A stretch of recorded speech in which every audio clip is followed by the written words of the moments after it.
The Secret Agent by Joseph Conrad. Chapter 1.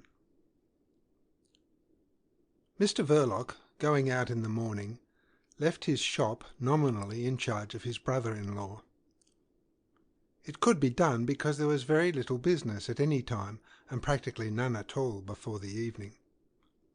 Mr. Verloc cared but little about his ostensible business, and moreover his wife was in charge of his brother-in-law. The shop was small, and so was the house. It was one of those grimy brick houses which existed in large quantities before the era of reconstruction dawned upon London. The shop was a square box of a place, with the front glazed in small panes. In the daytime the door remained closed. In the evening it stood discreetly but suspiciously ajar. The window contained photographs of more or less undressed dancing girls, nondescript packages in wrappers like patent medicines, closed yellow paper envelopes, very flimsy, and marked 2 and 6 in heavy black figures. A few numbers of ancient French comic publications hung across a string as if to dry. A dingy blue china bowl, a casket of black wood, bottles of marking ink and rubber stamps, a few books with titles hinting at impropriety, a few apparently old copies of obscure newspapers, badly printed, with titles like The Torch, The Gong, rousing titles. And the 2 gas jets inside the panes were always turned low, either for economy's sake or for the sake of the customers. These customers were either very young men who hung about the window for a time before slipping in suddenly, or men of a more mature age, but looking generally as if they were not in funds. Some of that last kind had the collars of their overcoats turned right up to their moustaches, and traces of mud on the bottom of their nether garments, which had the appearance of being much worn and not very valuable. And the legs inside them did not, as a general rule, seem of much account either. With their hands plunged deep in the side pockets of their coats, they dodged in sideways, one shoulder first, as if afraid to start the bell going. The bell, hung on the door by means of a curved ribbon of steel, was difficult to circumvent. It was hopelessly cracked, but of an evening, at the slightest provocation, it clattered behind the customer with impudent virulence. It clattered, and at that signal, through the dusty glass door behind the painted deal counter, Mr. Verloc would issue hastily from the parlour at the back. His eyes were naturally heavy.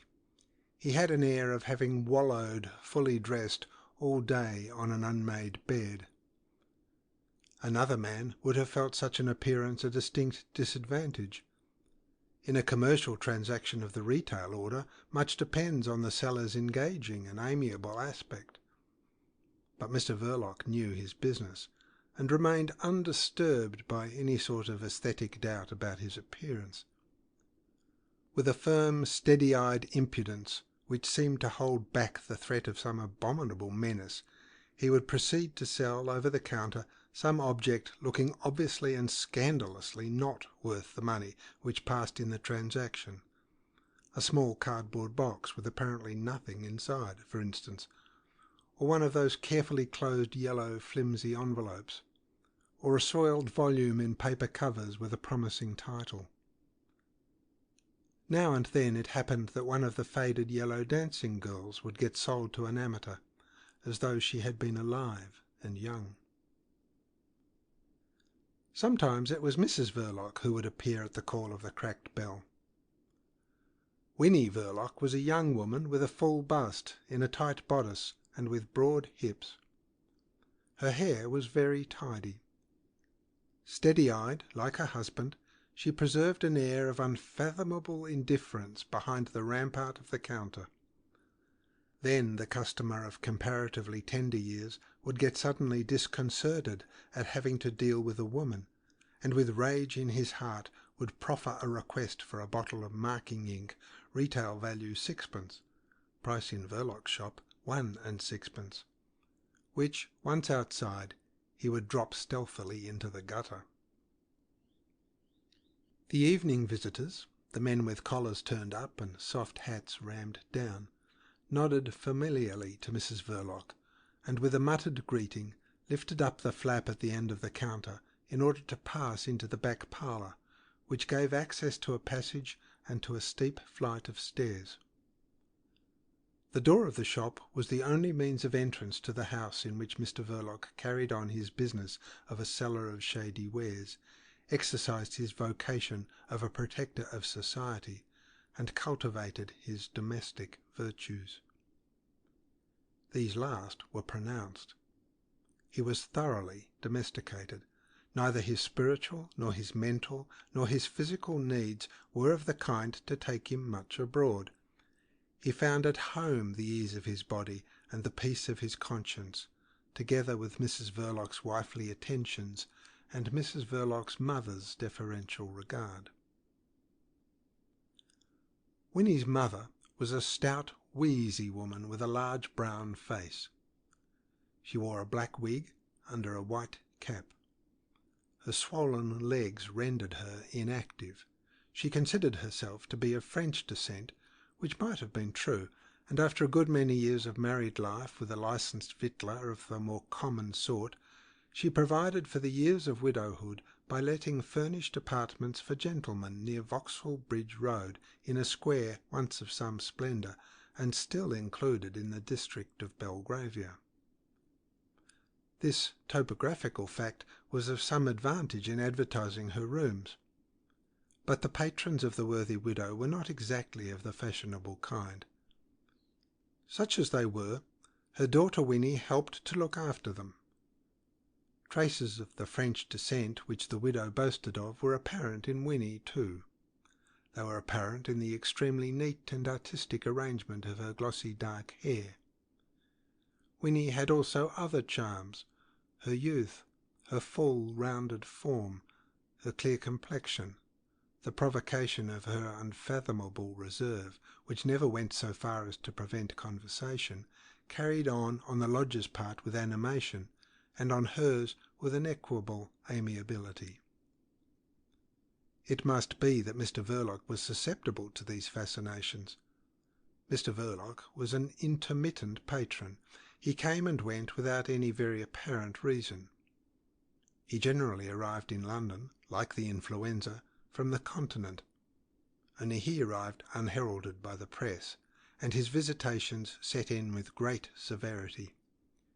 He breakfasted in bed, and remained wallowing there with an air of quiet enjoyment till noon every day, and sometimes even to a later hour.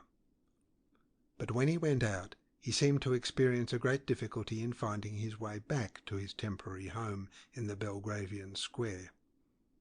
He left it late and returned to it early, as early as 3 or 4 in the morning, and on waking up at 10 addressed Winnie, bringing in the breakfast tray, with jocular, exhausted civility, in the hoarse, failing tones of a man who had been talking vehemently for many hours together.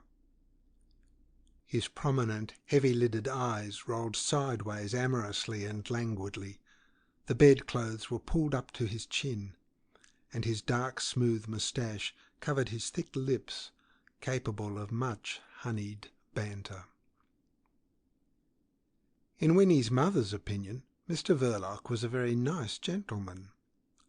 From her life's experience, gathered in various business houses, the good woman had taken into her retirement an ideal of gentlemanliness as exhibited by the patrons of private saloon bars. Mr. Verloc approached that ideal. He attained it, in fact. "Of course, we'll take over your furniture, Mother," Winnie had remarked. The lodging-house was to be given up. It seems it would not answer to carry it on. It would have been too much trouble for Mr. Verloc. It would not have been convenient for his other business.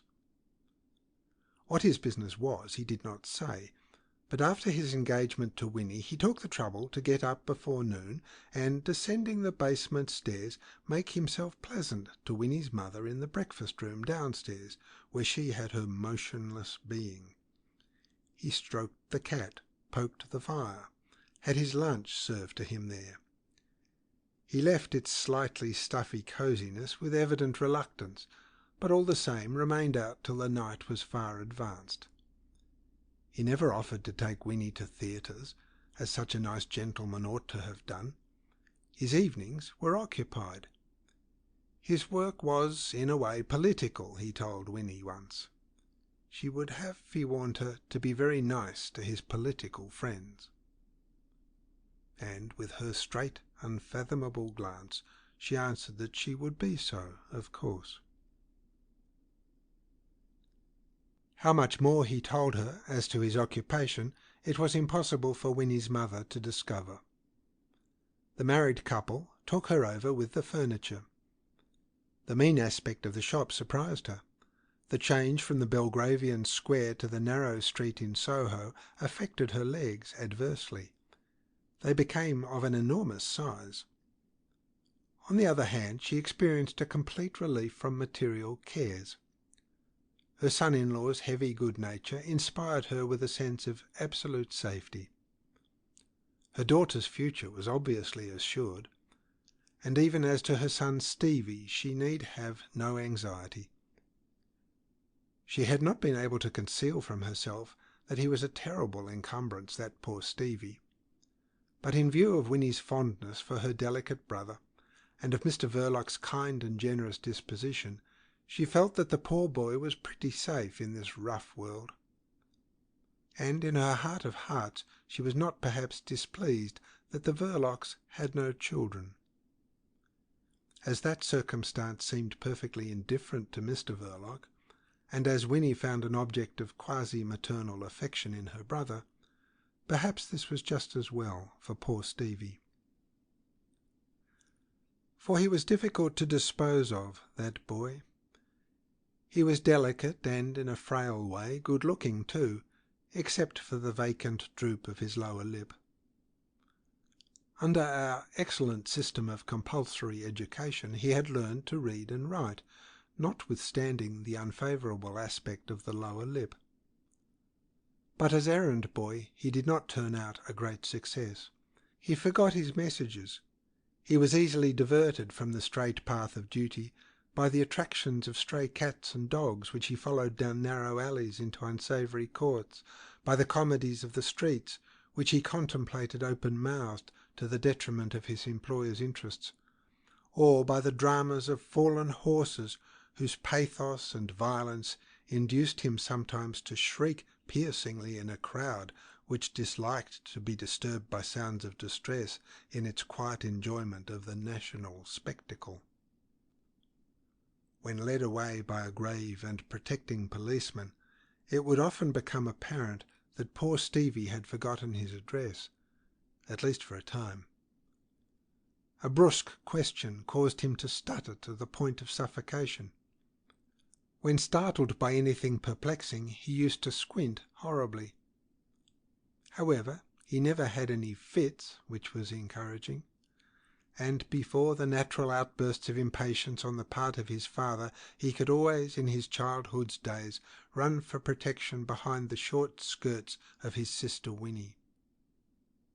On the other hand, he might have been suspected of hiding a fund of reckless naughtiness. When he had reached the age of 14, a friend of his late father, an agent for a foreign preserved milk firm, having given him an opening as office boy, he was discovered one foggy afternoon in his chief's absence busy letting off fireworks on the staircase. He touched off in quick succession a set of fierce rockets, angry Catherine wheels, loudly exploding squibs, and the matter might have turned out very serious. An awful panic spread through the whole building. Wild-eyed, choking clerks stampeded through the passages full of smoke. Silk hats and elderly businessmen could be seen rolling independently down the stairs. Stevie did not seem to derive any personal gratification from what he had done. His motives for this stroke of originality were difficult to discover. It was only later on that Winnie obtained from him a misty and confused confession. It seems that 2 other office boys in the building had worked upon his feelings by tales of injustice and oppression, till they had wrought his compassion to the pitch of that frenzy. But his father's friend, of course, dismissed him summarily as likely to ruin his business. After that altruistic exploit, Stevie was put to help wash the dishes in the basement kitchen, and to black the boots of the gentlemen patronising the Belgravian mansion. There was obviously no future in such work. The gentlemen tipped him a shilling now and then. Mr. Verloc showed himself the most generous of lodgers, but altogether all that did not amount to much either in the way of gain or prospects, so that when Winnie announced her engagement to Mr. Verloc, her mother could not help wondering, with a sigh and a glance towards the scullery, what would become of poor Stephen now. It appeared that Mr. Verloc was ready to take him over, together with his wife's mother and with the furniture, which was the whole visible fortune of the family. Mr. Verloc gathered everything as it came to his broad, good-natured breast. The furniture was disposed of to the best advantage all over the house, but Mrs. Verloc's mother was confined to 2 back rooms on the first floor. The luckless Stevie slept in one of them. By this time a growth of thin, fluffy hair had come to blur like a golden mist the sharp line of his small lower jaw. He helped his sister with blind love and docility in her household duties. Mr. Verloc thought that some occupation would be good for him. His spare time he occupied by drawing circles with compass and pencil on a piece of paper. He applied himself to that pastime with great industry, with his elbows spread out and bowed low over the kitchen table. Through the open door of the parlour at the back of the shop, Winnie, his sister, glanced at him from time to time with maternal vigilance. Chapter 2 of The Secret Agent by Joseph Conrad. Such was the house, the household, and the business Mr. Verloc left behind him on his way westward at the hour of 10:30 in the morning. It was unusually early for him. His whole person exhaled the charm of almost dewy freshness. He wore his blue cloth overcoat unbuttoned. His boots were shiny. His cheeks, freshly shaven, had a sort of gloss, and even his heavy-lidded eyes, refreshed by a night of peaceful slumber, sent out glances of comparative alertness. Through the park railings these glances beheld men and women riding in the Row, couples cantering past harmoniously, others advancing sedately at a walk, loitering groups of 3 or 4, solitary horsemen looking unsociable, and solitary women followed at a long distance by a groom with a cockade to his hat and a leather belt over his tight-fitting coat. Carriages went bowling by, mostly 2-horse broughams, with here and there a Victoria with the skin of some wild beast inside and a woman's face and hat emerging above the folded hood. And a peculiarly London sun, against which nothing could be said except that it looked bloodshot, glorified all this by its stare. It hung at a moderate elevation above Hyde Park Corner with an air of punctual and benign vigilance. The very pavement under Mr. Verloc's feet had an old gold tinge in that diffused light, in which neither wall nor tree nor beast nor man cast a shadow. Mr. Verloc was going westward through a town without shadows, in an atmosphere of powdered old gold. There were red, coppery gleams on the roofs of the houses, on the corners of walls, on the panels of carriages, on the very coats of the horses, and on the broad back of Mr. Verloc's overcoat, where they produced a dull effect of rustiness. But Mr. Verloc was not in the least conscious of having got rusty. He surveyed through the park railings the evidences of the town's opulence and luxury with an approving eye. All these people had to be protected. Protection is the first necessity of opulence and luxury. They had to be protected, and their horses, carriages, houses, servants had to be protected, and the source of their wealth had to be protected in the heart of the city and the heart of the country. The whole social order favourable to their hygienic idleness had to be protected against the shallow enviousness of unhygienic labour. It had to, and Mr. Verloc would have rubbed his hands with satisfaction had he not been constitutionally averse from every superfluous exertion. His idleness was not hygienic, but it suited him very well. He was, in a manner, devoted to it with a sort of inert fanaticism, or perhaps rather with a fanatical inertness. Born of industrious parents for a life of toil, he had embraced indolence from an impulse as profound as inexplicable, and as imperious as the impulse which directs a man's preference for one particular woman in a given 1,000. He was too lazy even for a mere demagogue, for a workman orator, for a leader of labour. It was too much trouble. He required a more perfect form of ease, or it might have been that he was the victim of a philosophical unbelief in the effectiveness of every human effort. Such a form of indolence implies a certain amount of intelligence. Mr. Verloc was not devoid of intelligence, and at the notion of a menaced social order he would perhaps have winked to himself if there had not been an effort to make in that sign of scepticism. His big, prominent eyes were not well adapted to winking. They were rather of the sort that closes solemnly in slumber with majestic effect. Undemonstrative and burly in a fat pig style, Mr. Verloc, without either rubbing his hands with satisfaction or winking sceptically at his thoughts, proceeded on his way. He trod the pavement heavily with his shiny boots, and his general get-up was that of a well-to-do mechanic in business for himself. He might have been anything from a picture-frame maker to a locksmith, an employer of labour in a small way. But there was also about him an indescribable air which no mechanic could have acquired in the practice of his handicraft, however dishonestly exercised. The air common to men who live on the vices, the follies, or the baser fears of mankind. The air of moral nihilism common to keepers of gambling hells and disorderly houses, to private detectives and inquiry agents, to drink sellers, and, I should say, to the sellers of invigorating electric belts, and to the inventors of patent medicines. But of that last I am not sure, not having carried my investigations so far into the depths. For all I know, the expression of these last may be perfectly diabolic. I shouldn't be surprised. What I want to affirm is that Mr. Verloc's expression was by no means diabolic.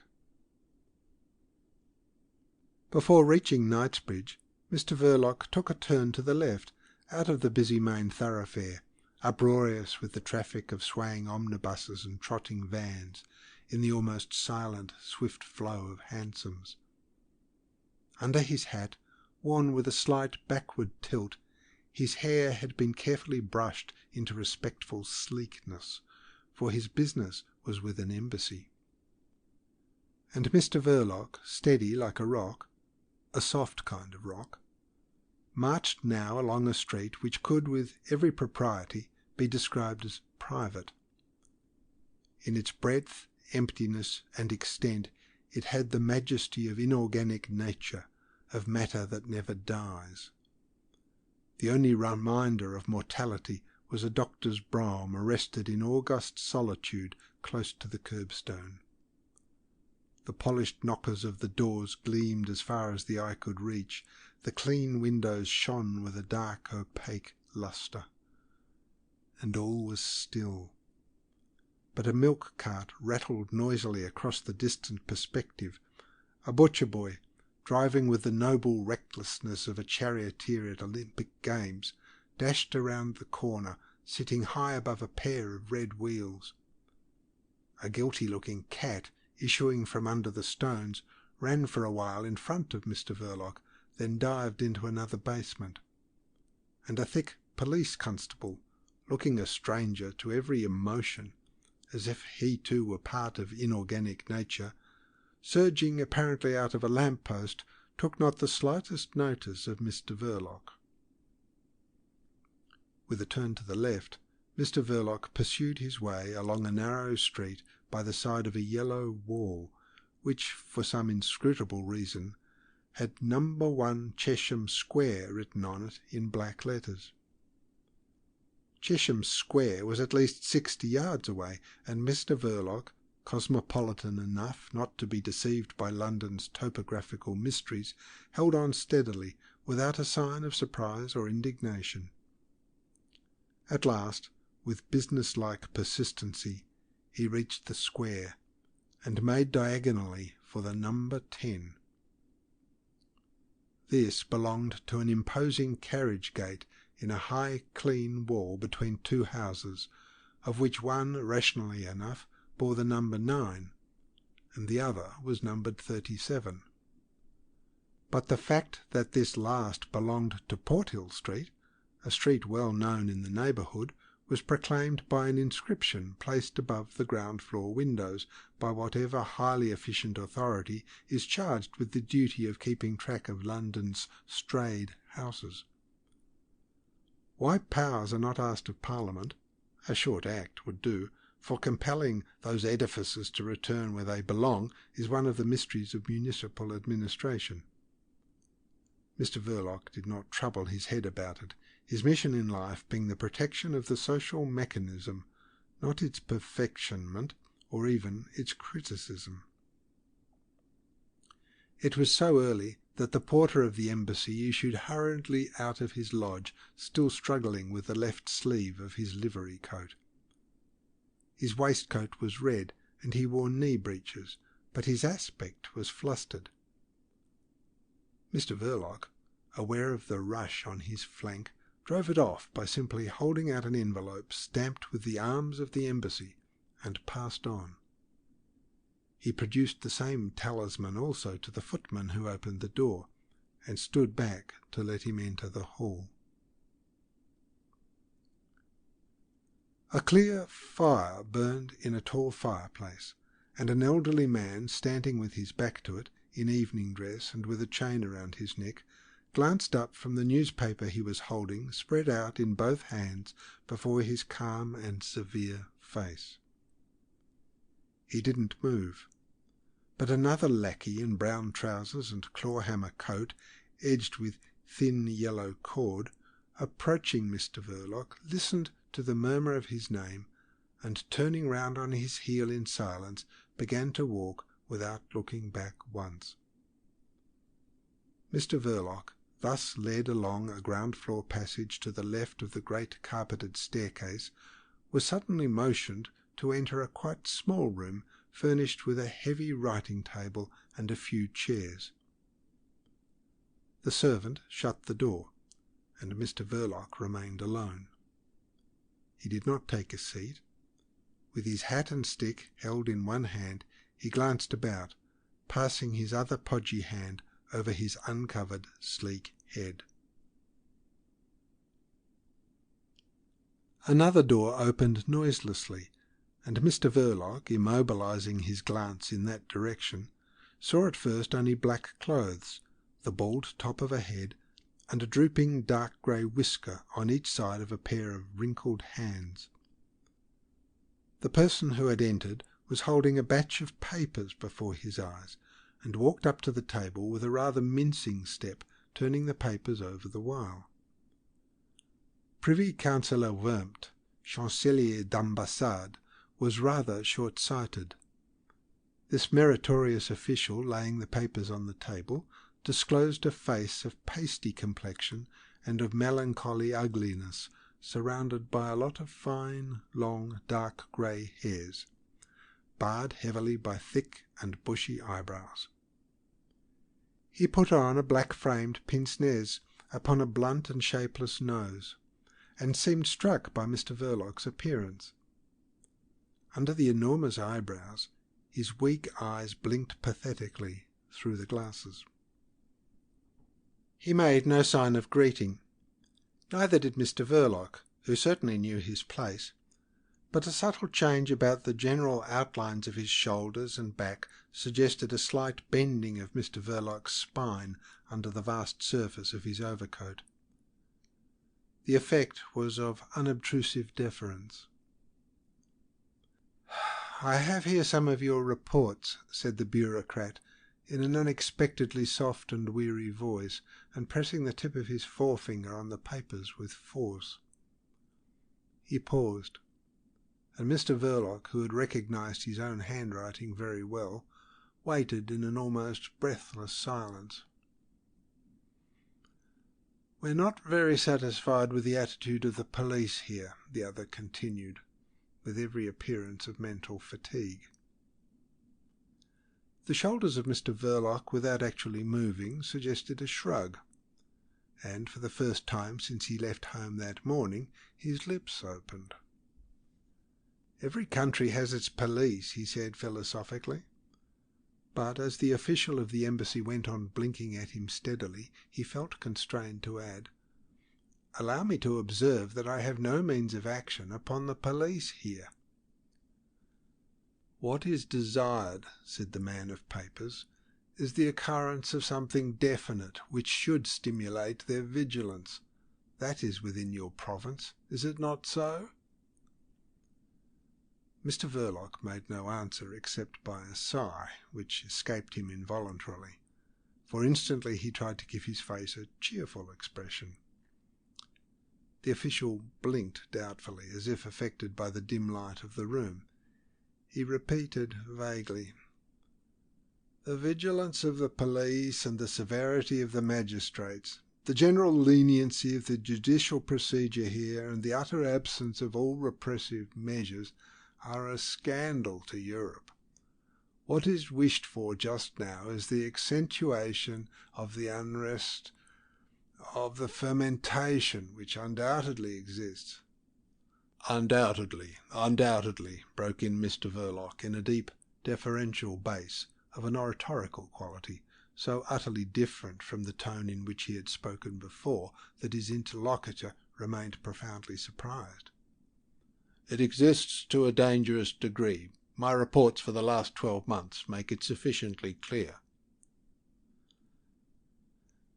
"Your reports for the last 12 months, State Councillor Vermt began in his gentle and dispassionate tone, "have been read by me. I fail to discover why you wrote them at all." A sad silence reigned for a time. Mr. Verloc seemed to have swallowed his tongue, and the other gazed at the papers on the table fixedly. At last he gave them a slight push. "The state of affairs you expose there is assumed to exist as the first condition of your employment. What is required at present is not writing, but the bringing to light of a distinct, significant fact. I would almost say of an alarming fact." "I need not say that all my endeavours shall be directed to that end," Mr. Verloc said, with convinced modulations in his conversational, husky tone. But the sense of being blinked at watchfully behind the blind glitter of these eyeglasses on the other side of the table disconcerted him. He stopped short with a gesture of absolute devotion. The useful, hard-working, if obscure member of the embassy had an air of being impressed by some newly born thought. "You are very corpulent," he said. This observation, really of a psychological nature, and advanced with the modest hesitation of an office man more familiar with ink and paper than with the requirements of active life, stung Mr. Verloc in the manner of a rude personal remark. He stepped back a pace. "Eh? What were you pleased to say?" he exclaimed with husky resentment. The Chancelier d'Ambassade, entrusted with the conduct of this interview, seemed to find it too much for him. "I think," he said, "that you had better see Mr. Vladimir." "Yes, decidedly, I think you ought to see Mr. Vladimir. Be good enough to wait here," he added, and went out with mincing steps. At once Mr. Verloc passed his hand over his hair. A slight perspiration had broken out on his forehead. He let the air escape from his pursed-up lips like a man blowing at a spoonful of hot soup. But when the servant in brown appeared at the door silently, Mr. Verloc had not moved an inch from the place he had occupied throughout the interview. He had remained motionless, as if feeling himself surrounded by pitfalls.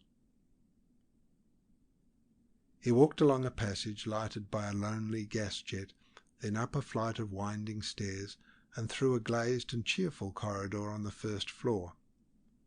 The footman threw open a door and stood aside. The feet of Mr. Verloc felt a thick carpet. The room was large, with 3 windows, and a young man with a shaven, big face, sitting in a roomy armchair before a vast mahogany writing table, said in French to the Chancelier d'Ambassade, who was going out with the papers in his hand, "You are quite right, mon cher. He's fat, the animal." Mr. Vladimir, first secretary, had a drawing-room reputation as an agreeable and entertaining man. He was something of a favourite in society. His wit consisted in discovering droll connections between incongruous ideas, and when talking in that strain he sat well forward in his seat, with his left hand raised, as if exhibiting his funny demonstrations between the thumb and forefinger, while his round and clean-shaven face wore an expression of merry perplexity. But there was no trace of merriment or perplexity in the way he looked at Mr. Verloc. Lying far back in the deep armchair, with squarely spread elbows, and throwing one leg over a thick knee, he had, with his smooth and rosy countenance, the air of a preternaturally thriving baby that will not stand nonsense from anybody. "You understand French, I suppose?" he said. Mr. Verloc stated huskily that he did. His whole vast bulk had a forward inclination. He stood on the carpet in the middle of the room, clutching his hat and stick in one hand, the other hung lifelessly by his side. He muttered unobtrusively somewhere deep down in his throat something about having done his military service in the French artillery. At once, with contemptuous perversity, Mr. Vladimir changed the language and began to speak idiomatic English without the slightest trace of a foreign accent. "Ah, yes, of course, let's see. How much did you get for obtaining the design of the improved breech block of their new field gun?" 5 years' rigorous confinement in a fortress, Mr. Verloc answered unexpectedly, but without any sign of feeling. "You got off easily," was Mr. Vladimir's comment. "And anyhow, it served you right for letting yourself get caught. What made you go in for that sort of thing, eh?" Mr. Verloc's husky conversational voice was heard speaking of youth, of a fatal infatuation for an unworthy... "Aha! Cherchez la femme," Mr. Vladimir deigned to interrupt, unbending, but without affability. There was, on the contrary, a touch of grimness in his condescension. "How long have you been employed by the embassy here?" he asked. "Ever since the time of the late Baron Stott-Wartenheim," Mr. Verloc answered in subdued tones, and protruding his lips sadly in sign of sorrow for the deceased diplomat.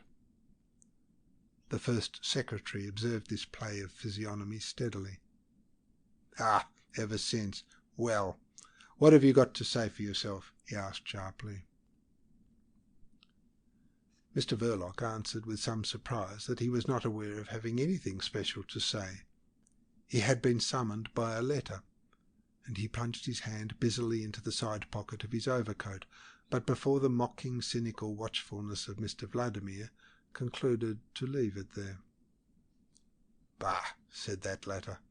"What do you mean by getting out of condition like this? You haven't got even the physique of your profession.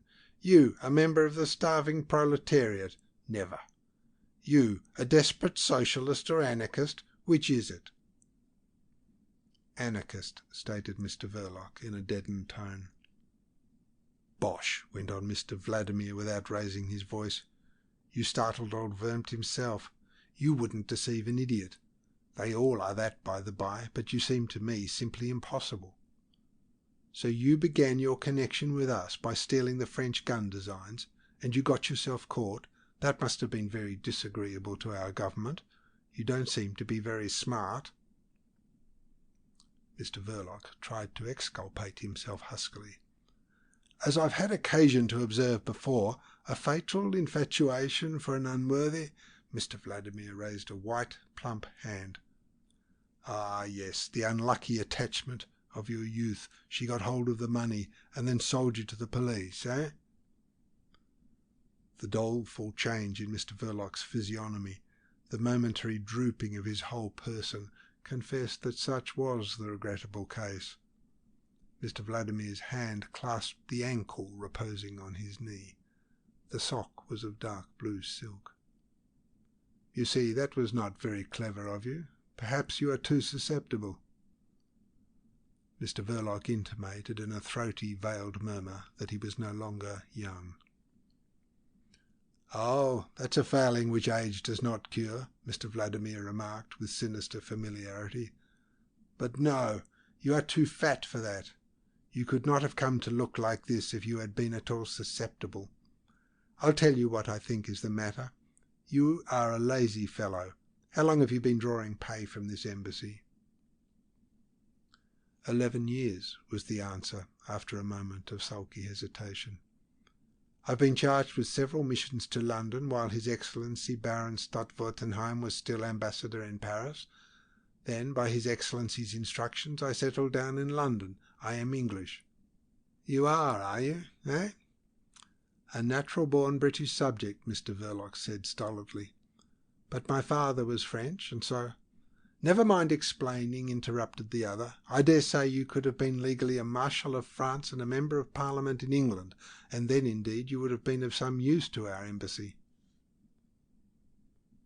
This flight of fancy provoked something like a faint smile on Mr. Verloc's face.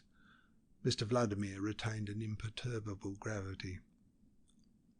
"But as I've said, you are a lazy fellow. You don't use your opportunities. In the time of Baron Stadtwertenheim we had a lot of soft-headed people running this embassy. They caused fellows of your sort to form a false conception of the nature of a Secret Service fund.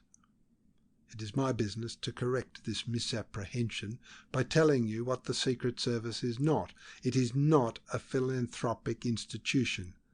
I've had you called here on purpose to tell you this." Mr. Vladimir observed the forced expression of bewilderment on Verloc's face and smiled sarcastically. "I see that you understand me perfectly. I dare say you are intelligent enough for your work. What we want now is activity.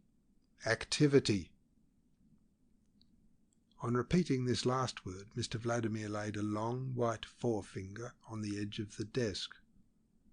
Every trace of huskiness disappeared from Verloc's voice. The nape of his gross neck became crimson above the velvet collar of his overcoat. His lips quivered before they came widely open.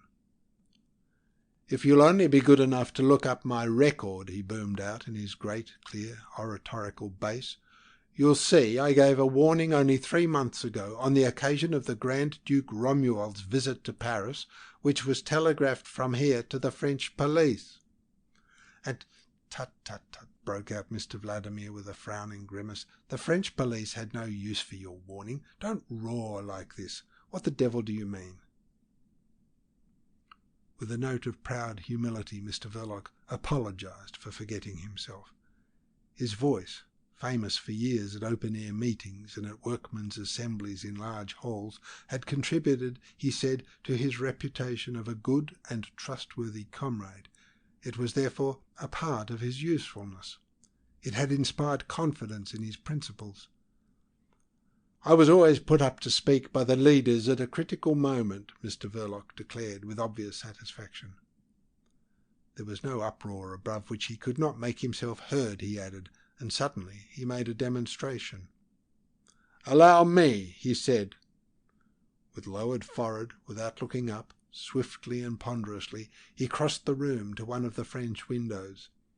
As if giving way to an uncontrollable impulse, he opened it a little.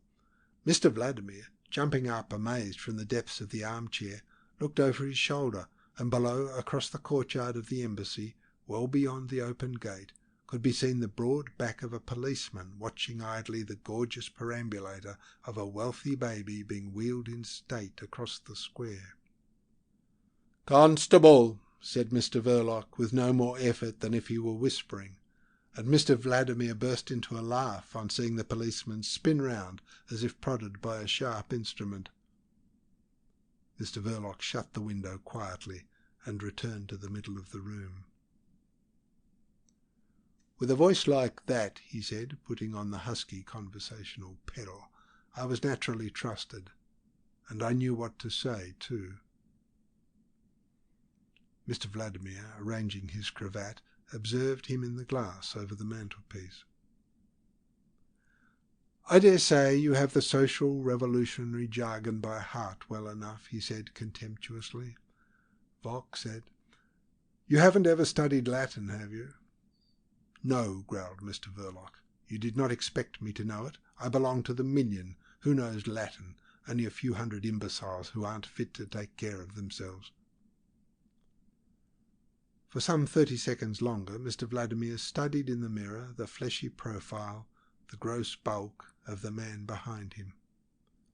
And at the same time he had the advantage of seeing his own face, clean-shaved and round, rosy about the gills, and with the thin, sensitive lips formed exactly for the utterance of those delicate witticisms which had made him such a favourite in the very highest society. Then he turned and advanced into the room with such determination that the very ends of his quaintly old-fashioned bow necktie seemed to bristle with unspeakable menaces. The movement was so swift and fierce that Mr. Verloc, casting an oblique glance, quailed inwardly. "Ah, you dare to be impudent," Mr. Vladimir began, with an amazingly guttural intonation, not only utterly un-English, but absolutely un-European, and startling even to Mr. Verloc's experience of cosmopolitan slums. "You dare. Well, I'm going to speak plain English to you. Voice won't do. We have no use for your voice. We don't want a voice. We want facts, startling facts, damn you," he added with a sort of ferocious discretion, right into Mr. Verloc's face. "Don't you try to come over me with your Hyperborean manners," Mr. Verloc defended himself huskily, looking at the carpet. At this, his interlocutor, smiling mockingly above the bristling bow of his necktie, switched the conversation into French. "You give yourself for an agent provocateur. The proper business of an agent provocateur is to provoke. As far as I can judge from your record kept here, you have done nothing to earn your money for the last 3 years. "Nothing!" exclaimed Mr. Verloc, stirring not a limb and not raising his eyes, but with a note of sincere feeling in his tone. "I have several times prevented what might have been—" "There is a proverb in this country which says prevention is better than cure," interrupted Mr. Vladimir, throwing himself into the armchair. "It is stupid in a general way. There is no end to prevention. But it is characteristic. They dislike finality in this country. Don't you be too English. And in this particular instance, don't be absurd. The evil is already here. We don't want prevention. We want cure." He paused, turned to the desk, and turning over some papers lying there, spoke in a changed, businesslike tone, without looking at Mr. Verloc. "You know, of course, of the international conference assembled in Milan?" Mr. Verloc intimated hoarsely that he was in the habit of reading the daily papers. To a further question, his answer was that, of course, he understood what he read. At this, Mr. Vladimir, smiling faintly at the documents he was still scanning one after another, murmured, "As long as it is not written in Latin, I suppose." "Or Chinese," added Mr. Verloc stolidly. "Some of your revolutionary friends' effusions are written in a charabia every bit as incomprehensible as Chinese." Mr. Vladimir let fall disdainfully a grey sheet of printed matter. "What are all these leaflets headed F.P. with a hammer, pen and torch crossed? What does it mean, this F.P.?" Mr. Verloc approached the imposing writing table. "The future of the proletariat. It's a society," he explained, standing ponderously by the side of the armchair. "Not anarchistic in principle, but open to all shades of revolutionary opinion." "Are you in it?" "One of the vice-presidents," Mr. Verloc breathed out heavily, and the first secretary of the embassy raised his head to look at him. "Then you ought to be ashamed of yourself," he said incisively. "Isn't your society capable of anything else but printing this prophetic bosh in blunt type on this filthy paper, eh? Why don't you do something? Look here, I've this matter in hand now, and I tell you plainly that you will have to earn your money. The good old Stott-Wartenheim times are over. No work, no pay." Mr. Verloc felt a queer sensation of faintness in his stout legs. He stepped back one pace and blew his nose loudly. He was, in truth, startled and alarmed. The rusty London sunshine, struggling clear of the London mist, shed a lukewarm brightness into the First Secretary's private room, and in the silence Mr. Verloc heard against a window pane the faint buzzing of a fly, his first fly of the year, heralding better than any number of swallows the approach of spring. The useless fussing of that tiny, energetic organism affected unpleasantly this big man, threatened in his indolence.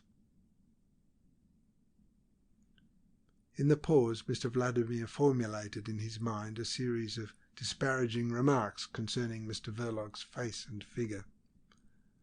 The fellow was unexpectedly vulgar, heavy and impudently unintelligent. He looked uncommonly like a master plumber come to present his bill.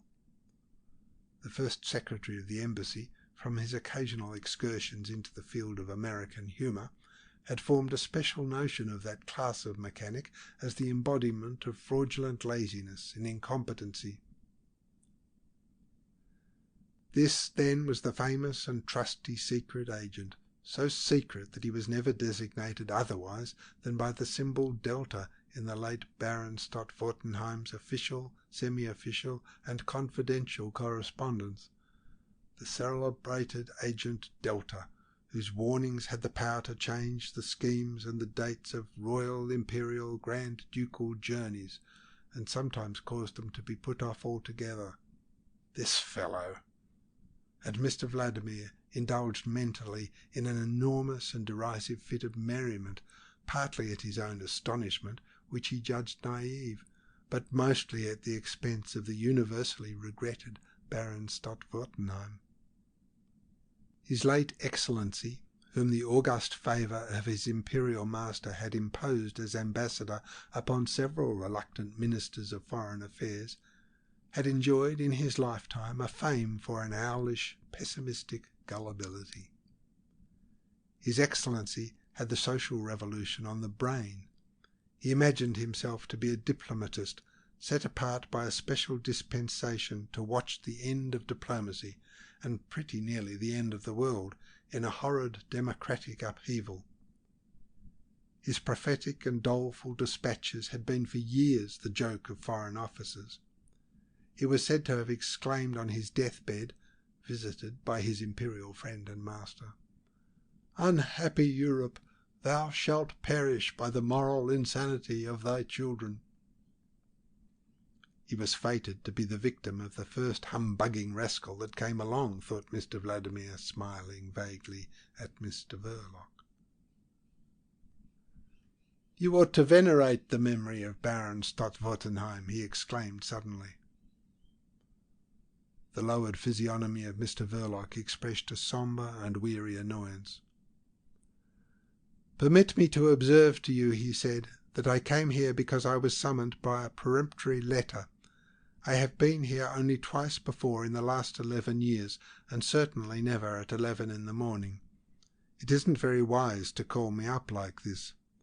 There is just a chance of being seen, and that would be no joke for me."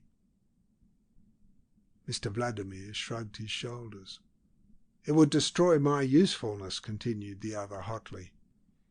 "That's your affair," murmured Mr. Vladimir with soft brutality. "When you cease to be useful, you shall cease to be employed. Yes, right off, cut short.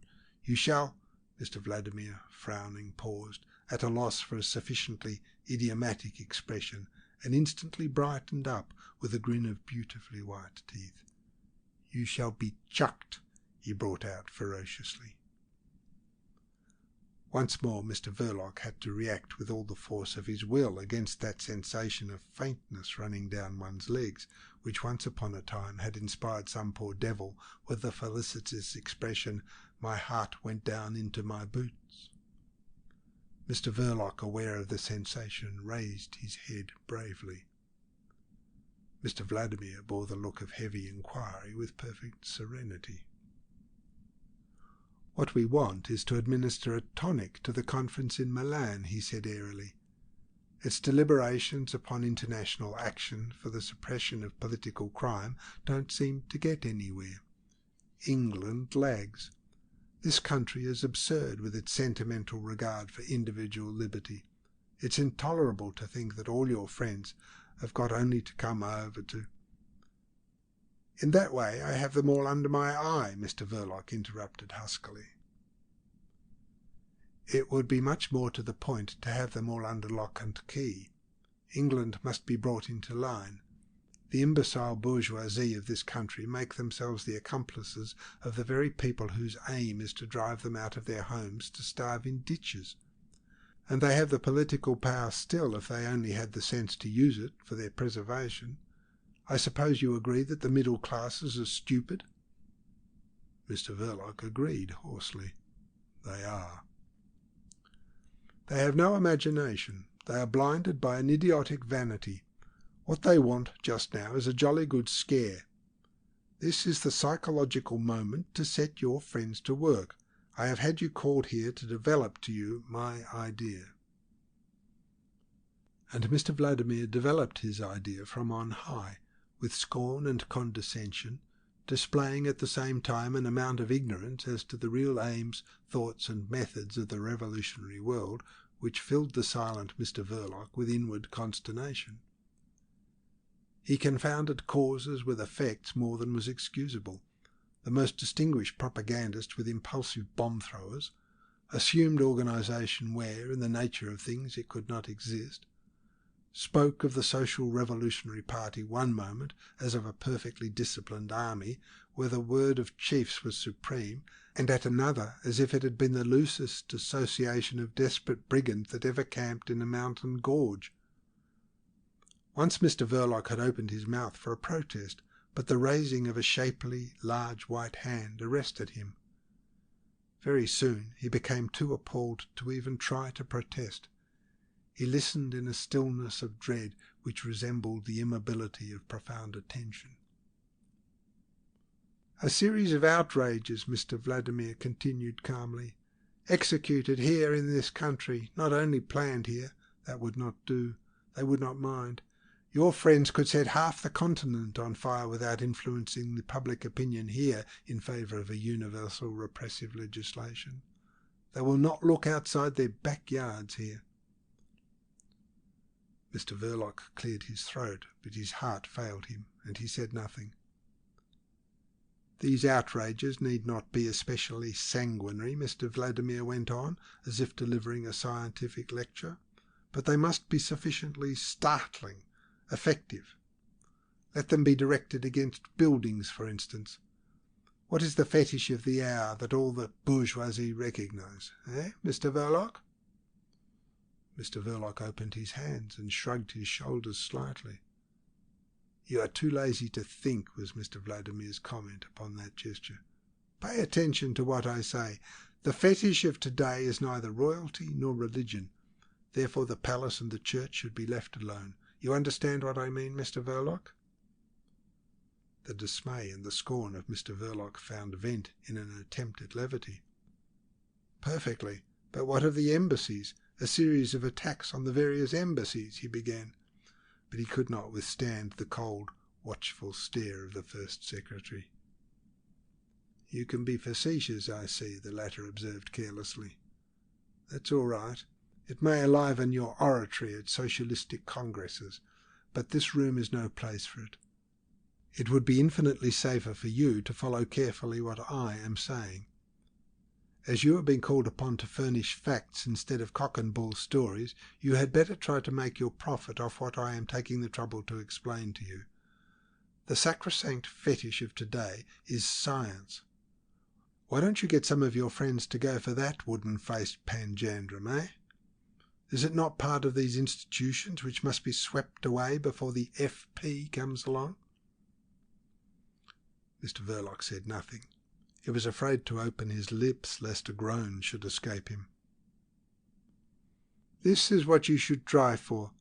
An attempt upon a crowned head or on a president is sensational enough, in a way, but not so much as it used to be.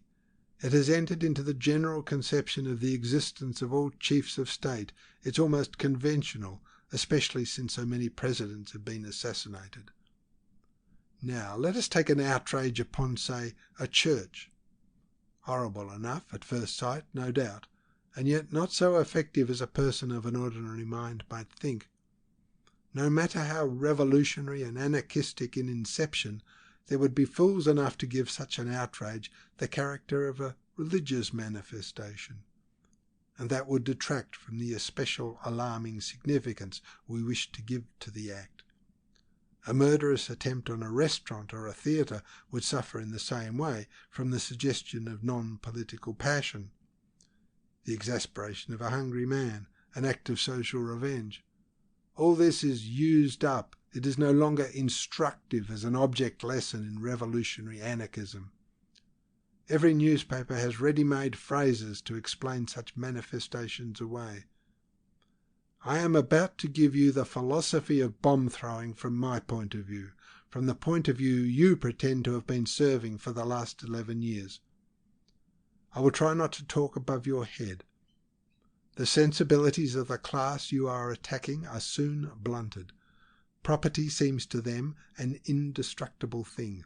You can't count upon their emotions either of pity or fear for very long. A bomb outrage to have any influence on public opinion now must go beyond the intention of vengeance or terrorism. It must be purely destructive. It must be that and only that, beyond the faintest suspicion of any other object. You anarchists should make it clear that you are perfectly determined to make a clean sweep of the whole social creation. But how to get that appallingly absurd notion into the heads of the middle classes so that there should be no mistake? That's the question.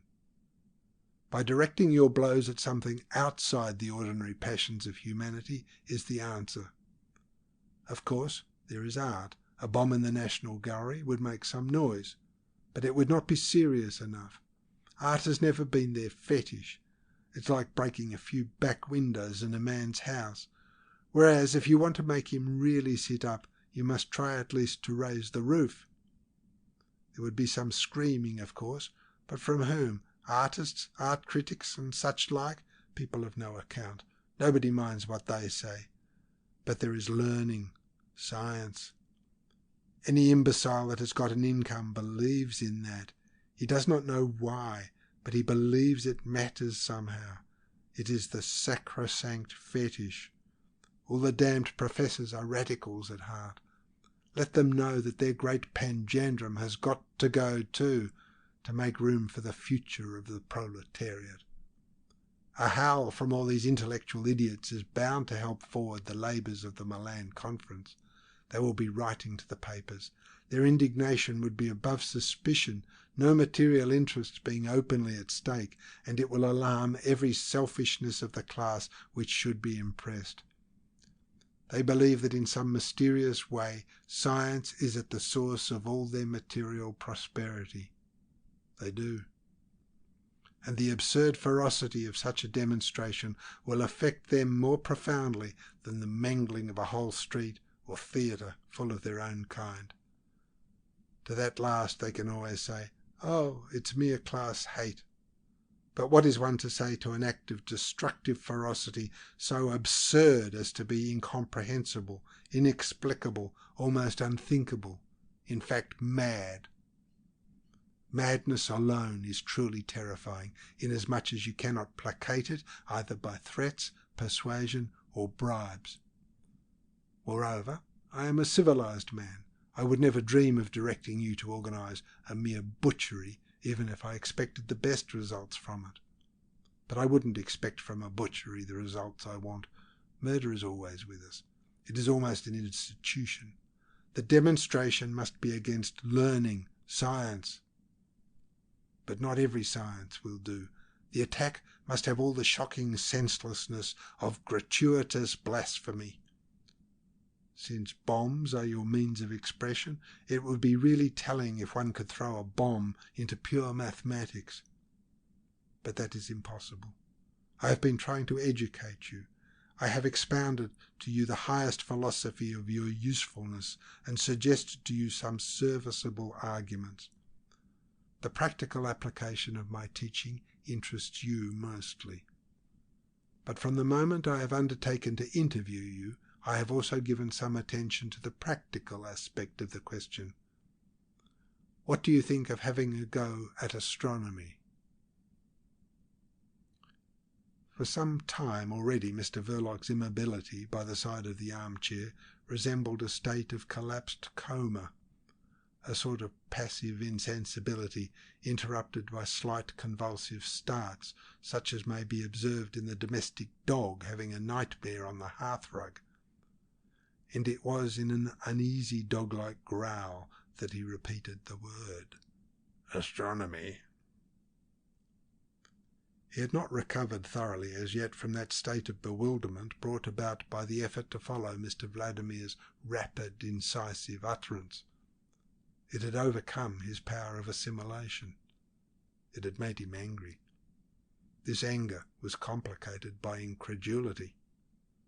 And suddenly it dawned upon him that all this was an elaborate joke. Mr. Vladimir exhibited his white teeth in a smile, with dimples on his round, full face, posed with a complacent inclination above the bristling bow of his necktie. The favourite of intelligent society women had assumed his drawing-room attitude, accompanying the delivery of delicate witticisms. Sitting well forward, his white hand upraised, he seemed to hold delicately between his thumb and forefinger the subtlety of his suggestion.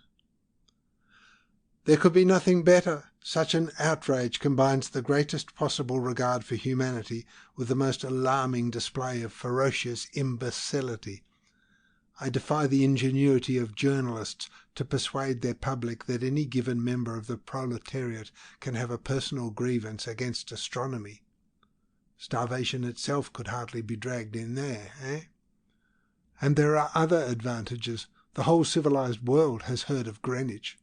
The very bootblacks in the basement of Charing Cross Station know something of it. See? The features of Mr. Vladimir, so well known in the best society by their humorous urbanity, beamed with cynical self-satisfaction, which would have astonished the intelligent women his wit entertained so exquisitely. Yes, he continued with a contemptuous smile, the blowing up of the first meridian is bound to raise a howl of execration. A difficult business, Mr. Verloc mumbled, feeling that this was the only safe thing to say. What is the matter? Haven't you the whole gang under your hand? The very pick of the basket? That old terrorist Yunt is here. I see him walking about Piccadilly in his green havelock almost every day. And Michaelis, the ticket of leave apostle, you don't mean to say you don't know where he is? Because if you don't, I can tell you, Mr. Vladimir went on menacingly, if you imagine that you are the only one on the secret fund list, you are mistaken. This perfectly gratuitous suggestion caused Mr. Verloc to shuffle his feet slightly. And the whole Lausanne lot, eh? Haven't they been flocking over here at the first hint of the Milan Conference? This is an absurd country. It will cost money, Mr. Verloc said, by a sort of instinct. That cock won't fight, Mr. Vladimir retorted, with an amazingly genuine English accent. You'll get your screw every month and no more till something happens, and if nothing happens very soon, you won't get even that. What's your ostensible occupation? What are you supposed to live by? I keep a shop, answered Mr. Verloc. A shop? What sort of shop? Stationery, newspapers. My wife... Your what? Interrupted Mr. Vladimir in his guttural Central Asian tones. My wife, Mr. Verloc raised his husky voice slightly. I am married. That be damned for a yarn, exclaimed the other in unfeigned astonishment. Married? And you a professed anarchist too? What is this confounded nonsense? But I suppose it's merely a manner of speaking. Anarchists don't marry. It's well known. They can't. It would be apostasy. My wife isn't one, Mr. Verloc mumbled sulkily. Moreover, it's no concern of yours. Oh, yes, it is, snapped Mr. Vladimir. I'm beginning to be convinced that you are not at all the man for the work you've been employed on. Why, you must have discredited yourself completely in your own world by your marriage. Couldn't you have managed without? This is your virtuous attachment, eh? What, with one sort of attachment and another, you are doing away with your usefulness. Mr. Verloc, puffing out his cheeks, let the air escape violently, and that was all. He had armed himself with patience. It was not to be tried much longer. The first secretary became suddenly very curt, detached, final. You may go now, he said. A dynamite outrage must be provoked. I give you a month. The sittings of the conference are suspended. Before it reassembles again, something must have happened here, or your connection with us ceases. He changed the note once more with an unprincipled versatility. Think over my philosophy, Mr. Verloc, he said, with a sort of chaffing condescension, waving his hand towards the door. Go for the first meridian. You don't know the middle classes as well as I do. Their sensibilities are jaded. The first meridian. Nothing better and nothing easier, I should think. He had got up, and with his thin, sensitive lips twitching humorously, watched in the glass over the mantelpiece Mr. Verloc backing out of the room heavily, hat and stick in hand. The door closed. The footman in trousers, appearing suddenly in the corridor, let Mr. Verloc another way out and through a small door in the corner of the courtyard. The porter standing at the gate ignored his exit completely, and Mr. Verloc retraced the path of his morning's pilgrimage as if in a dream, an angry dream. This detachment from the material world was so complete that, though the mortal envelope of Mr. Verloc had not hastened unduly along the streets, that part of him to which it would be unwarrantably rude to refuse immortality found itself at the shop door all at once, as if borne from west to east on the wings of a great wind. He walked straight behind the counter and sat down on a wooden chair that stood there. No one appeared to disturb his solitude. Stevie, put into a green baize apron, was now sweeping and dusting upstairs, intent and conscientious, as though he were playing at it, and Mrs. Verloc, warned in the kitchen by the clatter of the cracked bell, had merely come to the glazed door of the parlour, and putting the curtain aside a little, had peered into the dim shop. Seeing her husband sitting there, shadowy and bulky, with his hat tilted far back on his head, she had at once returned to her stove. An hour or more later she took the green baize apron off her brother Stevie and instructed him to wash his hands and face in the peremptory tone she had used in that connection for 15 years or so, ever since she had, in fact, ceased to attend to the boy's hands and face herself. She spared presently a glance away from her dishing up for the inspection of that face and those hands which Stevie, approaching the kitchen table, offered for her approval with an air of self-assurance hiding a perpetual residue of anxiety.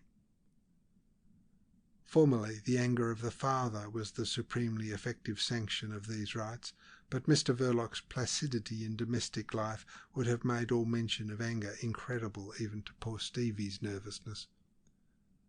The theory was that Mr. Verloc would have been inexpressibly pained and shocked by any deficiency of cleanliness at meal times. Winnie, after the death of her father, found considerable consolation in the feeling that she need no longer tremble for poor Stevie. She could not bear to see the boy hurt. It maddened her. As a little girl she had often faced with blazing eyes the irascible licensed victualler in defence of her brother. Nothing now in Mrs. Verloc's appearance could lead one to suppose that she was capable of a passionate demonstration. She finished her dishing up. The table was laid in the parlour. Going to the foot of the stairs, she screamed out, "Mother!" Then opening the glazed door leading to the shop, she said quietly, "Adolf." Mr. Verloc had not changed his position. He had not, apparently, stirred a limb for an hour and a half. He got up heavily and came to his dinner in his overcoat and with his hat on, without uttering a word.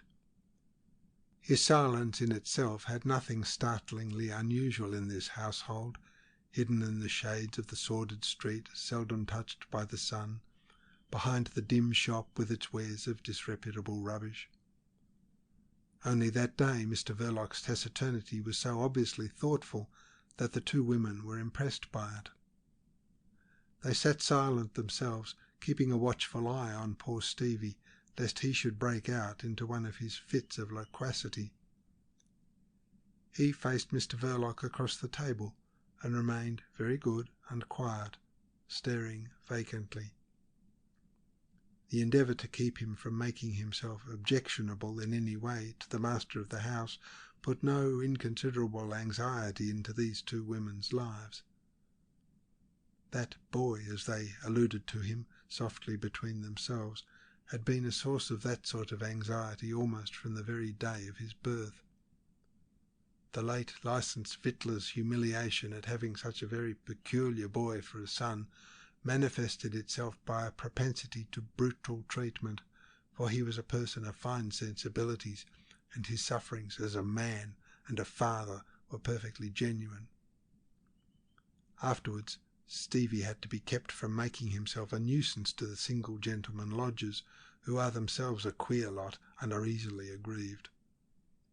And there was always the anxiety of his mere existence to face.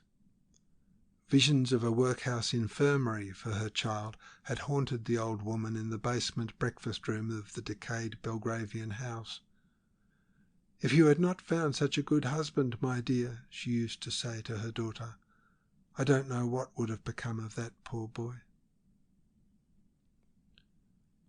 Mr. Verloc extended as much recognition to Stevie as a man not particularly fond of animals may give to his wife's beloved cat, and this recognition, benevolent and perfunctory, was essentially of the same quality.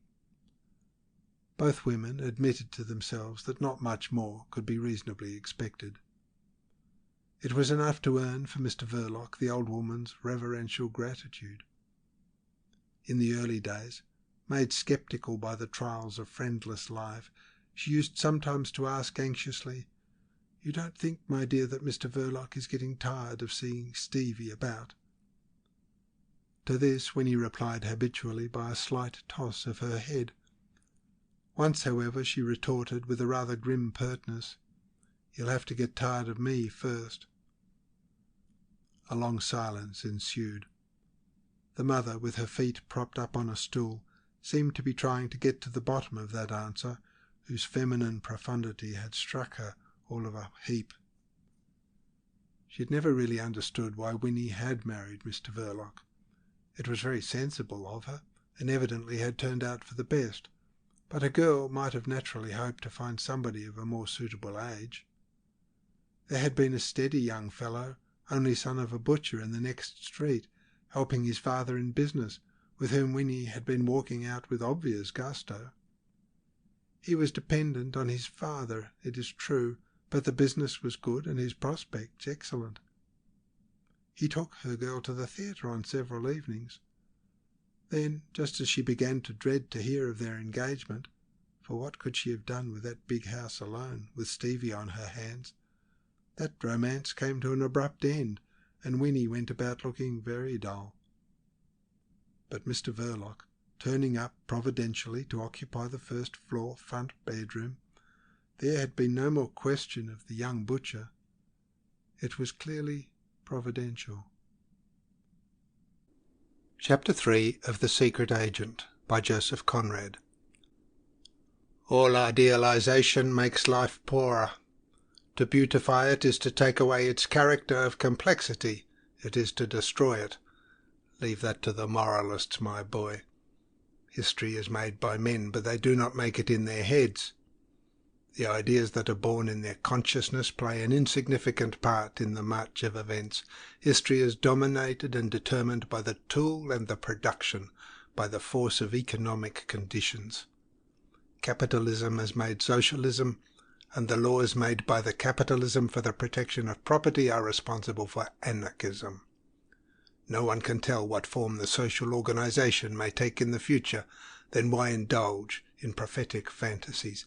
At best they can only interpret the mind of the prophet, and can have no objective value. Leave that pastime to the moralists, my boy. Michaelis, the ticket of leave apostle, was speaking in an even voice, a voice that wheezed as if deadened and oppressed by the layer of fat on his chest. He had come out of a highly hygienic prison, round like a tub, with an enormous stomach and distended cheeks of a pale, semi-transparent complexion, as though for 15 years the servants of an outraged society had made a point of stuffing him with fattening foods in a damp and lightless cellar. And ever since he had never managed to get his weight down as much as an ounce. It was said that for 3 seasons running a very wealthy old lady had sent him for a cure to Marienbad, where he was about to share the public curiosity once with a crowned head, but the police on that occasion ordered him to leave within 12 hours. His martyrdom was continued by forbidding him all access to the healing waters. But he was resigned now. With his elbow presenting no appearance of a joint, but more like a bend in a dummy's limb, thrown over the back of a chair, he leant forward slightly over his short and enormous thighs to spit into the grate. "Yes, I've had time to think things out a little," he added without emphasis. "Society has given me plenty of time for meditation." On the other side of the fireplace, in the horsehair armchair where Mrs. Verloc's mother was generally privileged to sit, Karl Yundt giggled grimly, with a faint black grimace of a toothless mouth. The terrorist, as he called himself, was old and bald, with a narrow snow-white wisp of a goatee hanging limply from his chin. An extraordinary expression of underhand malevolence survived in his extinguished eyes. When he rose painfully, the thrusting forward of a skinny, groping hand, deformed by gouty swellings, suggested the effort of a moribund murderer summoning all his remaining strength for a last stab. He leaned on a thick stick, which trembled under his other hand. "I have always dreamed," he mouthed fiercely, "of a band of men absolute in their resolve to discard all scruples in the choice of means, strong enough to give themselves frankly the name of destroyers, and free from the taint of that resigned pessimism which rots the world. No pity for anything on earth, including themselves, and death enlisted for good and all in the service of humanity. That's what I would have liked to see." His little bald head quivered, imparting a comical vibration to the wisp of a white goatee. His enunciation would have been almost totally unintelligible to a stranger. His worn-out passion, resembling in its impotent fierceness the excitement of a senile sensualist, was badly served by a dried throat and toothless gums which seemed to catch the tip of his tongue. Mr. Verloc, established in the corner of the sofa at the other end of the room, emitted 2 hearty grunts of assent. The old terrorist turned slowly his head on his skinny neck from side to side. "And could never get as many as 3 such men together. So much for your rotten pessimism," he snarled at Michaelis, who uncrossed his thick legs, similar to bolsters, and slid his feet abruptly under his chair in sign of exasperation. "He is a pessimist, preposterous." He cried out that the charge was outrageous. He was so far from pessimism that he saw already the end of all private property coming along logically, unavoidably, by the mere development of its inherent viciousness. The possessors of property had not only to face the awakened proletariat, but they had also to fight amongst themselves. Yes, struggle, warfare was the condition of private ownership. It was fatal. He did not depend upon emotional excitement to keep up his belief. No declamations, no anger, no visions of blood-red flags waving or metaphorical lurid suns of vengeance rising above the horizon of a doomed society. Not he. Cold reason, he boasted, was the basis of his optimism. Yes, optimism. His laborious wheezing stopped.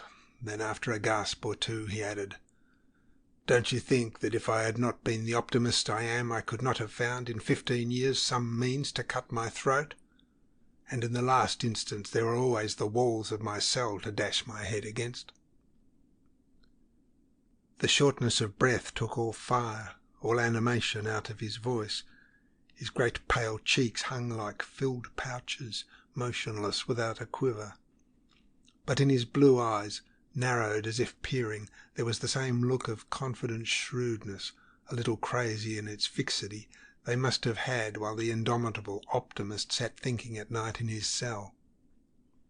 Before him Karl Yundt remained standing, one wing of his faded greenish havelock thrown back cavalierly over his shoulder.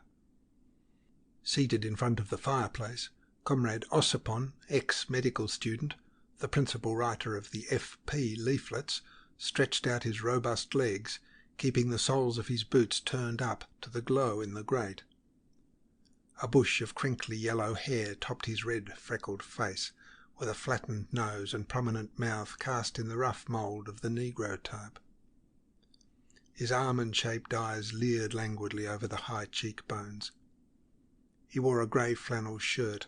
The loose ends of a black silk tie hung down the buttoned breast of his serge coat, and his head resting on the back of his chair, his throat largely exposed, he raised to his lips a cigarette in a long wooden tube, puffing jets of smoke straight up at the ceiling. Michaelis pursued his idea, the idea of his solitary reclusion, the thought vouchsafed to his captivity and growing like a faith revealed in visions. He talked to himself, indifferent to the sympathy or hostility of his hearers, indifferent indeed to their presence, from the habit he had acquired of thinking aloud hopefully in the solitude of the 4 whitewashed walls of his cell, in the sepulchral silence of the great blind pile of bricks near a river, sinister and ugly, like a colossal mortuary for the socially drowned. He was no good in discussion, not because any amount of argument could shake his faith, but because the mere fact of hearing another voice disconcerted him painfully, confusing his thoughts at once. These thoughts that for so many years, in a mental solitude more barren than a waterless desert, no living voice had ever combated, commented, or approved. No one interrupted him now, and he made again the confession of his faith, mastering him irresistible and complete like an act of grace. the secret of fate discovered in the material side of life, the economic condition of the world responsible for the past and shaping the future, the source of all history, of all ideas, guiding the mental development of mankind and the very impulse of their passion. A harsh laugh from Conrad cut the tirade dead short in a sudden faltering of the tongue and a bewildered unsteadiness of the apostle's mildly exalted eyes. He closed them slowly for a moment, as if to collect his routed thoughts. A silence fell. But what with the 2 gas jets over the table and the glowing grate, the little parlour behind Mr. Verloc's shop had become frightfully hot. Mr. Verloc, getting off the sofa with ponderous reluctance, opened the door leading into the kitchen to get more air, and thus disclosed the innocent Stevie, seated very good and quiet at a deal table, drawing circles, circles, circles, innumerable circles, concentric, eccentric, a coruscating whirl of circles that by their tangled multitude of repeated curves, uniformity of form, and confusion of intersecting lines, suggested a rendering of cosmic chaos, the symbolism of a mad art attempting the inconceivable. The artist never turned his head, and in all his soul's application to the task his back quivered, his thin neck, sunk into a deep hollow at the base of his skull, seemed ready to snap. Mr. Verloc, after a grunt of disapproving surprise, returned to the sofa.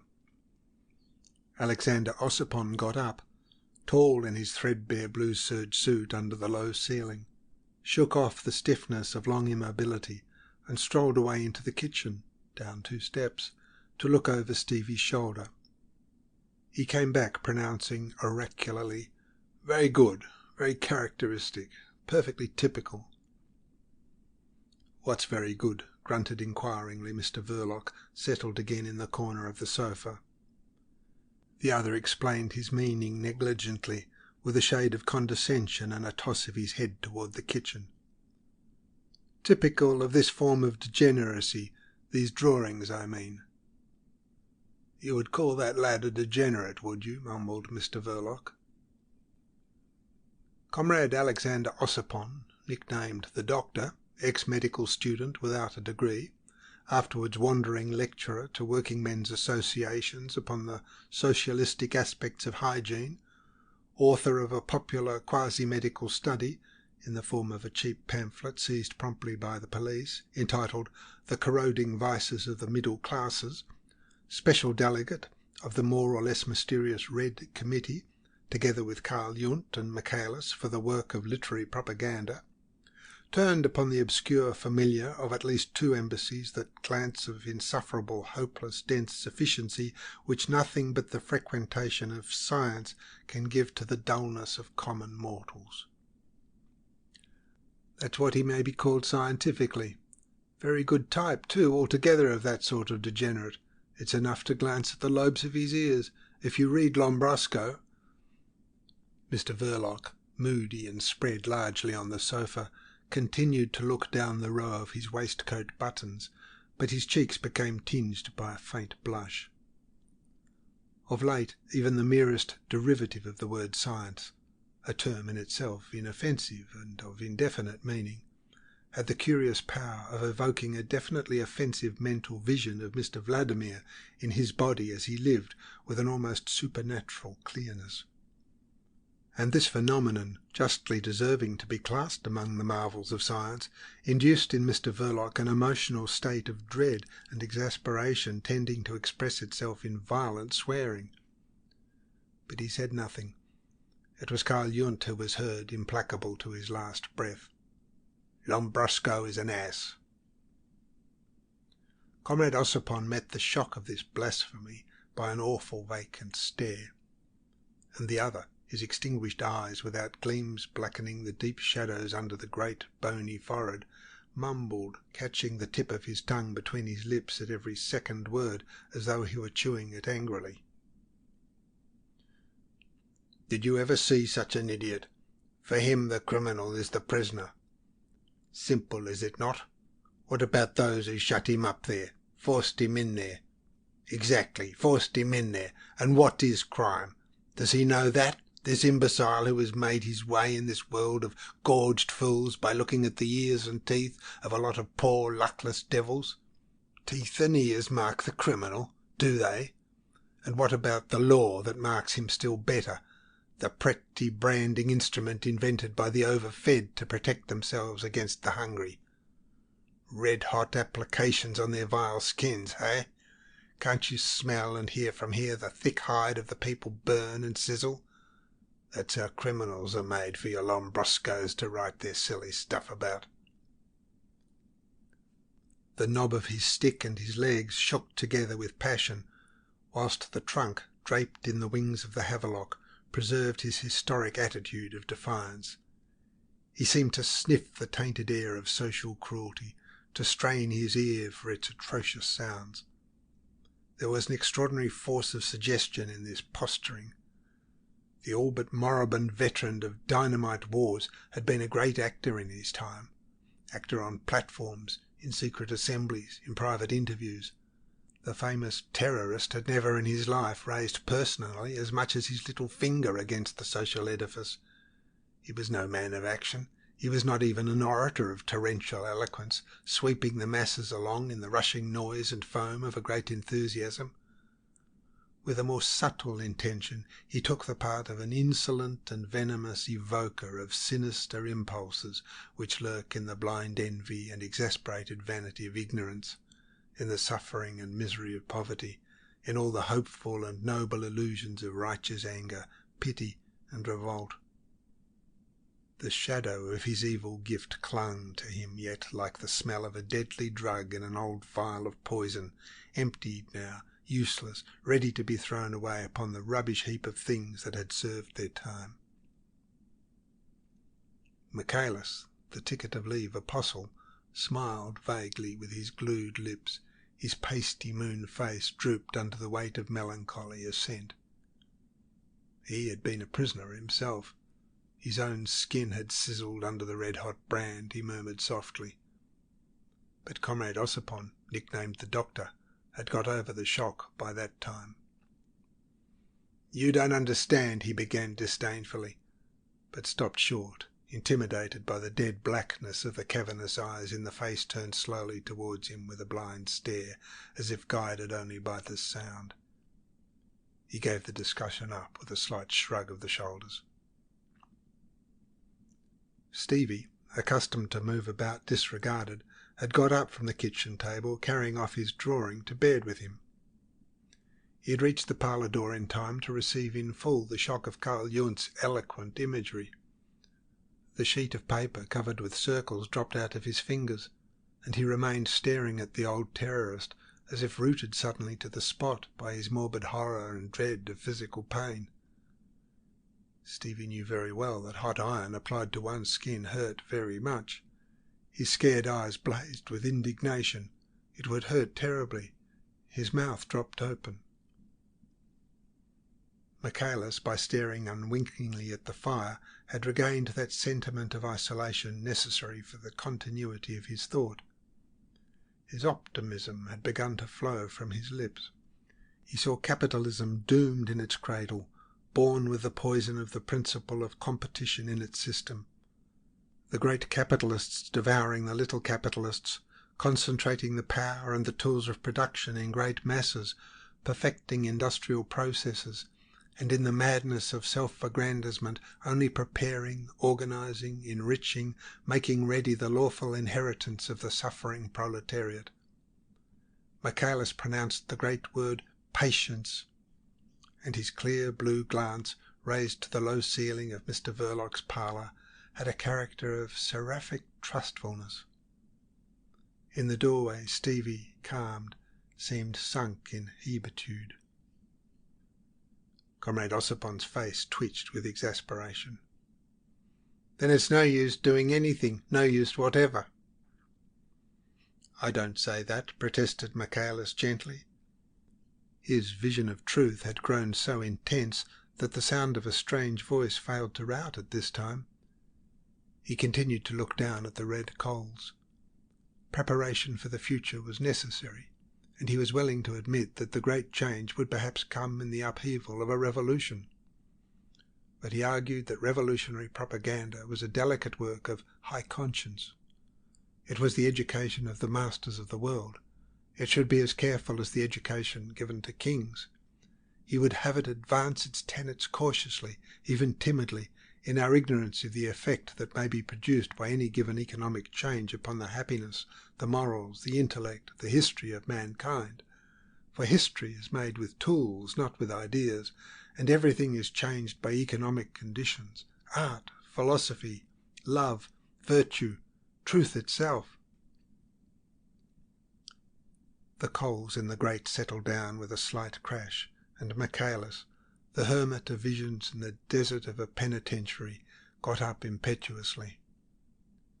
Round, like a distended balloon, he opened his short, thick arms, as if in a pathetically hopeless attempt to embrace and hug to his breast a self-regenerated universe. He gasped with ardour. The future is as certain as the past. Slavery, feudalism, individualism, collectivism. This is the statement of a law, not an empty prophecy. The disdainful pout of Comrade Ossopon's thick lips accentuated the Negro type of his face. "Nonsense," he said calmly enough. "There is no law, and no certainty. The teaching propaganda be hanged. What the people knows does not matter. Were its knowledge ever so accurate, the only thing that matters to us is the emotional state of the masses. Without emotion there is no action."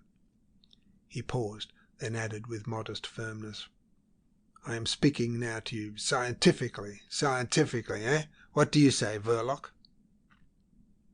"Nothing," growled from the sofa Mr. Verloc, who, provoked by the abhorrent sound, had merely muttered a damn. The venomous spluttering of the old terrorist without teeth was heard. "Do you know what I would call the nature of the present economic conditions? I would call it cannibalistic. That's what it is.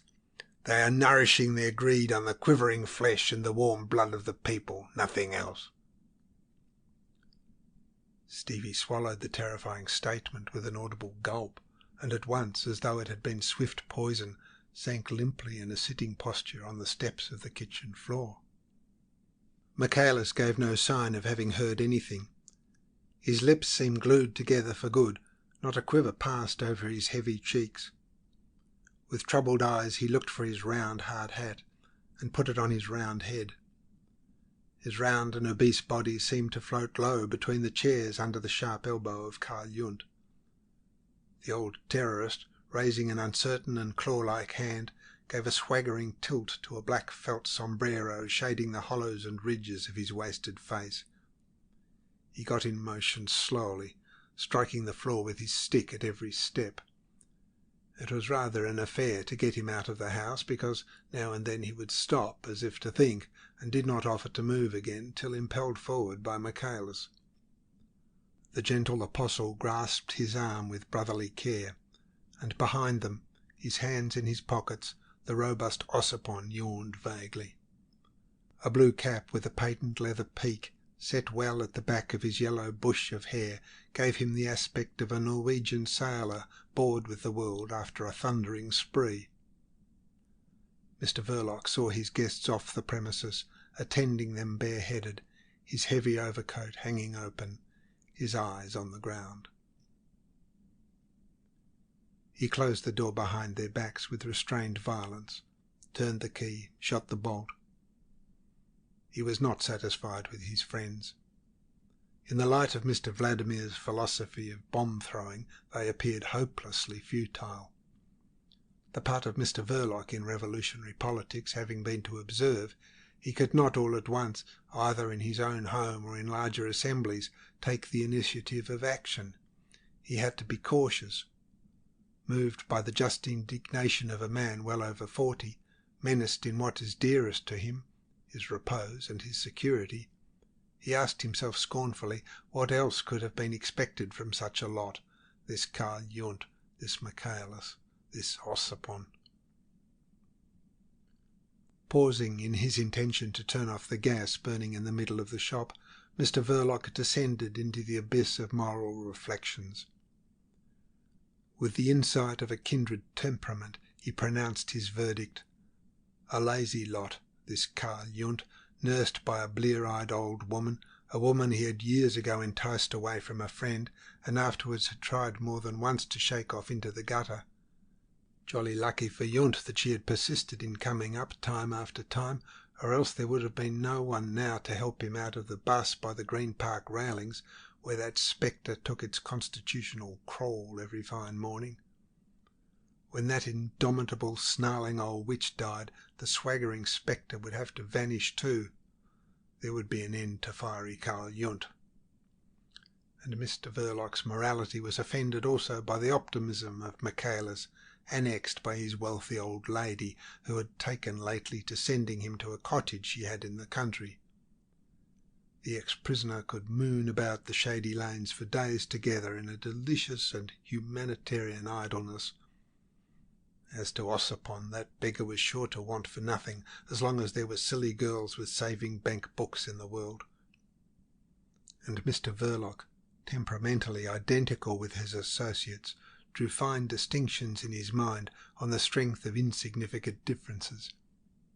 He drew them with a certain complacency, because the instinct of conventional respectability was strong within him, being only overcome by his dislike of all kinds of recognised labour, a temperamental defect which he shared with a large proportion of revolutionary reformers of a given social state. For obviously one does not revolt against the advantages and opportunities of that state, but against the price which must be paid for the same in the coin of accepted morality, self-restraint and toil. The majority of revolutionists are the enemies of discipline and fatigue mostly. There are natures, too, to whose sense of justice the price exacted looms up monstrously enormous, odious, oppressive, worrying, humiliating, extortionate, intolerable. Those are the fanatics. The remaining portion of social rebels is accounted for by vanity, the mother of all noble and vile illusions, the companion of poets, reformers, charlatans, prophets, and incendiaries. Lost for a whole minute in the abyss of meditation, Mr. Verloc did not reach the depth of these abstract considerations. Perhaps he was not able. In any case, he had not the time. He was pulled up painfully by the sudden recollection of Mr. Vladimir, another of his associates, whom in virtue of subtle moral affinities he was capable of judging correctly. He considered him as dangerous. A shade of envy crept into his thoughts. Loafing was all very well for these fellows, who knew not Mr. Vladimir and had women to fall back upon, whereas he had a woman to provide for. At this point, by a simple association of ideas, Mr. Verloc was brought face to face with the necessity of going to bed some time or other that evening. Then why not go now, at once? He sighed. The necessity was not so normally pleasurable as it ought to have been for a man of his age and temperament. He dreaded the demon of sleeplessness, which he felt had marked him for its own. He raised his arm and turned off the flaring gas jet above his head. A bright band of light fell through the parlour door into the part of the shop behind the counter. It enabled Mr. Verloc to ascertain at a glance the number of silver coins in the till. These were but few, and for the first time since he opened his shop he took a commercial survey of its value. This survey was unfavourable. He had gone into trade for no commercial reasons. He had been guided in the selection of this peculiar line of business by an instinctive leaning towards shady transactions where money is picked up easily. Moreover, it did not take him out of his own sphere, the sphere which is watched by the police. On the contrary, it gave him a publicly confessed standing in that sphere, and as Mr. Verloc had unconfessed relations which made him familiar with, yet careless of, the police, there was a distinct advantage in such a situation. But as a means of livelihood, it was by itself insufficient. He took the cash box out of the drawer, and turning to leave the shop, became aware that Stevie was still downstairs. "What on earth is he doing there?" Mr. Verloc asked himself. "What's the meaning of these antics?" He looked dubiously at his brother-in-law, but he did not ask him for information. Mr. Verloc's intercourse with Stevie was limited to the casual mutter of a morning after breakfast, "My boots," and even that was more a communication at large of a need than a direct order or request. Mr. Verloc perceived with some surprise that he did not know really what to say to Stevie. He stood still in the middle of the parlour and looked into the kitchen in silence. Nor yet did he know what would happen if he did say anything. And this appeared very queer to Mr. Verloc in view of the fact, borne upon him suddenly, that he had to provide for this fellow too. He had never given a moment's thought till then to that aspect of Stevie's existence. Positively, he did not know how to speak to the lad. He watched him gesticulating and murmuring in the kitchen. Stevie prowled round the table like an excited animal in a cage. A tentative "hadn't you better go to bed now" produced no effect whatever, and Mr. Verloc, abandoning the stony contemplation of his brother-in-law's behaviour, crossed the parlour wearily, cash-box in hand. The cause of the general lassitude he felt while climbing the stairs being purely mental, he became alarmed by its inexplicable character. He hoped he was not sickening for anything. He stopped on the dark landing to examine his sensations, but a slight and continuous sound of snoring pervading the obscurity interfered with their clearness. The sound came from his mother-in-law's room. Another one to provide for, he thought, and on this thought walked into the bedroom. Mrs. Verloc had fallen asleep with the lamp, no gas was laid upstairs, turned up full on the table by the side of the bed.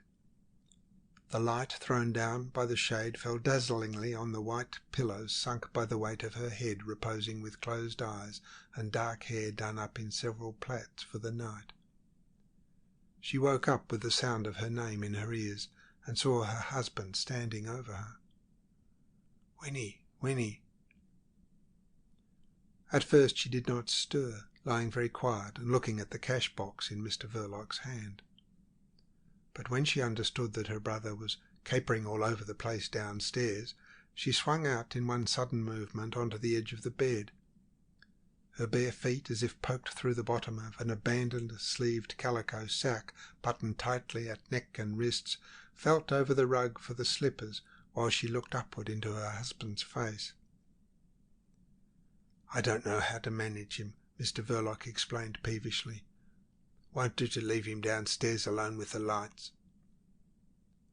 She said nothing, glided across the room swiftly, and the door closed upon her white form.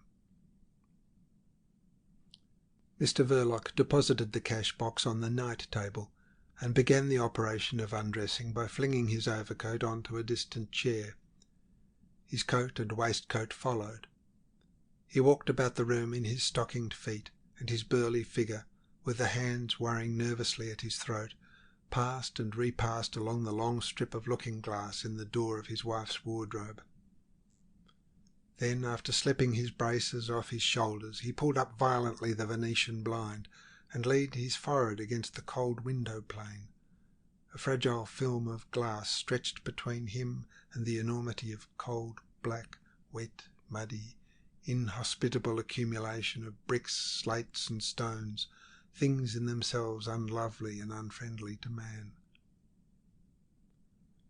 Mr. Verloc felt the latent unfriendliness of all out of doors with a force approaching to positive bodily anguish. There is no occupation that fails a man more completely than that of a secret agent of police. It's like your horse suddenly falling dead under you in the midst of an uninhabited and thirsty plain. The comparison occurred to Mr. Verloc because he had sat astride various army horses in his time and had now the sensation of an incipient fall. The prospect was as black as the window-pane against which he was leaning his forehead.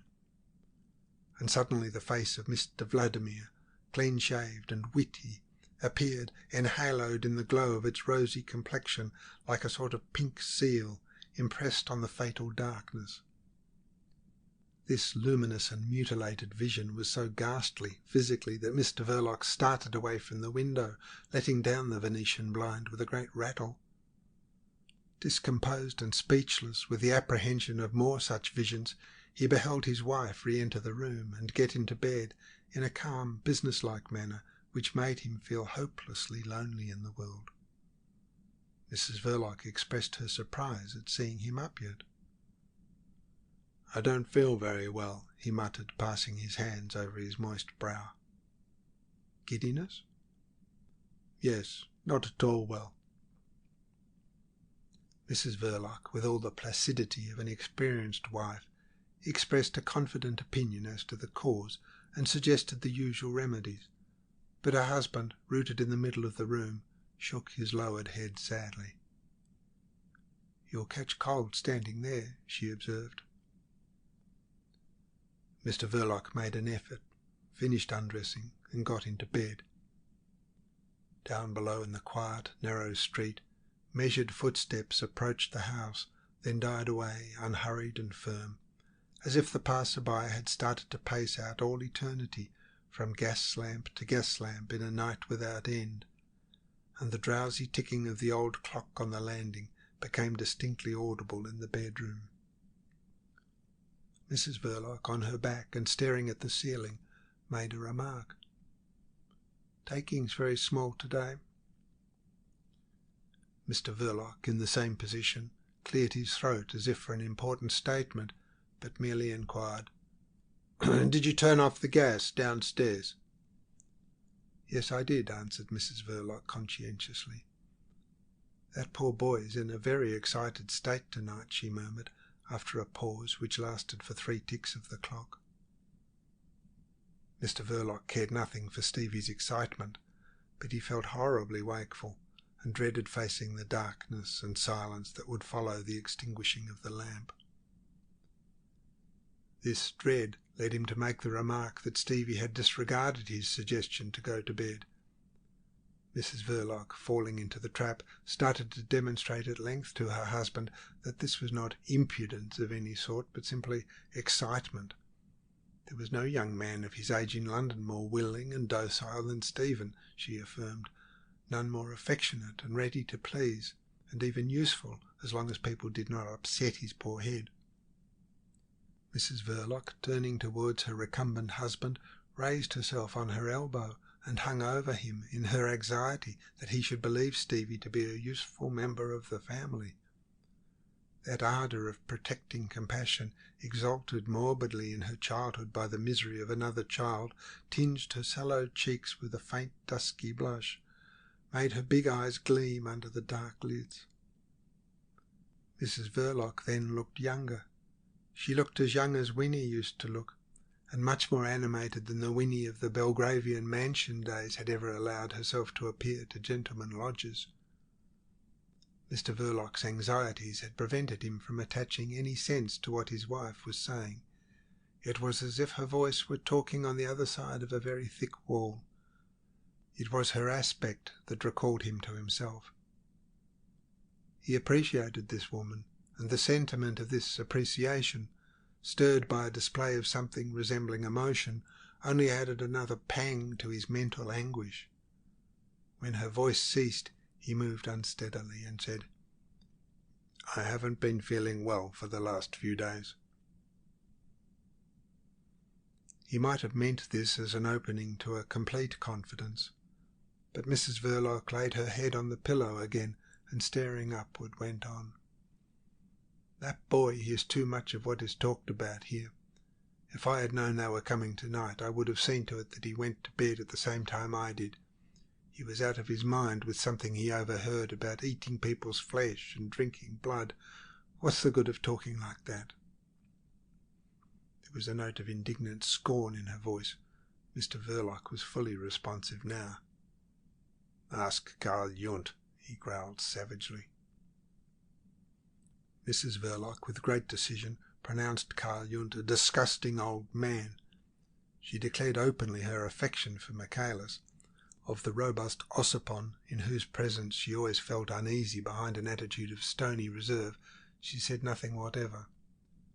And continuing to talk of that brother who had been for so many years an object of care and fears. "He isn't fit to hear what's said here.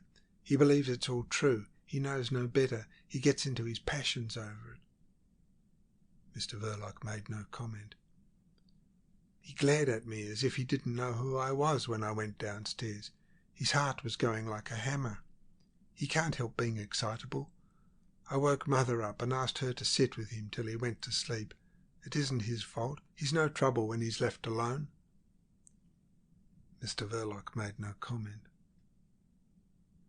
"I wish he had never been to school," Mrs. Verloc began again brusquely.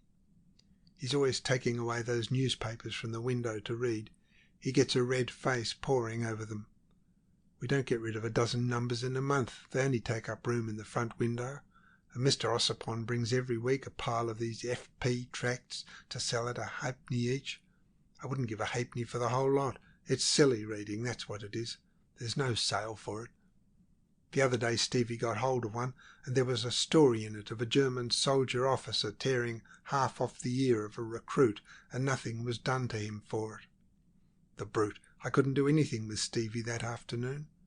The story was enough, too, to make one's blood boil. But what's the use of printing things like that? We aren't German slaves here, thank God. It's not our business, is it?" Mr. Verloc made no reply. "I had to take the carving knife from the boy," Mrs. Verloc continued, a little sleepily now. "He was shouting and stamping and sobbing. He can't stand the notion of any cruelty. He would have stuck that officer like a pig if he had seen him then. It's true, too. Some people don't deserve much mercy." Mrs. Verloc's voice ceased, and the expression of her motionless eyes became more and more contemplative and veiled during the long pause. "Comfortable, dear?" she asked in a faint, far-away voice. "Shall I put out the light now?" The dreary conviction that there was no sleep for him held Mr. Verloc mute and hopelessly inert in his fear of darkness. He made a great effort. "Yes, put it out," he said at last, in a hollow tone. Chapter 4 of The Secret Agent by Joseph Conrad. Most of the 30 or so little tables covered by red cloths with a white design stood ranged at right angles to the deep brown wainscoting of the underground hall. Bronze chandeliers with many globes depended from the low, slightly vaulted ceiling, and the fresco paintings ran flat and dull all round the walls without windows, representing scenes of the chase and of outdoor revelry in medieval costumes. Varlets in green jerkins brandished hunting knives and raised on high tankards of foaming beer. "Unless I am very much mistaken, you are the man who would know the inside of this confounded affair," said the robust Ossipon, leaning over, with his elbows far out on the table and his feet tucked back completely under his chair. His eyes stared with wild eagerness. An upright, semi-grand piano near the door, flanked by 2 palms in pots, executed suddenly, all by itself, a valse tune with aggressive virtuosity. The din it raised was deafening. When it ceased, as abruptly as it had started, the bespectacled, dingy little man who faced Ossipon behind a heavy glass mug full of beer emitted calmly what had the sound of a general proposition. "In principle, what one of us may or may not know as to any given fact can't be a matter for inquiry to the others." "Certainly not," Comrade Ossipon agreed in a quiet undertone. "In principle." With his big, florid face held between his hands, he continued to stare hard, while the dingy little man in spectacles coolly took a drink of beer and stood the glass mug back on the table. His flat, large ears departed widely from the sides of his skull, which looked frail enough for Ossipon to crush between thumb and forefinger. The dome of his forehead seemed to rest on the rim of the spectacles. The flat cheeks, of a greasy, unhealthy complexion, were merely smudged by the miserable poverty of a thin, dark whisker. The lamentable inferiority of the whole physique was made ludicrous by the supremely self-confident bearing of the individual. His speech was curt, and he had a particularly impressive manner of keeping silent. Ossipon spoke again from between his hands in a mutter. "Have you been out much today?" "No, I stayed in bed all the morning," answered the other. "Why?" "Oh, nothing," said Ossipon, gazing earnestly and quivering inwardly with a desire to find out something, but obviously intimidated by the little man's overwhelming air of unconcern. When talking with this comrade, which happened but rarely, the big Ossipon suffered from a sense of moral and even physical insignificance. However, he ventured another question. "Did you walk down here?" "No, omnibus," the little man answered readily enough. He lived far away in Islington, in a small house down a shabby street, littered with straw and dirty paper, where out of school hours a troop of assorted children ran and squabbled with a shrill, joyless, rowdy clamour. His single back room, remarkable for having an extremely large cupboard, he rented furnished from two elderly spinsters, dressmakers in a humble way, with a clientele of servant girls mostly. He had a heavy padlock put on the cupboard, but otherwise he was a model lodger, giving no trouble and requiring practically no attendance. His oddities were that he insisted on being present when his room was being swept, and that when he went out he locked his door and took the key with him. Ossipon had a vision of these round, black-rimmed spectacles progressing along the street on the top of an omnibus, their self-confident glitter falling here and there on the walls of houses or lowered upon the heads of the unconscious stream of people on the pavements. The ghost of a sickly smile altered the set of Ossipon's thick lips at the thought of the walls nodding, of people running for life at the sight of those spectacles. If they had only known, what a panic! He murmured interrogatively, "Been sitting here long?" "An hour or more," answered the other negligently, and took a pull at the dark beer. All his movements, the way he grasped the mug, the act of drinking, the way he set the heavy glass down and folded his arms, had a firmness, an assured precision which made the big and muscular Ossipon, leaning forward with staring eyes and protruding lips, look the picture of eager indecision. "An hour," he said. "Then it may be you haven't heard yet the news I've heard just now, in the street, have you?" The little man shook his head negatively the least bit. But as he gave no indication of curiosity, Ossipon ventured to add that he had heard it just outside the place. A newspaper boy had yelled a thing under his very nose, and not being prepared for anything of that sort, he was very much startled and upset. He had to come in there with a dry mouth. "I never thought of finding you here," he added, murmuring steadily, with his elbows planted on the table. "I come here sometimes," said the other, preserving his provoking coolness of demeanour. "It's wonderful that you of all people should have heard nothing of it," the big Ossipon continued. His eyelids snapped nervously upon the shining eyes. "You of all people," he repeated tentatively. This obvious restraint argued an incredible and inexplicable timidity of the big fellow before the calm little man, who again lifted the glass mug, drank, and put it down with brusque and assured movements. And that was all. Ossipon, after waiting for something, word or sign, that did not come, made an effort to assume a sort of indifference. "Do you," he said, deadening his voice still more, "give your stuff to anybody who's up to asking for it?" "My absolute rule is never to refuse anybody, as long as I have a pinch by me," answered the little man with decision. "That's a principle," commented Ossipon. "It's a principle." "And you think it's sound?" The large round spectacles, which gave a look of staring self-confidence to the sallow face, confronted Ossipon like sleepless, unwinking orbs flashing a cold fire. Perfectly. Always. Under every circumstance. What could stop me? Why should I not? Why should I think twice about it? Ossipon gasped, as it were, discreetly. Do you mean to say you would hand it over to a tech if one came to ask you for your wares? The other smiled faintly.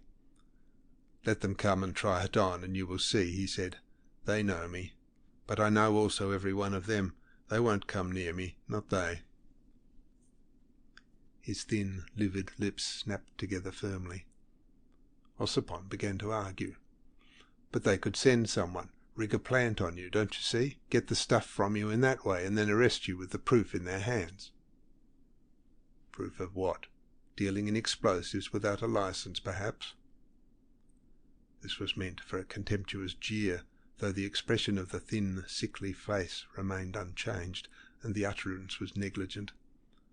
I don't think there's one of them anxious to make that arrest. I don't think they could get one of them to apply for a warrant. I mean one of the best, not one. Why? Ossipon asked. Because they know very well I take care never to part with the last handful of my wares. I've it always by me. He touched the breast of his coat lightly. In a thick glass flask, he added. So I've been told, said Ossipon, with a shade of wonder in his voice. But I didn't know if— They know, interrupted the little man crisply, leaning against the straight chair back, which rose higher than his fragile head. I shall never be arrested. The game isn't good enough for any policeman of them all. To deal with a man like me, you require sheer, naked, inglorious heroism. Again his lips closed with a self-confident snap. Ossipon repressed a movement of impatience. Or recklessness, or simply ignorance, he retorted. They've only to get somebody for the job who does not know you carry enough stuff in your pocket to blow yourself and everything within 60 yards of you to pieces. I never affirmed I could not be eliminated, rejoined the other, but that wouldn't be an arrest. Moreover, it's not so easy as it looks. Bah! Ossipon contradicted. Don't be too sure of that. What's to prevent half a dozen of them jumping upon you from behind in the street? With your arms pinned to your sides you could do nothing, could you? Yes, I could. I am seldom out in the streets after dark, said the little man impassively, and never very late. I walk always with my right hand closed round the india-rubber ball which I have in my trouser pocket. The pressing of this ball actuates a detonator inside the flask I carry in my pocket. It's the principle of the pneumatic instantaneous shutter for a camera lens.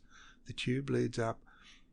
With a swift, disclosing gesture, he gave Ossipon a glimpse of the india-rubber tube, resembling a slender brown worm, issuing from the armhole of his waistcoat and plunging into the inner breast pocket of his jacket. His clothes, of a nondescript brown mixture, were threadbare and marked with stains, dusty in the folds, with ragged buttonholes. The detonator is partly mechanical, partly chemical, he explained, with casual condescension.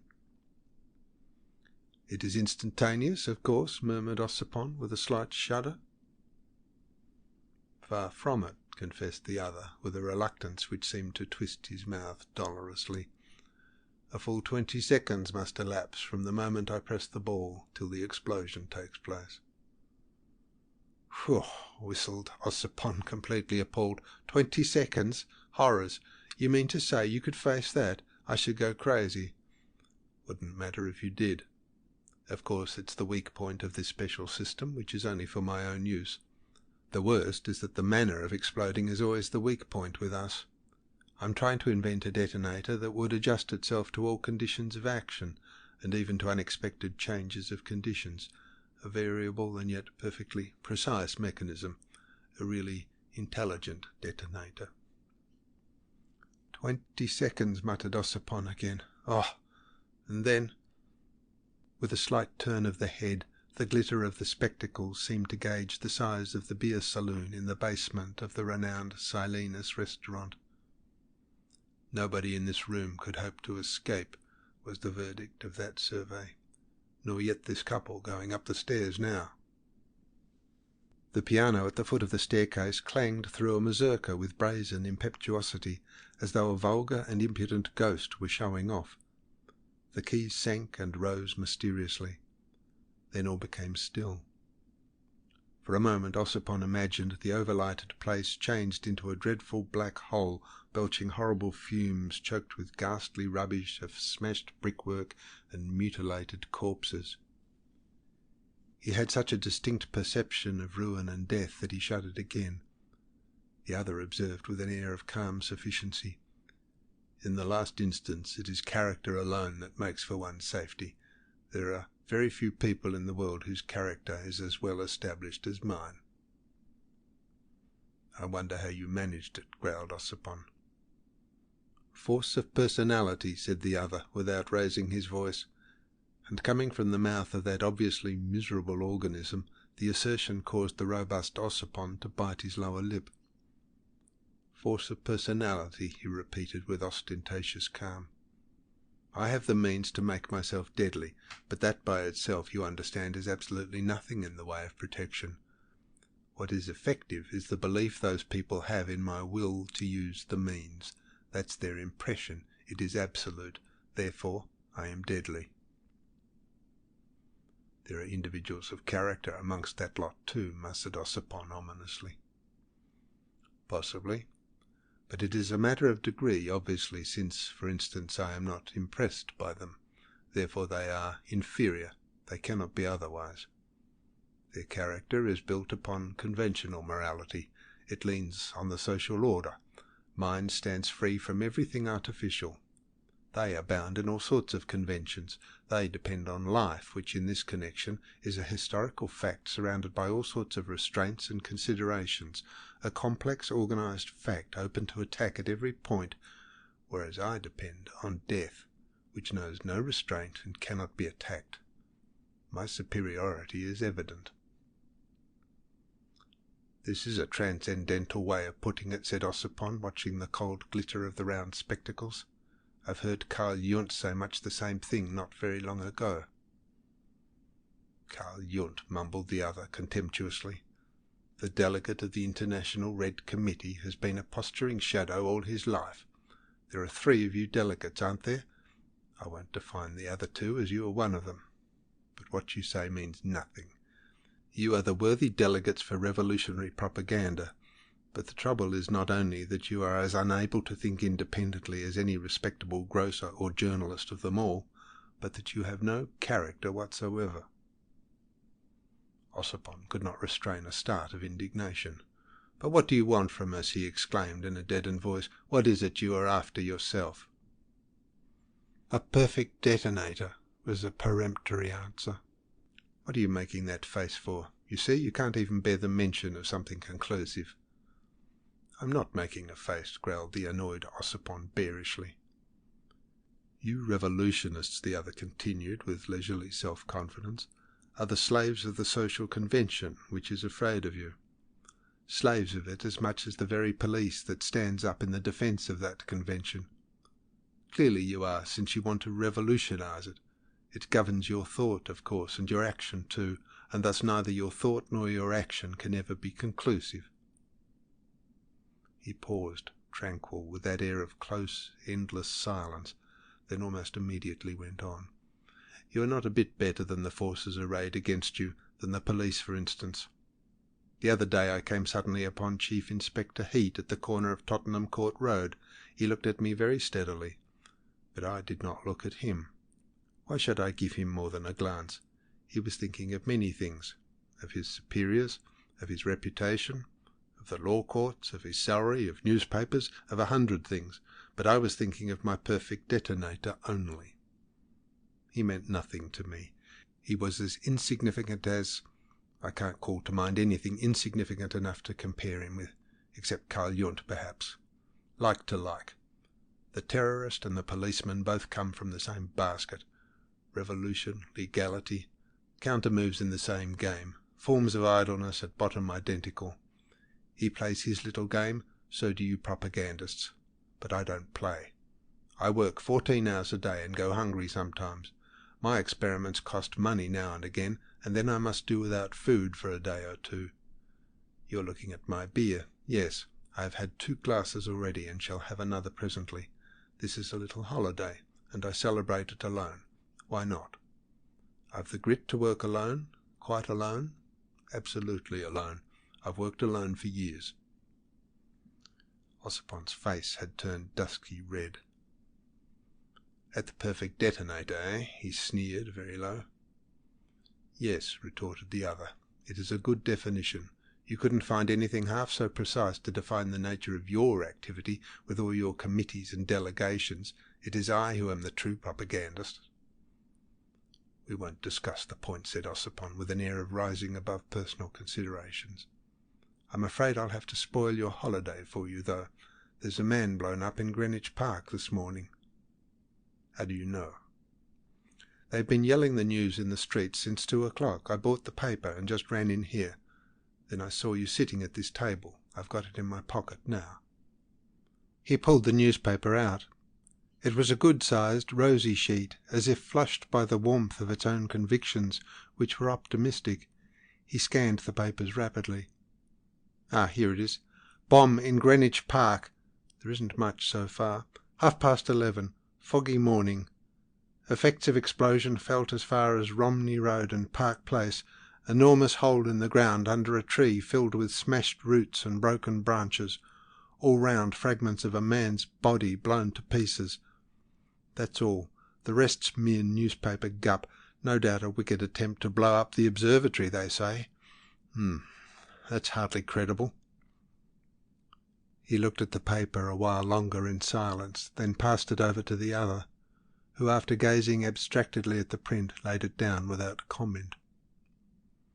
It was Ossipon who spoke first, still resentful. The fragments of only one man, you note. Ergo, blew himself up. That spoils your day off for you, don't it? Were you expecting that sort of move? I hadn't the slightest idea, not the ghost of a notion of anything of the sort being planned to come off here, in this country. Under the present circumstances, it's nothing short of criminal. The little man lifted his thin black eyebrows with dispassionate scorn. Criminal? What's that? What's crime? What can be the meaning of such an assertion? How am I to express myself? One must use the current words, said Ossipon impatiently. The meaning of this assertion is that this business may affect our position very adversely in this country. Isn't that crime enough for you? I'm convinced you've been giving away some of your stuff lately. Ossipon stared hard. The other, without flinching, lowered and raised his head slowly. You have, burst out the editor of the FP leaflets in an intense whisper. No.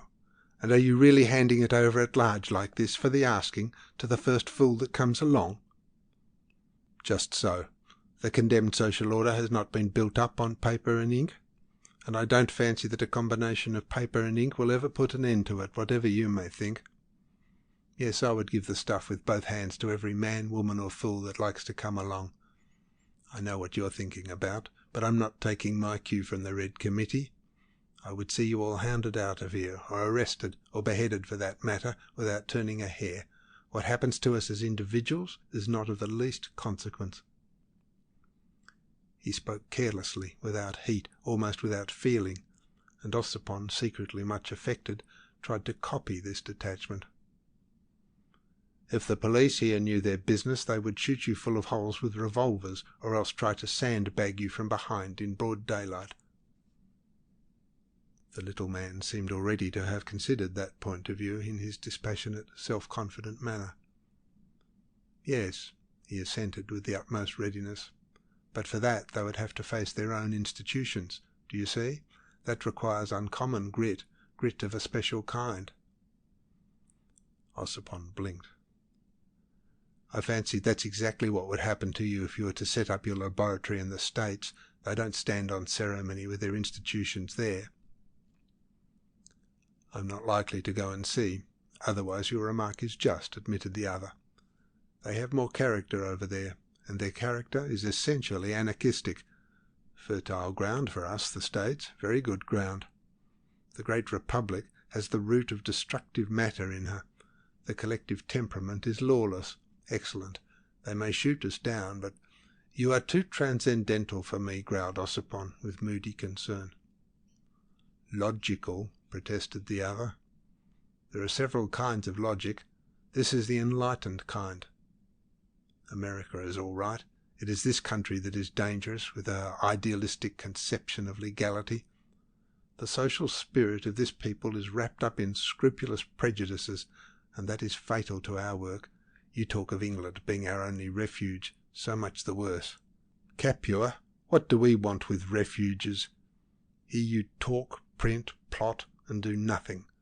I dare say it's very convenient for such Karl Junts. He shrugged his shoulders slightly, then added with the same leisurely assurance, to break up the superstition and worship of legality should be our aim.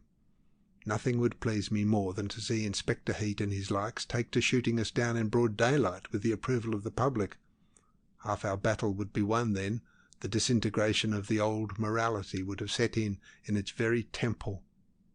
That is what you ought to aim at. But you revolutionists will never understand that. You plan the future. You lose yourselves in reveries of economical systems derived from what is, whereas what's wanted is a clean sweep and a clear start for a new conception of life. That sort of future will take care of itself if you will only make room for it.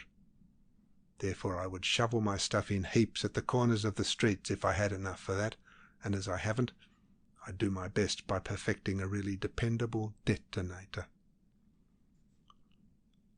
Ossipon, who had been mentally swimming in deep waters, seized upon the last word as if it were a saving plank.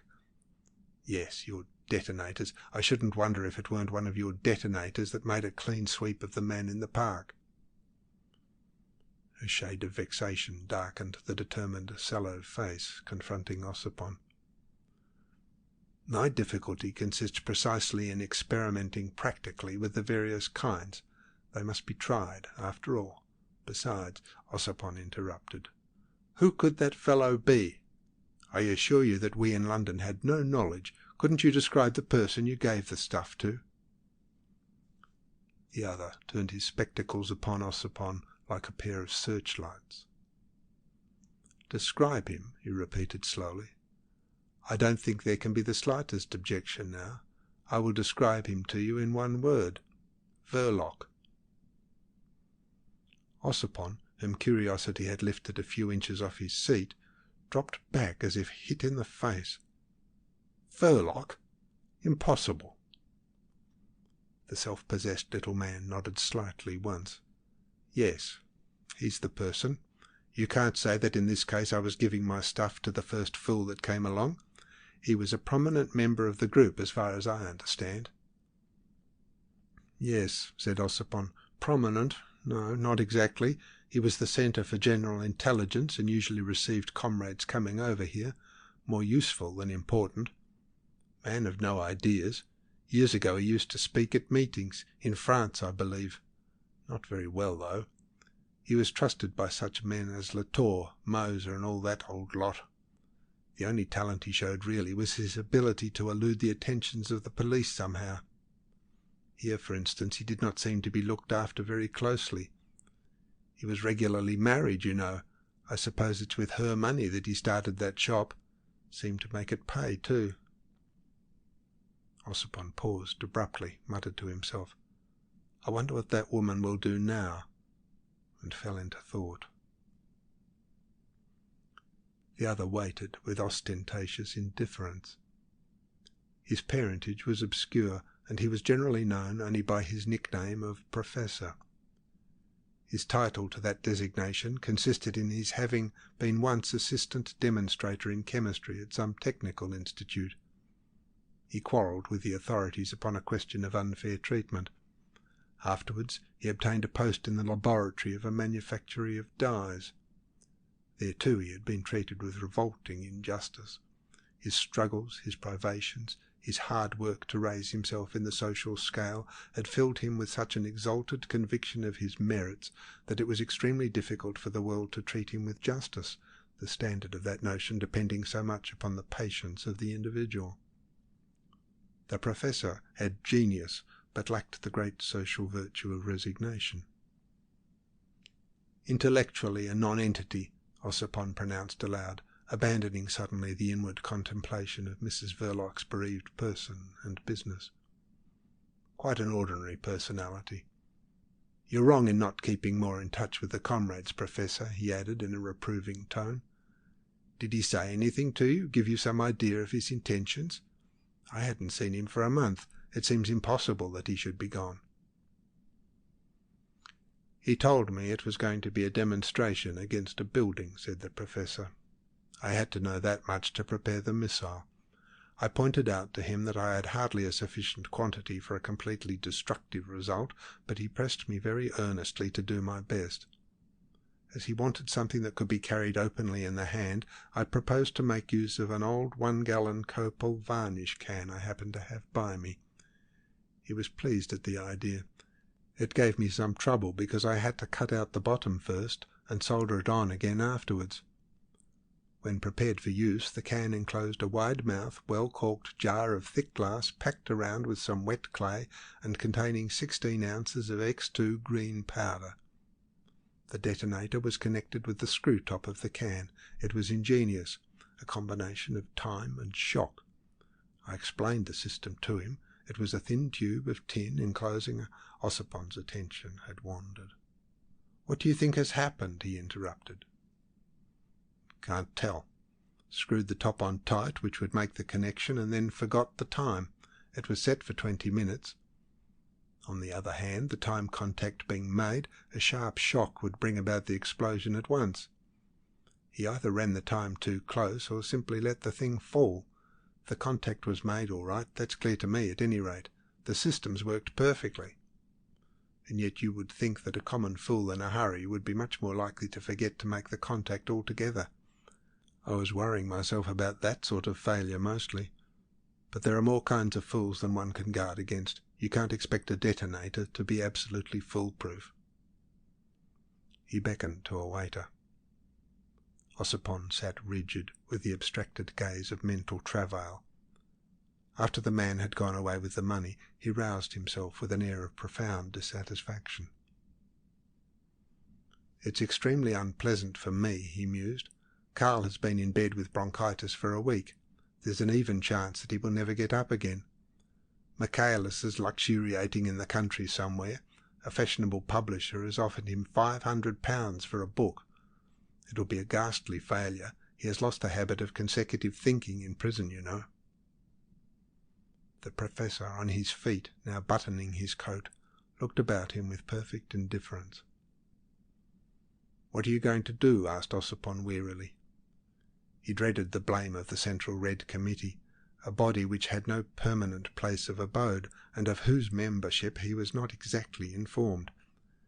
If this affair eventuated in the stoppage of the modest subsidy allotted to the publication of the FP pamphlets, then indeed he would have to regret Verloc's inexplicable folly. "Solidarity with the extremist form of action is one thing, and silly recklessness is another," he said, with a sort of moody brutality. "I don't know what came to Verloc. There's some mystery there. However, he's gone. You may take it as you like, but under the circumstances, the only policy for the militant revolutionary group is to disclaim all connection with this damned freak of yours. How to make the disclaimer convincing enough is what bothers me." The little man on his feet, buttoned up and ready to go, was no taller than the seated Ossipon. He levelled his spectacles at the latter's face point blank. "You might ask the police for a testimonial of good conduct. They know where every one of you slept last night. Perhaps if you asked them, they would consent to publish some sort of official statement." "No doubt they are aware well enough that we had nothing to do with this," mumbled Ossipon bitterly. "What they will say is another thing."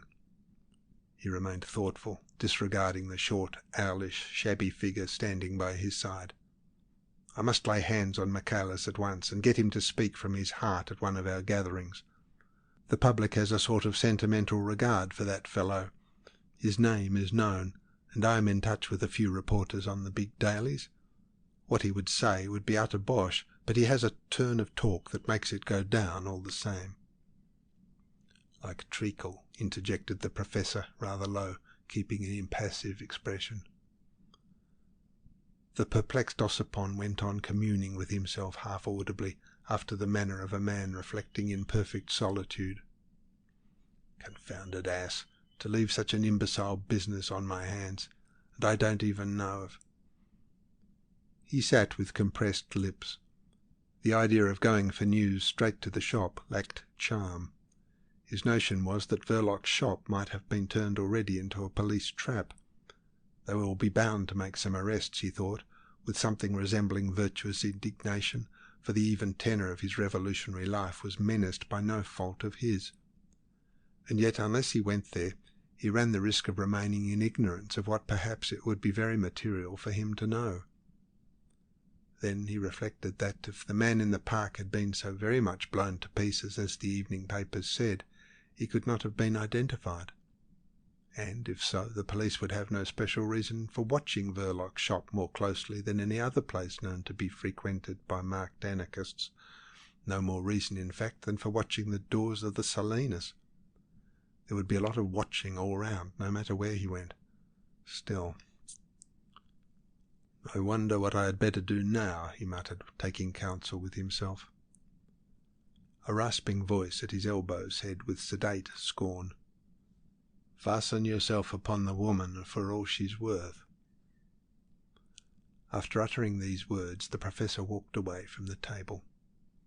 Ossipon, whom that piece of insight had taken unawares, gave one ineffectual start and remained still, with a helpless gaze, as though nailed fast to the seat of his chair. The lonely piano, without as much as a music stool to help it, struck a few chords courageously, and beginning a selection of national airs, played him out at last to the tune of Bluebells of Scotland. The painfully detached notes grew faint behind his back while he went slowly upstairs, across the hall, and into the street. In front of the great doorway a dismal row of newspaper sellers, standing clear of the pavement, dealt out their wares from the gutter. It was a raw, gloomy day of the early spring, and the grimy sky, the mud of the streets, the rags of the dirty men, harmonized excellently with the eruption of the damp, rubbishy sheets of paper soiled with printer's ink. The posters, maculated with filth, garnished like tapestry the sweep of the curbstone. The trade in afternoon papers was brisk, yet, in comparison with the swift, constant march of foot traffic, the effect was of indifference, of a disregarded distribution. Ossipon looked hurriedly both ways before stepping out into the cross-currents, but the professor was already out of sight. Chapter 5 of The Secret Agent by Joseph Conrad. The professor had turned into a street to the left, and walked along with his head carried rigidly erect in a crowd whose every individual almost overtopped his stunted stature. It was vain to pretend to himself that he was not disappointed. But that was mere feeling. The stoicism of his thought could not be disturbed by this or any other failure. Next time, or the time after next, a telling stroke would be delivered, something really startling, a blow fit to open the first crack in the imposing front of the great edifice of legal conceptions sheltering the atrocious injustice of society. Of humble origin, and with an appearance really so mean as to stand in the way of his considerable natural abilities, his imagination had been fired early by the tales of men rising from the depths of poverty to positions of authority and affluence. The extreme, almost ascetic purity of his thought, combined with an astounding ignorance of worldly conditions, had set before him a goal of power and prestige to be attained without the medium of arts, graces, tact, wealth, by a sheer weight of merit alone. On that view, he considered himself entitled to undisputed success. His father, a delicate, dark enthusiast with a sloping forehead, had been an itinerant and rousing preacher of some obscure but rigid Christian sect, a man supremely confident in the privileges of his righteousness. In the son, individualized by temperament, once the science of colleges had replaced thoroughly the faith of conventicles, this moral attitude translated itself into a frenzied puritanism of ambition. He nursed it as something secularly holy. To see it thwarted opened his eyes to the true nature of the world, whose morality was artificial, corrupt, and blasphemous. The way of even the most justifiable revolutions is prepared by personal impulses disguised into creeds. The professor's indignation found in itself a final cause that absolved him from the sin of turning to destruction as the agent of his ambition. To destroy public faith in legality was the imperfect formula of his pedantic fanaticism. But the subconscious conviction that the framework of an established social order cannot be effectually shattered except by some form of collective or individual violence was precise and correct. He was a moral agent. That was settled in his mind. By exercising his agency with ruthless defiance, he procured for himself the appearances of power and personal prestige. That was undeniable to his vengeful bitterness. It pacified its unrest, and in their own way the most ardent of revolutionaries are perhaps doing no more but seeking for peace in common with the rest of mankind, the peace of soothed vanity, of satisfied appetites, or perhaps of appeased conscience. Lost in the crowd, miserable and undersized, he meditated confidently on his power, keeping his hand in the left pocket of his trousers, grasping lightly the india-rubber ball, the supreme guarantee of his sinister freedom. But after a while he became disagreeably affected by the sight of the roadway thronged with vehicles and of the pavement crowded with men and women. He was in a long, straight street, peopled by a mere fraction of an immense multitude, but all round him, on and on, even to the limits of the horizon, hidden by the enormous piles of brick, he felt the mass of mankind, mighty in its numbers. They swarmed numerous like locusts, industrious like ants, thoughtless like a natural force, pushing on, blind and orderly and absorbed, impervious to sentiment, to logic, to terror too, perhaps. That was the form of doubt he feared most. Impervious to fear. Often, while walking abroad, when he happened also to come out of himself, he had such moments of dreadful and sane mistrust of mankind. What if nothing could move them? Such moments come to all men whose ambition aims at a direct grasp upon humanity, to artists, politicians, thinkers, reformers, or saints. A despicable emotional state, this, against which solitude fortifies a superior character. And with severe exultation the professor thought of the refuge of his room with its padlocked cupboard, lost in a wilderness of poor houses, the hermitage of the perfect anarchist.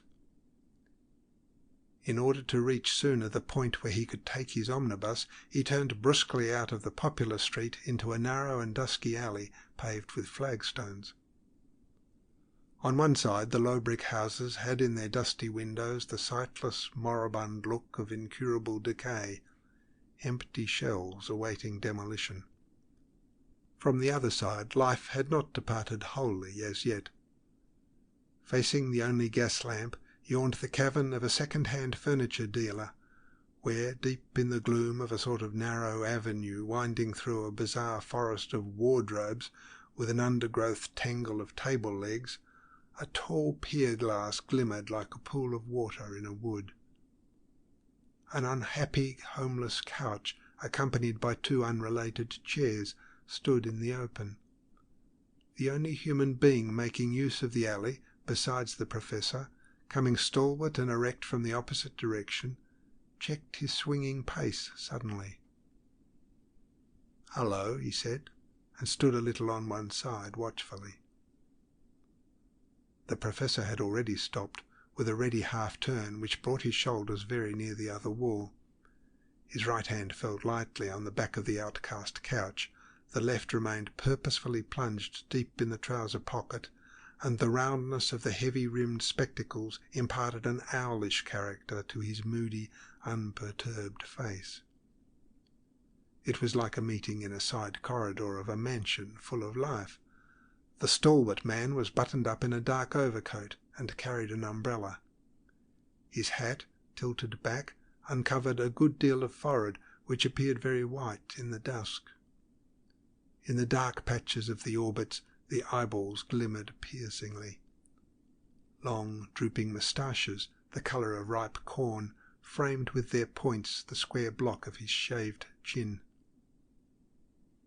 "I am not looking for you," he said curtly. The Professor did not stir an inch. The blended noises of the enormous town sank down to an inarticulate low murmur. Chief Inspector Heat of the Special Crimes Department changed his tone. "Not in a hurry to get home?" he asked with mocking simplicity. The unwholesome-looking little moral agent of destruction exulted silently in the possession of personal prestige, keeping in check this man armed with the defensive mandate of a menaced society. More fortunate than Caligula, who wished that the Roman Senate had only one head for the better satisfaction of his cruel lust, he beheld in that one man all the forces he had set at defiance, the force of law, property, oppression, and injustice. He beheld all his enemies, and fearlessly confronted them all in a supreme satisfaction of his vanity. They stood perplexed before him, as if before a dreadful portent. He gloated inwardly over the chance of this meeting, affirming his superiority over all the multitude of mankind. It was, in reality, a chance meeting. Chief Inspector Heat had had a disagreeably busy day since his department received the first telegram from Greenwich a little before 11 in the morning. First of all, the fact of the outrage being attempted less than a week after he had assured a high official that no outbreak of anarchist activity was to be apprehended was sufficiently annoying. If he ever thought himself safe in making a statement, it was then. He had made that statement with infinite satisfaction to himself, because it was clear that the high official desired greatly to hear that very thing. He had affirmed that nothing of the sort could even be thought of without the department being aware of it within 24 hours, and he had spoken thus in his consciousness of being the great expert of his department. He had gone even so far as to utter words which true wisdom would have kept back. But Chief Inspector Heat was not very wise, at least not truly so. True wisdom, which is not certain of anything in this world of contradictions, would have prevented him from attaining his present position. It would have alarmed his superiors and done away with his chances of promotion. His promotion had been very rapid. "There isn't one of them, sir, that we couldn't lay our hands on at any time of night and day. We know what each of them is doing hour by hour," he had declared. And the high official had deigned to smile. This was so obviously the right thing to say for an officer of Chief Inspector Heat's reputation that it was perfectly delightful. The high official believed the declaration, which chimed in with his idea of the fitness of things.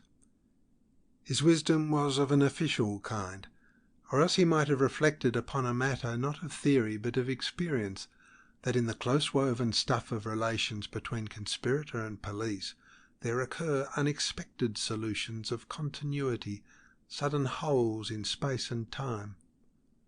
A given anarchist may be watched inch by inch and minute by minute, but a moment always comes when somehow all sight and touch of him are lost for a few hours, during which something, generally an explosion, more or less deplorable, does happen. But the high official, carried away by his sense of the fitness of things, had smiled, and now the recollection of that smile was very annoying to Chief Inspector Heat, principal expert in anarchist procedure. This was not the only circumstance whose recollection depressed the usual serenity of the eminent specialist. There was another dating back only to that very morning. The thought that, when called urgently to his assistant commissioner's private room, he had been unable to conceal his astonishment was distinctly vexing.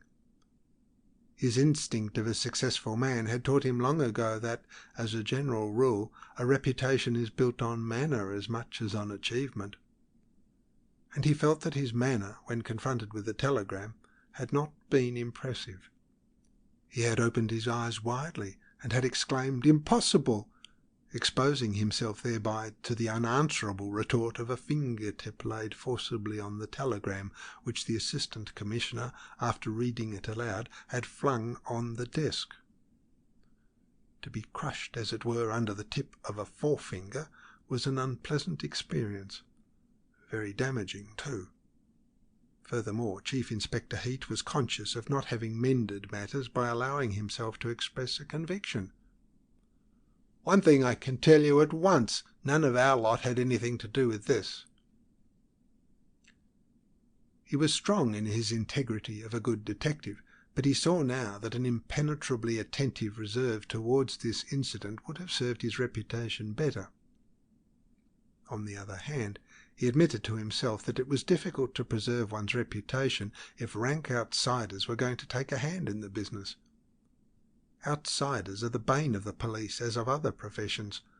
The tone of the Assistant Commissioner's remarks had been sour enough to set one's teeth on edge. And since breakfast, Chief Inspector Heat had not managed to get anything to eat. Starting immediately to begin his investigation on the spot, he had swallowed a good deal of raw, unwholesome fog in the park. Then he had walked over to the hospital, and when the investigation in Greenwich was concluded at last, he had lost his inclination for food. Not accustomed as the doctors are to examine closely the mangled remains of human beings, he had been shocked by the sight disclosed to his view when a waterproof sheet had been lifted off a table in a certain apartment of the hospital. Another waterproof sheet was spread over that table in the manner of a tablecloth, with the corners turned up over a sort of mound. A heap of rags, scorched and blood-stained, half concealing what might have been an accumulation of raw material for a cannibal feast.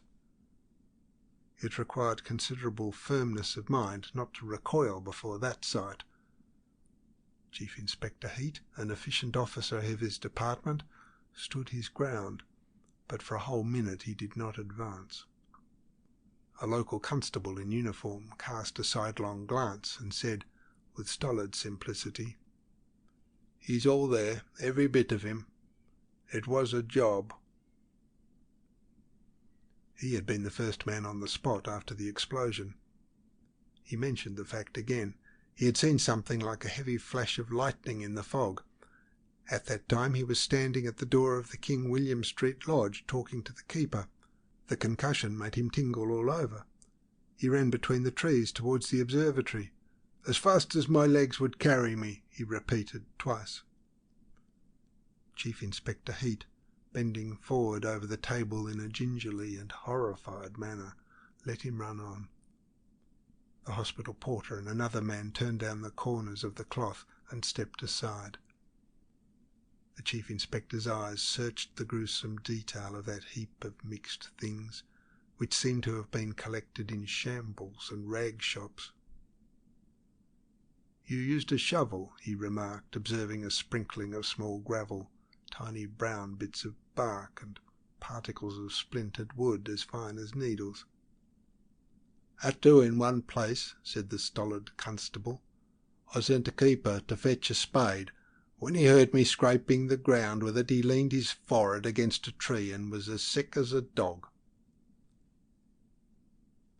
The Chief Inspector, stooping guardedly over the table, fought down the unpleasant sensation in his throat. The shattering violence of destruction which had made of that body a heap of nameless fragments affected his feelings with a sense of ruthless cruelty, though his reason told him the effect must have been as swift as a flash of lightning.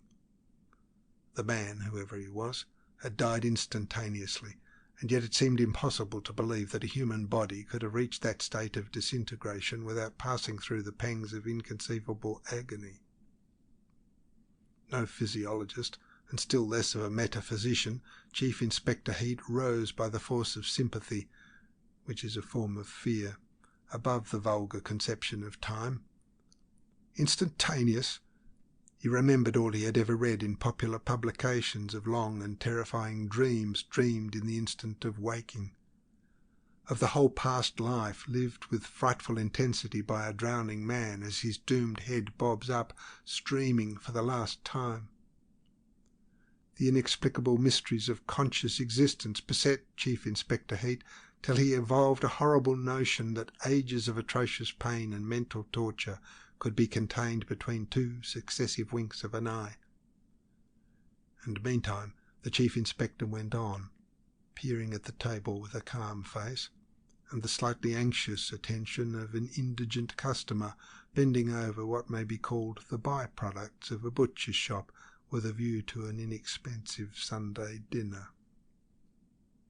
All the time his trained faculties of an excellent investigator, who scorns no chance of information, followed the self-satisfied, disjointed loquacity of the constable. "A fair-haired fellow," the last observed in a placid tone, and paused. "The old woman who spoke to the sergeant noticed a fair-haired fellow coming out of Maze Hill Station." He paused. "And he was a fair-haired fellow. She noticed two men coming out of the station after the up train had gone on," he continued slowly.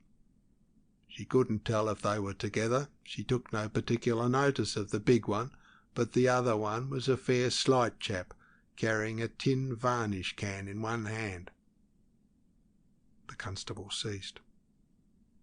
"Know the woman?" muttered the Chief Inspector, with his eyes fixed on the table, and a vague notion in his mind of an inquest to be held presently upon a person likely to remain forever unknown. "Yes, she's housekeeper to a retired publican, and attends the chapel in Park Place sometimes," the constable uttered weightily, and paused with another oblique glance at the table. Then suddenly, "Well, here he is, all of him I could see. Fair, slight enough. Look at that foot there. I picked up the legs first, one after another.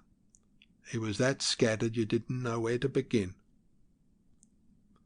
The constable paused. The least flicker of an innocent, self-laudatory smile invested his round face with an infantile expression. "Stumbled," he announced positively. "I stumbled once myself, and pitched on my head too while running up. Them roots do stick out all about the place.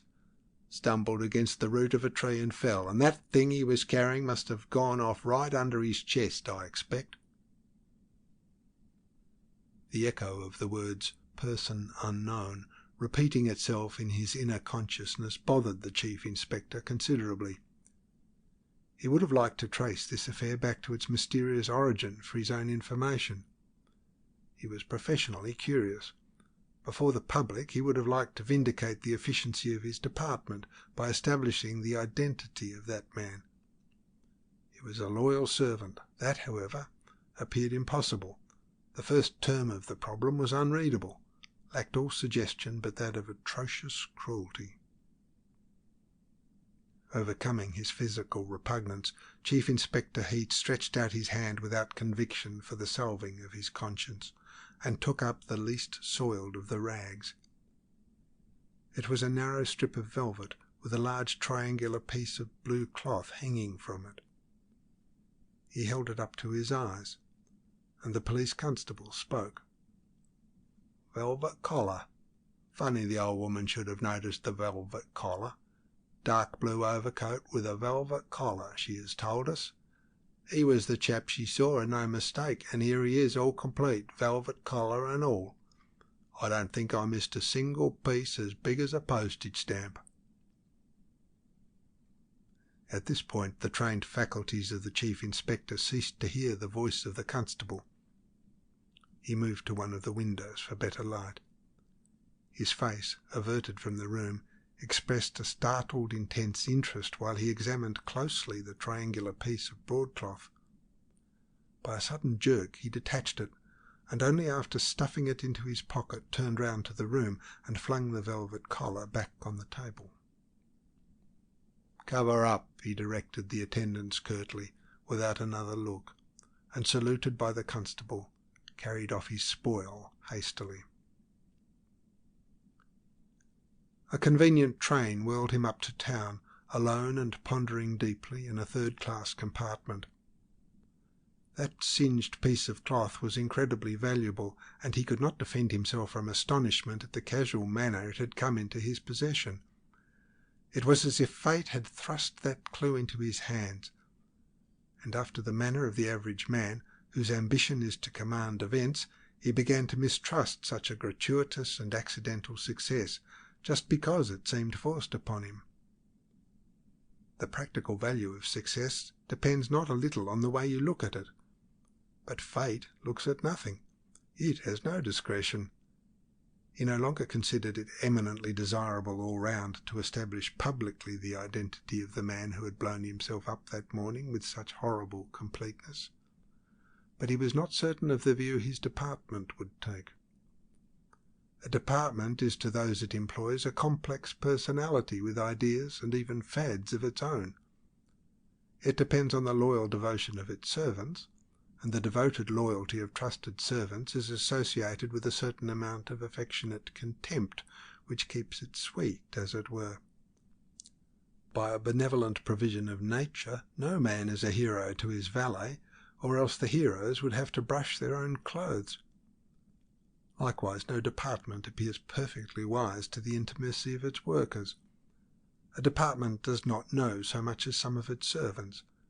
Being a dispassionate organism, it can never be perfectly informed. It would not be good for its efficiency to know too much.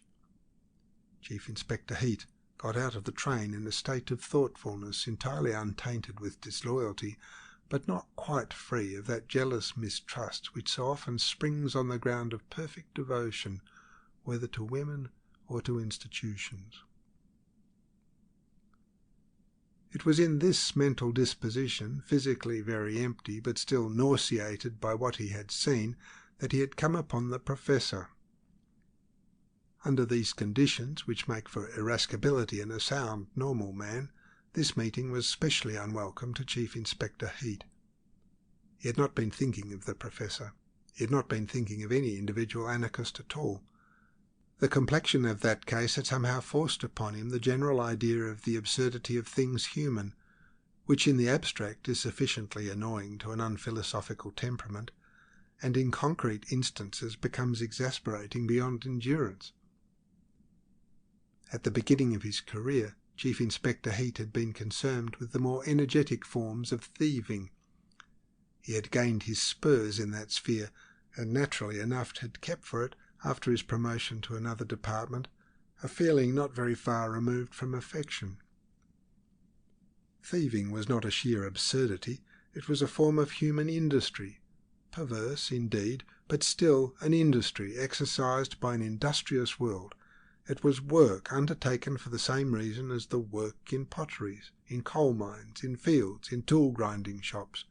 It was labour, whose practical difference from the other forms of labour consisted in the nature of its risk, which did not lie in ankylosis or lead poisoning or fire damp or gritty dust, but in what may be briefly defined in its own special phraseology as 7 years hard. Chief Inspector Heat was, of course, not insensible to the gravity of moral differences, but neither were the thieves he had been looking after. They submitted to the severe sanctions of a morality familiar to Chief Inspector Heat with a certain resignation. They were his fellow citizens gone wrong because of an imperfect education, Chief Inspector Heat believed. But allowing for that difference, he could understand the mind of a burglar, because, as a matter of fact, the mind and the instincts of a burglar are of the same kind as the mind and the instincts of a police officer. Both recognize the same conventions, and have a working knowledge of each other's methods and of the routine of their respective trades. They understand each other, which is advantageous to both, and establishes a sort of amenity in their relations. Products of the same machine, one classed as useful and the other as noxious, they take the machine for granted in different ways, but with a seriousness essentially the same. The mind of Chief Inspector Heat was inaccessible to ideas of revolt. But his thieves were not rebels. His bodily vigour, his cool, inflexible manner, his courage and his fairness had secured for him much respect and some adulation in the sphere of his early successes. He had felt himself revered and admired. And Chief Inspector Heat, arrested within 6 paces of the anarchist nicknamed the Professor, gave a thought of regret to the world of thieves, sane, without morbid ideals, working by routine, respectful of constituted authorities, free from all taint of hate and despair. After paying this tribute to what is normal in the constitution of society, for the idea of thieving appeared to his instinct as normal as the idea of property, Chief Inspector Heat felt very angry with himself for having stopped, for having spoken, for having taken that way at all, on the ground of it being a short-cut from the station to the headquarters. And he spoke again in his big, authoritative voice, which, being moderated, had a threatening character. "You are not wanted, I tell you," he repeated. The anarchist did not stir. An inward laugh of derision uncovered not only his teeth but his gums as well, shook him all over, without the slightest sound. Chief Inspector Heat was led to add, against his better judgment, "Not yet. When I want you, I will know where to find you." Those were perfectly proper words within the tradition and suitable to his character of a police officer addressing one of his special flock. But the reception they got departed from tradition and propriety. It was outrageous. The stunted, weakly figure before him spoke at last. "I've no doubt the papers would give you an obituary notice then. You know best what that would be worth to you. I should think you can imagine easily the sort of stuff that would be printed. But you may be exposed to the unpleasantness of being buried together with me, though I suppose your friends would make an effort to sort us out as much as possible." With all his healthy contempt for the spirit dictating such speeches, the atrocious allusiveness of the words had its effect on Chief Inspector Heat. He had too much insight and too much exact information as well to dismiss them as rot. The dusk of this narrow lane took on a sinister tint from the dark, frail little figure, its back to the wall, and speaking with a weak, self-confident voice.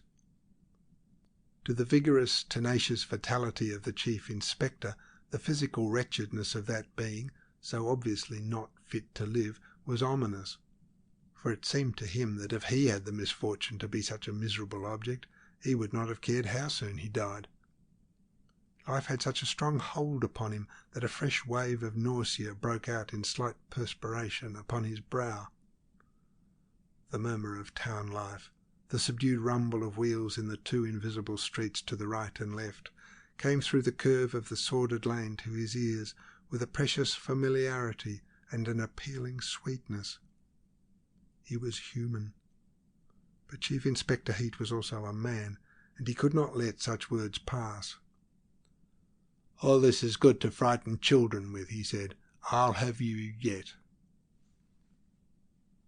It was very well said, without scorn, with an almost austere quietness. "Doubtless," was the answer, "but there's no time like the present, believe me. For a man of real convictions, this is a fine opportunity of self-sacrifice. You may not find another so favourable, so humane. There isn't even a cat near us, and these condemned old houses would make a good heap of bricks where you stand. You'll never get me at so little cost to life and property, which you are paid to protect." "You don't know who you're speaking to," said Chief Inspector Heat firmly. "If I were to lay my hands on you now, I would be no better than yourself." "Ah, the game." "You may be sure our side will win in the end. It may yet be necessary to make people believe that some of you ought to be shot at sight like mad dogs. Then that will be the game. But I'll be damned if I know what yours is. I don't believe you know yourselves. You'll never get anything by it. Meantime, it's you who get something from it, so far, and you get it easily too. I won't speak of your salary, but haven't you made your name simply by not understanding what we are after?" "What are you after, then?" asked Chief Inspector Heat with scornful haste, like a man in a hurry who perceives he is wasting his time. The perfect anarchist answered by a smile which did not part his thin, colourless lips, and the celebrated Chief Inspector felt a sense of superiority which induced him to raise a warning finger.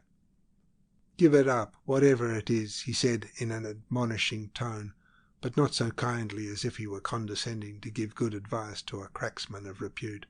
"Give it up. You'll find we are too many for you."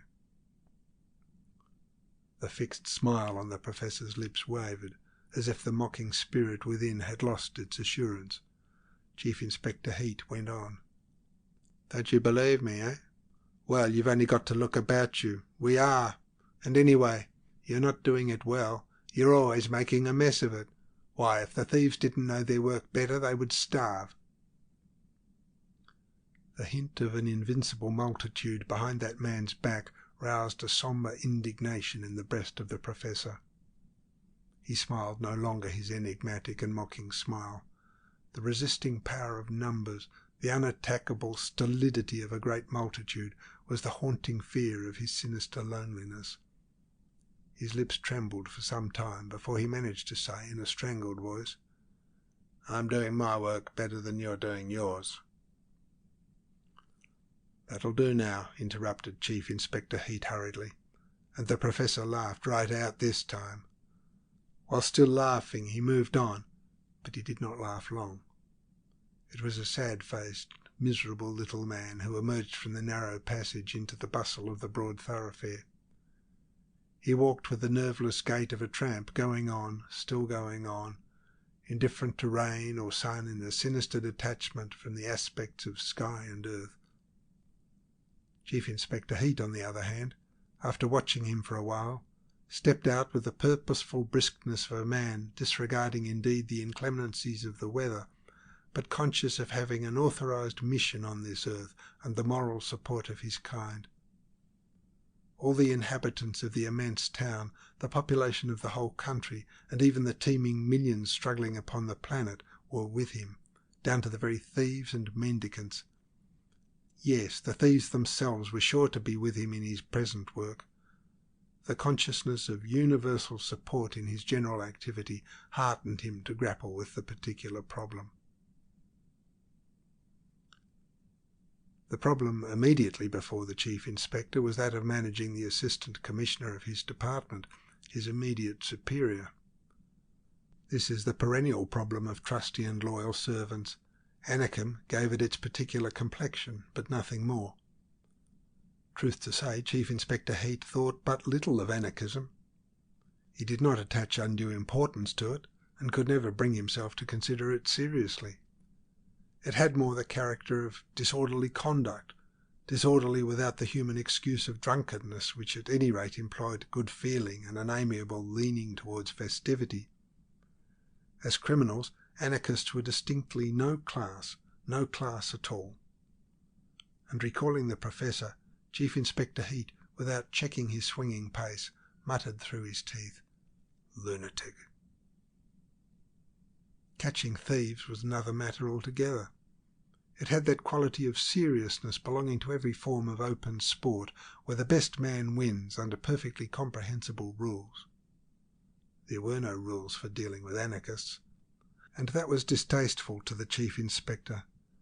It was all foolishness, but that foolishness excited the public mind, affected persons in high places, and touched upon international relations.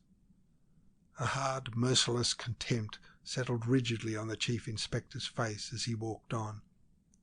His mind ran over all the anarchists in his flock. Not one of them had half the spunk of this or that burglar he had known. Not half, not 1/10. At headquarters, the Chief Inspector was admitted at once to the Assistant Commissioner's private room. He found him, pen in hand, bent over a great table bestrewn with papers, as if worshipping an enormous double inkstand of bronze and crystal.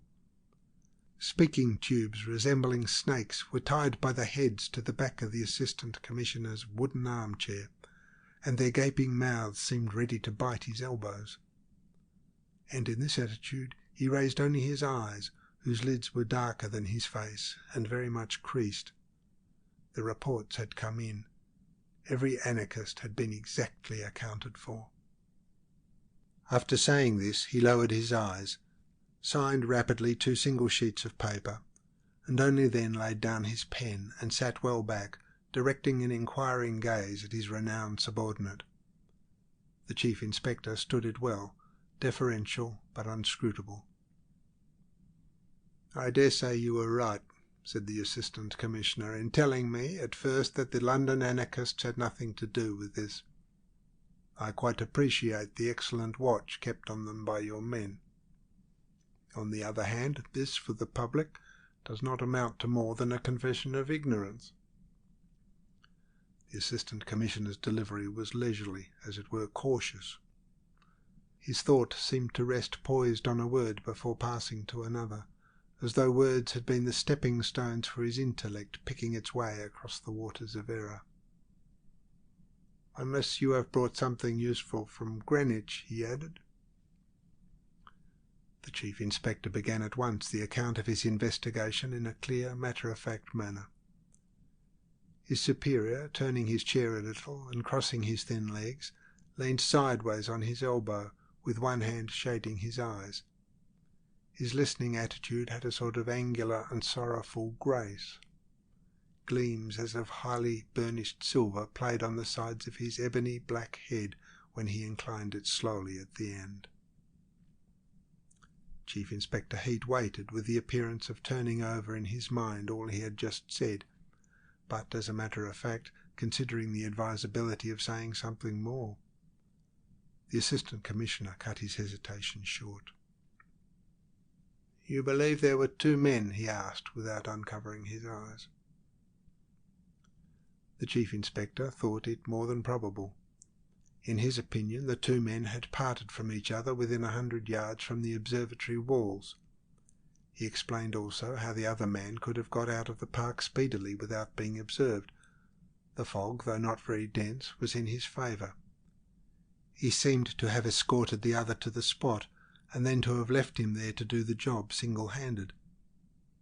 Taking the time those 2 were seen coming out of Maze Hill Station by the old woman, and the time when the explosion was heard, the Chief Inspector thought that the other man might have been actually at the Greenwich Park station, ready to catch the next train up at the moment his comrade was destroying himself so thoroughly. "Very thoroughly, eh?" murmured the Assistant Commissioner from under the shadow of his hand. The Chief Inspector, in a few vigorous words, described the aspect of the remains. "The coroner's jury will have a treat," he added grimly. The Assistant Commissioner uncovered his eyes. "We shall have nothing to tell them," he remarked languidly. He looked up and for a time watched the markedly non-committal attitude of his Chief Inspector. His nature was one that is not easily accessible to illusions. He knew that a department is at the mercy of its subordinate officers, who have their own conceptions of loyalty. His career had been in a tropical colony. He had liked his work there. It was police work. He had been very successful in tracking and breaking up certain nefarious secret societies among the natives. Then he took his long leave and got married rather impulsively. It would be a good match from a worldly point of view, but his wife formed an unfavourable opinion of the colonial climate, on hearsay evidence. On the other hand, she had influential connections. It was an excellent match. But he did not like the work he had to do now. He felt himself dependent on too many subordinates and too many masters. The near presence of that strange emotional phenomenon called public opinion weighed upon his spirits and alarmed him by its irrational nature.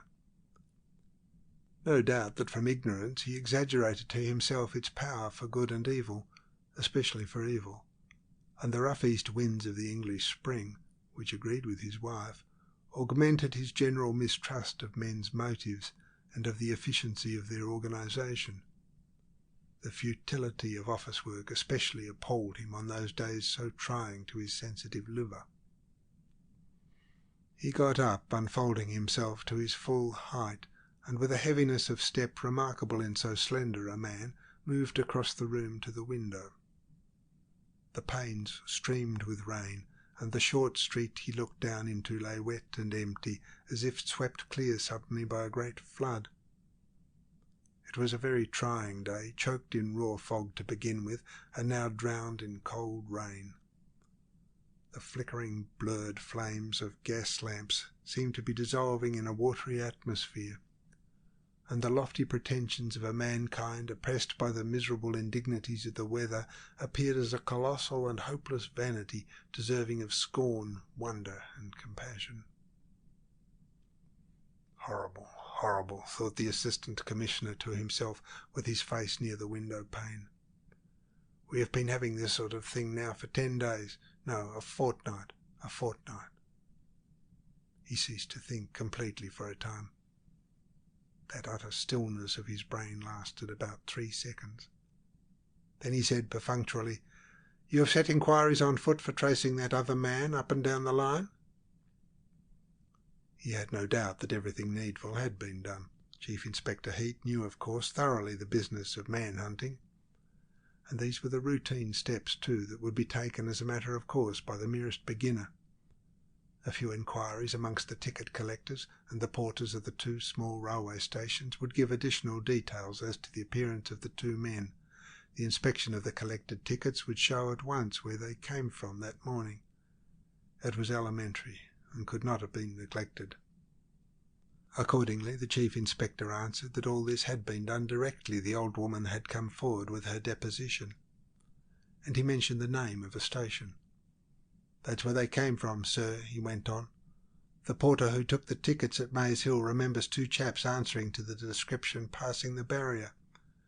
They seemed to him 2 respectable working men of a superior sort, sign painters or house decorators. The big man got out of a 3rd-class compartment backward with a bright tin can in his hand. On the platform he gave it to carry to the fair young fellow who followed him. All this agrees exactly with what the old woman told the police sergeant in Greenwich."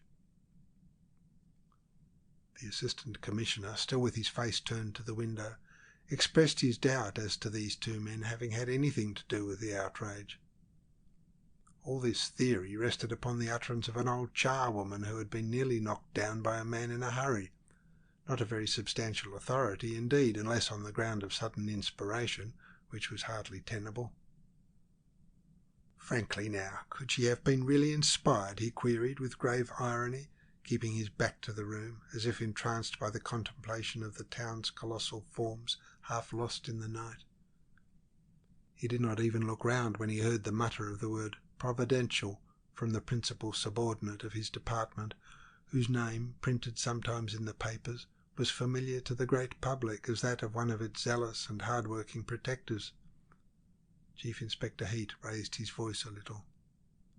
"Strips and bits of bright tin were quite visible to me," he said. "That's a pretty good corroboration." "And these men came from that little country station," the Assistant Commissioner mused aloud, wondering. He was told that such was the name on 2 tickets out of 3 given up out of that train at Maze Hill. The 3rd person who got out was a hawker from Gravesend, well known to the porters. The Chief Inspector imparted that information in a tone of finality, with some ill humour, as loyal servants will do in the consciousness of their fidelity and with the sense of the value of their loyal exertions. And still the Assistant Commissioner did not turn away from the darkness outside, as vast as the sea. "2 foreign anarchists coming from that place," he said, apparently to the window pane. "It's rather unaccountable." "Yes, sir, but it would be still more unaccountable if that Michaelis weren't staying in a cottage in the neighbourhood." At the sound of that name falling unexpectedly into this annoying affair, the Assistant Commissioner dismissed brusquely the vague remembrance of his daily whist party at his club. It was the most comforting habit of his life, in a mainly successful display of his skill without the assistance of any subordinate. He entered his club to play from 5 to 7 before going home to dinner, forgetting for those 2 hours whatever was distasteful in his life, as though the game were a beneficent drug for allaying the pangs of moral discontent.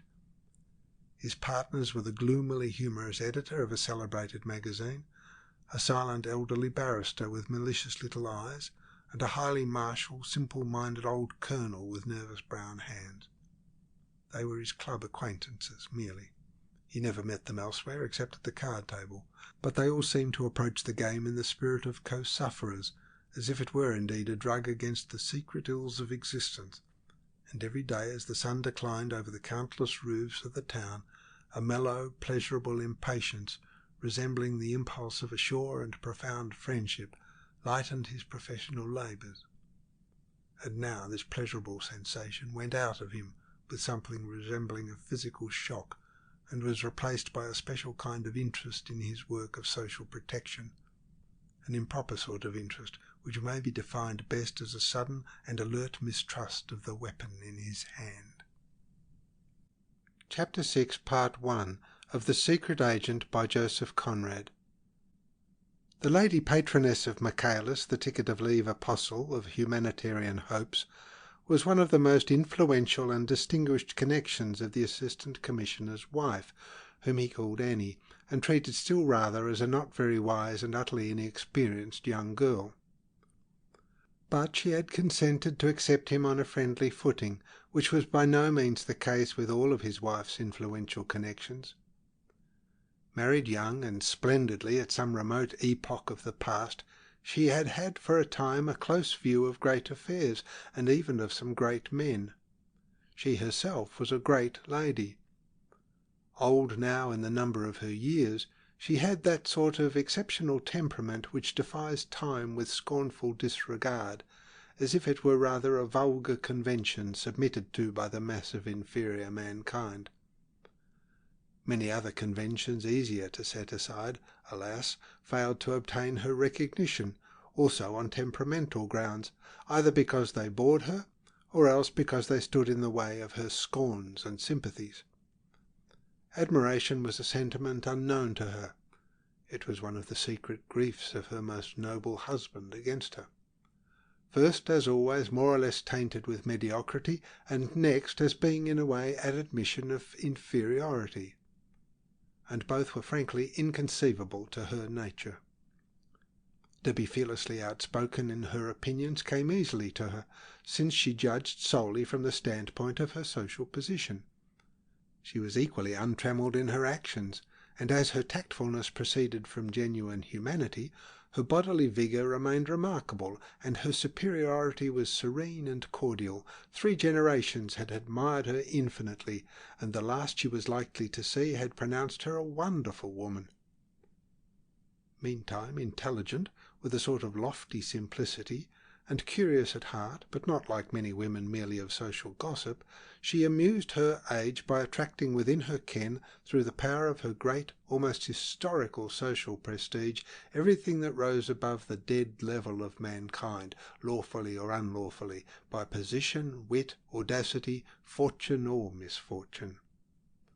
Royal highnesses, artists, men of science, young statesmen, and charlatans of all ages and conditions, who, unsubstantial and light, bobbing up like corks, show best the direction of the surface currents, had been welcomed in that house, listened to, penetrated, understood, appraised for her own edification.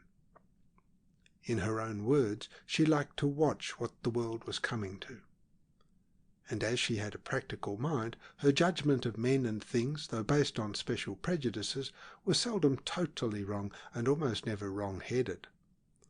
Her drawing-room was probably the only place in the wide world where an assistant commissioner of police could meet a convict liberated on a ticket of leave on other than professional and official ground. Who had brought Michaelis there one afternoon, the assistant commissioner did not remember very well. He had a notion it must have been a certain member of Parliament of illustrious parentage and unconventional sympathies, which were the standing joke of the comic papers. The notabilities and even the simple notorieties of the day brought each other freely to that temple of an old woman's not ignoble curiosity. You never could guess whom you were likely to come upon being received in semi-privacy within the faded blue silk and gilt frame screen, making a cosy nook for a couch and a few armchairs in the great drawing-room, with its hum of voices and the groups of people seated or standing in the light of 6 tall windows. Michaelis had been the object of a revulsion of popular sentiment, the same sentiment which years ago had applauded the ferocity of the life sentence passed upon him for complicity in a rather mad attempt to rescue some prisoners from a police van. The plan of the conspirators had been to shoot down the horses and overpower the escort. Unfortunately, one of the police constables got shot too. He left a wife and 3 small children, and the death of that man aroused through the length and breadth of the realm, for whose defence, welfare and glory men die every day as a matter of duty, an outburst of furious indignation, of a raging, implacable pity for the victim. 3 ringleaders got hanged. Michaelis, young and slim, locksmith by trade, and great frequenter of evening schools, did not even know that anybody had been killed, his part with a few others being to force open the door at the back of the special conveyance. When arrested, he had a bunch of skeleton keys in one pocket, a heavy chisel in another, and a short crowbar in his hand, neither more nor less than a burglar. But no burglar would have received such a heavy sentence. The death of the constable had made him miserable at heart, but the failure of the plot also. He did not conceal either of these sentiments from his impanelled countrymen, and that sort of compunction appeared shockingly imperfect to the crammed court. The judge, on passing sentence, commented feelingly upon the depravity and callousness of the young prisoner. That made the groundless fame of his condemnation. The fame of his release was made for him on no better grounds, by people who wished to exploit the sentimental aspect of his imprisonment, either for purposes of their own or for no intelligible purpose. He let them do so in the innocence of his heart and the simplicity of his mind. Nothing that happened to him individually had any importance. He was like those saintly men whose personality is lost in the contemplation of their faith. His ideas were not in the nature of convictions, they were inaccessible to reasoning. They formed in all their contradictions and obscurities an invincible and humanitarian creed, which he confessed rather than preached with an obstinate gentleness, a smile of pacific assurance on his lips, and his candid blue eyes cast down because the sight of faces troubled his inspiration developed in solitude. In that characteristic attitude, pathetic in his grotesque and incurable obesity, which he had to drag like a galley slave's bullet to the end of his days, the Assistant Commissioner of Police beheld the ticket of leave apostle filling a privileged armchair within the screen. He sat there by the head of the old lady's couch, mild-voiced and quiet, with no more self-consciousness than a very small child, and with something of a child's charm, the appealing charm of trustfulness. Confident of the future, whose secret ways had been revealed to him within the 4 walls of a well-known penitentiary, he had no reason to look with suspicion upon anybody. If he could not give the great and curious lady a very definite idea as to what the world was coming to, he had managed without effort to impress her by his unembittered faith, by the sterling quality of his optimism. A certain simplicity of thought is common to serene souls at both ends of the social scale. The great lady was simple in her own way. His views and beliefs had nothing in them to shock or startle her, since she judged them from the standpoint of her lofty position. Indeed, her sympathies were easily accessible to a man of that sort. She was not an exploiting capitalist herself. She was, as it were, above the play of economic conditions. And she had a great capacity of pity for the more obvious forms of common human miseries, precisely because she was such a complete stranger to them that she had to translate her conception into terms of mental suffering before she could grasp the notion of their cruelty. The Assistant Commissioner remembered very well the conversation between these two. He had listened in silence. It was something as exciting in a way, and even touching in its foredoomed futility, as the efforts at moral intercourse between the inhabitants of remote planets. But this grotesque incarnation of humanitarian passion appealed somehow to one's imagination. At last Michaelis rose. and taking the great lady's extended hand, shook it, retained it for a moment in his great cushioned palm with unembarrassed friendliness, and turned upon the semi-private nook of the drawing-room his back, vast and square, and as if distended under the short tweed jacket. Glancing about in serene benevolence, he waddled along to the distant door between the knots of other visitors. The murmur of conversations paused on his passage. He smiled innocently at a tall, brilliant girl whose eyes met his accidentally, and went out unconscious of the glances following him across the room.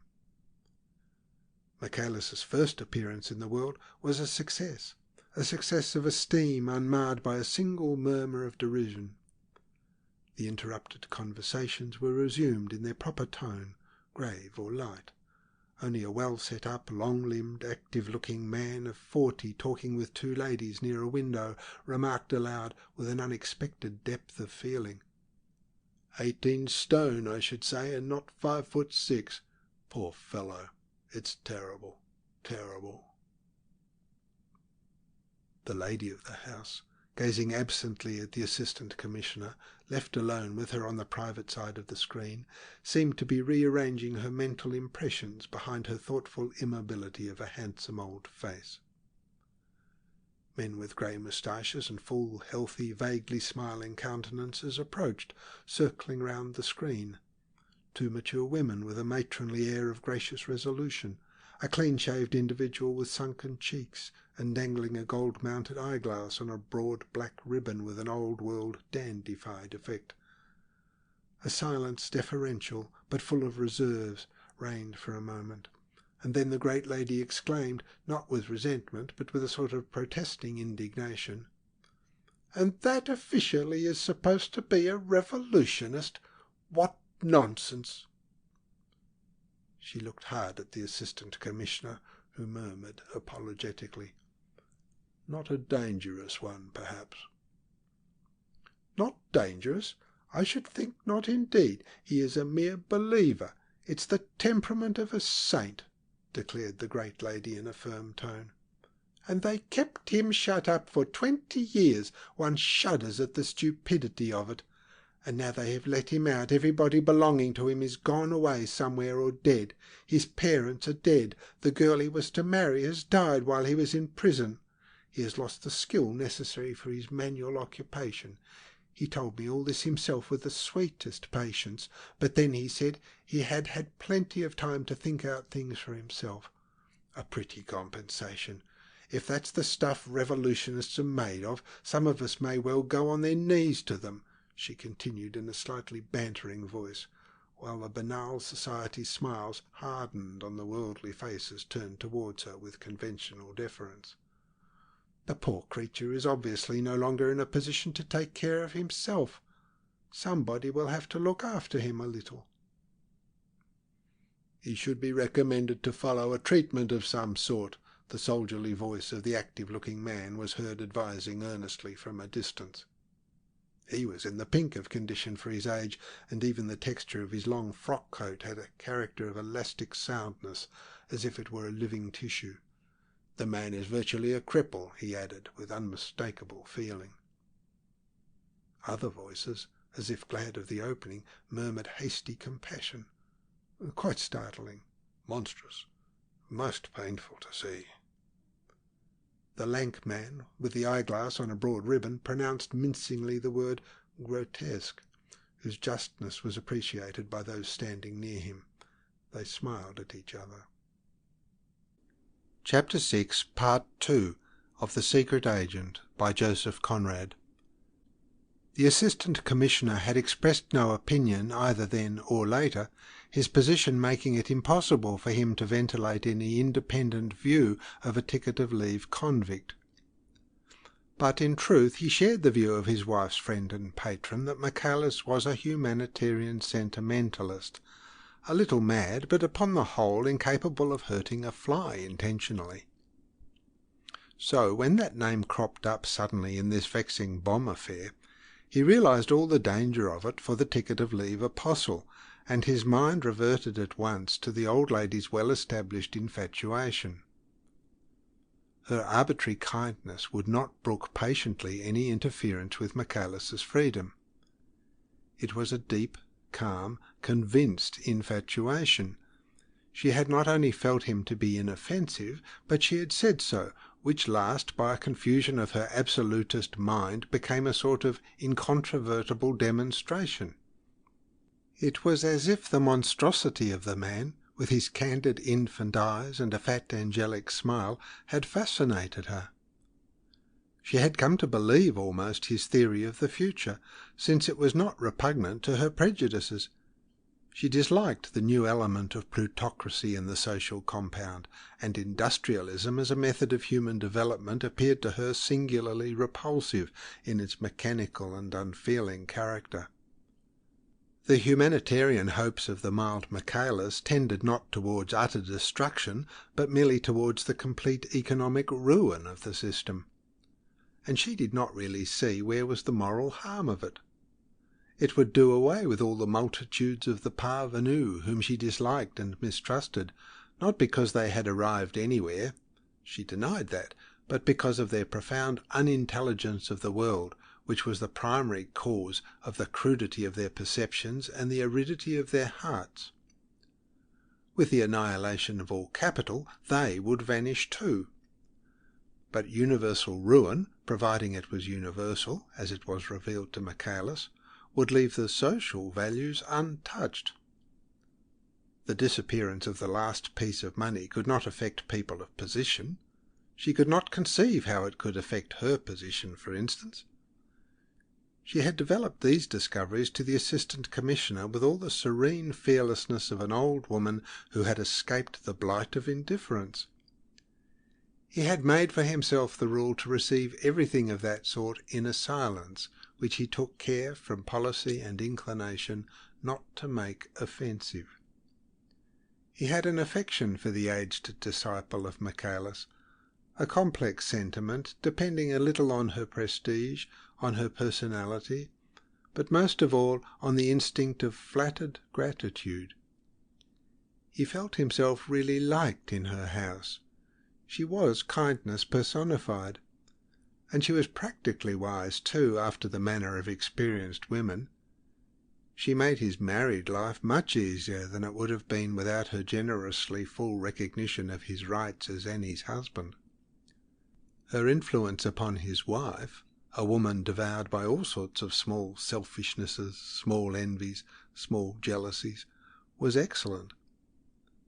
Unfortunately, both her kindness and her wisdom were of unreasonable complexion, distinctly feminine, and difficult to deal with.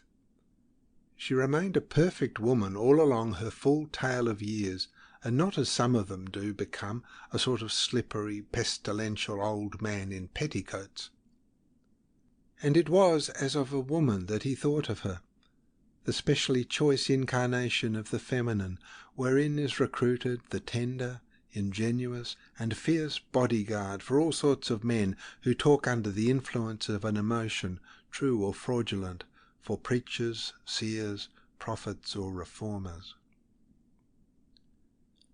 Appreciating the distinguished and good friend of his wife, and himself in that way, the Assistant Commissioner became alarmed at the convict Michaelis's possible fate. Once arrested on suspicion of being in some way, however remote, a party to this outrage, the man could hardly escape being sent back to finish his sentence at least, and that would kill him. He would never come out alive. The Assistant Commissioner made a reflection extremely unbecoming his official position without being really creditable to his humanity. If the fellow is laid hold of again, he thought, she will never forgive me. The frankness of such a secretly outspoken thought could not go without some derisive self-criticism. No man engaged in a work he does not like can preserve many saving illusions about himself. The distaste, the absence of glamour, extend from the occupation to the personality. It is only when our appointed activities seem, by a lucky accident, to obey the particular earnestness of our temperament that we can taste the comfort of complete self-deception. The Assistant Commissioner did not like his work at home. The police work he had been engaged on in a distant part of the globe had the saving character of an irregular sort of warfare, or at least the risk and excitement of open-air sport. His real abilities, which were mainly of an administrative order, were combined with an adventurous disposition. Chained to a desk in the thick of 4 million of men, he considered himself the victim of an ironic fate, the same, no doubt, which had brought about his marriage with a woman exceptionally sensitive in the matter of colonial climate, beside other limitations testifying to the delicacy of her nature and her tastes. Though he judged his alarm sardonically, he did not dismiss the improper thought from his mind. The instinct of self-preservation was strong within him. On the contrary, he repeated it mentally with profane emphasis and a fuller precision. "Damn it, if that infernal heat has his way, the fellow will die in prison smothered in his fat, and she'll never forgive me." His black, narrow figure, with the white band of the collar under the silvery gleams on the close-cropped hair at the back of the head, remained motionless. The silence had lasted such a long time that Chief Inspector Heat ventured to clear his throat. This noise produced its effect.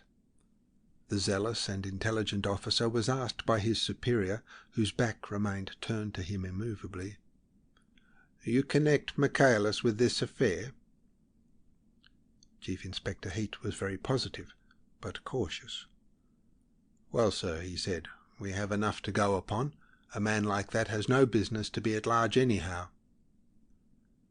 "You will want some conclusive evidence," came the observation in a murmur. Chief Inspector Heat raised his eyebrows at the black, narrow back, which remained obstinately presented to his intelligence and his zeal.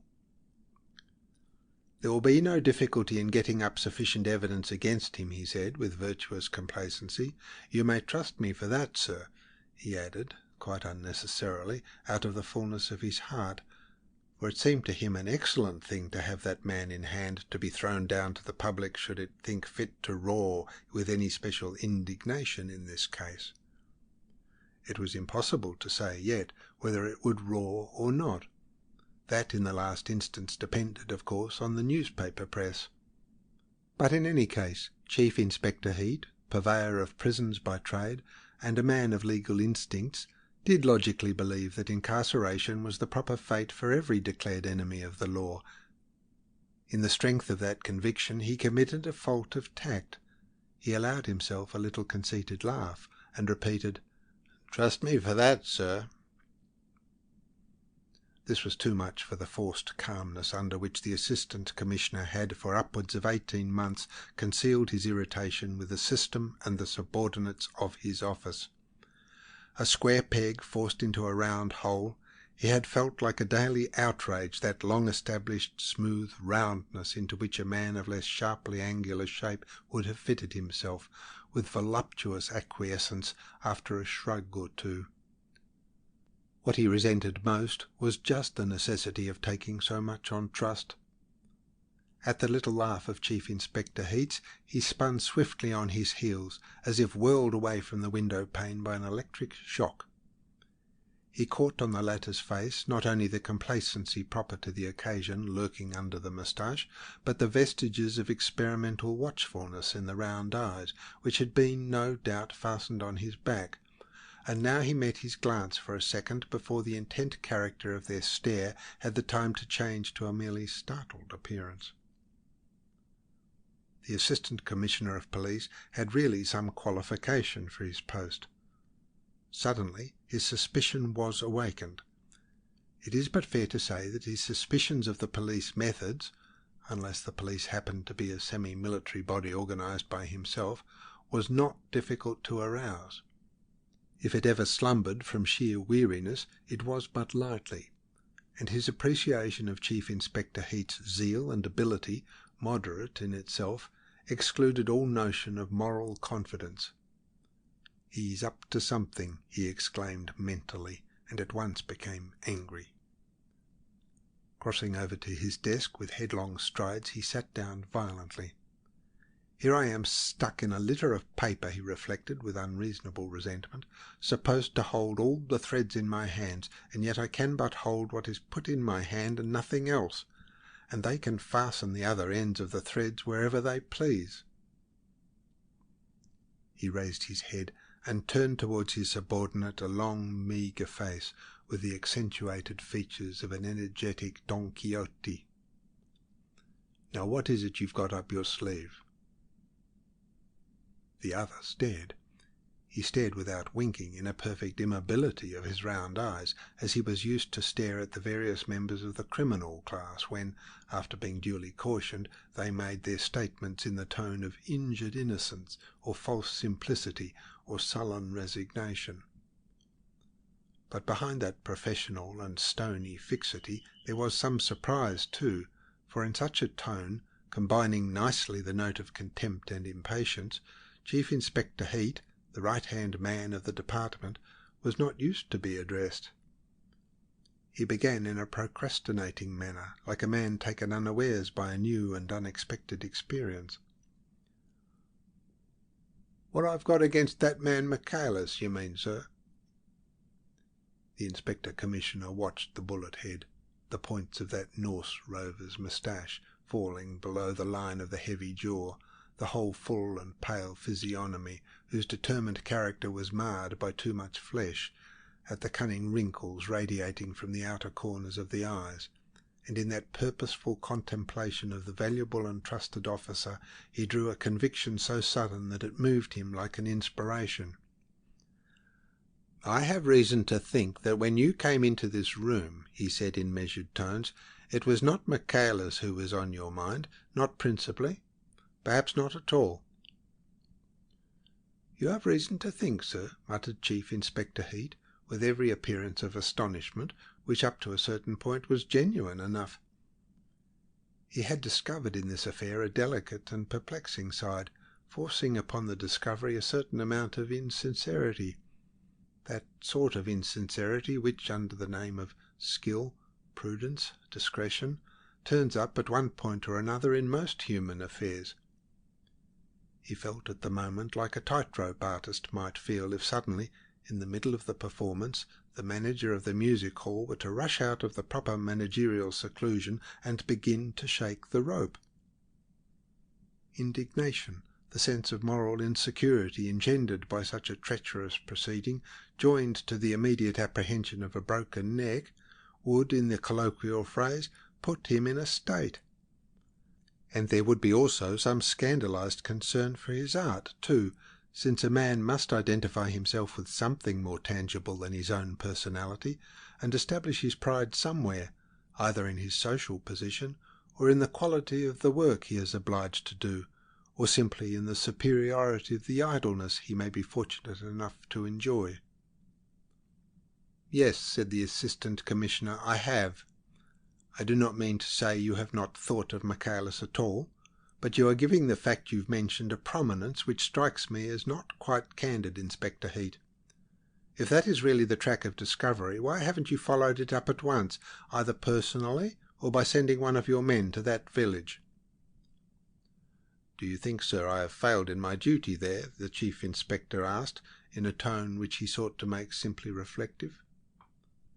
Forced unexpectedly to concentrate his faculties upon the task of preserving his balance, he had seized upon that point, and exposed himself to a rebuke, for the Assistant Commissioner, frowning slightly, observed that this was a very improper remark to make. "But since you've made it," he continued coldly, "I'll tell you that this is not my meaning." He paused, with a straight glance of his sunken eyes which was a full equivalent of the unspoken termination, "and you know it." The head of the so-called Special Crimes Department, debarred by his position from going out of doors personally in quest of secrets locked up in guilty breasts, had a propensity to exercise his considerable gifts for the detection of incriminating truth upon his own subordinates. That particular instinct could hardly be called a weakness. It was natural. He was a born detective. It had unconsciously governed his choice of a career, and if it ever failed him in life it was perhaps in the one exceptional circumstance of his marriage, which was also natural. It fed, since it could not roam abroad, upon the human material which was brought to it in its official seclusion. We can never cease to be ourselves.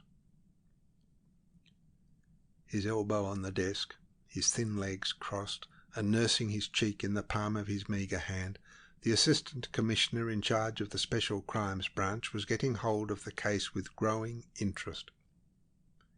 His Chief Inspector, if not an absolutely worthy foeman of his penetration, was at any rate the most worthy of all within his reach.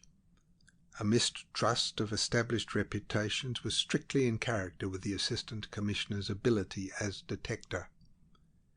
His memory evoked a certain old fat and wealthy native chief in the distant colony whom it was a tradition for the successive colonial governors to trust and make much of as a firm friend and supporter of the order and legality established by white men, whereas when examined sceptically he was found out to be principally his own good friend and nobody else's. Not precisely a traitor, but still a man of many dangerous reservations in his fidelity, caused by a due regard for his own advantage, comfort, and safety. A fellow of some innocence in his native duplicity, but none the less dangerous. He took some finding out. He was physically a big man too, and, allowing for the difference of colour of course, Chief Inspector Heat's appearance recalled him to the memory of his superior. It was not the eyes, nor yet the lips exactly. It was bizarre. But does not Alfred Wallace relate in his famous book on the Malay archipelago how, amongst the Aru Islanders, he discovered in an old and naked savage with a sooty skin a peculiar resemblance to a dear friend at home? For the first time since he took up his appointment, the Assistant Commissioner felt as if he were going to do some real work for his salary. And that was a pleasurable sensation. "I'll turn him inside out like an old glove," thought the Assistant Commissioner, with his eyes resting pensively upon Chief Inspector Heat. "No, that was not my thought," he began again. "There is no doubt about you knowing your business, no doubt at all, and that's precisely why I—" He stopped short and, changing his tone, "What could you bring up against Michaelis of a definite nature? I mean, apart from the fact that the two men under suspicion, you're certain there were two of them, came last from a railway station within 3 miles of the village where Michaelis is living now." "This by itself is enough for us to go upon, sir, with that sort of man," said the Chief Inspector, with returning composure. The slight approving movement of the Assistant Commissioner's head went far to pacify the resentful astonishment of the renowned officer. For Chief Inspector Heat was a kind man, an excellent husband, a devoted father, and the public and departmental confidence he enjoyed, acting favourably upon an amiable nature, disposed him to feel friendly towards the successive Assistant Commissioners he had seen pass through that very room. There had been 3 in his time. The first one, a soldierly, abrupt, red-faced person with white eyebrows and an explosive temper, could be managed with a silken thread.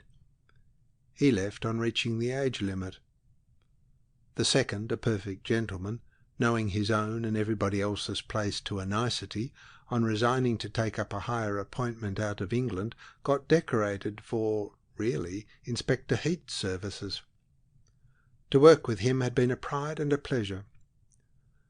The third, a bit of a dark horse from the first, was at the end of 18 months something of a dark horse still to the department. Upon the whole, Chief Inspector Heat believed him to be in the main harmless, odd-looking but harmless. He was speaking now, and the Chief Inspector listened with outward deference, which means nothing being a matter of duty, and inwardly with benevolent toleration. "Michaelis reported himself before leaving London for the country?" "Yes, sir, he did." "And what may he be doing there?" continued the Assistant Commissioner, who was perfectly informed on that point. fitted with painful tightness into an old wooden armchair, before a worm-eaten oak table in an upstairs room of a four-roomed cottage with a roof of moss-grown tiles, Michaelis was writing night and day in a shaky, slanting hand that autobiography of a prisoner which was to be like a book of revelation in the history of mankind. The conditions of confined space, seclusion, and solitude in a small, four-roomed cottage were favourable to his inspiration. It was like being in prison, except that one was never disturbed for the odious purpose of taking exercise according to the tyrannical regulations of his old home in the penitentiary. He could not tell whether the sun still shone on the earth or not. The perspiration of the literary labour dropped from his brow. A delightful enthusiasm urged him on. It was the liberation of his inner life, the letting out of his soul into the wide world. And the zeal of his guileless vanity, first awakened by the offer of £500 from a publisher, seemed something predestined and holy.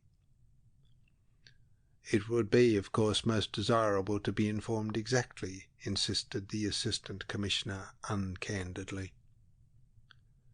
Chief Inspector Heat, conscious of renewed irritation at this display of scrupulousness, said that the county police had been notified from the first of Michaelis's arrival, and that a full report could be obtained in a few hours. A wire to the superintendent. Thus he spoke, rather slowly, while his mind seemed already to be weighing the consequences. A slight knitting of the brow was the outward sign of this, but he was interrupted by a question. "You've sent that wire already?" "No, sir," he answered, as if surprised. The Assistant Commissioner uncrossed his legs suddenly. The briskness of that movement contrasted with the casual way in which he threw out a suggestion.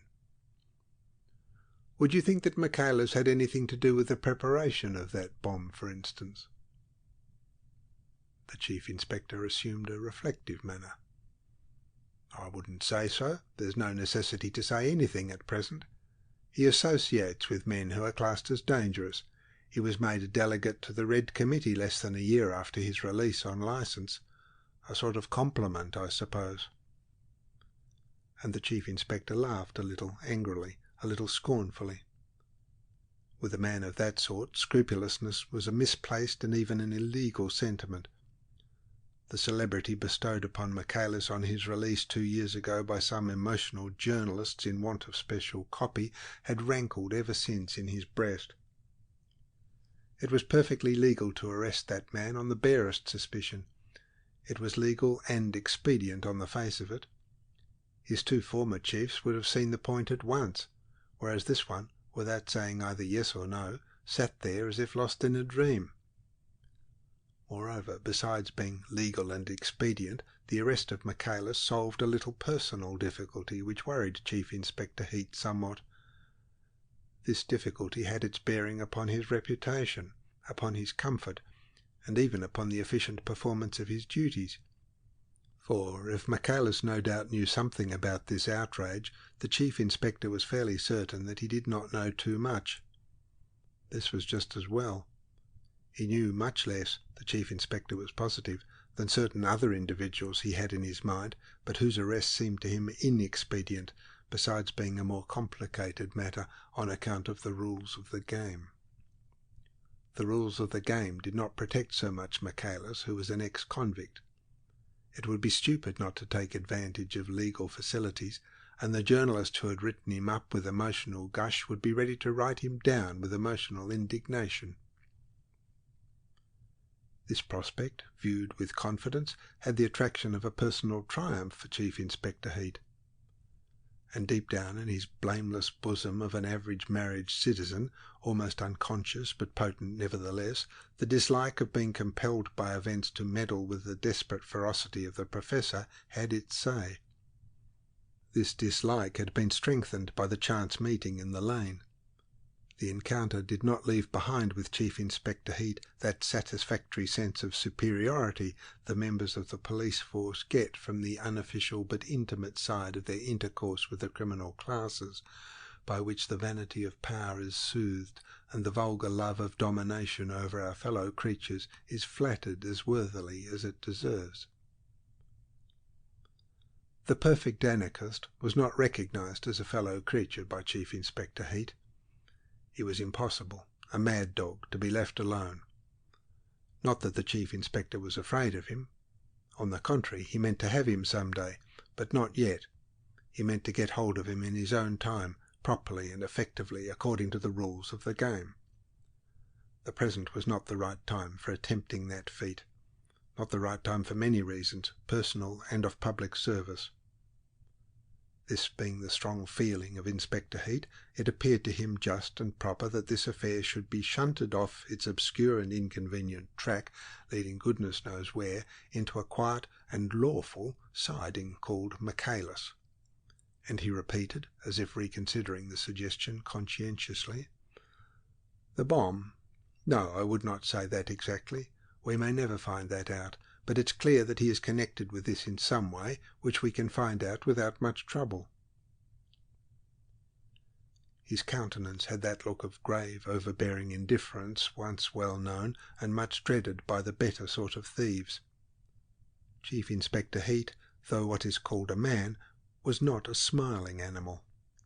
But his inward state was that of satisfaction at the passively receptive attitude of the Assistant Commissioner, who murmured gently, "And you really think that the investigation should be made in that direction?" "I do, sir." "Quite convinced?" "I am, sir. That's the true line for us to take."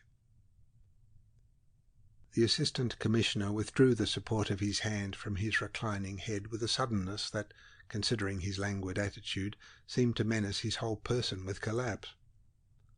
But, on the contrary, he sat up, extremely alert, behind the great writing table on which his hand had fallen with the sound of a sharp blow.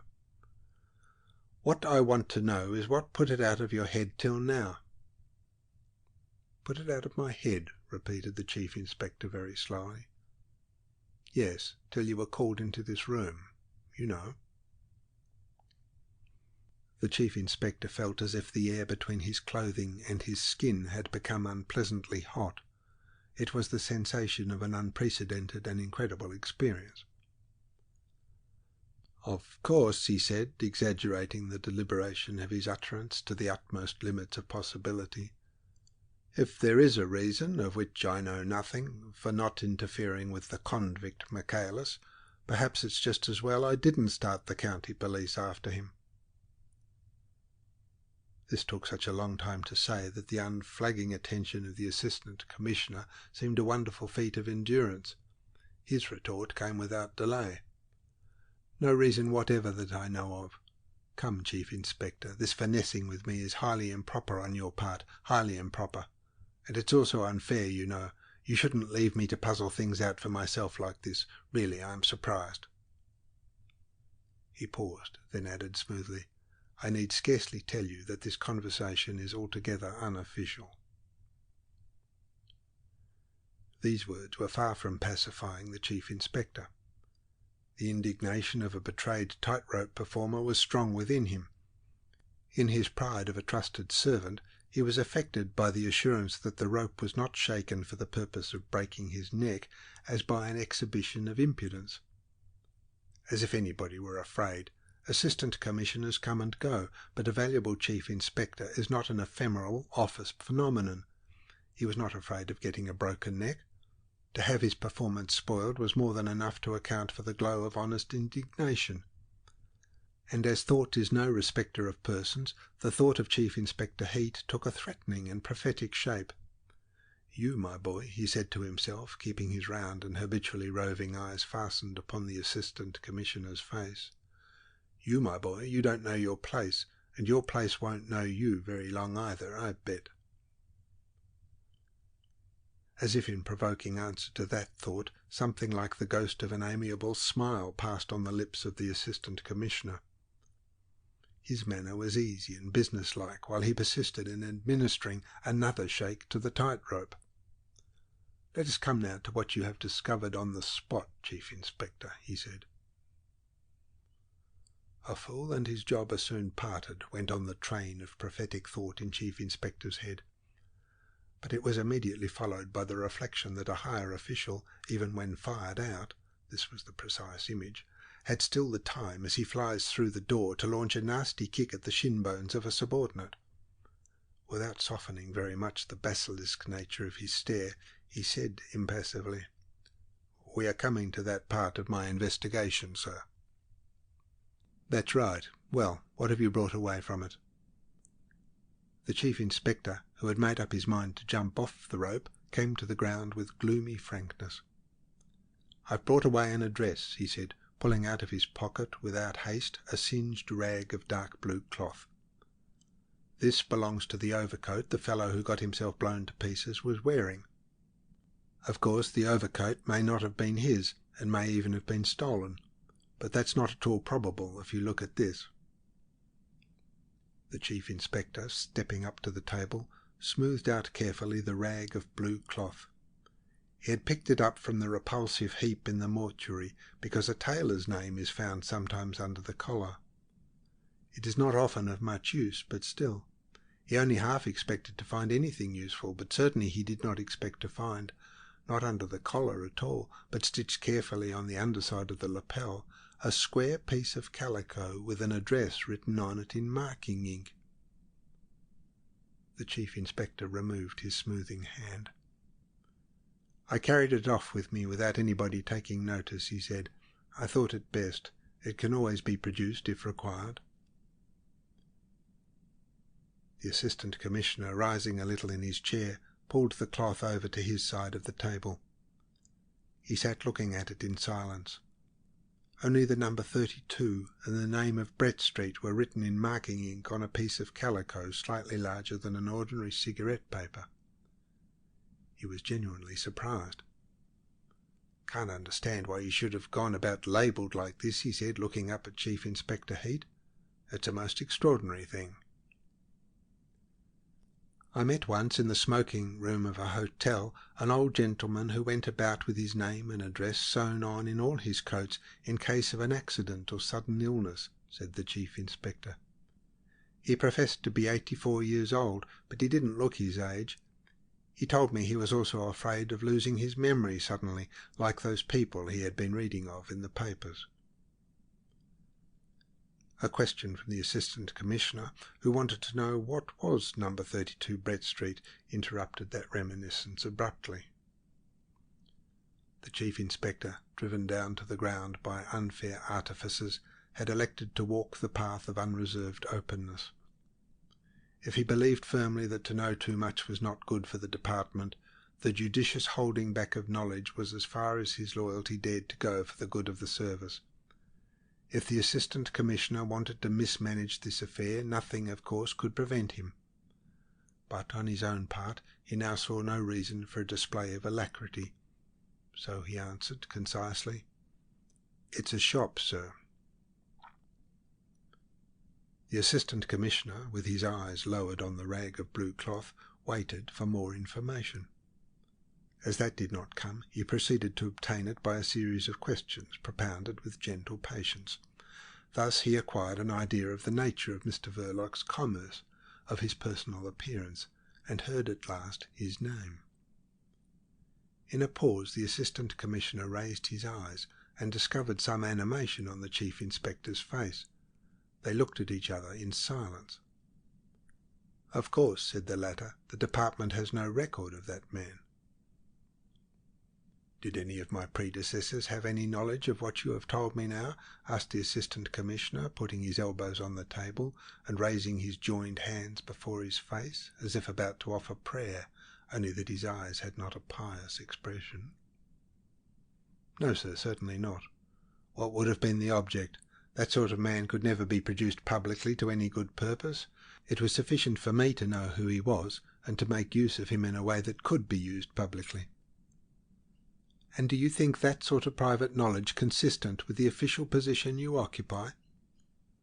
"Perfectly, sir. I think it's quite proper. I will take the liberty to tell you, sir, that it makes me what I am, and I am looked upon as a man who knows his work. It's a private affair of my own. A personal friend of mine in the French police gave me the hint that the fellow was an embassy spy. Private friendship, private information, private use of it. That's how I look upon it." The Assistant Commissioner, after remarking to himself that the mental state of the renowned Chief Inspector seemed to affect the outline of his lower jaw, as if the lively sense of his high professional distinction had been located in that part of his anatomy, dismissed the point for the moment with a calm "I see." Then, leaning his cheek on his joined hands, "Well then, speaking privately, if you like, how long have you been in private touch with this embassy spy?" To this inquiry, the private answer of the Chief Inspector, so private that it was never shaped into audible words, was, "Long before you were ever thought of for your place here." The, so to speak, public utterance was much more precise. "I saw him for the first time in my life a little more than 7 years ago, when 2 Imperial Highnesses and the Imperial Chancellor were on a visit here. I was put in charge of all the arrangements for looking after them. Baron Stott-Wartenheim was ambassador then. He was a very nervous old gentleman. One evening, 3 days before the Guildhall banquet, he sent word that he wanted to see me for a moment. I was downstairs, and the carriages were at the door to take the Imperial Highnesses and the Chancellor to the opera. I went up at once. I found the Baron walking up and down his bedroom in a pitiable state of distress, squeezing his hands together. He assured me he had the fullest confidence in our police and in my abilities, but he had there a man just come over from Paris whose information could be trusted implicitly.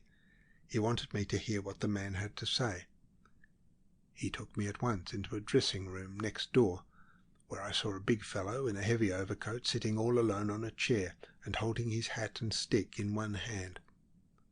The Baron said to him in French, "Speak, my friend." The light in that room was not very good. I talked with him for some 5 minutes, perhaps. He certainly gave me a piece of very startling news. Then the Baron took me aside nervously to praise him up to me, and when I turned round again I discovered that the fellow had vanished like a ghost. Got up and sneaked out down some back stairs, I suppose. There was no time to run after him, as I had to hurry off after the ambassador down the great staircase and see the party started safe for the opera. However, I acted upon the information that very night. Whether it was perfectly correct or not, it did look serious enough. Very likely it saved us from an ugly trouble on the day of the imperial visit to the city. Some time later, a month or so after my promotion to Chief Inspector, my attention was attracted to a big, burly man I thought I had seen somewhere before, coming out in a hurry from a jeweller's shop in the Strand. I went after him, as it was on my way towards Charing Cross, and there, seeing one of our detectives across the road, I beckoned him over and pointed out the fellow to him, with instructions to watch his movements for a couple of days and then report to me. No later than the next afternoon my man turned up to tell me that the fellow had married his landlady's daughter at a registrar's office that very day at 11:30 a.m. and had gone off with her to Margate for a week. Our man had seen the luggage being put on the cab. There were some old Paris labels on one of the bags. Somehow I couldn't get the fellow out of my head, and the very next time I had to go to Paris on service I spoke about him to that friend of mine in the Paris police. My friend said, "From what you tell me, I think you must mean a rather well-known hanger-on and emissary of the Revolutionary Red Committee. He says he is an Englishman by birth. We have an idea that he has been for a good few years now a secret agent of one of the foreign embassies in London." This woke up my memory completely. He was the vanishing fellow I saw sitting on a chair in Baron Stott-Wartenheim's bathroom. I told my friend that he was quite right. The fellow was a secret agent, to my certain knowledge. Afterwards my friend took the trouble to ferret out the complete record of that man for me. I thought I had better know all there was to know, but I don't suppose you want to hear his history now, sir. The Assistant Commissioner shook his supported head. "The history of your relations with that useful personage is the only thing that matters just now," he said, closing slowly his weary, deep-set eyes, and then opening them swiftly with a greatly refreshed glance. "There's nothing official about them," said the Chief Inspector bitterly. "I went into his shop one evening, told him who I was, and reminded him of our first meeting. He didn't as much as twitch an eyebrow. He said that he was married and settled now, and that all he wanted was not to be interfered in his little business. I took it upon myself to promise that as long as he didn't go in for anything obviously outrageous, he would be left alone by the police. That was worth something to him, because a word from us to the custom house people would have been enough to get some of these packages he gets from Paris and Brussels opened in Dover, with confiscation to follow for certain, and perhaps a prosecution as well at the end of it. "That's a very precarious trade," murmured the Assistant Commissioner. "Why did he go in for that?" The Chief Inspector raised scornful eyebrows dispassionately. "Most likely got a connection, friends on the continent, amongst people who deal in such wares. They would be just the sort he would consort with. He's a lazy dog too, like the rest of them." "What do you get from him in exchange for your protection?" The Chief Inspector was not inclined to enlarge on the value of Mr. Verloc's services. "He would not be much good to anybody but myself. One has got to know a good deal beforehand to make use of a man like that. I can understand the sort of hint he can give, and when I want a hint he can generally furnish it to me." The Chief Inspector lost himself suddenly in a discreet, reflective mood, and the Assistant Commissioner repressed a smile at the fleeting thought that the reputation of Chief Inspector Heat might possibly have been made in a great part by the secret agent Verloc. In a more general way of being of use, all our men of the Special Crimes Section on duty at Charing Cross and Victoria have orders to take careful notice of anybody they may see with him. He meets the new arrivals frequently and afterwards keeps track of them. He seems to have been told off for that very sort of duty.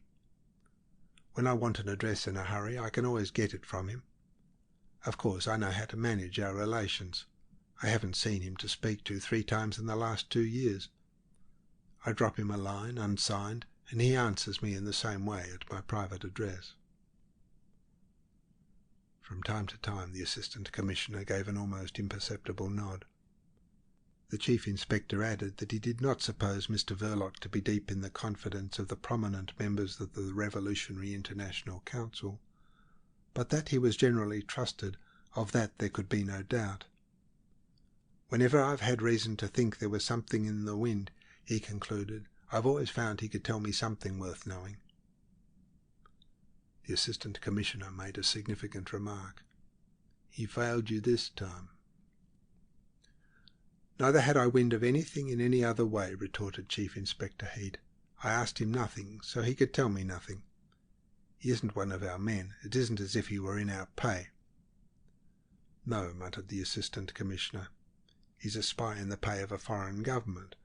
We could never confess to him." "I must do my work in my own way," declared the Chief Inspector.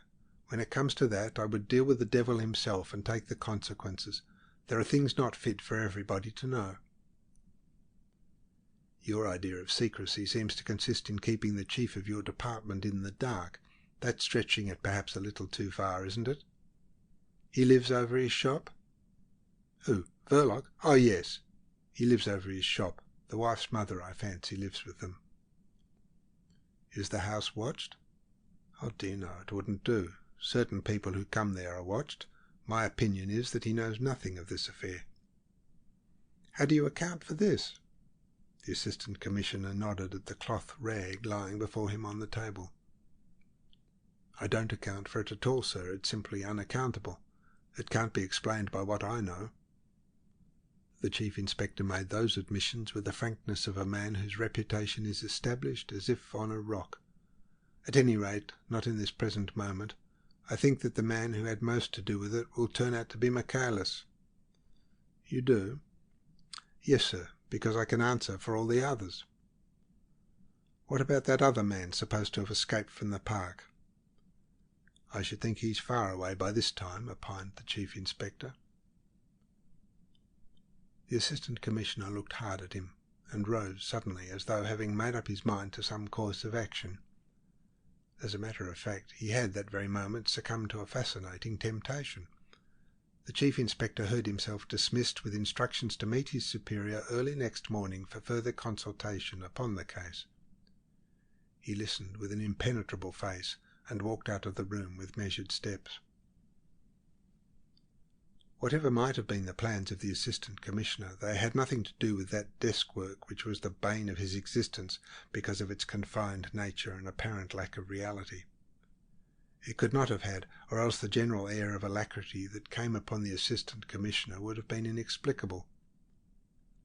As soon as he was left alone, he looked for his hat impulsively and put it on his head.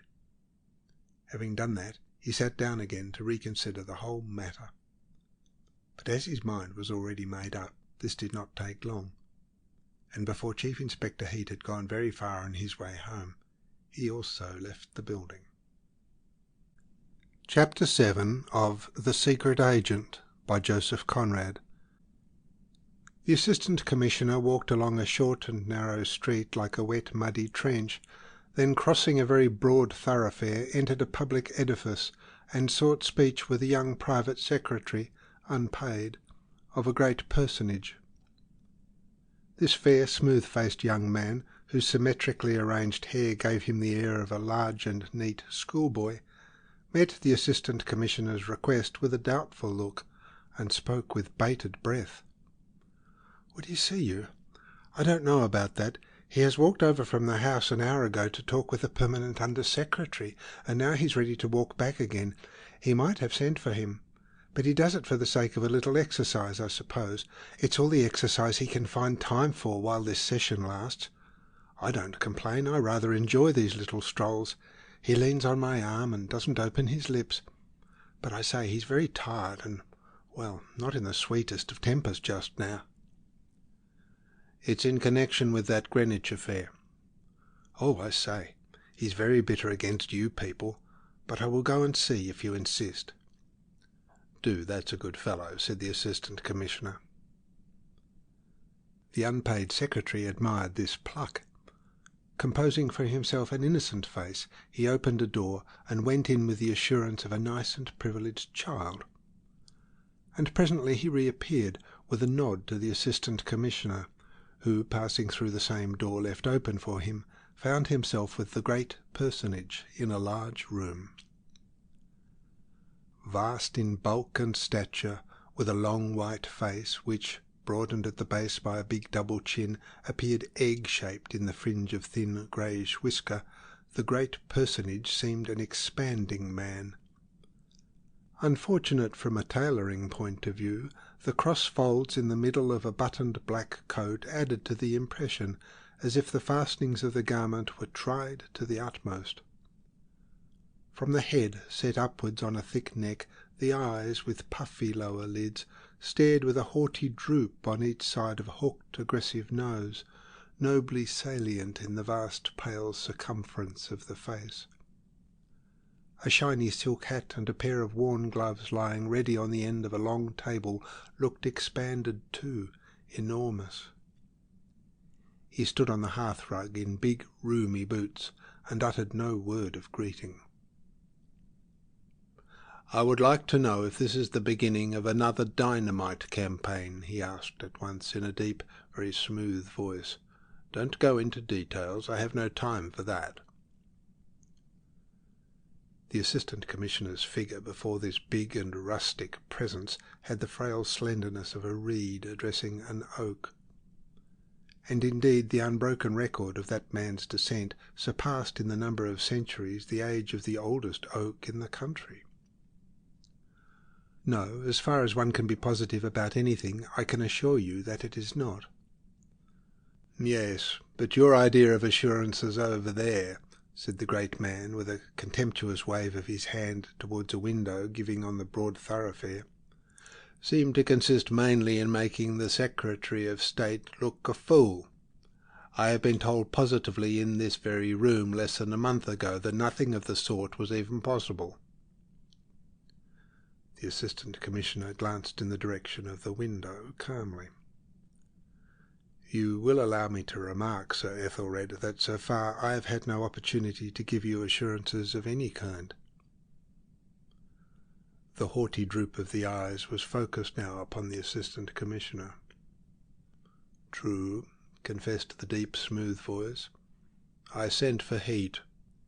You are still rather a novice in your new berth. And how are you getting on over there?" "I believe I am learning something every day." Of course. I hope you will get on." "Thank you, Sir Ethelred. I've learned something today, and even within the last hour or so. There is much in this affair of a kind that does not meet the eye in a usual anarchist outrage, even if one looked into it as deep as can be. That is why I am here." The great man put his arms akimbo, the backs of his big hands resting on his hips. "Very well, go on. Only no details, pray. Spare me the details." "You shall not be troubled with them, Sir Ethelred," the Assistant Commissioner began with a calm and untroubled assurance. While he was speaking, the hands on the face of the clock behind the great man's back, a heavy glistening affair of massive scrolls in the same dark marble as the mantelpiece, and with a ghostly evanescent tick, had moved through the space of 7 minutes. He spoke with a studious fidelity to a parenthetical manner, into which every little fact, that is, every detail, fitted with delightful ease. Not a murmur, not even a movement, hinted at interruption. The great personage might have been the statue of one of his own princely ancestors, stripped of a crusader's war harness and put into an ill-fitting frock-coat. The Assistant Commissioner felt as though he were at liberty to talk for an hour. But he kept his head, and at the end of the time mentioned above he broke off with sudden conclusion, which, reproducing the opening statement, pleasantly surprised Sir Ethelred by its apparent swiftness and force. "The kind of thing which meets us under the surface of this affair, otherwise without gravity, is unusual, in this precise form at least, and requires special treatment." The tone of Sir Ethelred was deep and full of conviction. "I should think so. Involving the ambassador of a foreign power?" "Oh, the ambassador," protested the other, erect and slender, allowing himself a mere half-smile. "It would be stupid of me to advance anything of the kind, and it is absolutely unnecessary, because if I am right in my surmises, whether ambassador or hall porter, it's a mere detail." Sir Ethelred opened a wide mouth, like a cavern, into which the hooked nose seemed anxious to peer. There came from it a subdued rolling sound, as from a distant organ with the scornful indignation stop. "No, these people are too impossible. What do they mean by importing their methods of Crim-Tartary here? A Turk would have more decency." "You forget, Sir Ethelred, that strictly speaking we know nothing positively as yet." "No, but how would you define it, shortly?" "Barefaced audacity amounting to childishness of a peculiar sort." "We can't put up with the innocence of nasty little children," said the great and expanded personage, expanding a little more, as it were. The haughty, drooping glance struck crushingly the carpet at the Assistant Commissioner's feet. "They'll have to get a hard rap on the knuckles over this affair. We must be in a position to— What is your general idea, stated shortly? No need to go into details." "No, Sir Ethelred.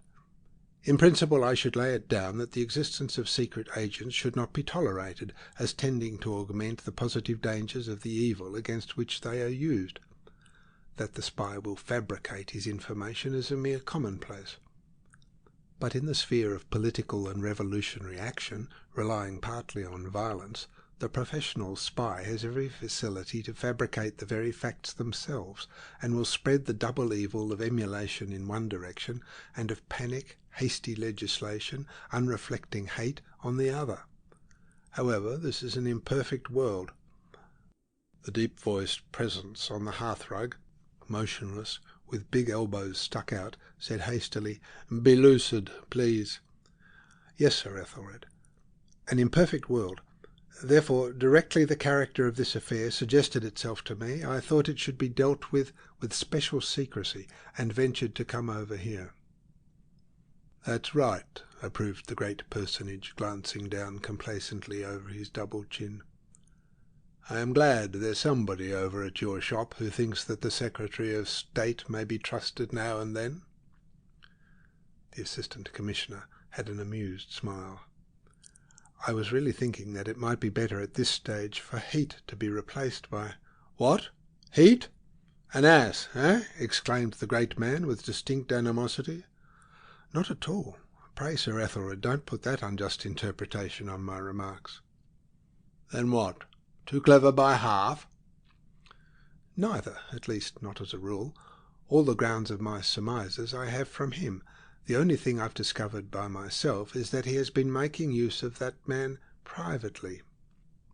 Who could blame him? He's an old police hand. He told me virtually that he must have tools to work with. It occurred to me that this tool should be surrendered to the Special Crimes Division as a whole, instead of remaining the private property of Chief Inspector Heat.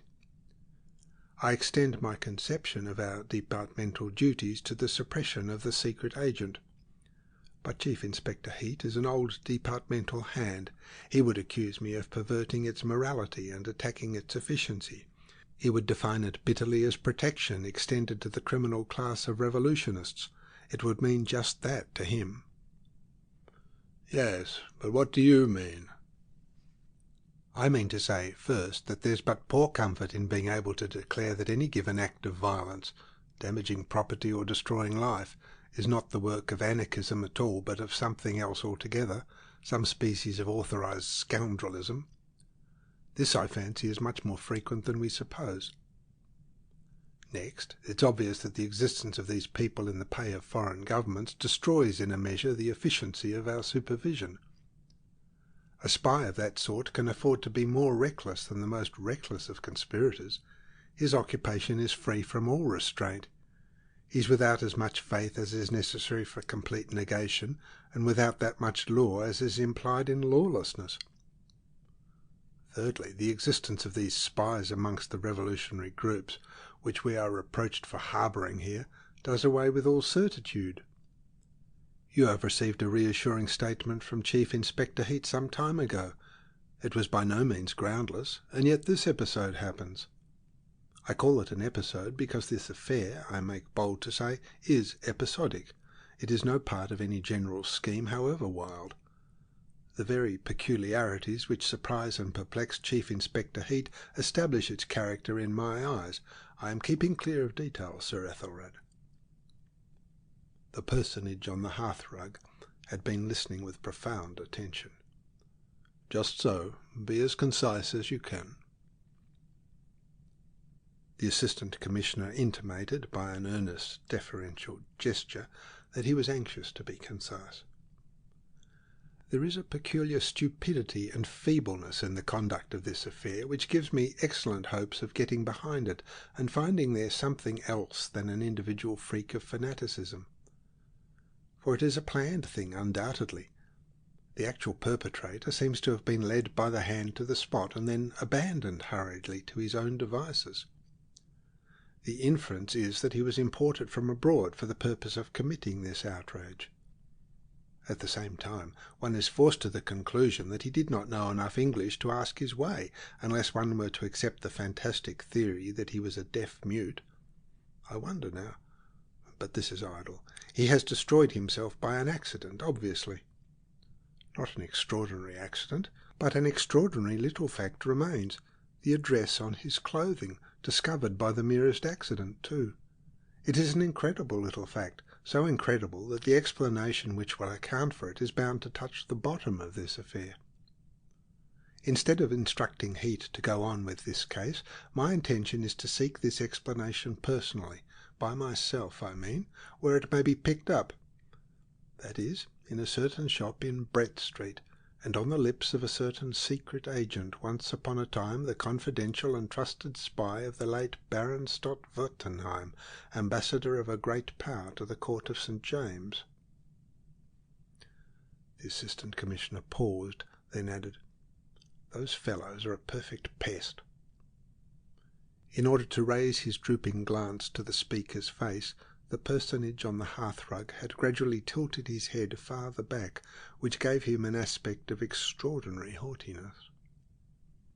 "Why not leave it to Heat?" "Because he is an old departmental hand. They have their own morality. My line of inquiry would appear to him an awful perversion of duty. For him the plain duty is to fasten the guilt upon as many prominent anarchists as he can on some slight indications he has picked up in the course of his investigation on the spot. Whereas I, he would say, am bent on vindicating their innocence. I'm trying to be as lucid as I can in presenting this obscure matter to you without details." "He would he?" muttered the proud head of Sir Ethelred from its lofty elevation. "I am afraid so, with an indignation and disgust of which you or I can have no idea. He's an excellent servant. We must not put an undue strain on his loyalty. That's always a mistake. Besides, I want a free hand. A freer hand than it would be perhaps advisable to give Chief Inspector Heat. I haven't the slightest wish to spare this man Verloc. He will, I imagine, be extremely startled to find his connection with this affair, whatever it may be, brought home to him so quickly. Frightening him will not be very difficult, but our true objective lies behind him somewhere. I want your authority to give him such assurances of personal safety as I may think proper."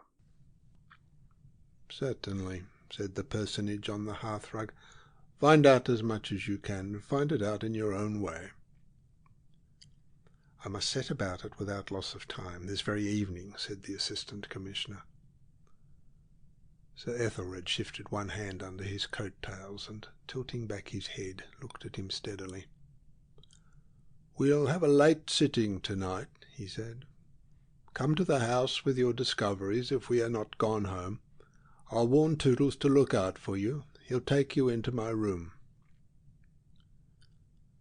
The numerous family and the wide connections of the youthful-looking private secretary cherished for him the hope of an austere and exalted destiny. Meantime, the social sphere he adorned in his hours of idleness chose to pet him under the above nickname. And Sir Ethelred, hearing it on the lips of his wife and girls every day, mostly at breakfast time, had conferred upon it the dignity of unsmiling adoption. The Assistant Commissioner was surprised and gratified extremely. "I shall certainly bring my discoveries to the house on the chance of you having the time to—" "I won't have the time," interrupted the great personage, "but I will see you. I haven't the time now. And you are going yourself?" "Yes, Sir Ethelred, I think it the best way." The personage had tilted his head so far back that, in order to keep the Assistant Commissioner under his observation, he had to nearly close his eyes. And how do you propose? Will you assume a disguise?" "Hardly a disguise. I'll change my clothes, of course." "Of course," repeated the great man with a sort of absent-minded loftiness. He turned his big head slowly, and over his shoulder gave a haughty oblique stare to the ponderous marble timepiece with a sly, feeble tick. The gilt hands had taken the opportunity to steal through no less than 25 minutes behind his back. The Assistant Commissioner, who could not see them, grew a little nervous in the interval. But the great man presented to him a calm and undismayed face. "Very well," he said, and paused as if in deliberate contempt of the official clock. "But what first put you in motion in this direction?" "I have been always of opinion," began the Assistant Commissioner. "Ah, yes, opinion. That's of course. But the immediate motive?" "What shall I say, Sir Ethelred? A new man's antagonism to old methods? A desire to know something at first hand? Some impatience? It's my old work, but the harness is different. It has been chafing me a little in one or two tender places." "I hope you'll get on over there," said the great man kindly, extending his hand, soft to the touch, but broad and powerful like the hand of a glorified farmer. The Assistant Commissioner shook it and withdrew. In the outer room, Toodles, who had been waiting, perched on the edge of a table, advanced to meet him, subduing his natural buoyancy. "Well, satisfactory?" he asked with airy importance. "Perfectly. You've earned my undying gratitude," answered the Assistant Commissioner, whose long face looked wooden in contrast with the peculiar character of the other's gravity, which seemed perpetually ready to break into ripples and chuckles. That's all right, but seriously, you can't imagine how irritated he is by the attacks on his bill for the nationalisation of fisheries. They call it the beginning of social revolution. Of course, it is a revolutionary measure, but these fellows have no decency. The personal attacks. I read the papers, remarked the Assistant Commissioner. Odious, eh? And you have no notion what a mass of work he has got to get through every day. He does it all himself, seems unable to trust anyone with these fisheries. And yet he's given a whole half hour to the consideration of my very small sprat, interjected the Assistant Commissioner. Small, is it? I'm glad to hear that. But it's a pity you didn't keep away then. This fight takes it out of him frightfully. The man's getting exhausted. I feel it by the way he leans on my arm as we walk over. And I say, is he safe in the streets? Mullins has been marching his men up here this afternoon. There's a constable stuck on every lamppost, and every second person we meet between this and Palace Yard is an obvious tech. It will get on his nerves presently. I say, these foreign scoundrels aren't likely to throw something at him, are they? It would be a national calamity. The country can't spare him. Not to mention yourself. He leans on your arm, suggested the Assistant Commissioner soberly. You would both go. It would be an easy way for a young man to go down into history. Not so many British ministers have been assassinated as to make it a minor incident. But seriously now, I'm afraid that if you want to go down into history, you'll have to do something for it. Seriously, there's no danger whatever for both of you but from overwork. The sympathetic Toodles welcomed this opening for a chuckle. The fisheries won't kill me. I'm used to late hours, he declared, with ingenuous levity. But feeling an instant compunction, he began to assume an air of statesmanlike moodiness as one draws on a glove. His massive intellect will stand any amount of work. It's his nerves that I'm afraid of.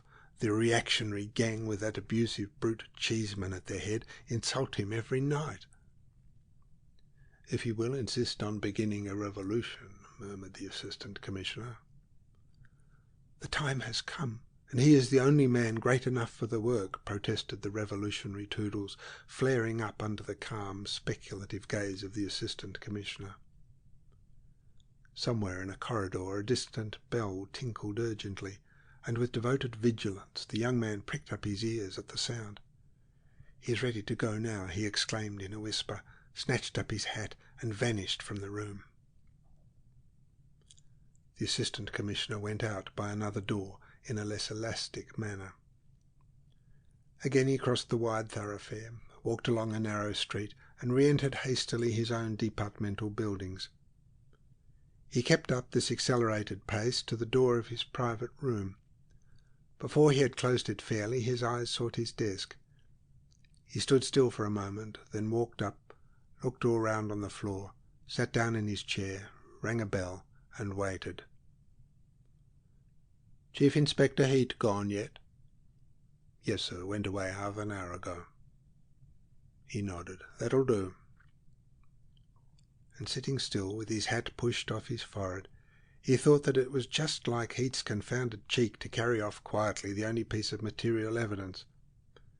But he thought this without animosity. Old and valued servants will take liberties. The piece of overcoat with the address sewn on was certainly not a thing to leave about. Dismissing from his mind this manifestation of Chief Inspector Heat's mistrust, he wrote and dispatched a note to his wife, charging her to make his apologies to Michaelis's great lady, with whom they were engaged to dine that evening.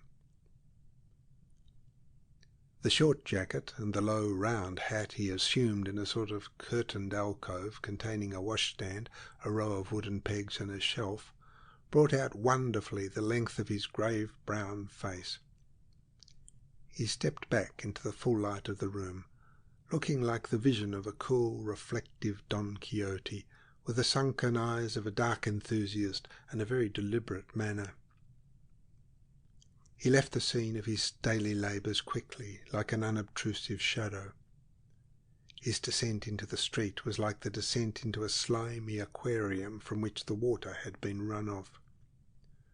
A murky, gloomy dampness enveloped him. The walls of the houses were wet. The mud of the roadway glistened with an effect of phosphorescence, and when he emerged into the Strand out of a narrow street by the side of Charing Cross Station, the genius of the locality assimilated him. He might have been but one more of the queer foreign fish that can be seen of an evening about there, flitting round the dark corners. He came to a stand on the very edge of the pavement and waited. His exercised eyes had made out in the confused movements of lights and shadows thronging the roadway the crawling approach of a hansom. He gave no sign, but when the low step gliding along the curbstone came to his feet, he dodged in skilfully in front of the big turning wheel, and spoke up through the little trapdoor almost before the man, gazing supinely ahead from his perch, was aware of having been boarded by a fare. It was not a long drive. It ended by signal, abruptly, nowhere in particular, between two lamp-posts, before a large drapery establishment, a long range of shops already lapped up in sheets of corrugated iron for the night. Tendering a coin through the trapdoor, the fare slipped out and away, leaving an effect of uncanny, eccentric ghastliness upon the driver's mind. But the size of the coin was satisfactory to his touch, and his education not being literary, he remained untroubled by the fear of finding it presently turned to a dead leaf in his pocket. Raised above the world of fares by the nature of his calling, he contemplated their actions with a limited interest. The sharp pulling of his horse right round expressed his philosophy. Meantime, the Assistant Commissioner was already giving his order to a waiter in a little Italian restaurant round the corner, one of those traps for the hungry, long and narrow, baited with a perspective of mirrors and white napery, without air, but with an atmosphere of their own, an atmosphere of fraudulent cookery, mocking an abject mankind in the most pressing of its miserable necessities. In this immoral atmosphere the Assistant Commissioner, reflecting upon his enterprise, seemed to lose some more of his identity. He had a sense of loneliness, of evil freedom. It was rather pleasant. When, after paying for his short meal, he stood up and waited for his change, he saw himself in the sheet of glass, and was struck by his foreign appearance. He contemplated his own image with a melancholy and inquisitive gaze, then, by sudden inspiration, raised the collar of his jacket. This arrangement appeared to him commendable, and he completed it by giving an upward twist to the ends of his black moustache. He was satisfied by the subtle modification of his personal aspect caused by these small changes. "That'll do very well," he thought. "I'll get a little wet, a little splashed." He became aware of the waiter at his elbow, and of a small pile of silver coins on the edge of the table before him. The waiter kept one eye on it, while his other eye followed the long back of a tall, not very young girl, who passed up to a distant table looking perfectly sightless and altogether unapproachable. She seemed to be a habitual customer. On going out, the Assistant Commissioner made to himself the observation that the patrons of the place had lost in the frequentation of fraudulent cookery all their national and private characteristics. And this was strange, since the Italian restaurant is such a peculiarly British institution. But these people were as denationalized as the dishes set before them, with every circumstance of unstamped respectability. Neither was their personality stamped in any way, professionally, socially, or racially. They seemed created for the Italian restaurant, unless the Italian restaurant had been perchance created for them.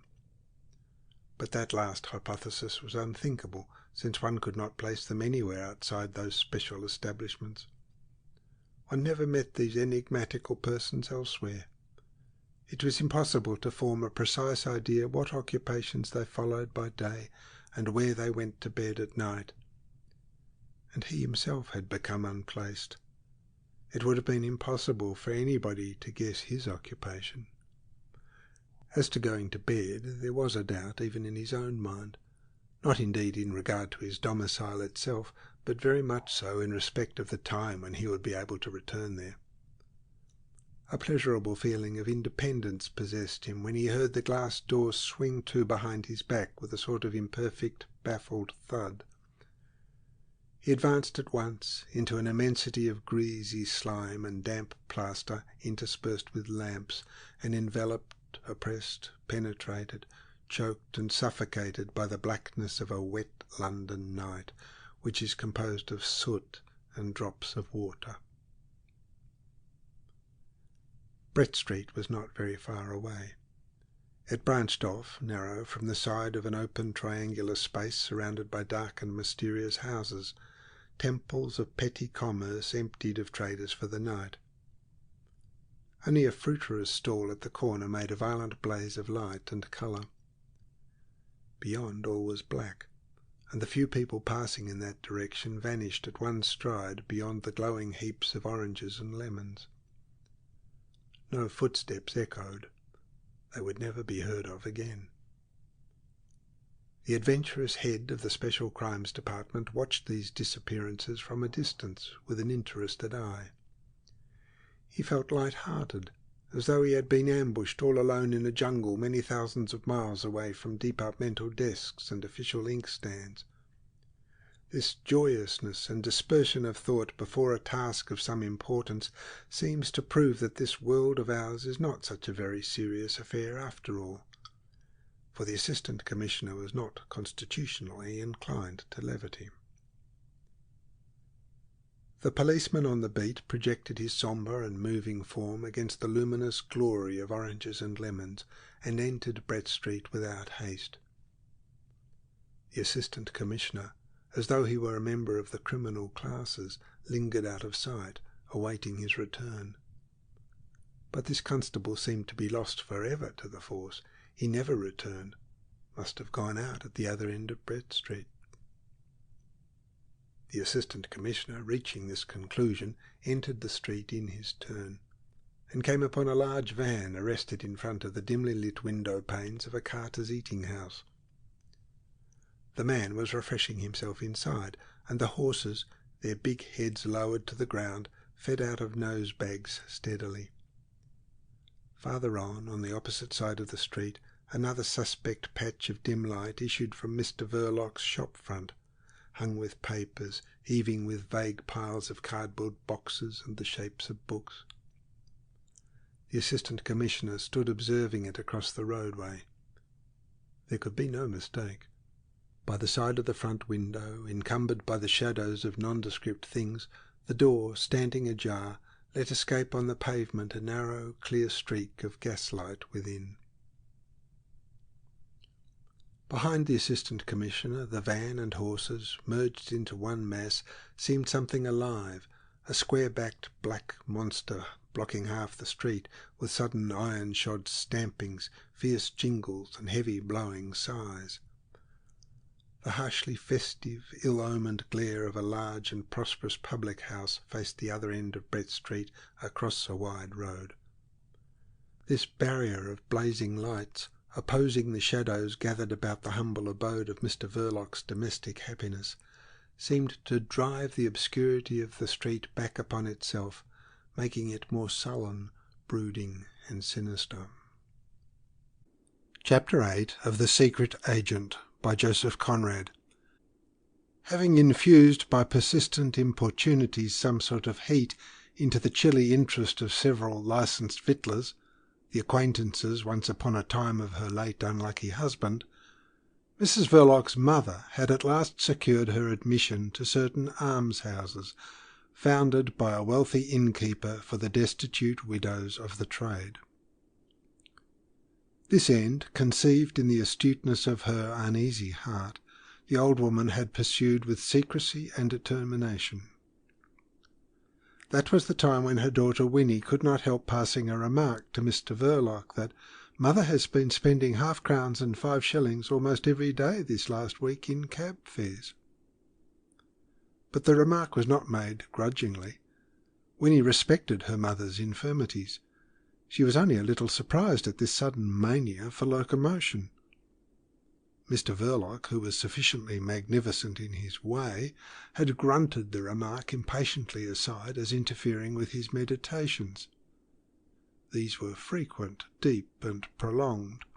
They bore upon a matter more important than 5 shillings, distinctly more important, and beyond all comparison more difficult to consider in all its aspects with philosophical serenity. Her object attained in astute secrecy, the heroic old woman had made a clean breast of it to Mrs. Verloc. Her soul was triumphant and her heart tremulous.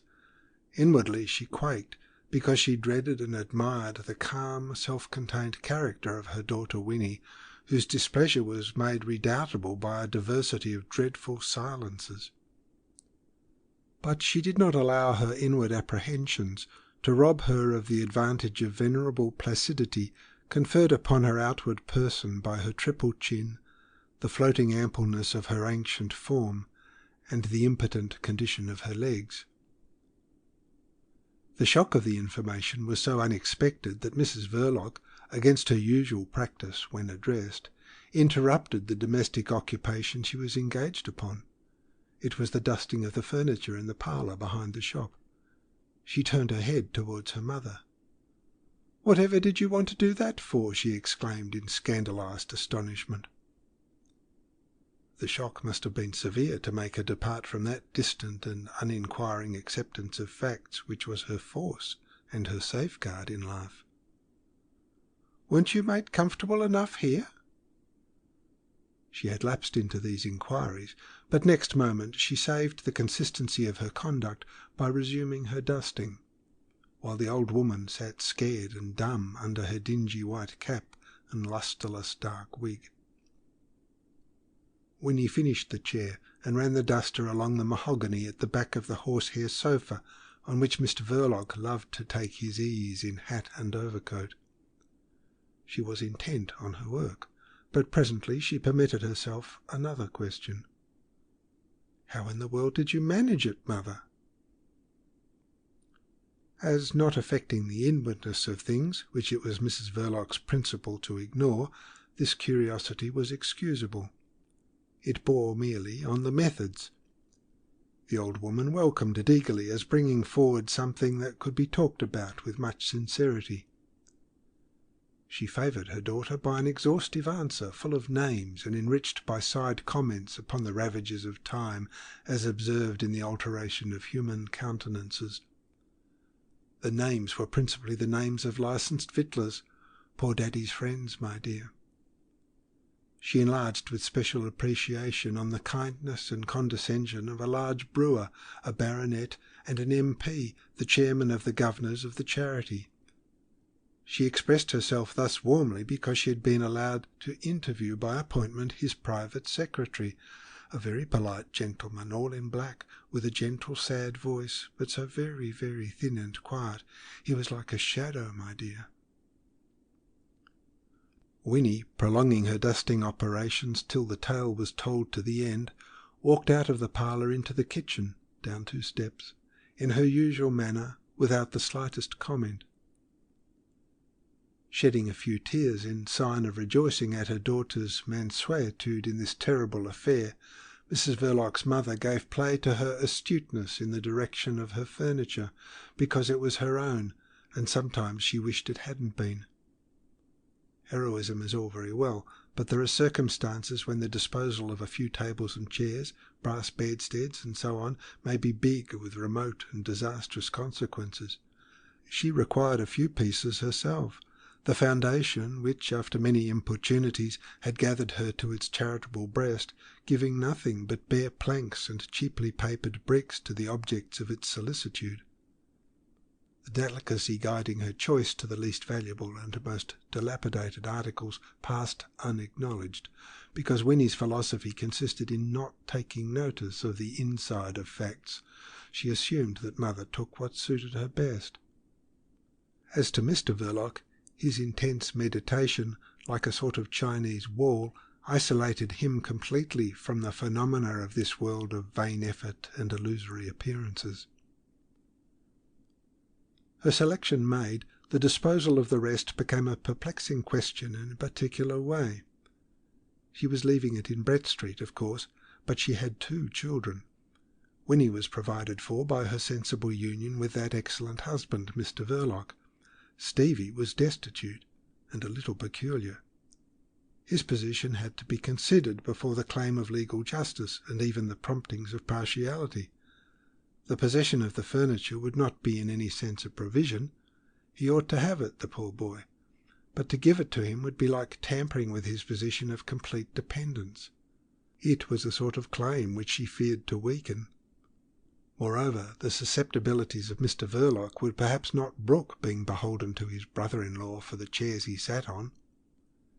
In a long experience of gentlemen lodgers, Mrs. Verloc's mother had acquired a dismal but resigned notion of the fantastic side of human nature. What if Mr. Verloc suddenly took it into his head to tell Stevie to take his blessed sticks somewhere out of that? A division, on the other hand, however carefully made, might give some cause of offence to Winnie. No, Stevie must remain destitute and dependent. And at the moment of leaving Brett Street she had said to her daughter, "No use waiting till I am dead, is there? Everything I leave here is altogether your own now, my dear." Winnie, with her hat on, sat silent behind her mother's back, went on arranging the collar of the old woman's cloak. She got her handbag and umbrella with an impassive face. The time had come for the expenditure of the sum of 3 and 6pence on what might well be supposed the last cab drive of Mrs. Verloc's mother's life. They went out at the shop door. The conveyance awaiting them would have illustrated the proverb that truth can be more cruel than caricature, if such a proverb existed.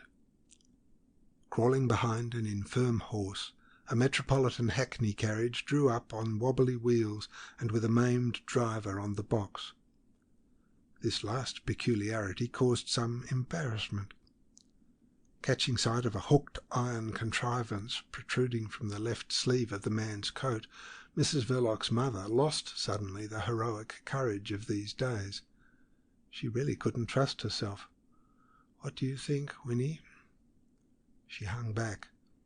The passionate expostulations of the big-faced cabman seemed to be squeezed out of a blocked throat. Leaning over from his box, he whispered with mysterious indignation, "What was the matter now? Was it possible to treat a man so?" His enormous and unwashed countenance flamed red in the muddy stretch of the street. Was it likely they would have given him a licence, he inquired desperately, if... The police constable of the locality quieted him by a friendly glance, then addressing himself to the 2 women without marked consideration, said, "He's been driving a cab for 20 years. I never knew him to have an accident." "Accident!" shouted the driver in a scornful whisper. The policeman's testimony settled it. The modest assemblage of 7 people, mostly underage, dispersed. Winnie followed her mother into the cab. Stevie climbed on the box. His vacant mouth and distressed eyes depicted the state of his mind in regard to the transactions which were taking place. In the narrow streets the progress of the journey was made sensible to those within by the near fronts of the houses gliding past slowly and shakily, with a great rattle and jingling of glass, as if about to collapse behind the cab. And the infirm horse, with the harness hung over his sharp backbone flapping very loose about his thighs, appeared to be dancing mincingly on his toes with infinite patience. Later on, in the wider space of Whitehall, all visual evidences of motion became imperceptible. The rattle and jingle of glass went on indefinitely in front of the long Treasury building, and time itself seemed to stand still. At last Winnie observed, "This isn't a very good horse." Her eyes gleamed in the shadow of the cab straight ahead, immovable. On the box, Stevie shut his vacant mouth first in order to ejaculate earnestly, "Don't!" The driver, holding high the reins twisted around the hook, took no notice. Perhaps he had not heard. Stevie's breast heaved. "Don't whip!" The man turned slowly, his bloated and sodden face of many colours bristling with white hairs. His little red eyes glistened with moisture. His big lips had a violet tint. They remained closed. With the dirty back of his whip hand he rubbed the stubble spouting on his enormous chin. You mustn't," stammered out Stevie violently. It hurts." "Mustn't whip?" queried the other in a thoughtful whisper, and immediately whipped. He did this not because his soul was cruel and his heart evil, but because he had to earn his fare. And for a time the walls of St. Stephen's, with its towers and pinnacles, contemplated in immobility and silence a cab that jingled. It rolled too, however. But on the bridge there was a commotion. Stevie suddenly proceeded to get down from the box. There were shouts on the pavement. People ran forward. The driver pulled up, whispering curses of indignation and astonishment. Winnie lowered the window and put her head out, white as a ghost. In the depths of the cab her mother was exclaiming in tones of anguish, "Is that boy hurt? Is the boy hurt?" Stevie was not hurt. He had not even fallen, but excitement, as usual, had robbed him of the power of connected speech. He could do no more than stammer at the window, "Too heavy, too heavy." Winnie put out her hand onto his shoulder. "Stevie, get up on the box directly, and don't try to get down again." No, walk, must walk." In trying to state the nature of that necessity, he stammered himself into utter incoherence. No physical impossibility stood in the way of his whim. Stevie could have managed easily to keep pace with the infirm dancing horse without getting out of breath. But his sister withheld her consent decisively. The idea! Who ever heard of such a thing? Run after a cab! Her mother, frightened and helpless in the depths of the conveyance, entreated, "Oh, don't let him, Winnie. He'll get lost. Don't let him." "Certainly not. What next? Mr. Verloc will be sorry to hear of this nonsense, Stevie. I can tell you. He won't be happy at all." The idea of Mr. Verloc's grief and unhappiness, acting as usual powerfully upon Stevie's fundamentally docile disposition, he abandoned all resistance and climbed up again on the box with a face of despair. The cabby turned at him his enormous and inflamed countenance truculently. "Don't you go for trying this silly game again, young fellow." After delivering himself thus in a stern whisper, strained almost to extinction, he drove on, ruminating solemnly. To his mind the incident remained somewhat obscure, but his intellect, though it had lost its pristine vivacity in the benumbing years of sedentary exposure to the weather, lacked not independence or sanity. Gravely he dismissed the hypothesis of Stevie being a drunken young nipper. Inside the cab, the spell of silence in which the two women had endured shoulder to shoulder the jolting, rattling and jingling of the journey had been broken by Stevie's outbreak. Winnie raised her voice. "You've done what you wanted, Mother. You'll have only yourself to thank for it if you aren't happy afterwards, and I don't think you'll be. That I don't. Weren't you comfortable enough in the house? Whatever people'll think of us, you throwing yourself like this on a charity." "My dear," screamed the old woman earnestly above the noise, "you've been the best of daughters to me. As to Mr. Verloc, there—" Words failing her on the subject of Mr. Verloc's excellence, she turned her old tearful eyes to the roof of the cab. Then she averted her head on the pretence of looking out of the window as if to judge of their progress. It was insignificant, and went on close to the curbstone. Night, the early, dirty night, the sinister, noisy, hopeless and rowdy night of South London had overtaken her on her last cab drive. In the gaslight of the low-fronted shops, her big cheeks glowed with an orange hue under a black and mauve bonnet. Mrs. Verloc's mother's complexion had become yellow by the effects of age and from a natural predisposition to biliousness, favoured by the trials of a difficult and worried existence, first as wife and then as widow. It was a complexion that under the influence of a blush would take on an orange tint. And this woman, modest indeed, but hardened in the fires of adversity, of an age, moreover, when blushes are not expected, had positively blushed before her daughter. In the privacy of a four-wheeler, on her way to a charity cottage, one of a row, which by the exiguity of its dimensions and the simplicity of its accommodation might well have been devised in kindness as a place of training for the still more straitened circumstances of the grave, she was forced to hide from her own child a blush of remorse and shame. Whatever people will think, she knew very well what they did think. The people Winnie had in her mind, the old friends of her husband, and others too, whose interest she had solicited with such flattering success. She had not known before what a good beggar she could be. But she guessed very well what inference was drawn from her application.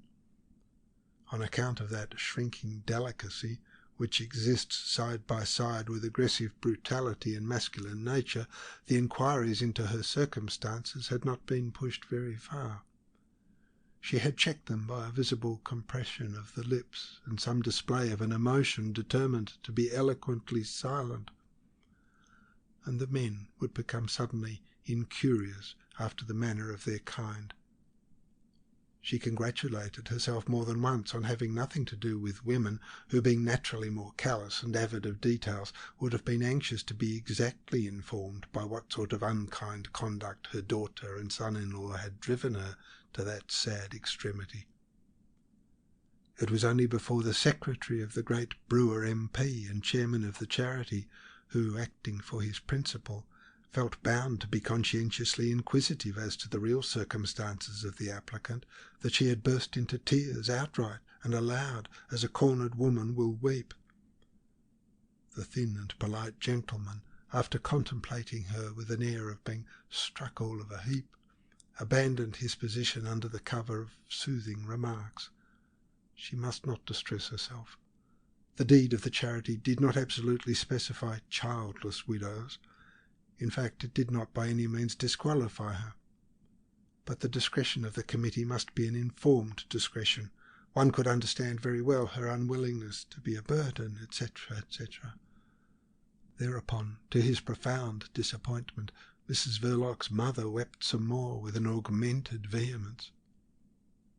The tears of that large female in a dark dusty wig and ancient silk dress festooned with dingy white cotton lace were the tears of genuine distress. She had wept because she was heroic and unscrupulous and full of love for both her children. Girls frequently get sacrificed to the welfare of the boys. In this case she was sacrificing Winnie. By the suppression of truth she was slandering her. Of course Winnie was independent, and need not care for the opinion of people that she would never see and who would never see her, whereas poor Stevie had nothing in the world he could call his own except his mother's heroism and unscrupulousness. The first sense of security following on Winnie's marriage wore off in time, for nothing lasts, and Mrs. Verloc's mother, in the seclusion of the back bedroom, had recalled the teaching of that experience which the world impresses upon a widowed woman. But she had recalled it without vain bitterness. Her store of resignation amounted almost to dignity. She reflected stoically that everything decays, wears out in this world, that the way of kindness should be made easy to the well-disposed, that her daughter Winnie was a most devoted sister, and a very self-confident wife indeed. As regards Winnie's sisterly devotion, her stoicism flinched. She accepted that sentiment from the rule of decay affecting all things human and some things divine. She could not help it. Not to do so would have frightened her too much. But in considering the conditions of her daughter's married state, she rejected firmly all flattering illusions. She took the cold and reasonable view that the less strain put on Mr. Verloc's kindness, the longer its effects were likely to last. That excellent man loved his wife, of course, but he would no doubt prefer to keep as few of her relations as was consistent with the proper display of that sentiment. It would be better if its whole effect were concentrated on poor Stevie. And the heroic old woman resolved on going away from her children as an act of devotion and as a move of deep policy. The virtue of this policy consisted in this: Mrs. Verloc's mother was subtle in her way, that Stevie's moral claim would be strengthened. The poor boy, a good, useful boy, if a little peculiar, had not a sufficient standing. He had been taken over with his mother somewhat in the same way as the furniture of the Belgravian mansion had been taken over, as if on the ground of belonging to her exclusively. What will happen, she asked herself, for Mrs. Verloc's mother was, in a measure, imaginative, when I die? And when she asked herself that question, it was with dread. It was also terrible to think that she would not then have the means of knowing what happened to the poor boy. But by making him over to his sister, by going thus away, she gave him the advantage of a directly dependent position. This was the more subtle sanction of Mrs. Verloc's mother's heroism and unscrupulousness. Her act of abandonment was really an arrangement for settling her son permanently in life.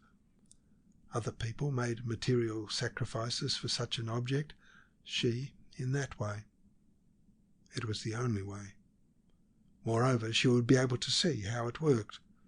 Ill or well, she would avoid the horrible incertitude on the deathbed. But it was hard, cruelly hard. The cab rattled, jingled, jolted. In fact, the last was quite extraordinary. By its disproportionate violence and magnitude it obliterated every sensation of onward movement, and the effect was of being shaken in a stationary apparatus like a medieval device for the punishment of crime, or some newfangled invention for the cure of a sluggish liver.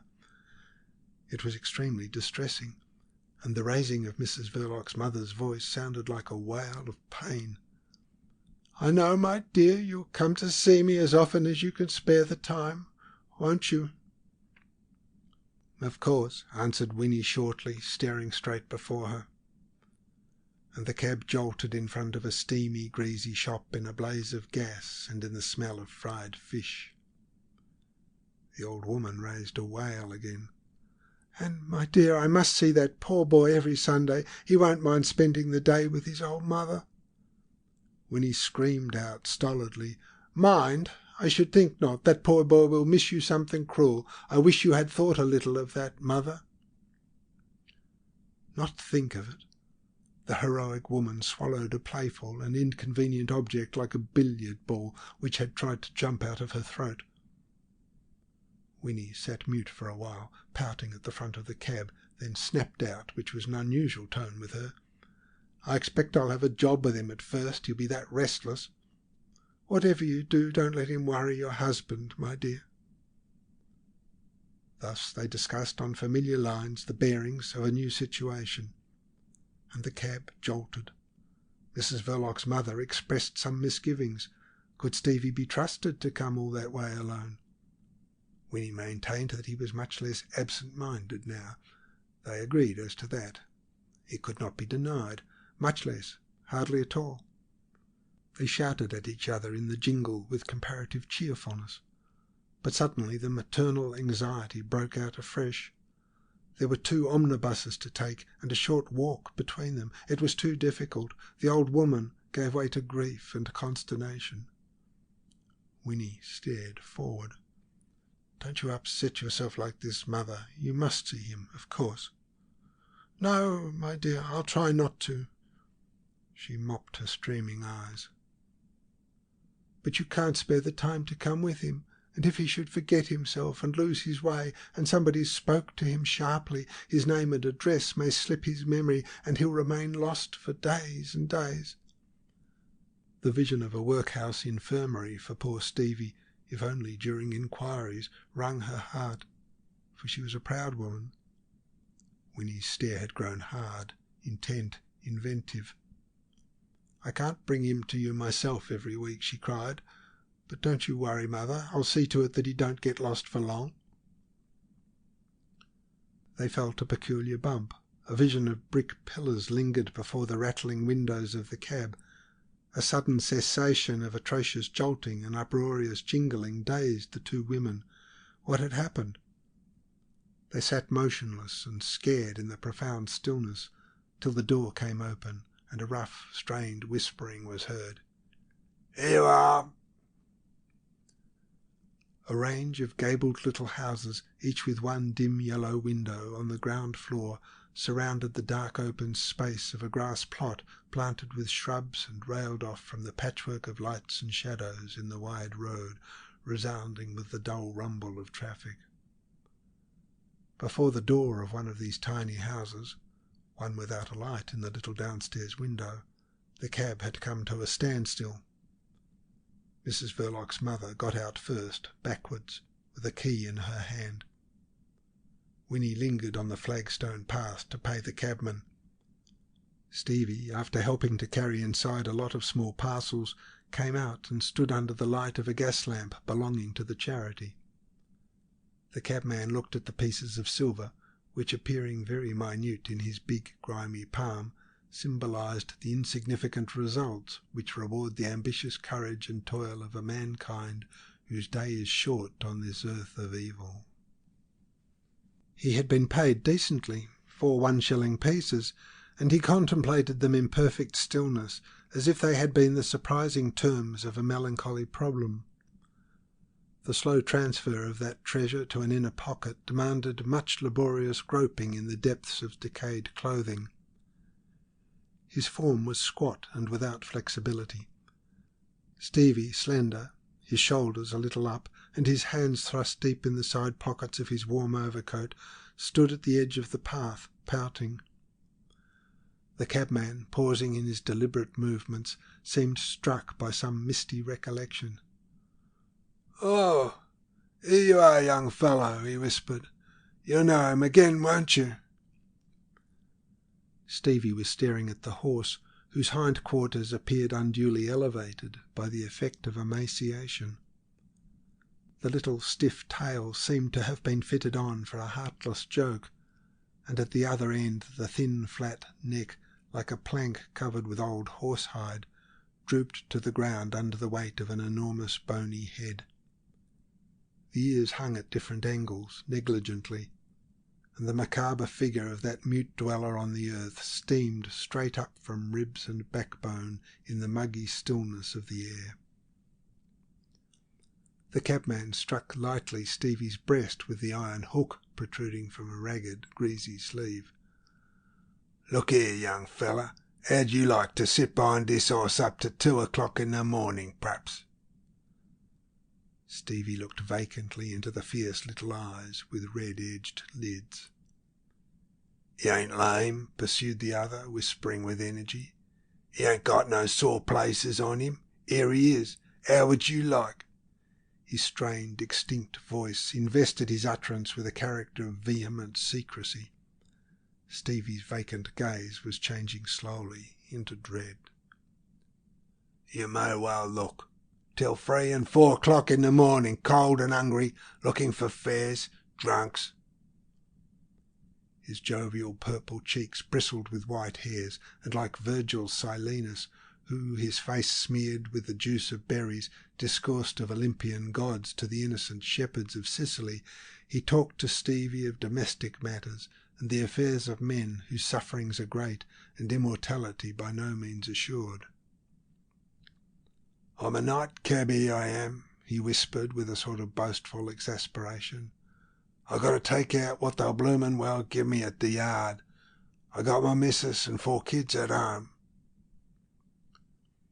The monstrous nature of that declaration of paternity seemed to strike the world dumb. A silence reigned, during which the flanks of the old horse, the steed of apocalyptic misery, smoked upwards in the light of the charitable gas lamp. The cabman grunted, then added in his mysterious whisper, "This ain't an easy world." Stevie's face had been twitching for some time, and at last his feelings burst out in the usual concise form. "Bad! Bad!" His gaze remained fixed on the ribs of the horse, self-conscious and sombre, as though he were afraid to look about him at the badness of the world. And his slenderness, his rosy lips and pale, clear complexion gave him the aspect of a delicate boy, notwithstanding the fluffy growth of golden hair on his cheeks. He pouted in a scared way, like a child. The cabman, short and broad, eyed him with his fierce little eyes that seemed to smart in a clear and corroding liquid. "Hard on osses, but damn sight harder on poor chaps like me," he wheezed, just audibly. "Poor, poor," stammered out Stevie, pushing his hands deeper into his pockets with convulsive sympathy. He could say nothing, for the tenderness to all pain and all misery, the desire to make the horse happy and the cabman happy, had reached the point of a bizarre longing to take them to bed with him. And that, he knew, was impossible. For Stevie was not mad. It was, as it were, a symbolic longing, and at the same time it was very distinct because springing from experience, the mother of wisdom. Thus, when as a child he cowered in a dark corner, scared, wretched, sore, and miserable with the black, black misery of the soul, his sister Winnie used to come along and carry him off to bed with her, as into a heaven of consoling peace. Stevie, though apt to forget mere facts, such as his name and address, for instance, had a faithful memory of sensations. To be taken into a bed of compassion was the supreme remedy, with the only one disadvantage of being difficult of application on a large scale.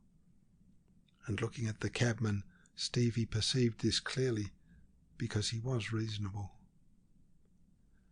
The cabman went on with his leisurely preparations as if Stevie had not existed. He made as if to hoist himself on the box, but at the last moment, from some obscure motive, perhaps merely from disgust with carriage exercise, desisted.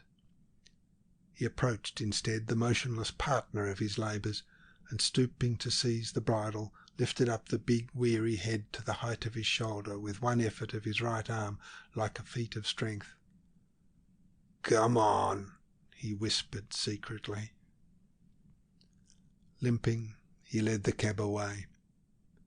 There was an air of austerity in this departure, the scrunched gravel of the drive crying out under the slowly turning wheels, the horse's lean thighs moving with ascetic deliberation away from the light into the obscurity of the open space bordered dimly by the pointed roofs and the feebly shining windows of the little almshouses. The plaint of the gravel travelled slowly all round the drive. Between the lamps of the charitable gateway the slow cortege reappeared, lighted up for a moment, the short, thick man limping busily with the horse's head held aloft in his fist, the lank animal walking in stiff and forlorn dignity, the dark low box on wheels rolling behind comically with an air of waddling. They turned to the left. There was a pub down the street, within 50 yards of the gate. Stevie, left alone beside the private lamp-post of the charity, his hands thrust deep into his pockets, glared with vacant sulkiness. At the bottom of his pockets his incapable weak hands were clenched hard into a pair of angry fists. In the face of anything which affected directly or indirectly his morbid dread of pain, Stevie ended by turning vicious. A magnanimous indignation swelled his frail chest to bursting and caused his candid eyes to squint. Supremely wise in knowing his own powerlessness, Stevie was not wise enough to restrain his passions. The tenderness of his universal charity had two phases, as indissolubly joined and connected as the reverse and obverse sides of a medal. The anguish of immoderate compassion was succeeded by the pain of an innocent but pitiless rage. Those two states expressing themselves outwardly by the same signs of futile bodily agitation, his sister Winnie soothed his excitement without ever fathoming its twofold character. Mrs. Verloc wasted no portion of this transient life in seeking for fundamental information. This is a sort of economy having all the appearances and some of the advantages of prudence. Obviously it may be good for one not to know too much, and such a view accords very well with constitutional indolence. On that evening, on which it may be said that Mrs. Verloc's mother, having parted for good from her children, had also departed this life, Winnie Verloc did not investigate her brother's psychology. The poor boy was excited, of course. After once more assuring the old woman on the threshold that she would know how to guard against the risk of Stevie losing himself for very long on his pilgrimages of filial piety, she took her brother's arm to walk away. Stevie did not even mutter to himself, but with a special sense of sisterly devotion developed in her earliest infancy, she felt that the boy was very much excited indeed. Holding tight to his arm, under the appearance of leaning on it, she thought of some words suitable for the occasion. "Now, Stevie, you must look well after me at the crossings and get first into the bus, like a good brother." This appeal to manly protection was received by Stevie with his usual docility. It flattered him. He raised his head and threw out his chest. "Don't be nervous, Winnie, mustn't be nervous. Bus all right," he answered in a brusque, slurring stammer, partaking of the timorousness of a child and the resolution of a man. He advanced fearlessly with the woman on his arm, but his lower lip dropped. Nevertheless, on the pavement of the squalid and wide thoroughfare, whose poverty in all the amenities of life stood foolishly exposed by a mad profusion of gaslights, their resemblance to each other was so pronounced as to strike the casual passers-by. Before the doors of the public house at the corner, where the profusion of gaslight reached the height of positive wickedness, a four-wheeled cab standing by the curbstone with no one on the box seemed cast out into the gutter on account of irremediable decay. Mrs. Verloc recognised the conveyance. Its aspect was so profoundly lamentable, with such a perfection of grotesque misery and weirdness of macabre detail, as if it were the cab of death itself, that Mrs. Verloc, with that ready compassion of a woman for a horse, when she is not sitting behind him, exclaimed vaguely, "Poor brute." Hanging back suddenly, Stevie inflicted an arresting jerk upon his sister. "Poor, poor," he ejaculated appreciatively. "The cabman poor, too. He told me himself." The contemplation of the infirm and lonely steed overcame him. Jostled but obstinate, he would remain there, trying to express the view newly opened to his sympathies of the human and equine misery in close association. But it was very difficult. "Poor brute, poor people," was all he could repeat. It did not seem forcible enough, and he came to a stop with an angry splutter. "Shame!" Stevie was no master of phrases, and perhaps for that very reason his thoughts lacked clearness and precision. But he felt with greater completeness and some profundity. That little word contained all his sense of indignation and horror at one sort of wretchedness having to feed upon the anguish of the other, at the poor cabman beating the poor horse in the name, as it were, of his poor kids at home. And Stevie knew what it was to be beaten. He knew it from experience. It was a bad world. Bad, bad. Mrs. Verloc, his only sister, guardian and protector, could not pretend to such depths of insight. Moreover, she had not experienced the magic of the cabman's eloquence. She was in the dark as to the inwardness of the word shame, and she said placidly, "Come along, Stevie, you can't help that." The docile Stevie went along, but now he went along without pride, shamblingly, and muttering half-words, and even words that would have been whole if they had not been made up of halves that did not belong to each other. It was as though he had been trying to fit all the words he could remember to his sentiments in order to get some sort of corresponding idea. And, as a matter of fact, he got it at last. He hung back to utter it at once. "Bad world for poor people." Directly he had expressed that thought, he became aware that it was familiar to him already in all its consequences. This circumstance strengthened his conviction immensely, but also augmented his indignation.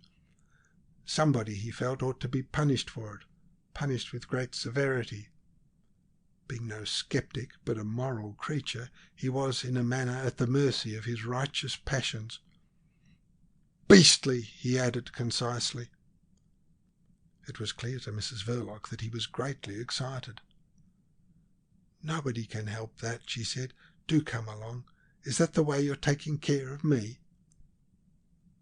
Stevie mended his pace obediently. He prided himself on being a good brother.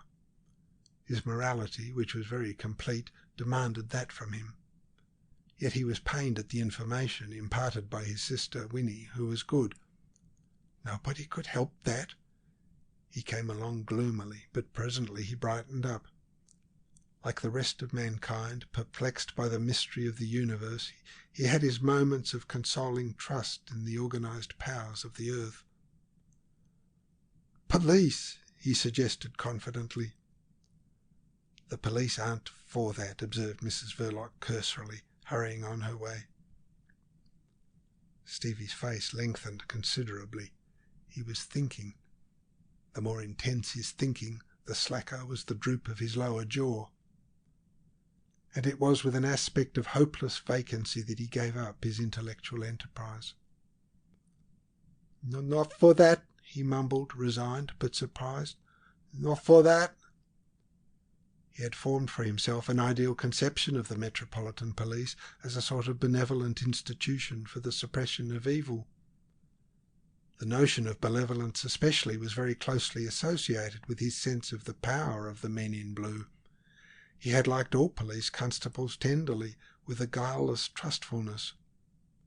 And he was pained.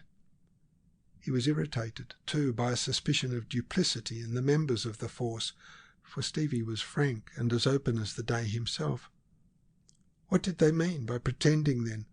Unlike his sister, who put her trust in face values, he wished to go to the bottom of the matter.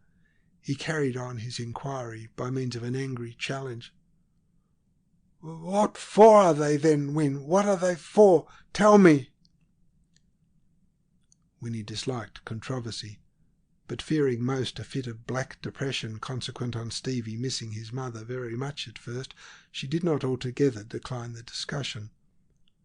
Guiltless of all irony, she answered yet in a form which was not perhaps unnatural in the wife of Mr. Verloc, delegate of the Central Red Committee, personal friend of certain anarchists, and a votary of social revolution.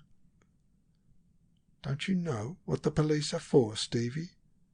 They are there so that them as have nothing shouldn't take anything away from them who have." She avoided using the verb to steal because it always made her brother uncomfortable. For Stevie was delicately honest.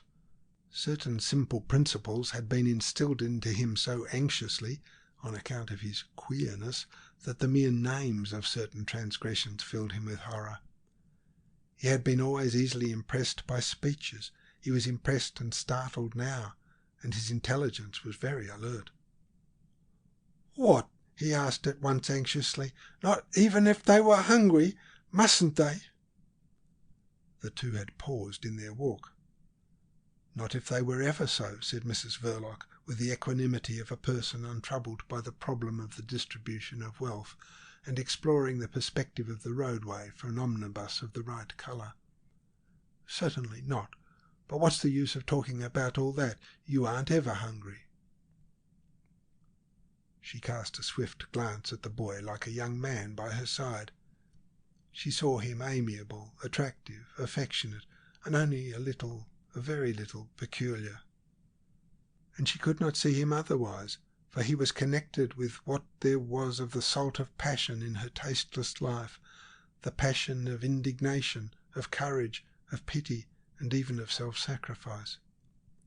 She did not add, "And you aren't likely ever to be long as I live." But she might very well have done so, since she had taken effectual steps to that end.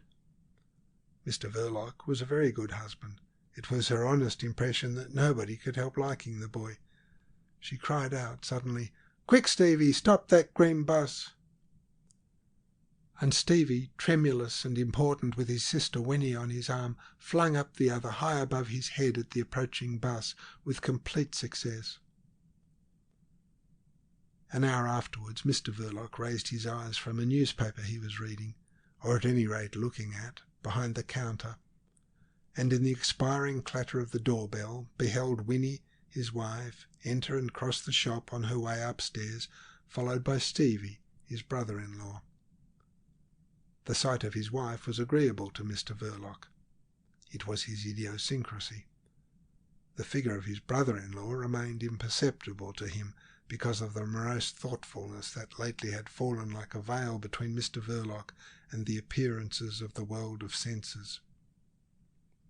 He looked after his wife fixedly, without a word, as though she had been a phantom. His voice for home use was husky and placid, but now it was heard not at all. It was not heard at supper, to which he was called by his wife in the usual brief manner, "Adolf." He sat down to consume it without conviction, wearing his hat pushed far back on his head. It was not devotion to an outdoor life, but the frequentation of foreign cafes which was responsible for that habit, investing with a character of unceremonious impermanency Mr. Verloc's steady fidelity to his own fireside. Twice at the clatter of the cracked bell he arose without a word, disappeared into the shop, and came back silently. During these absences Mrs. Verloc, becoming acutely aware of the vacant place at her right hand, missed her mother very much, and stared stonily, while Stevie, from the same reason, kept on shuffling his feet as though the floor under the table were uncomfortably hot. When Mr. Verloc returned to sit in his place, like the very embodiment of silence, the character of Mrs. Verloc's stare underwent a subtle change, and Stevie ceased to fidget with his feet because of his great and awed regard for his sister's husband. He directed at him glances of respectful compassion. Mr. Verloc was sorry. His sister Winnie had impressed upon him in the omnibus that Mr. Verloc would be found at home in a state of sorrow and must not be worried. His father's anger, the irritability of gentlemen lodgers, and Mr. Verloc's predisposition to a moderate grief had been the main sanctions of Stevie's self-restraint. Of these sentiments, all easily provoked, but not always easy to understand, the last had the greatest moral efficiency, because Mr. Verloc was good. His mother and his sister had established that ethical fact on an unshakable foundation. They had established, erected, consecrated it behind Mr. Verloc's back for reasons that had nothing to do with abstract morality, and Mr. Verloc was not aware of it. It is but bare justice to him to say that he had no notion of appearing good to Stevie. Yet so it was. He was even the only man so qualified in Stevie's knowledge, because the gentlemen lodgers had been too transient and too remote to have anything very distinct about them but perhaps their boots, and as regards the disciplinary measures of his father, the desolation of his mother and sister shrank from setting up a theory of goodness before the victim. It would have been too cruel. And it was even possible that Stevie would not have believed them. As far as Mr. Verloc was concerned, nothing could stand in the way of Stevie's belief. Mr. Verloc was obviously, yet mysteriously, good, and the grief of a good man is august. Stevie gave glances of reverential compassion to his brother-in-law. Mr. Verloc was sorry. The brother of Winnie had never before felt himself in such close communion with the mystery of that man's goodness. It was an understandable sorrow, and Stevie himself was sorry. He was very sorry. The same sort of sorrow. And his attention being drawn to this unpleasant state, Stevie shuffled his feet. His feelings were habitually manifested by the agitation of his limbs. "Keep your feet quiet, dear," said Mrs. Verloc with authority and tenderness. Then turning towards her husband in an indifferent voice, the masterly achievement of instinctive tact.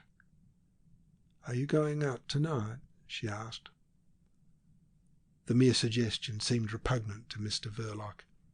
He shook his head moodily, and then sat still with downcast eyes, looking at the piece of cheese on his plate for a whole minute. At the end of that time he got up and went right out in the clatter of the shop door bell. He acted thus inconsistently, not from any desire to make himself unpleasant, but because of an unconquerable restlessness. It was no earthly good going out. He could not find anywhere in London what he wanted, but he went out.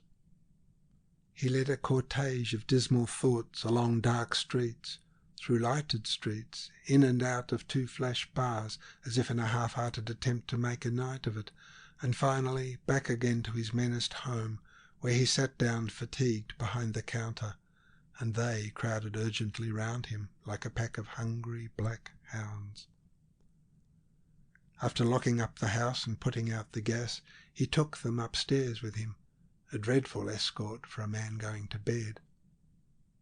His wife had preceded him some time before, and with her ample form defined vaguely under the counterpane, her head on the pillow and a hand under the cheek, offered to his distraction the view of early drowsiness, arguing the possession of an equable soul.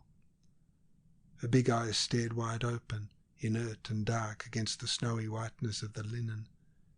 She did not move. She had an equable soul. She felt profoundly that things do not stand much looking into. She made her force and her wisdom of that instinct. But the taciturnity of Mr. Verloc had been lying heavily upon her for a good many days. It was, as a matter of fact, affecting her nerves. Recumbent and motionless, she said placidly, "You'll catch cold walking about in your socks like this." This speech, becoming the solicitude of the wife and the prudence of the woman, took Mr. Verloc unawares. He had left his boots downstairs, but he had forgotten to put on his slippers, and he had been turning about the bedroom on noiseless pads like a bear in a cage. At the sound of his wife's voice he stopped and stared at her with a somnambulistic, expressionless gaze, so long that Mrs. Verloc moved her limbs slightly under the bedclothes. But she did not move her black head, sunk in the white pillow, one hand under her cheek, and the big, dark, unwinking eyes. Under her husband's expressionless stare, and remembering her mother's empty room across the landing, she felt an acute pang of loneliness. She had never been parted from her mother before. They had stood by each other. She felt that they had, and she said to herself that now mother was gone for good. Mrs. Verloc had no illusions. Stevie remained, however, and she said, "Mother's done what she wanted to do. There's no sense in it that I can see. I'm sure she couldn't have thought you had enough of her. It's perfectly wicked leaving us like that." Mr. Verloc was not a well-read person. His range of elusive phrases was limited, but there was a peculiar aptness in circumstances which made him think of rats leaving a doomed ship. He very nearly said so. He had grown suspicious and embittered. Could it be that the old woman had such an excellent nose? But the unreasonableness of such a suspicion was patent, and Mr. Verloc held his tongue. Not altogether, however. He muttered heavily, "Perhaps it's just as well." He began to undress. Mrs. Verloc kept very still, perfectly still, with her eyes fixed in a dreamy, quiet stare. And her heart, for the fraction of a second, seemed to stand still too. That night she was not quite herself, as the saying is, and it was borne upon her with some force that a simple sentence may hold several diverse meanings, mostly disagreeable. How was it just as well, and why? But she did not allow herself to fall into the idleness of barren speculation. She was rather confirmed in her belief that things did not stand being looked into. Practical and subtle in her way, she brought Stevie to the front without loss of time, because in her the singleness of purpose had the unerring nature and the force of an instinct. "What am I going to do to cheer up that boy for me the first few days? I'm sure I don't know. He'll be worrying himself from morning till night before he gets used to mother being away, and he's such a good boy. I couldn't do without him." Mr. Verloc went on divesting himself of his clothing with the unnoticing inward concentration of a man undressing in the solitude of a vast and hopeless desert. For thus inhospitably did this fair earth, our common inheritance, present itself to the mental vision of Mr. Verloc. All was so still without and within that the lonely ticking of the clock on the landing stole into the room as if for the sake of company. Mr. Verloc, getting into bed on his own side, remained prone and mute behind Mrs. Verloc's back. His thick arms rested abandoned on the outside of the counterpane, like dropped weapons, like discarded tools. At that moment he was within a hair's breadth of making a clean breast of it all to his wife. The moment seemed propitious. Looking out of the corners of his eyes, he saw her ample shoulders draped in white, the back of her head with the hair done for the night in 3 plaits tied up with black tapes at the ends. And he forbore. Mr. Verloc loved his wife as a wife should be loved, that is, maritally, with the regard one has for one's chief possession.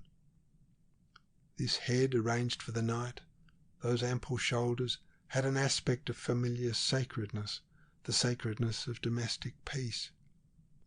She moved not, massive and shapeless, like a recumbent statue in the rough. He remembered her wide-open eyes looking into the empty room. She was mysterious, with the mysteriousness of living beings. The far-famed secret agent, Delta, of the late Baron Stott-Wartenheim's alarmist dispatches, was not the man to break into such mysteries. He was easily intimidated. And he was also indolent, with the indolence which is so often the secret of good nature. He forbore touching that mystery out of love, timidity, and indolence. There would be always time enough. For several minutes he bore his suffering silently in the drowsy silence of the room, and then he disturbed it by a resolute declaration.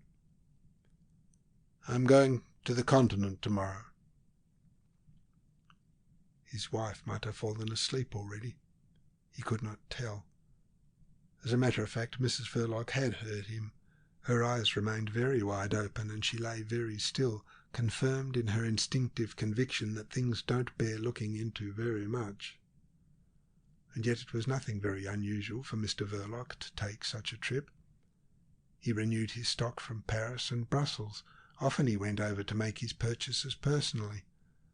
A little select connection of amateurs was forming around the shop in Brett Street, a secret connection eminently proper for any business undertaken by Mr. Verloc, who, by a mystic accord of temperament and necessity, had been set apart to be a secret agent all his life. He waited for a while, then added, "I'll be away a week, or perhaps a fortnight. Get Mrs. Neal to come for the day." Mrs. Neal was the charwoman of Brett Street. Victim of her marriage with a debauched joiner, she was oppressed by the needs of many infant children. Red-armed and aproned, in coarse sacking up to the armpits, she exhaled the anguish of the poor in a breath of soap-suds and rum, in the uproar of scrubbing, in the clatter of tin pails.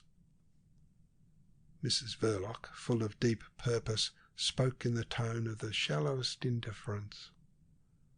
"There's no need to have the woman here all day. I shall do very well with Stevie." She let the lonely clock on the landing count off 15 ticks into the abyss of eternity, and asked, "Shall I put the light out?" Mr. Verloc snapped at his wife huskily. "Put it out." Chapter 9, Part 1 of The Secret Agent by Joseph Conrad. Mr. Verloc, returning from the Continent at the end of 10 days, brought back a mind evidently unrefreshed by the wonders of foreign travel, and a countenance unlighted by the joys of homecoming. He entered in the clatter of the shop bell with an air of sombre and vexed exhaustion. His bag in hand, his head lowered, he strode straight behind the counter and let himself fall into the chair as though he had tramped all the way from Dover. It was early morning. Stevie, dusting various objects displayed in the front windows, turned to gape at him with reverence and awe. "Here," said Mr. Verloc, giving a slight kick to the Gladstone bag on the floor, and Stevie flung himself upon it, seized it, bore it off with triumphant devotion. He was so prompt that Mr. Verloc was distinctly surprised.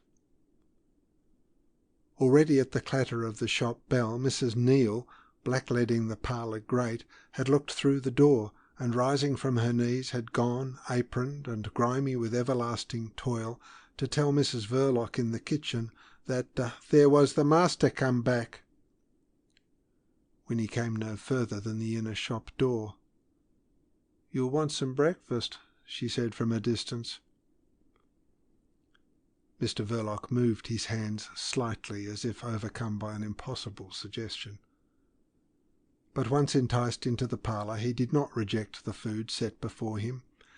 He ate as if in a public place, his hat pushed off his forehead, the skirts of his heavy overcoat hanging in a triangle on each side of the chair.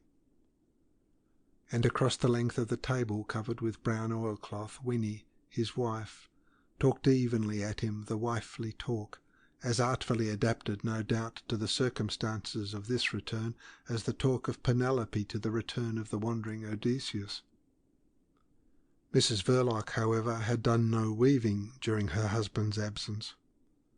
But she had had all the upstairs room cleaned thoroughly, had sold some wares, had seen Mr. Michaelis several times. He had told her the last time that he was going away to live in a cottage in the country, somewhere on the London, Chatham and Dover line.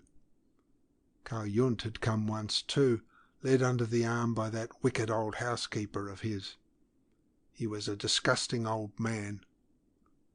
Of Conrad Ossipon, whom she had received curtly, entrenched behind the counter with a stony face and a faraway gaze, she said nothing, her mental reference to the robust anarchist being marked by a short pause with the faintest possible blush.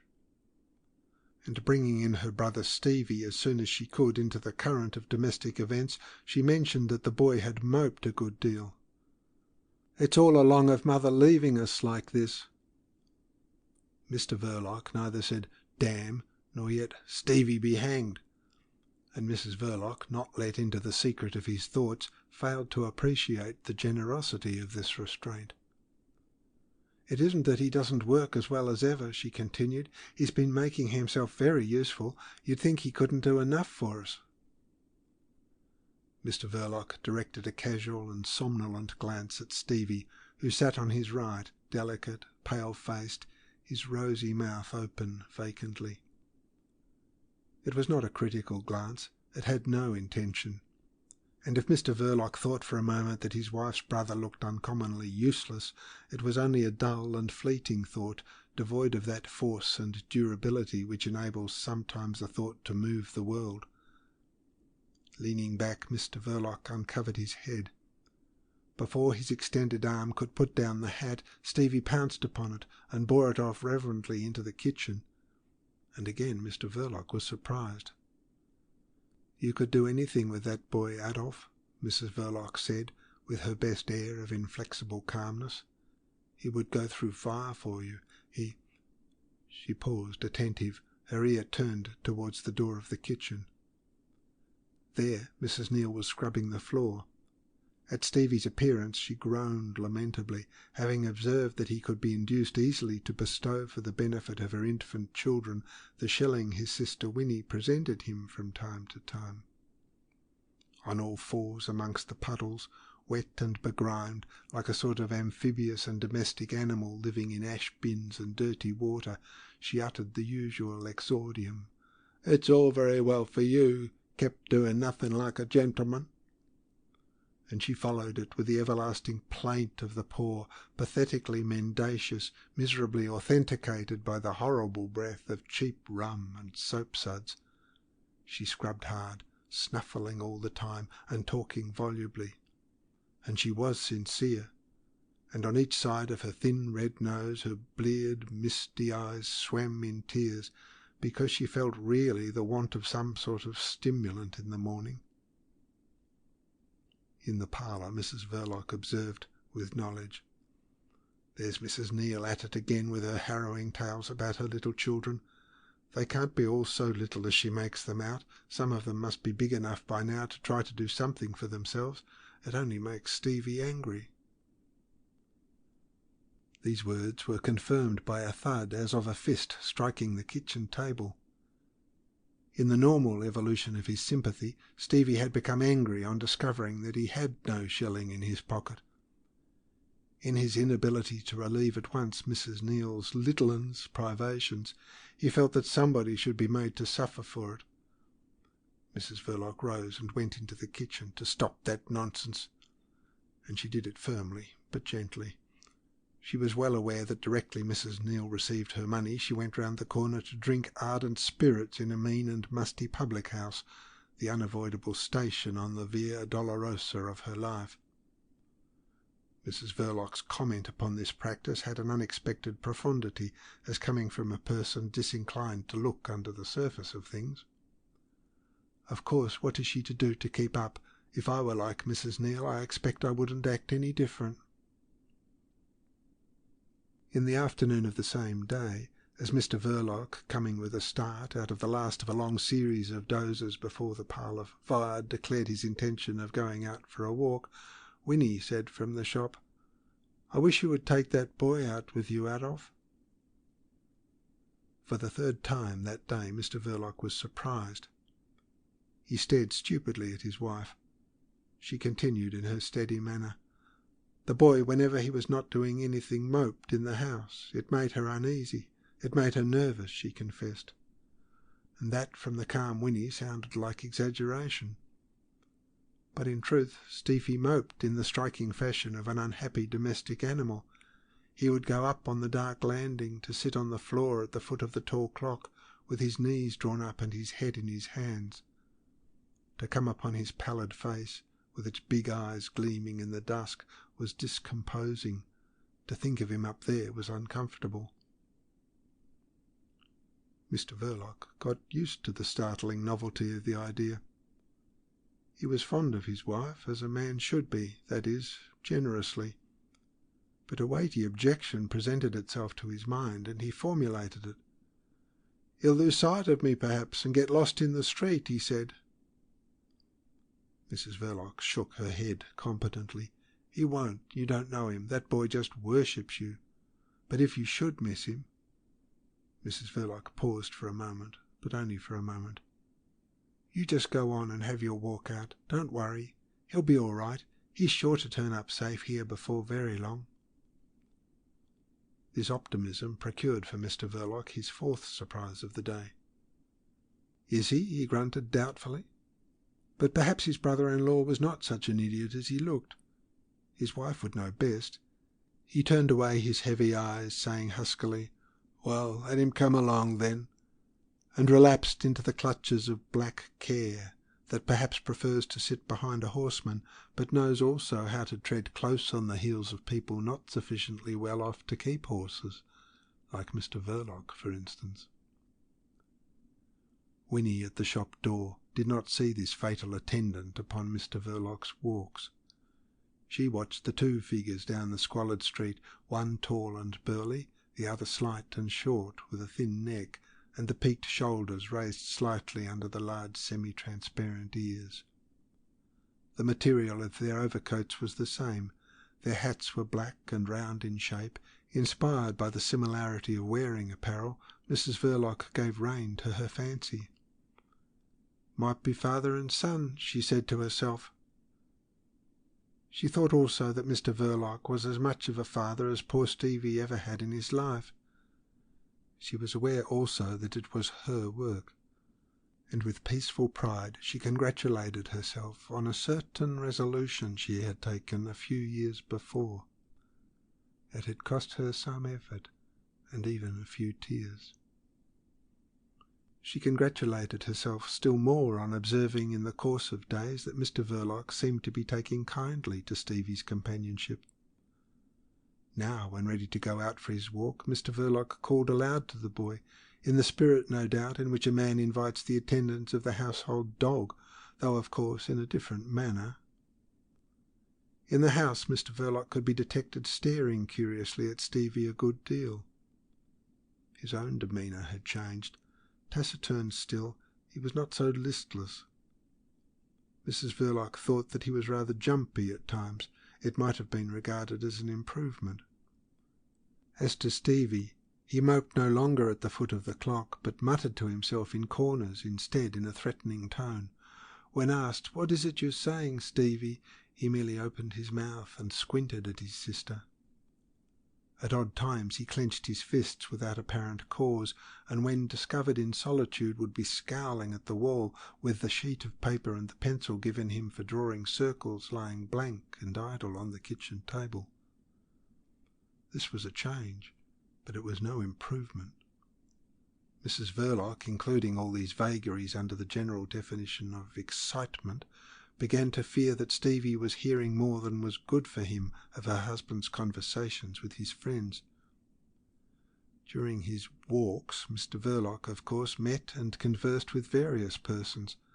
It could hardly be otherwise. His walks were an integral part of his outdoor activities, which his wife had never looked deeply into. Mrs. Verloc felt that the position was delicate, but she faced it with the same impenetrable calmness which impressed and even astonished the customers of the shop, and made other visitors keep their distance a little wonderingly. No, she feared that there were things not good for Stevie to hear of, she told her husband. It only excited the poor boy, because he could not help them being so. Nobody could. It was in the shop. Mr. Verloc made no comment. He made no retort, and yet the retort was obvious. But he refrained from pointing out to his wife that the idea of making Stevie the companion of his walks was her own and nobody else's. At that moment, to an impartial observer, Mr. Verloc would have appeared more than human in his magnanimity. He took down a small cardboard box from a shelf, peeped in to see that the contents were all right, and put it down gently on the counter. Not till that was done did he break the silence, to the effect that most likely Stevie would profit greatly by being sent out of town for a while, only he supposed his wife could not get on without him. "Could not get on without him," repeated Mrs. Verloc slowly. "I couldn't get on without him if it were for his own good. The idea, of course I can get on without him, but there's nowhere for him to go." Mr. Verloc got out some brown paper and a ball of string, and meanwhile he muttered that Michaelis was living in a little cottage in the country. Michaelis wouldn't mind giving Stevie a room to sleep in. There were no visitors and no talk there. Michaelis was writing a book. Mrs. Verloc declared her affection for Michaelis, mentioned her abhorrence of Carl Jund, nasty old man, and of Ossipon she said nothing. As to Stevie, he could be no other than very pleased. Mr. Michaelis was always so nice and kind to him. He seemed to like the boy. Well, the boy was a good boy. "You seem to have grown quite fond of him of late," she added after a pause, with her inflexible assurance. Mr. Verloc, tying up the cardboard box into a parcel for the post, broke the string by an injudicious jerk and muttered several swear words confidentially to himself. Then, raising his tone to the usual husky mutter, he announced his willingness to take Stevie into the country himself and leave him all safe with Michaelis. He carried out this scheme on the very next day. Stevie offered no objection. He seemed rather eager in a bewildered sort of way. He turned his candid gaze inquisitively to Mr. Verloc's heavy countenance at frequent intervals, especially when his sister was not looking at him. His expression was proud, apprehensive, and concentrated, like that of a small child entrusted for the first time with a box of matches and the permission to strike a light. But Mrs. Verloc, gratified by her brother's docility, recommended him not to dirty his clothes unduly in the country. At this Stevie gave his sister, guardian and protector, a look which for the first time in his life seemed to lack the quality of perfect childlike trustfulness. It was haughtily gloomy. Mrs. Verloc smiled. "Goodness me, you needn't be offended. You know you do get yourself very untidy when you get a chance, Stevie." Mr. Verloc was already gone some way down the street. Chapter 9, Part 2 of The Secret Agent by Joseph Conrad. Thus, in consequence of her mother's heroic proceedings, and of her brother's absence on this villeggiature, Mrs. Verloc found herself oftener than usual all alone, not only in the shop, but in the house. For Mr. Verloc had to take his walks. She was alone longer than usual on the day of the attempted bomb outrage in Greenwich Park, because Mr. Verloc went out very early that morning and did not come back till nearly dusk. She did not mind being alone. She had no desire to go out. The weather was too bad, and the shop was cosier than the streets. Sitting behind the counter with some sewing, she did not raise her eyes from her work when Mr. Verloc entered in the aggressive clatter of the bell. She had recognized his step on the pavement outside. She did not raise her eyes, but as Mr. Verloc, silent and with his hat rammed down upon his forehead, made straight for the parlour door, she said serenely, "What a wretched day! You've been perhaps to see Stevie?" "No, I haven't," said Mr. Verloc softly, and slammed the glazed parlour door behind him with unexpected energy. For some time Mrs. Verloc remained quiescent, with her work dropped in her lap, before she put it away under the counter and got up to light the gas. This done, she went into the parlour on her way to the kitchen. Mr. Verloc would want his tea presently. Confident of the power of her charms, Winnie did not expect from her husband, in the daily intercourse of their married life, a ceremonious amenity of address and courtliness of manner. Vain and antiquated forms at best, probably never very exactly observed, discarded nowadays even in the highest spheres, and always foreign to the standards of her class. She did not look for courtesies from him. But he was a good husband, and she had a loyal respect for his rights. Mrs. Verloc would have gone through the parlour and on to her domestic duties in the kitchen with the perfect serenity of a woman sure of the power of her charms. But a slight, very slight and rapid rattling sound grew upon her hearing. Bizarre and incomprehensible, it arrested Mrs. Verloc's attention. Then, as its character became plain to the ear, she stopped short, amazed and concerned. Striking a match on the box she held in her hand, she turned on and lighted above the parlour table one of the 2 gas burners, which, being defective, first whistled as if astonished, and then went on purring comfortably like a cat. Mr. Verloc, against his usual practice, had thrown off his overcoat. It was lying on the sofa. His hat, which he must also have thrown off, rested overturned under the edge of the sofa. He had dragged a chair in front of the fireplace, and his feet planted inside the fender, his head held between his hands, he was hanging low over the glowing grate. His teeth rattled with an ungovernable violence, causing his whole enormous back to tremble at the same rate. Mrs. Verloc was startled. "You've been getting wet," she said. "Not very," Mr. Verloc managed to falter out in a profound shudder. By a great effort he suppressed the rattling of his teeth. "I'll have you laid up on my hand," she said with genuine uneasiness. "I don't think so," remarked Mr. Verloc, snuffling huskily. He had certainly contrived somehow to catch an abominable cold between 7 in the morning and 5 in the afternoon. Mrs. Verloc looked at his bowed back. "Where have you been today?" she asked. "Nowhere," answered Mr. Verloc in a low, choked, nasal tone. His attitude suggested aggrieved sulks or a severe headache. The insufficiency and uncandidness of his answer became painfully apparent in the dead silence of the room.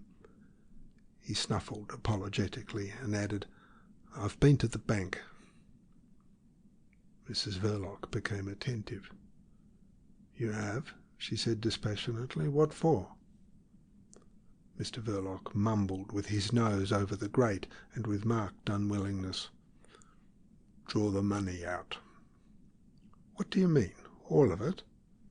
"Yes, all of it." Mrs. Verloc spread out with care the scanty tablecloth, got 2 knives and 2 forks out of the table drawer, and suddenly stopped in her methodical proceedings. "What did you do that for?" "May want it soon," snuffled vaguely Mr. Verloc, who was coming to the end of his calculated indiscretions. "I don't know what you mean," remarked his wife in a tone perfectly casual, but standing stock still between the table and the cupboard. "You know you can trust me," Mr. Verloc remarked to the grate with hoarse feeling. Mrs. Verloc turned slowly towards the cupboard, saying with deliberation, "Oh yes, I can trust you." And she went on with her methodical proceedings. She laid 2 plates, got the bread, the butter, going to and fro quietly between the table and the cupboard in the peace and silence of her home. On the point of taking out the jam, she reflected practically, he will be feeling hungry, having been away all day, and she returned to the cupboard once more to get the cold beef. She set it under the purring gas jet, and with a passing glance at her motionless husband hugging the fire, she went down 2 steps into the kitchen. It was only when, coming back, carving knife and fork in hand, that she spoke again. "If I hadn't trusted you, I wouldn't have married you." Bowed under the overmantel, Mr. Verloc, holding his head in both hands, seemed to have gone to sleep. Winnie made the tea and called out in an undertone, "Adolf."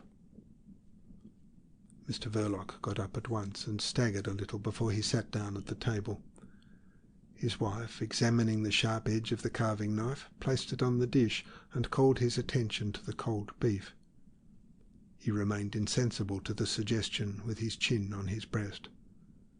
"You should feed your cold," Mrs. Verloc said dogmatically. He looked up and shook his head. His eyes were bloodshot and his face red.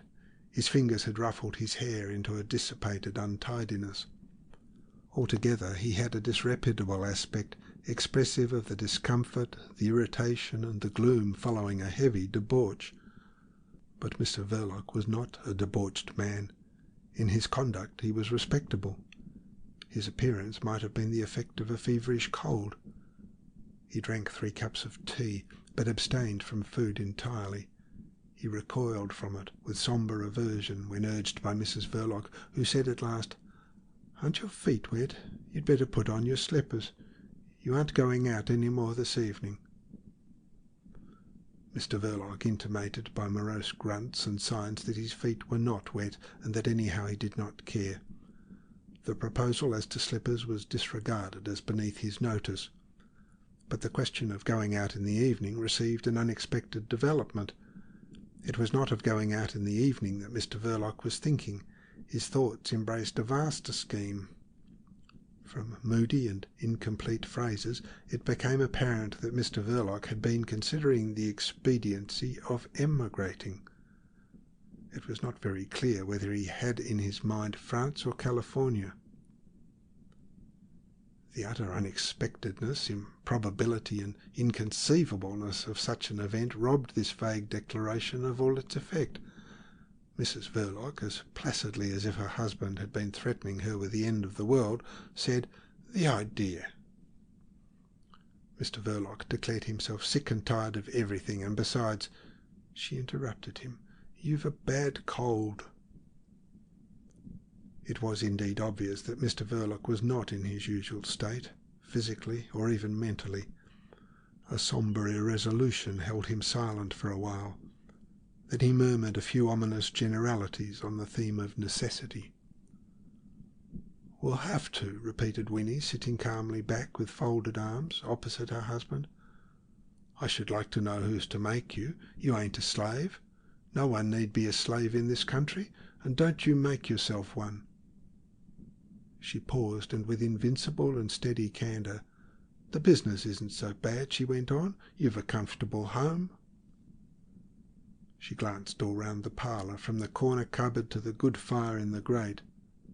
Ensconced cosily behind the shop of doubtful wares, with the mysteriously dim window and its door suspiciously ajar in the obscure and narrow street, it was in all essentials of domestic propriety and domestic comfort a respectable home. Her devoted affection missed out of it her brother Stevie, now enjoying a damp villeggiature in the Kentish lanes under the care of Mr. Michaelis.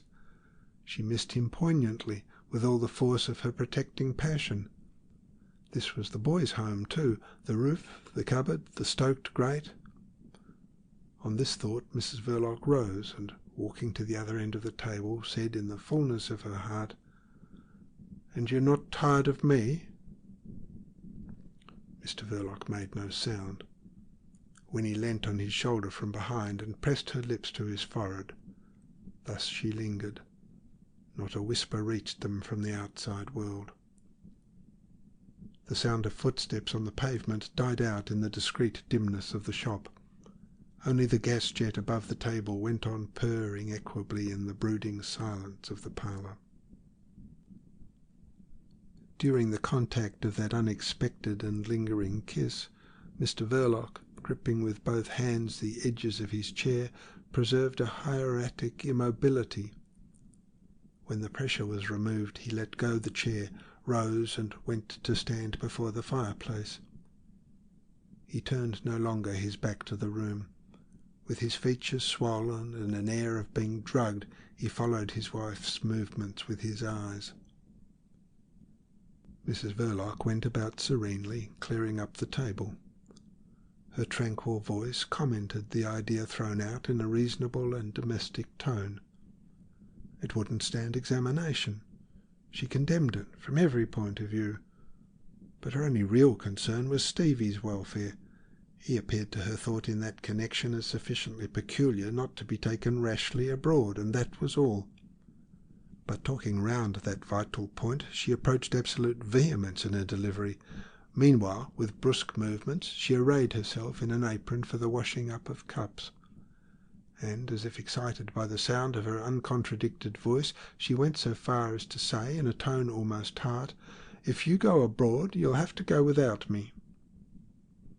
"You know I wouldn't," said Mr. Verloc huskily, and the unresonant voice of his private life trembled with an enigmatical emotion.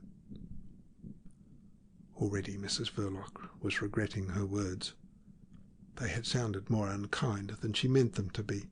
They had also the unwisdom of unnecessary things. In fact, she had not meant them at all. It was a sort of phrase that is suggested by the demon of perverse inspiration.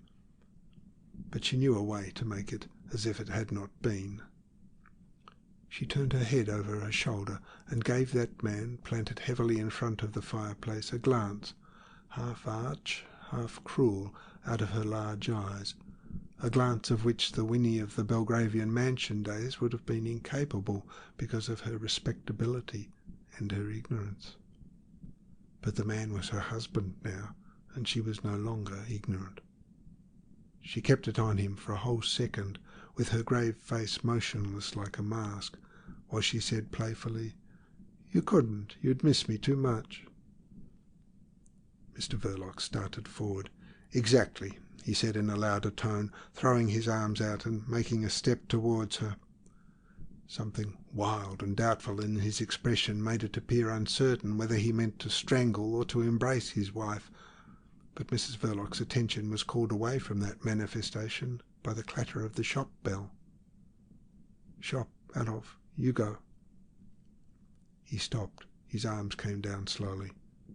"You go," repeated Mrs. Verloc. "I've got my apron on." Mr. Verloc obeyed woodenly, stony-eyed and like an automaton whose face had been painted red. And this resemblance to a mechanical figure went so far that he had an automaton's absurd air of being aware of the machinery inside of him. He closed the parlour door, and Mrs. Verloc, moving briskly, carried the tray into the kitchen. She washed the cups and some other things before she stopped in her work to listen. No sound reached her. The customer was a long time in the shop. It was a customer, because if it had not been, Mr. Verloc would have taken him inside. Undoing the strings of her apron with a jerk, she threw it on a chair and walked back to the parlour slowly. At that precise moment Mr. Verloc entered from the shop. He had gone in red. He came out a strange papery white. His face, losing its drugged, feverish stupor, had in that short time acquired a bewildered and harassed expression. He walked straight to the sofa and stood looking down at his overcoat lying there as though he were afraid to touch it. "What's the matter?" asked Mrs. Verloc in a subdued voice. Through the door left ajar she could see that the customer was not gone yet. "I find I'll have to go out this evening," said Mr. Verloc. He did not attempt to pick up his outer garment. Without a word Winnie made for the shop, and shutting the door after her, walked in behind the counter. She did not look overtly at the customer till she had established herself comfortably on the chair, but by that time she had noted that he was tall and thin and wore his moustaches twisted up. In fact, he gave the sharp points a twist just then. His long, bony face rose out of a turned-up collar. He was a little splashed, a little wet, a dark man with the ridge of the cheekbone well defined under the slightly hollow temple. A complete stranger. Not a customer either. Mrs. Verloc looked at him placidly. "You came over from the continent," she said after a time. The long, thin stranger, without exactly looking at Mrs. Verloc, answered only by a faint and peculiar smile. Mrs. Verloc's steady, incurious gaze rested on him. "You understand English, don't you?" "Oh, yes, I understand English." There was nothing foreign in his accent except that he seemed in his slow enunciation to be taking pains with it. And Mrs. Verloc, in her varied experience, had come to the conclusion that some foreigners could speak better English than the natives. She said, looking at the door of the parlour fixedly, "You don't think perhaps of staying in England for good?" The stranger gave her again a silent smile. He had a kindly mouth and probing eyes, and he shook his head a little sadly, it seemed. "My husband will see you through all right. Meantime, for a few days you couldn't do better than take lodgings with Mr. Giuliani. Continental Hotel it's called. Private. It's quiet. My husband will take you there." "A good idea," said the thin dark man, whose glance had hardened suddenly. "You knew Mr. Verloc before, didn't you? Perhaps in France?" "I have heard of him," admitted the visitor in his slow, painstaking tone, which yet had a certain curtness of intention. There was a pause. Then he spoke again, in a far less elaborate manner. "Your husband has not gone out to wait for me in the street by chance?" "In the street?" repeated Mrs. Verloc, surprised. "He couldn't. There's no other door to the house." For a moment she sat impassive, then left her seat to go and peep through the glazed door. Suddenly she opened it and disappeared into the parlour. Mr. Verloc had done no more than put on his overcoat, but why he should remain afterwards leaning over the table, propped up on his two arms, as though he were feeling giddy or sick, she could not understand. "Adolf," she called out half aloud, and when he had raised himself, "Do you know that man?" she asked rapidly. "I've heard of him," whispered uneasily Mr. Verloc, darting a wild glance at the door. Mrs. Verloc's fine, incurious eyes lighted up with a flash of abhorrence. "One of Carl Jund's friends. Beastly old man." "No, no," protested Mr. Verloc, busy fishing for his hat. But when he had got it from under the sofa, he held it as if he did not know the use of a hat. "Well, he's waiting for you," said Mrs. Verloc at last. "I say, Adolf, he ain't one of them embassy people you have been bothered with of late." "Bothered with embassy people?" repeated Mr. Verloc with a heavy start of surprise and fear. "Who's been talking to you of the embassy people?" "Yourself." "I? Talked of the embassy to you?" Mr. Verloc seemed scared and bewildered beyond measure. His wife explained. "You've been talking a little in your sleep of late, Adolf." What did I say? What do you know?" "Nothing much. It seemed mostly nonsense. Enough to let me guess that something worried you." Mr. Verloc rammed his hat on his head. A crimson flood of anger ran over his face. "Nonsense, eh? The embassy people. I would cut their hearts out one after another, but let them look out. I've got a tongue in my head." He fumed, pacing up and down between the table and the sofa, his open overcoat catching against the angles. The red flood of anger ebbed out and left his face all white, with quivering nostrils. Mrs. Verloc, for the purposes of practical existence, put down these appearances to the cold. "Well," she said, "get rid of the man, whoever he is, as soon as you can, and come back home to me. You want looking after for a day or two." Mr. Verloc calmed down, and with resolution imprinted on his pale face, had already opened the door when his wife called him back in a whisper. "Adolf! Adolf!" He came back, startled. "What about that money you drew out?" she asked. "You've got it in your pocket. Hadn't you better?" Mr. Verloc gazed stupidly into the palm of his wife's extended hand for some moments before he slapped his brow. "Money? Yes, I didn't know what you meant." He drew out of his breast pocket a new pigskin pocket-book. Mrs. Verloc received it without another word, and stood still till the bell, clattering after Mr. Verloc and Mr. Verloc's visitor, had quieted down. Only then she peeped in at the amount, drawing the notes out for the purpose. After this inspection she looked round thoughtfully, with an air of mistrust in the silence and solitude of the house. This abode of her married life appeared to her as lonely and unsafe as though it had been situated in the midst of a forest. No receptacle she could think of amongst the solid, heavy furniture seemed other but flimsy and particularly tempting to her conception of a housebreaker. It was an ideal conception, endowed with sublime faculties and a miraculous insight. The till was not to be thought of. It was the first spot a thief would make for. Mrs. Verloc, unfastening hastily a couple of hooks, slipped the pocket-book under the bodice of her dress. Having thus disposed of her husband's capital, she was rather glad to hear the clatter of the door-bell announcing an arrival. Assuming the fixed, unabashed stare and the stony expression reserved for the casual customer, she walked in behind the counter. A man standing in the middle of the shop was inspecting it with a swift, cool, all-round glance. His eyes ran over the walls, took in the ceiling, noted the floor, all in a moment. The points of a long, fair moustache fell below the line of the jaw. He smiled the smile of an old, if distant, acquaintance, and Mrs. Verloc remembered having seen him before. Not a customer.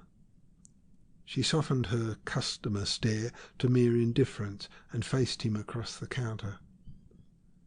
He approached on his side confidentially, but not too markedly so. "Husband at home, Mrs. Verloc?" he asked in an easy, full tone. "No, he's gone out." "I'm sorry for that. I called to get from him a little private information." This was the exact truth. Chief Inspector Heat had been all the way home, and had even gone so far as to think of getting into his slippers, since practically he was, he told himself, chucked out of that case. He indulged in some scornful and in a few angry thoughts, and found the occupation so unsatisfactory that he resolved to seek relief out of doors. Nothing prevented him from paying a friendly call to Mr. Verloc, casually, as it were. It was in the character of a private citizen that, walking out privately, he made use of his customary conveyances. Their general direction was towards Mr. Verloc's home. Chief Inspector Heat respected his own private character so consistently that he took especial pains to avoid all the police constables on point and patrol duty in the vicinity of Brett Street. This precaution was much more necessary for a man of his standing than for an obscure assistant commissioner. Private citizen Heat entered the street, manoeuvring in a way which, in a member of the criminal classes, would have been stigmatized as slinking. The piece of cloth picked up in Greenwich was in his pocket.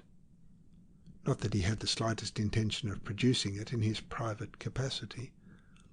On the contrary, he wanted to know just what Mr. Verloc would be disposed to say voluntarily.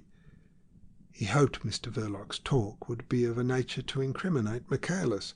It was a conscientiously professional hope in the main, but not without its moral value. For Chief Inspector Heat was a servant of justice. Finding Mr. Verloc from home, he felt disappointed. "I would wait for him a little if I was sure he wouldn't be long," he said. Mrs. Verloc volunteered no assurance of any kind.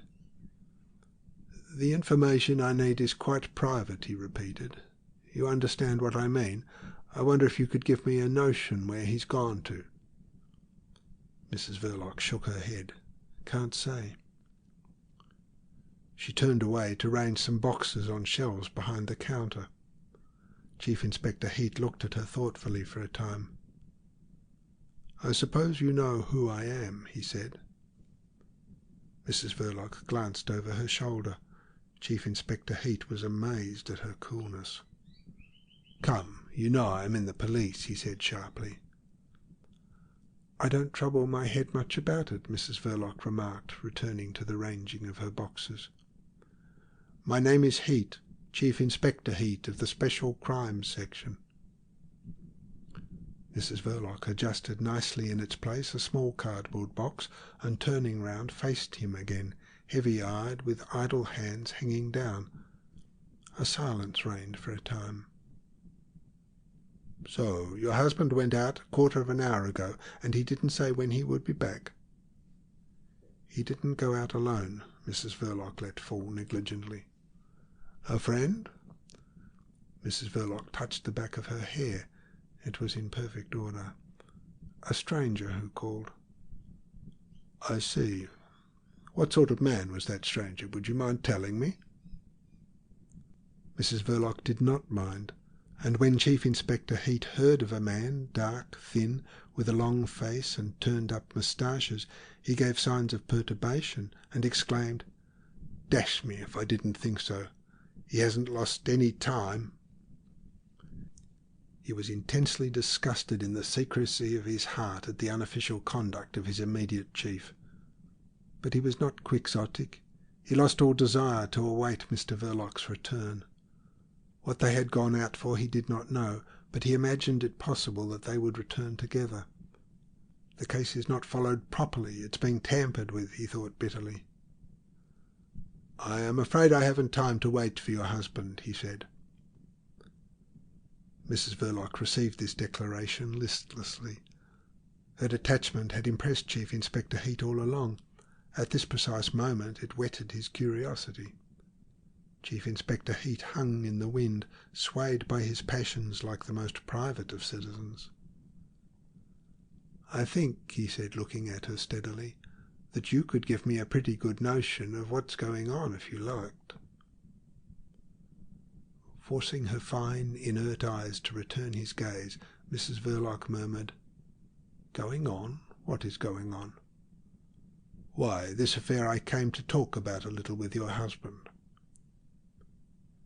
That day Mrs. Verloc had glanced at a morning paper as usual, but she had not stirred out of doors. The newsboys never invaded Brett Street. It was not a street for their business. And the echo of their cries drifting along the populous thoroughfares expired between the dirty brick walls without reaching the threshold of the shop. Her husband had not brought an evening paper home. At any rate, she had not seen it. Mrs. Verloc knew nothing whatever of any affair, and she said so with a genuine note of wonder in her quiet voice. Chief Inspector Heat did not believe for a moment in so much ignorance. Curtly, without amiability, he stated the bare fact. Mrs. Verloc turned away her eyes. "I call it silly," she pronounced slowly. She paused. "We ain't downtrodden slaves here." The Chief Inspector waited watchfully. Nothing more came. "And your husband didn't mention anything to you when he came home?" Mrs. Verloc simply turned her face from right to left in sign of negation. A languid, baffling silence reigned in the shop. Chief Inspector Heat felt provoked beyond endurance. "There was another small matter," he began in a detached tone, "which I wanted to speak to your husband about. There came into our hands what we believe is a stolen overcoat." Mrs. Verloc, with her mind specially aware of thieves that evening, touched lightly the bosom of her dress. "We have lost no overcoat," she said calmly. "That's funny," continued Private Citizen Heat. "I see you keep a lot of marking ink here."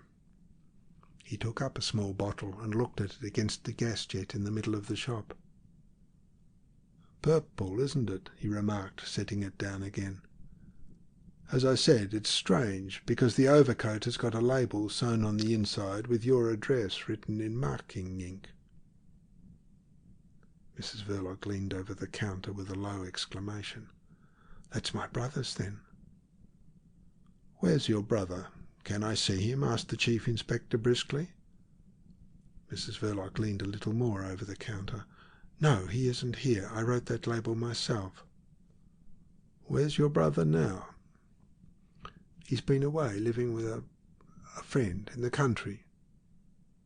"The overcoat comes from the country. And what's the name of the friend?" "Michaelis," confessed Mrs. Verloc in an awed whisper. The Chief Inspector let out a whistle. His eyes snapped. "Just so. Capital. And your brother now, what's he like? A sturdy, darkish chap, eh?" "Oh, no," exclaimed Mrs. Verloc fervently. "That must be the thief. Stevie's slight and fair." "Good," said the Chief Inspector in an approving tone.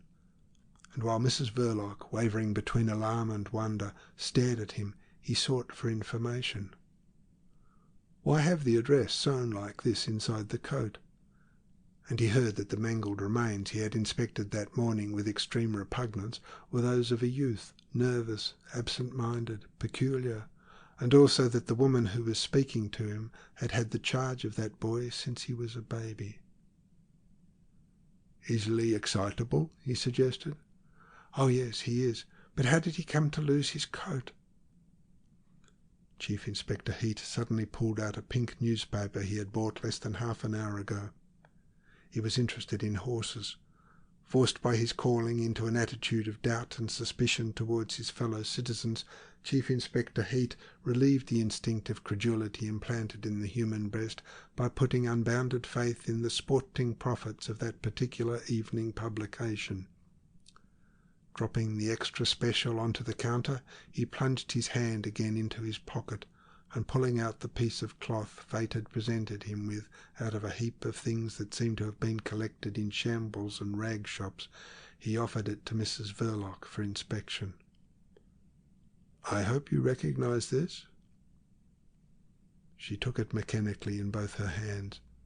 Her eyes seemed to grow bigger as she looked. "Yes," she whispered, then raised her head and staggered backward a little. "Whatever for? Is it torn out like this?" The Chief Inspector snatched across the counter the cloth out of her hands, and she sat heavily on the chair. He thought, identification's perfect. And in that moment he had a glimpse into the whole amazing truth. Verloc was the other man. "Mrs. Verloc," he said, "it strikes me that you know more of this bomb affair than even you yourself are aware of." Mrs. Verloc sat still, amazed, lost in boundless astonishment. What was the connection? And she became so rigid all over that she was not able to turn her head at the clatter of the bell, which caused the private investigator Heat to spin round on his heel. Mr. Verloc had shut the door, and for a moment the two men looked at each other. Mr. Verloc, without looking at his wife, walked up to the Chief Inspector, who was relieved to see him return alone. "You here," muttered Mr. Verloc heavily. "Who are you after?" "No one," said Chief Inspector Heat in a low tone. "Look here, I would like a word or two with you." Mr. Verloc, still pale, had brought an air of resolution with him. Still, he didn't look at his wife. He said, "Come in here, then," and he led the way into the parlour. The door was hardly shut when Mrs. Verloc, jumping up from the chair, ran to it as if to fling it open, but instead of doing so fell on her knees with her ear to the keyhole. The two men must have stopped directly they were through, because she heard plainly the Chief Inspector's voice, though she could not see his finger pressed against her husband's breast emphatically. "You are the other man, Verloc. 2 men were seen entering the park. And the voice of Mr. Verloc said, "Well, take me now. What's to prevent you? You have the right." "Oh, no. I know too well who you've been giving yourself away to. He'll have to manage this little affair all by himself, but don't you make a mistake. It's I who found you out." Then she heard only muttering. Inspector Heat must have been showing to Mr. Verloc the piece of Stevie's overcoat, because Stevie's sister, guardian and protector, heard her husband a little louder. "I never noticed that she'd hit upon that dodge."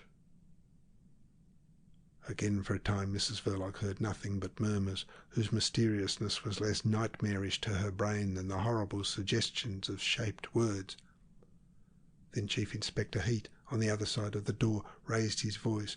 "You must have been mad." And Mr. Verloc's voice answered with a sort of gloomy fury. "I have been mad for a month or more, but I'm not mad now. It's all over. It shall all come out of my head, and hang the consequences." There was a silence, and then Private Citizen Heat murmured, "What's coming out?" "Everything," exclaimed the voice of Mr. Verloc, and then sank very low. After a while it rose again.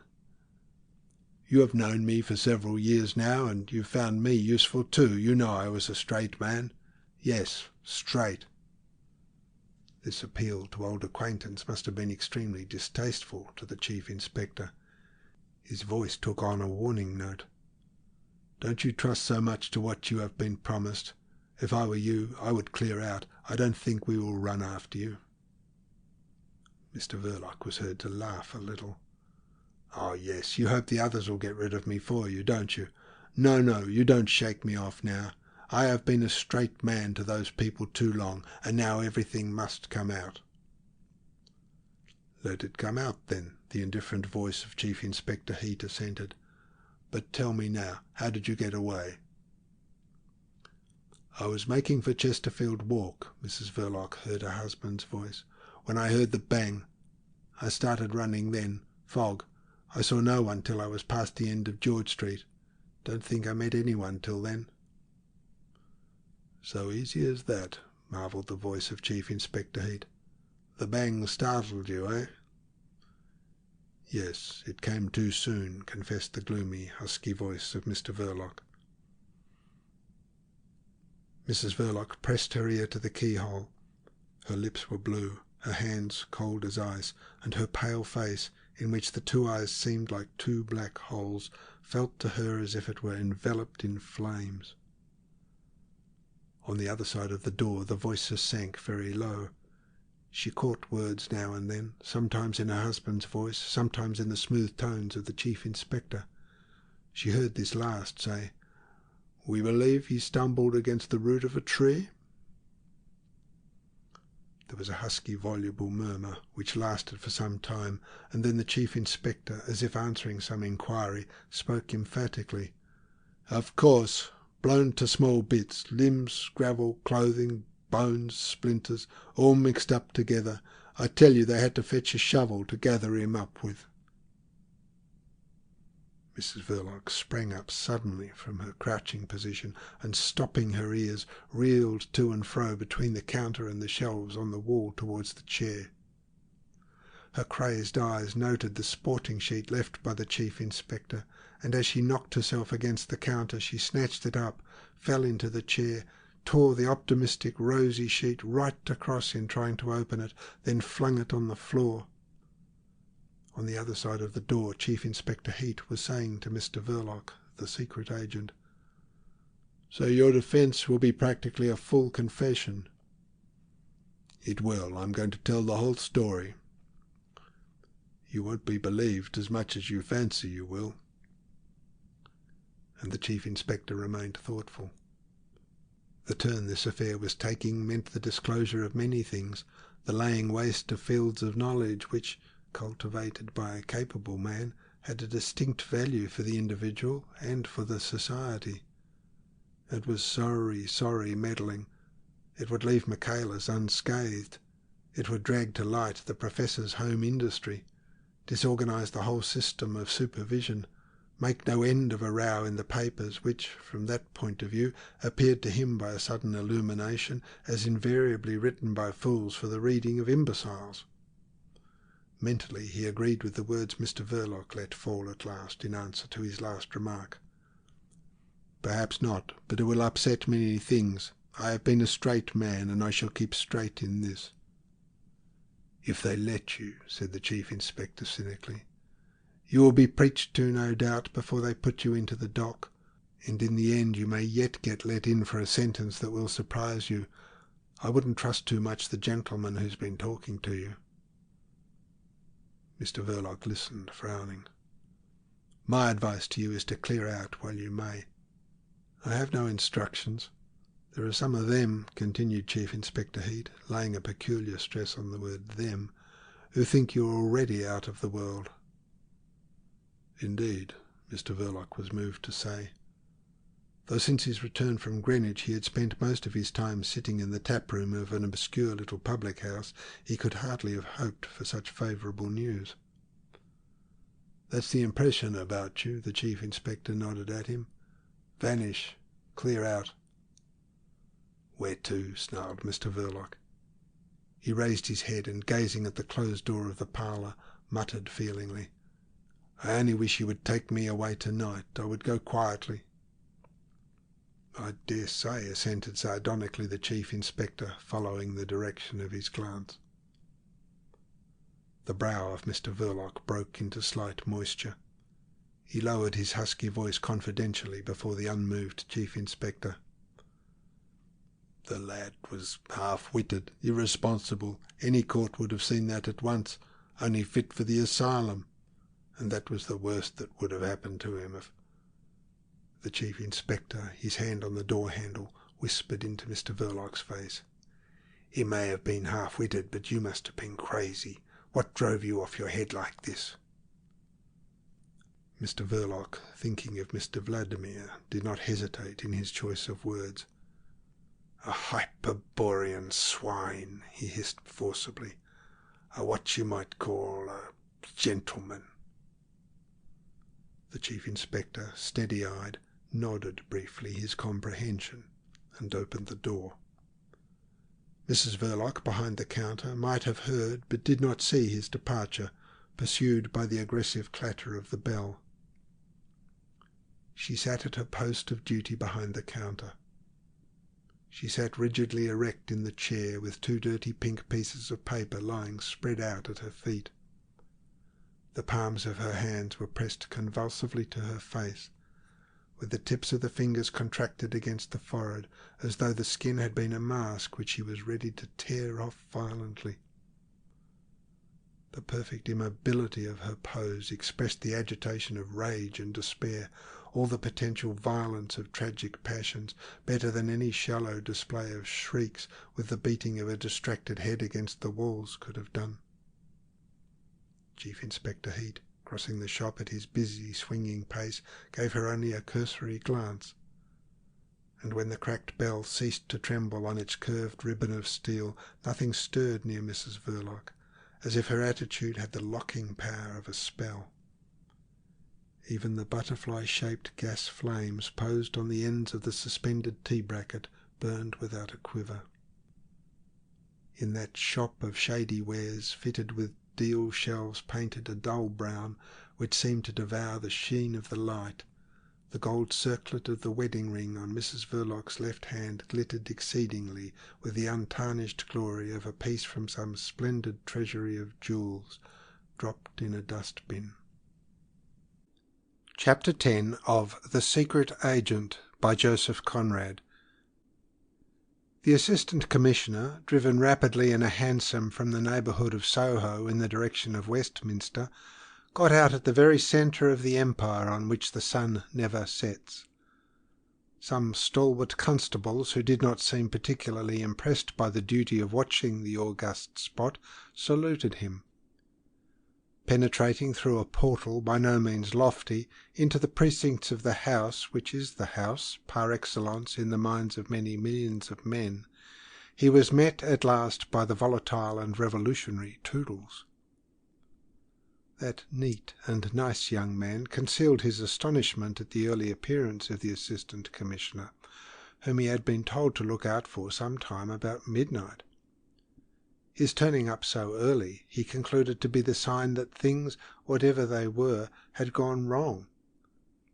With an extremely ready sympathy, which in nice youngsters goes often with a joyous temperament, he felt sorry for the great presence he called the Chief, and also for the Assistant Commissioner, whose face appeared to him more ominously wooden than ever before, and quite wonderfully long. "What a queer foreign-looking chap he is," he thought to himself, smiling from a distance with friendly buoyancy. And directly they came together he began to talk with the kind intention of burying the awkwardness of failure under a heap of words. It looked as if the great assault threatened for that night were going to fizzle out. An inferior henchman of that brute Cheeseman was up boring mercilessly a very thin house with some shamelessly cooked statistics. He, Toodles, hoped he would bore them into a count-out every minute. But then he might be only marking time to let that guzzling Cheeseman dine at his leisure. Anyway, the Chief could not be persuaded to go home. "He will see you at once, I think. He's sitting all alone in his room, thinking of all the fishes of the sea," concluded Toodles airily. "Come along." Notwithstanding the kindness of his disposition, the young private secretary, unpaid, was accessible to the common failings of humanity. He did not wish to harrow the feelings of the Assistant Commissioner, who looked to him uncommonly like a man who had made a mess of his job. But his curiosity was too strong to be restrained by mere compassion. He could not help, as they went along, to throw over his shoulder lightly, "And your Sprat?" "Got him," answered the Assistant Commissioner, with a concision which did not mean to be repellent in the least. "Good. You've no idea how these great men dislike to be disappointed in small things." After this profound observation, the experienced Toodles seemed to reflect. At any rate, he said nothing for quite 2 seconds. Then, "I'm glad. But, I say, is it really such a very small thing as you make it out?" "Do you know what may be done with a Sprat?" the Assistant Commissioner asked in his turn. "He's sometimes put into a sardine box," chuckled Toodles, whose erudition on the subject of the fishing industry was fresh, and, in comparison with his ignorance of all other industrial matters, immense. "There are sardine canneries on the Spanish coast which—" The Assistant Commissioner interrupted the apprentice statesman. Yes, but a Sprat is also thrown away sometimes in order to catch a whale." "A whale? Phew!" exclaimed Toodles with bated breath. "You're after a whale, then?"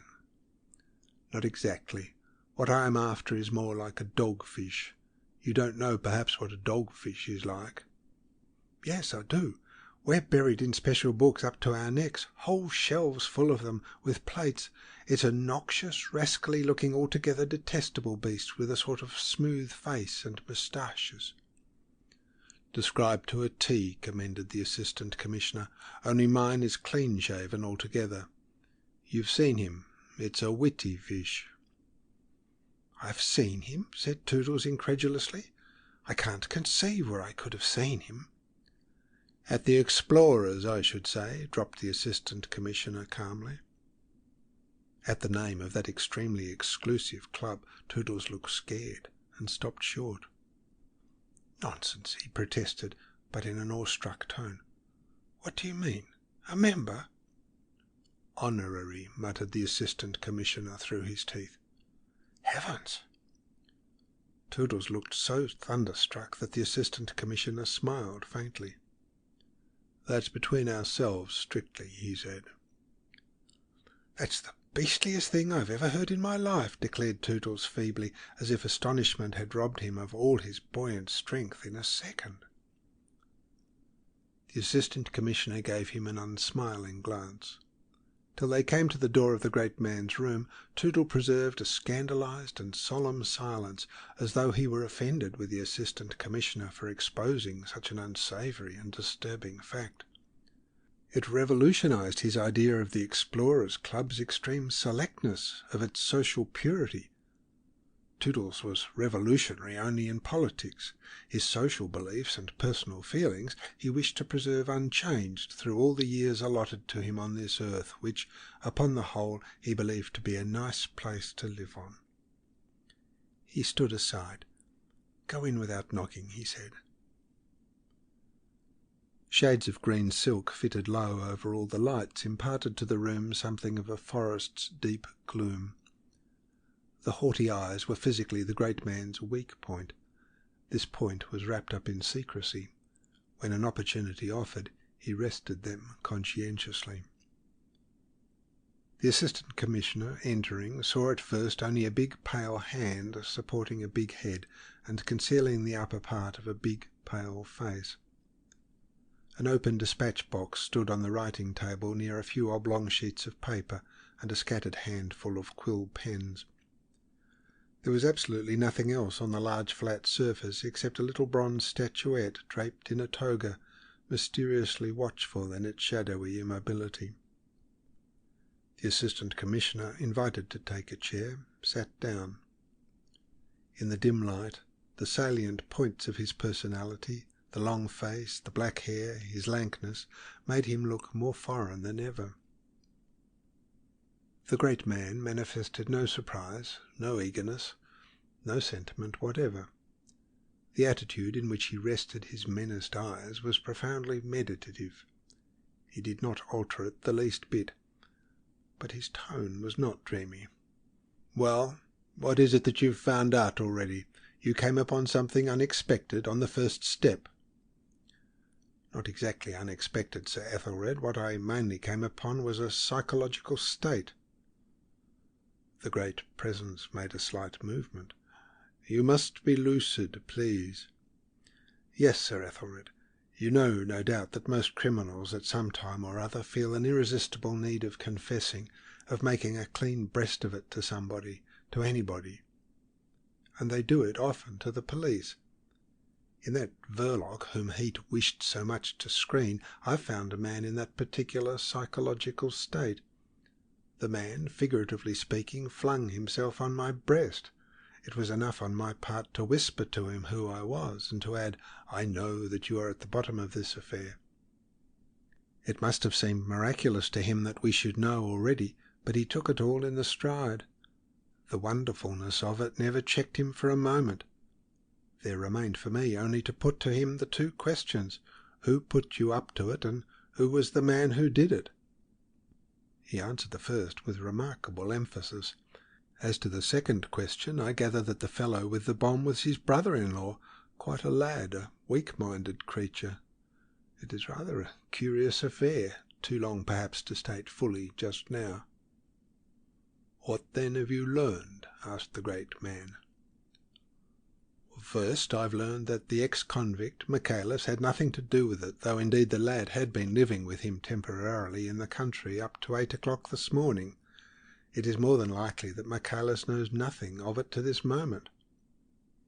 "You are positive as to that?" asked the great man. "Quite certain, Sir Ethelred. This fellow Verloc went there this morning and took away the lad on the pretence of going out for a walk in the lanes.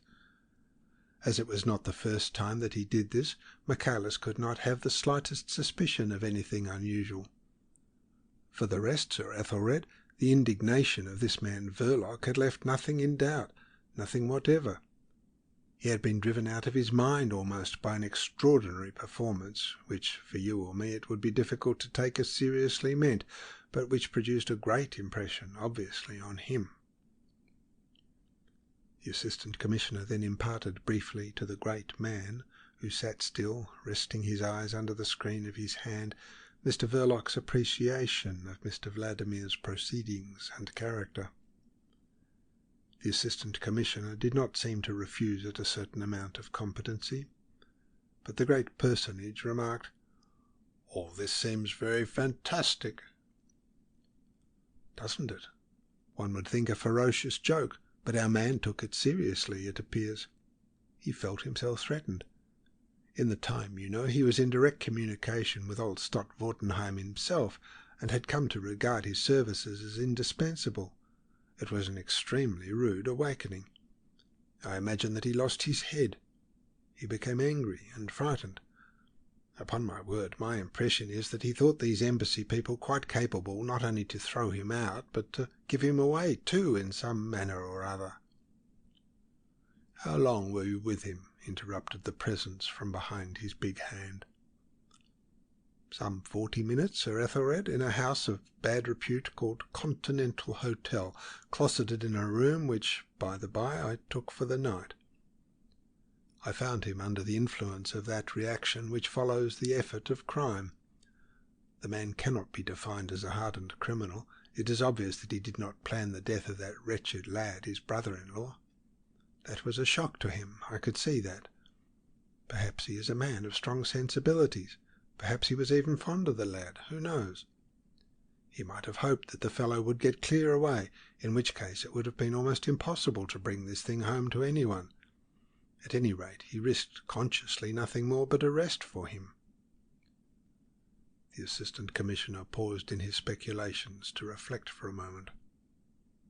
"Though how in that last case he could hope to have his own share in the business concealed is more than I can tell," he continued, in his ignorance of poor Stevie's devotion to Mr. Verloc, who was good, and of his truly peculiar dumbness, which in the old affair of fireworks on the stairs had for many years resisted entreaties, coaxing, anger, and other means of investigation used by his beloved sister. For Stevie was loyal. "No, I can't imagine. It's possible that he never thought of that at all. It sounds an extravagant way of putting it, Sir Ethelred, but his state of dismay suggested to me an impulsive man who, after committing suicide with the notion that it would end all his troubles, had discovered that it did nothing of the kind." The Assistant Commissioner gave this definition in an apologetic voice. But in truth there is a sort of lucidity proper to extravagant language, and the great man was not offended. A slight jerky movement of the big body, half lost in the gloom of the green silk shades, of the big head leaning on the big hand, accompanied an intermittent stifled but powerful sound. The great man had laughed. "What have you done with him?" The Assistant Commissioner answered very readily. "As he seemed very anxious to get back to his wife in the shop, I let him go, Sir Ethelred." "You did? But the fellow will disappear." "Pardon me, I don't think so. Where could he go to? Moreover, you must remember that he has got to think of the danger from his comrades too. He's there at his post. How could he explain leaving it? But even if there were no obstacles to his freedom of action, he would do nothing. At present he hasn't enough moral energy to take a resolution of any sort. Permit me also to point out that if I had detained him, we would have been committed to a course of action on which I wished to know your precise intentions first." The great personage rose heavily, an imposing shadowy form in the greenish gloom of the room. "I'll see the Attorney-General tonight, and will send for you tomorrow morning. Is there anything more you'd wish to tell me now?" The Assistant Commissioner had stood up also, slender and flexible. "I think not, Sir Ethelred, unless I were to enter into details which—" "No details, please." The great shadowy form seemed to shrink away as if in physical dread of details, then came forward, expanded, enormous and weighty, offering a large hand. "And you say that this man has got a wife?" "Yes, Sir Ethelred," said the Assistant Commissioner, pressing deferentially the extended hand. "A genuine wife and a genuinely respectable marital relation. He told me that, after his interview at the embassy, he would have thrown everything up, would have tried to sell his shop and leave the country, only he felt certain that his wife would not even hear of going abroad.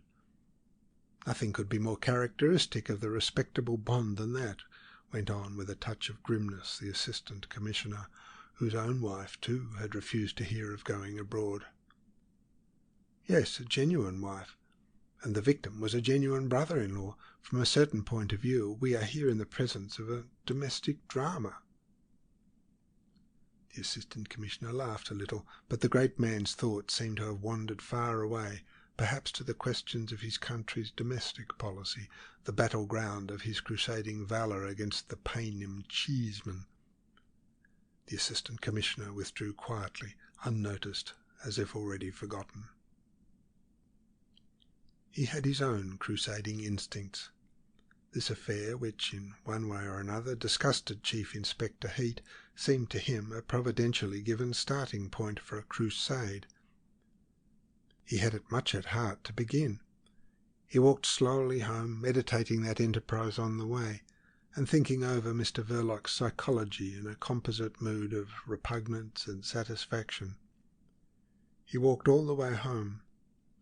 Finding the drawing-room dark, he went upstairs and spent some time between the bedroom and the dressing-room, changing his clothes, going to and fro with the air of a thoughtful somnambulist. But he shook it off before going out again to join his wife at the house of the great lady patroness of Michaelis. He knew he would be welcomed there. On entering the smaller of the two drawing-rooms, he saw his wife in a small group near the piano. A youngish composer in pass of becoming famous was discoursing from a music stool to two thick men whose backs looked old and three slender women whose backs looked young. Behind the screen the great lady had only two persons with her, a man and a woman, who sat side by side on armchairs at the foot of her couch. She extended her hand to the Assistant Commissioner. "I never hoped to see you here tonight. Annie told me—" "Yes, I had no idea myself that my work would be over so soon." The Assistant Commissioner added in a low tone, "I am glad to tell you that Michaelis is altogether clear of this." The patroness of the ex-convict received this assurance indignantly. "Why, were your people stupid enough to connect him with—" "Not stupid," interrupted the Assistant Commissioner, contradicting deferentially. "Clever enough, quite clever enough for that." A silence fell. The man at the foot of the couch had stopped speaking to the lady and looked on with a faint smile. "I don't know whether you ever met before," said the great lady. Mr. Vladimir and the Assistant Commissioner, introduced, acknowledged each other's existence with punctilious and guarded courtesy. "He's been frightening me," declared suddenly the lady who sat by the side of Mr. Vladimir, with an inclination of the head towards that gentleman. The Assistant Commissioner knew the lady. "You do not look frightened," he pronounced, after surveying her conscientiously with his tired and equable gaze. He was thinking meantime to himself that in this house one met everybody sooner or later. Mr. Vladimir's rosy countenance was wreathed in smiles because he was witty, but his eyes remained serious, like the eyes of a convinced man. "Well, he tried to, at least," amended the lady. "Force of habit, perhaps," said the Assistant Commissioner, moved by an irresistible inspiration. "He has been threatening society with all sorts of horrors," continued the lady, whose enunciation was caressing and slow. "Apropos of this explosion in Greenwich Park, it appears we all ought to quake in our shoes at what's coming if those people are not suppressed all over the world. I had no idea this was such a grave affair." Mr. Vladimir, affecting not to listen, leaned towards the couch, talking amiably in subdued tones, but he heard the Assistant Commissioner say, "I've no doubt that Mr. Vladimir has a very precise notion of the true importance of this affair." Mr. Vladimir asked himself what that confounded and intrusive policeman was driving at. Descended from generations victimized by the instruments of an arbitrary power, he was racially, nationally, and individually afraid of the police. It was an inherited weakness, altogether independent of his judgment, of his reason, of his experience. He was born to it. But that sentiment, which resembled the irrational horror some people have of cats, did not stand in the way of his immense contempt for the English police. He finished the sentence addressed to the great lady and turned slightly in his chair. "You mean that we have a great experience of these people?" "Yes, indeed, we suffer greatly from their activity, while you—" Mr. Vladimir hesitated for a moment in smiling perplexity. "While you suffer their presence gladly in your midst," he finished, displaying a dimple on each clean-shaven cheek. Then he added, more gravely, "I may even say, because you do." When Mr. Vladimir ceased speaking, the Assistant Commissioner lowered his glance, and the conversation dropped. Almost immediately afterwards, Mr. Vladimir took leave. Directly his back was turned on the couch, the Assistant Commissioner rose too. "I thought you were going to stay and take Annie home," said the Lady Patroness of Michaelis. "I find that I've yet a little work to do tonight." "In connection?" "Well, yes, in a way." "Tell me, what is it really, this horror?" "It's difficult to say what it is, but it may yet be a cause célèbre," said the Assistant Commissioner. He left the drawing-room hurriedly and found Mr. Vladimir still in the hall, wrapping up his throat carefully in a large silk handkerchief. Behind him a footman waited, holding his overcoat. Another stood ready to open the door. The Assistant Commissioner was duly helped into his coat and let out at once. After descending the front steps he stopped, as if to consider the way he should take.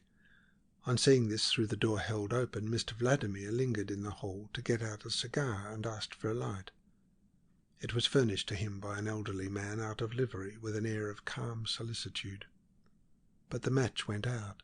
The footman then closed the door, and Mr. Vladimir lighted his large Havana with leisurely care. When at last he got out of the house, he saw with disgust the confounded policeman still standing on the pavement. "Can he be waiting for me?" thought Mr. Vladimir, looking up and down for some signs of a hansom. He saw none. A couple of carriages waited by the curbstone, their lamps blazing steadily, the horses standing perfectly still as if carved in stone, the coachmen sitting motionless under the big fur capes, without as much as a quiver stirring the white thongs of their big whips. Mr. Vladimir walked on, and the confounded policeman fell into step at his elbow. He said nothing. At the end of the fourth stride, Mr. Vladimir felt infuriated and uneasy. This could not last. "Rotten weather," he growled savagely. "Mild," said the Assistant Commissioner without passion. He remained silent for a little while. "We've got hold of a man called Verloc," he announced casually. Mr. Vladimir did not stumble, did not stagger back, did not change his stride, but he could not prevent himself from exclaiming, "What?" The Assistant Commissioner did not repeat his statement. "You know him," he went on in the same tone. Mr. Vladimir stopped and became guttural. "What makes you say that?" "I don't. It's Verloc who says that." "A lying dog of some sort," said Mr. Vladimir in somewhat oriental phraseology. But in his heart he was almost awed by the miraculous cleverness of the English police. The change of his opinion on the subject was so violent that it made him for a moment feel slightly sick. He threw away his cigar and moved on. "What pleased me most in this affair," the Assistant Commissioner went on, talking slowly, "is that it makes such an excellent starting point for a piece of work which I felt must be taken in hand, that is, the clearing out of this country of all the foreign political spies, police, and that sort of dogs. In my opinion they are a ghastly nuisance, also an element of danger, but we can't very well seek them out individually.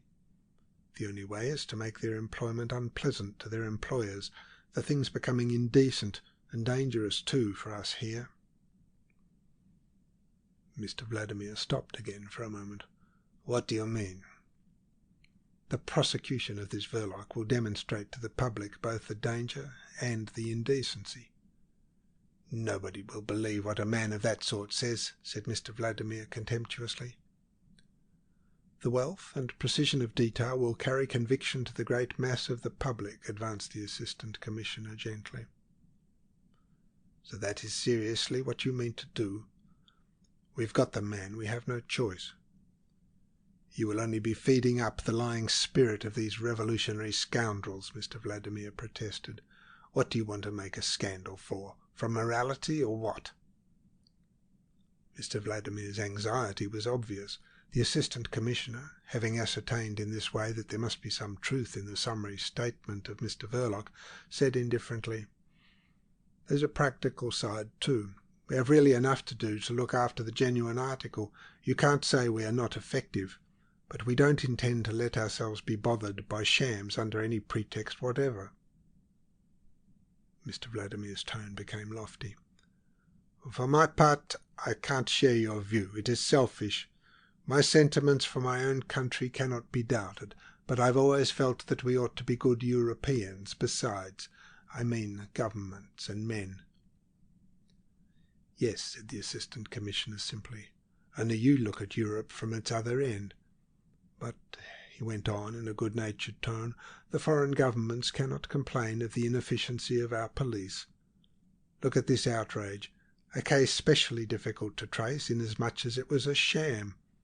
In less than 12 hours we have established the identity of a man literally blown to shreds, have found the organizer of the attempt, and have had a glimpse of the inciter behind him. And we could have gone further, only we stopped at the limits of our territory." "So this instructive crime was planned abroad," Mr. Vladimir said quickly. "You admit it was planned abroad?" "Theoretically. Theoretically only on foreign territory, abroad only by a fiction," said the Assistant Commissioner, alluding to the character of embassies, which are supposed to be part and parcel of the country to which they belong. "But that's a detail. I talk to you of this business because it's your government that grumbles most at our police. You see that we are not so bad. I wanted particularly to tell you of our success." "I'm sure I'm very grateful," muttered Mr. Vladimir through his teeth. "We can put a finger on every anarchist here," went on the Assistant Commissioner, as though he were quoting Chief Inspector Heat. "All that's wanted now is to do away with the agent provocateur to make everything safe." Mr. Vladimir held up his hand to a passing hansom. "You're not going in here," remarked the Assistant Commissioner, looking at a building of noble proportions and hospitable aspect, with the light of a great hall falling through its glass doors on a broad flight of steps. But Mr. Vladimir, sitting stony-eyed inside the hansom, drove off without a word. The Assistant Commissioner himself did not turn into the noble building. It was the Explorers' Club. The thought passed through his mind that Mr. Vladimir, honorary member, would not be seen very often there in the future. He looked at his watch. It was only 10:30. He had had a very full evening. Chapter 11, Part 1 of The Secret Agent by Joseph Conrad. After Chief Inspector Heat had left him, Mr. Verloc moved about the parlour. From time to time he eyed his wife through the open door. "She knows all about it now," he thought to himself, with commiseration for her sorrow, and with some satisfaction as regarded himself. Mr. Verloc's soul, if lacking greatness, perhaps, was capable of tender sentiments. The prospect of having to break the news to her had put him into a fever. Chief Inspector Heat had relieved him of the task. That was good as far as it went. It remained for him now to face her grief. Mr. Verloc had never expected to have to face it on account of death, whose catastrophic character cannot be argued away by sophisticated reasoning or persuasive eloquence. Mr. Verloc never meant Stevie to perish with such abrupt violence. He did not mean him to perish at all. Stevie dead was a much greater nuisance than ever he had been when alive. Mr. Verloc had augured a favourable issue to his enterprise, basing himself not on Stevie's intelligence, which sometimes plays queer tricks with a man, but on the blind docility and on the blind devotion of the boy. Though not much of a psychologist, Mr. Verloc had gauged the depth of Stevie's fanaticism. He dared cherish the hope of Stevie walking away from the walls of the observatory as he had been instructed to do, taking the way shown to him several times previously, and rejoining his brother-in-law, the wise and good Mr. Verloc, outside the precincts of the park. 15 minutes ought to have been enough for the veriest fool to deposit the engine and walk away. And the Professor had guaranteed more than 15 minutes. But Stevie had stumbled within 5 minutes of being left to himself, and Mr. Verloc was shaken morally to pieces. He had foreseen everything but that. He had foreseen Stevie distracted and lost, sought for, found in some police station or provincial workhouse in the end. He had foreseen Stevie arrested, and was not afraid because Mr. Verloc had a great opinion of Stevie's loyalty, which had been carefully indoctrinated with the necessity of silence in the course of many walks.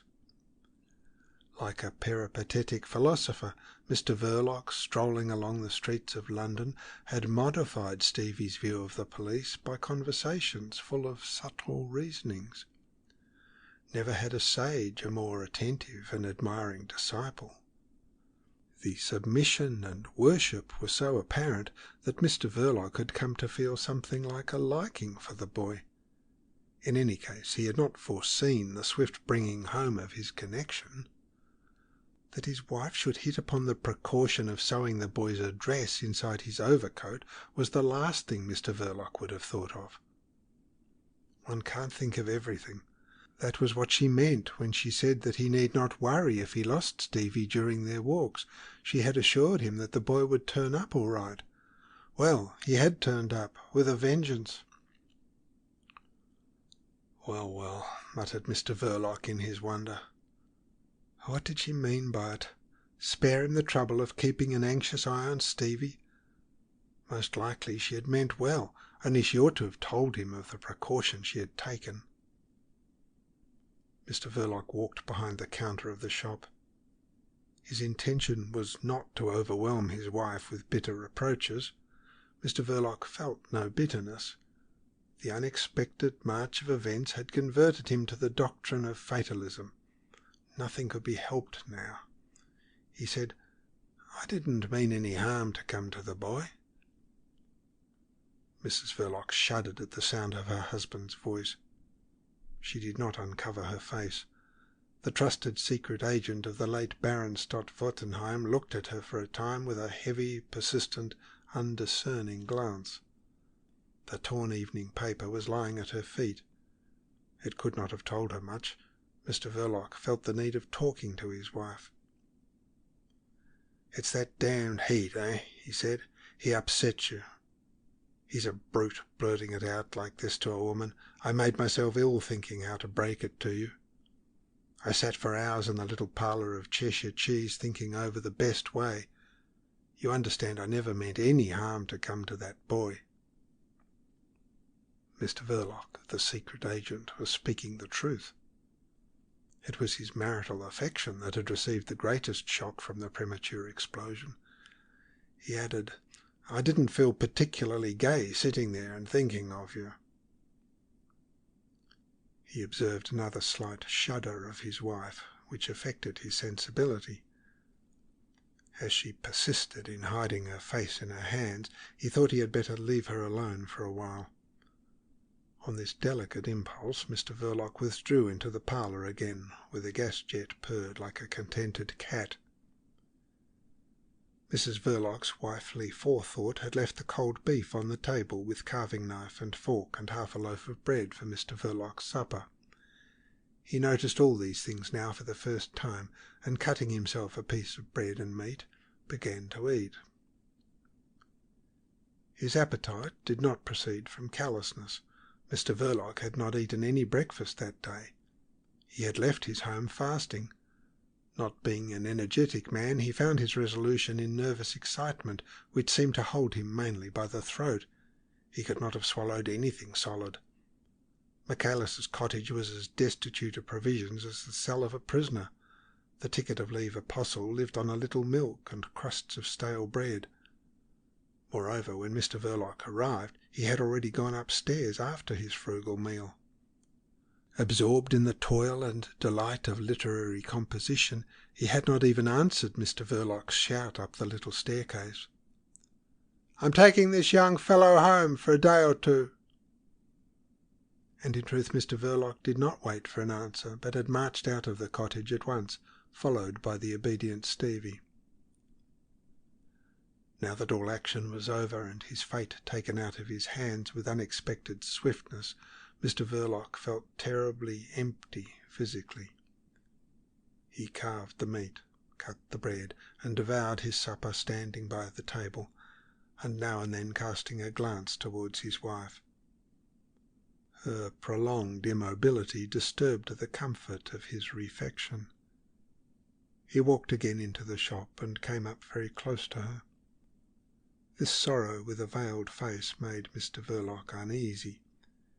He expected, of course, his wife to be very much upset, but he wanted her to pull herself together.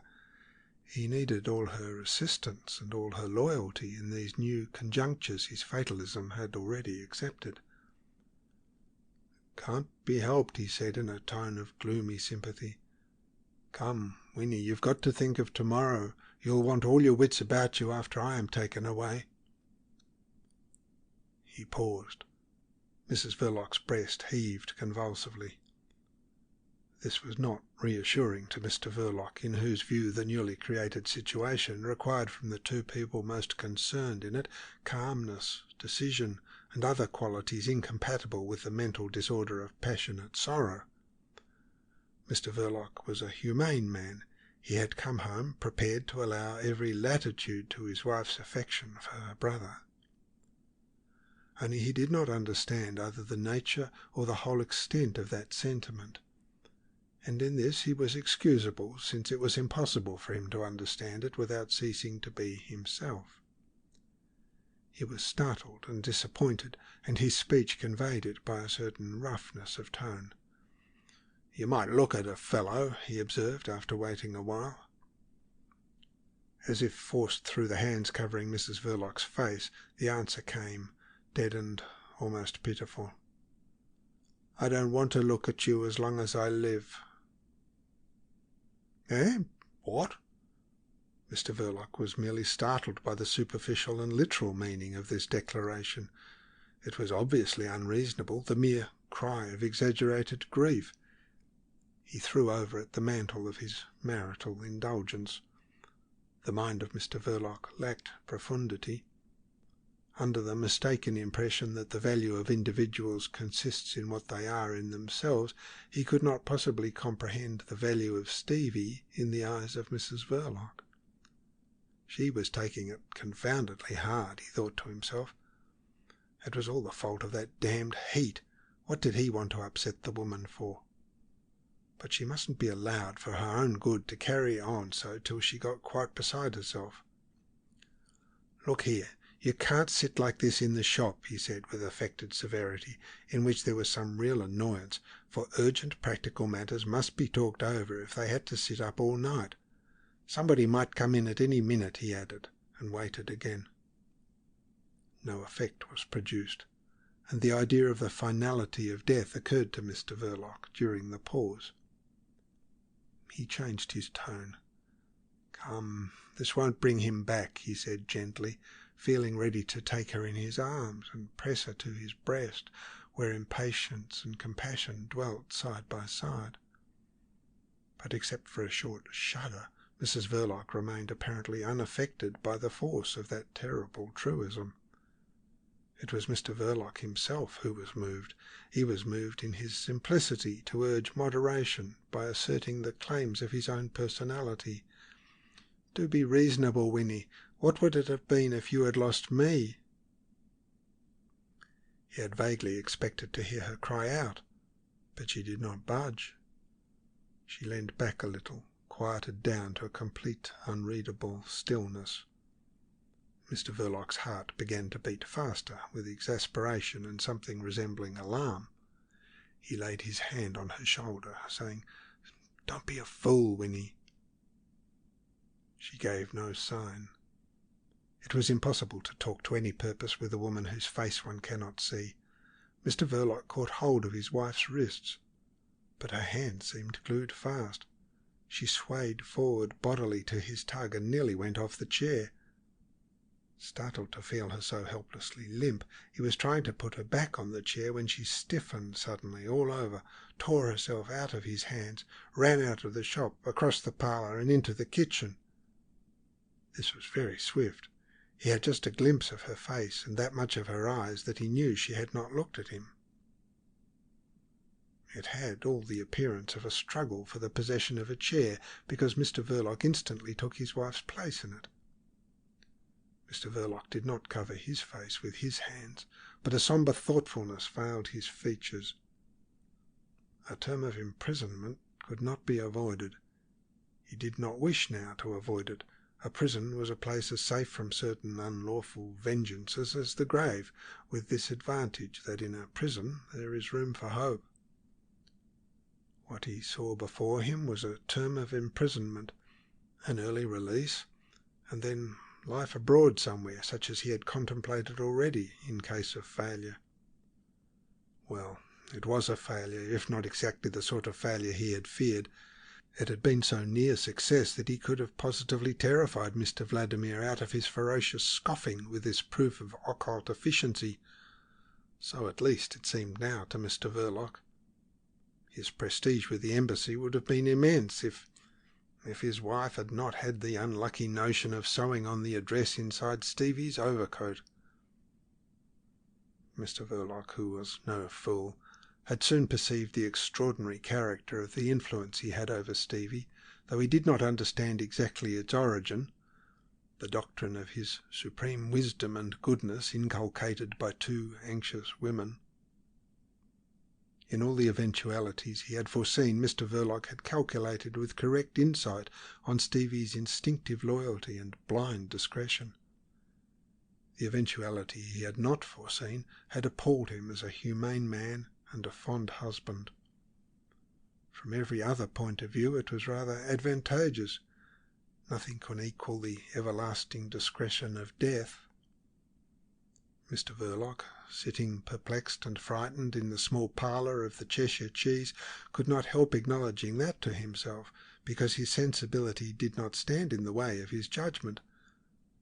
Stevie's violent disintegration, however disturbing to think about, only assured the success. For of course the knocking down of a wall was not the aim of Mr. Vladimir's menaces, but the production of a moral effect.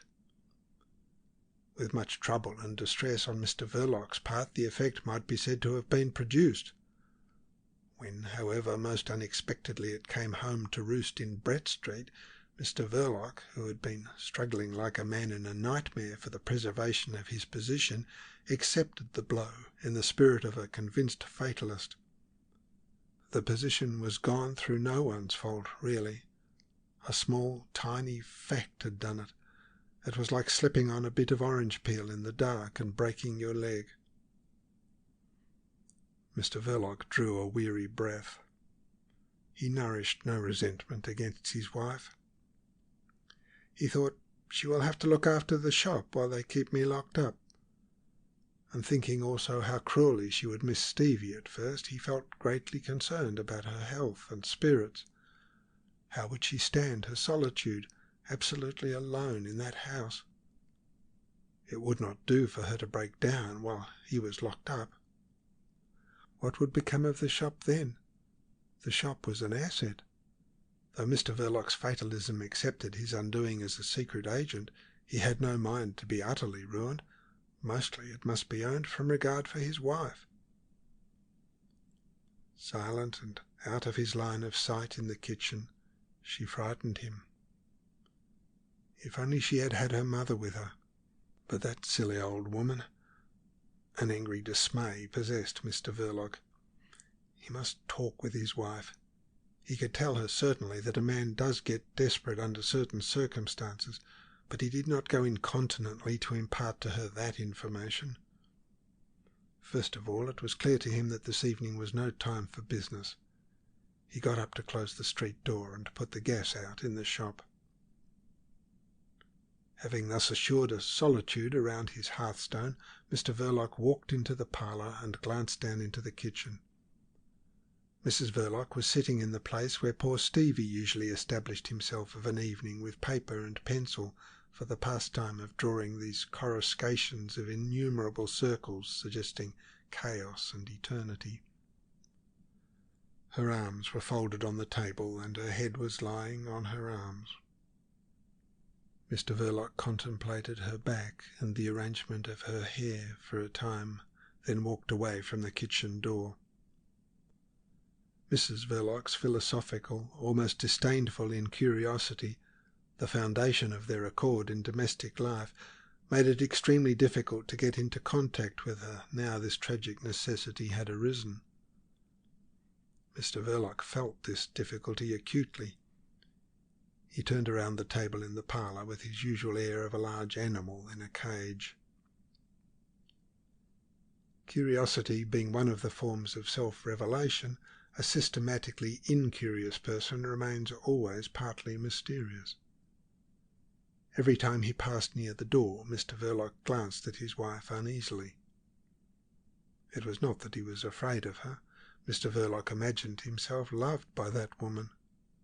But she had not accustomed him to make confidences, and the confidence he had to make was of a profound psychological order.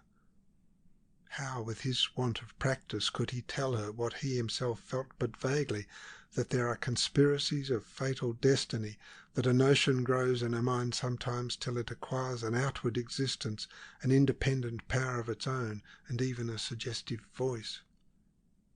He could not inform her that a man may be haunted by a fat, witty, clean-shaved face till the wildest expedient to get rid of it appears a child of wisdom. On this mental reference to a first secretary of a great embassy, Mr. Verloc stopped in the doorway and, looking down into the kitchen with an angry face and clenched fists, addressed his wife. "You don't know what a brute I had to deal with." He started off to make another perambulation of the table. Then when he had come to the door again he stopped, glaring in from the height of 2 steps. "A silly, jeering, dangerous brute with no more sense than... After all these years, a man like me, and I have been playing my head at that game. You didn't know." "Quite right, too. What was the good of telling you that I stood the risk of having a knife stuck into me any time these 7 years we've been married? I'm not a chap to worry a woman that's fond of me. You had no business to know." Mr. Verloc took another turn round the parlour, fuming. "A venomous beast," he began again from the doorway. "Drive me out into a ditch to starve for a joke. I could see he thought it was a damn good joke. A man like me. Look here. Some of the highest in the world got to thank me for walking on their 2 legs to this day. That's the man you've got married to, my girl." He perceived that his wife had sat up. Mrs. Verloc's arms remained lying stretched on the table. Mr. Verloc watched at her back as if he could read there the effect of his words. "There isn't a murdering plot for the last 11 years that I hadn't my finger in at the risk of my life. There's scores of these revolutionists I've sent off with their bombs in their blamed pockets to get themselves caught on the frontier. The old Baron knew what I was worth to his country. And here suddenly a swine comes along, an ignorant, overbearing swine." Mr. Verloc, stepping slowly down 2 steps, entered the kitchen, took a tumbler off the dresser, and holding it in his hand approached the sink without looking at his wife.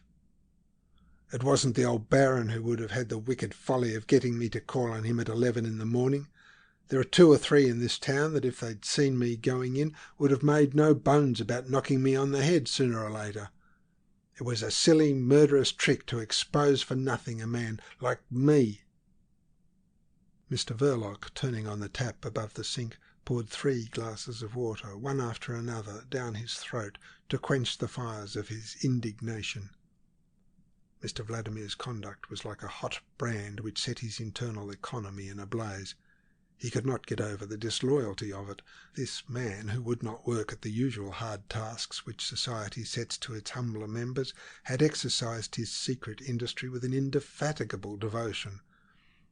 There was in Mr. Verloc a fund of loyalty. He had been loyal to his employers, to the cause of social stability, and to his affections too, as became apparent when, after standing the tumbler in the sink, He turned about, saying, "If I hadn't thought of you, I would have taken the bullying brute by the throat and rammed his head into the fireplace.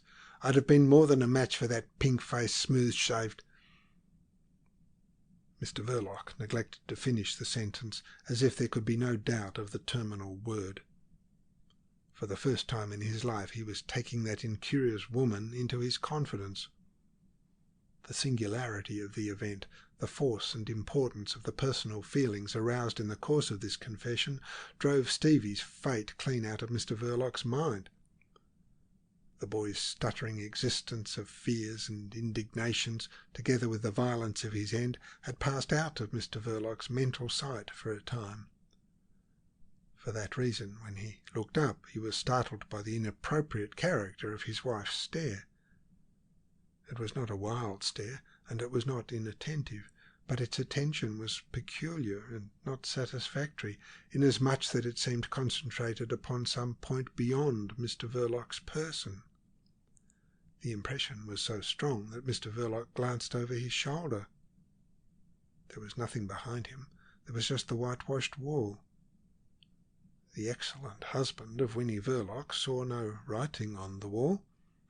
He turned to his wife again, repeating with some emphasis, "I would have taken him by the throat. As true as I stand here, if I hadn't thought of you, then I would have half choked the life out of the brute before I let him get up.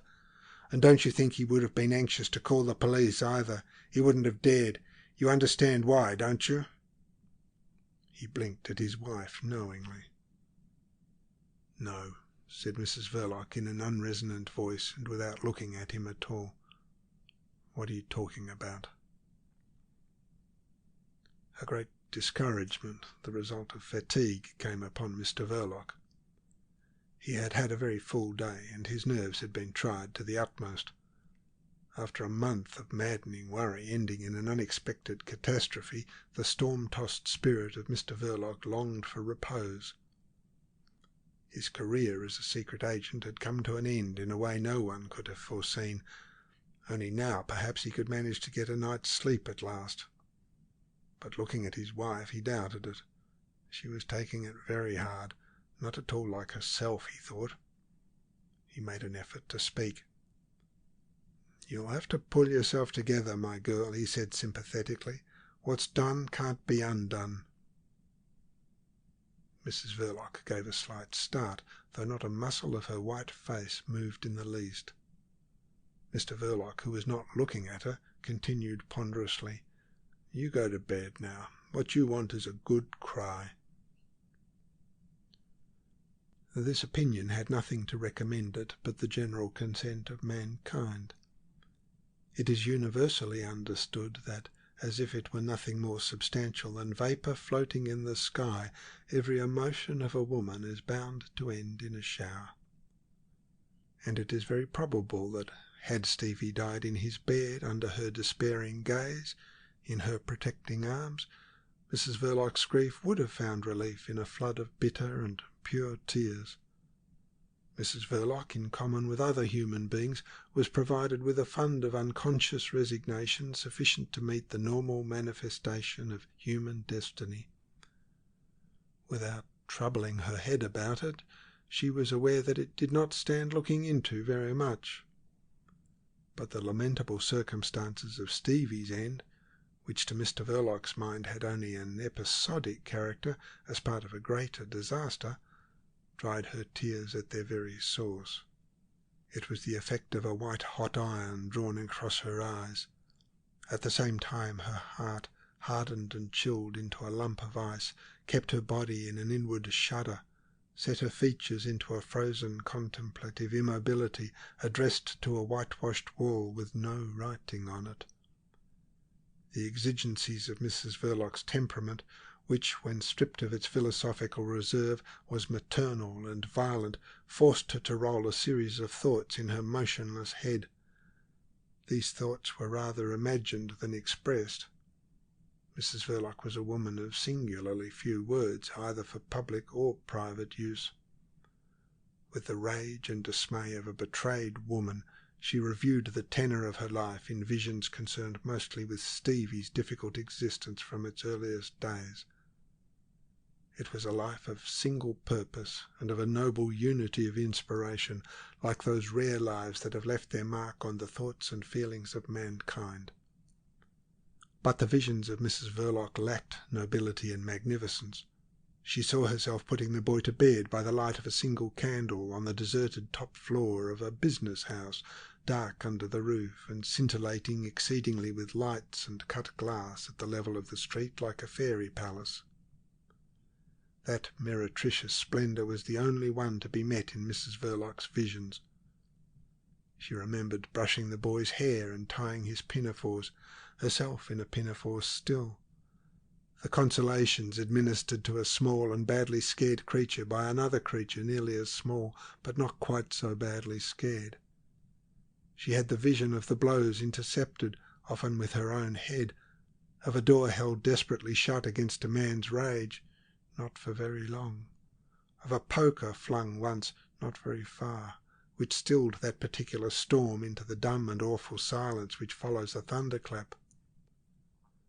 And all these scenes of violence came and went, accompanied by the unrefined noise of deep vociferations proceeding from a man wounded in his paternal pride, declaring himself obviously accursed since one of his kids was a slobbering idiot and the other a wicked she-devil. It was of her that this had been said many years ago. Mrs. Verloc heard the words again in a ghostly fashion, and then the dreary shadow of the Belgravian mansion descended upon her shoulders.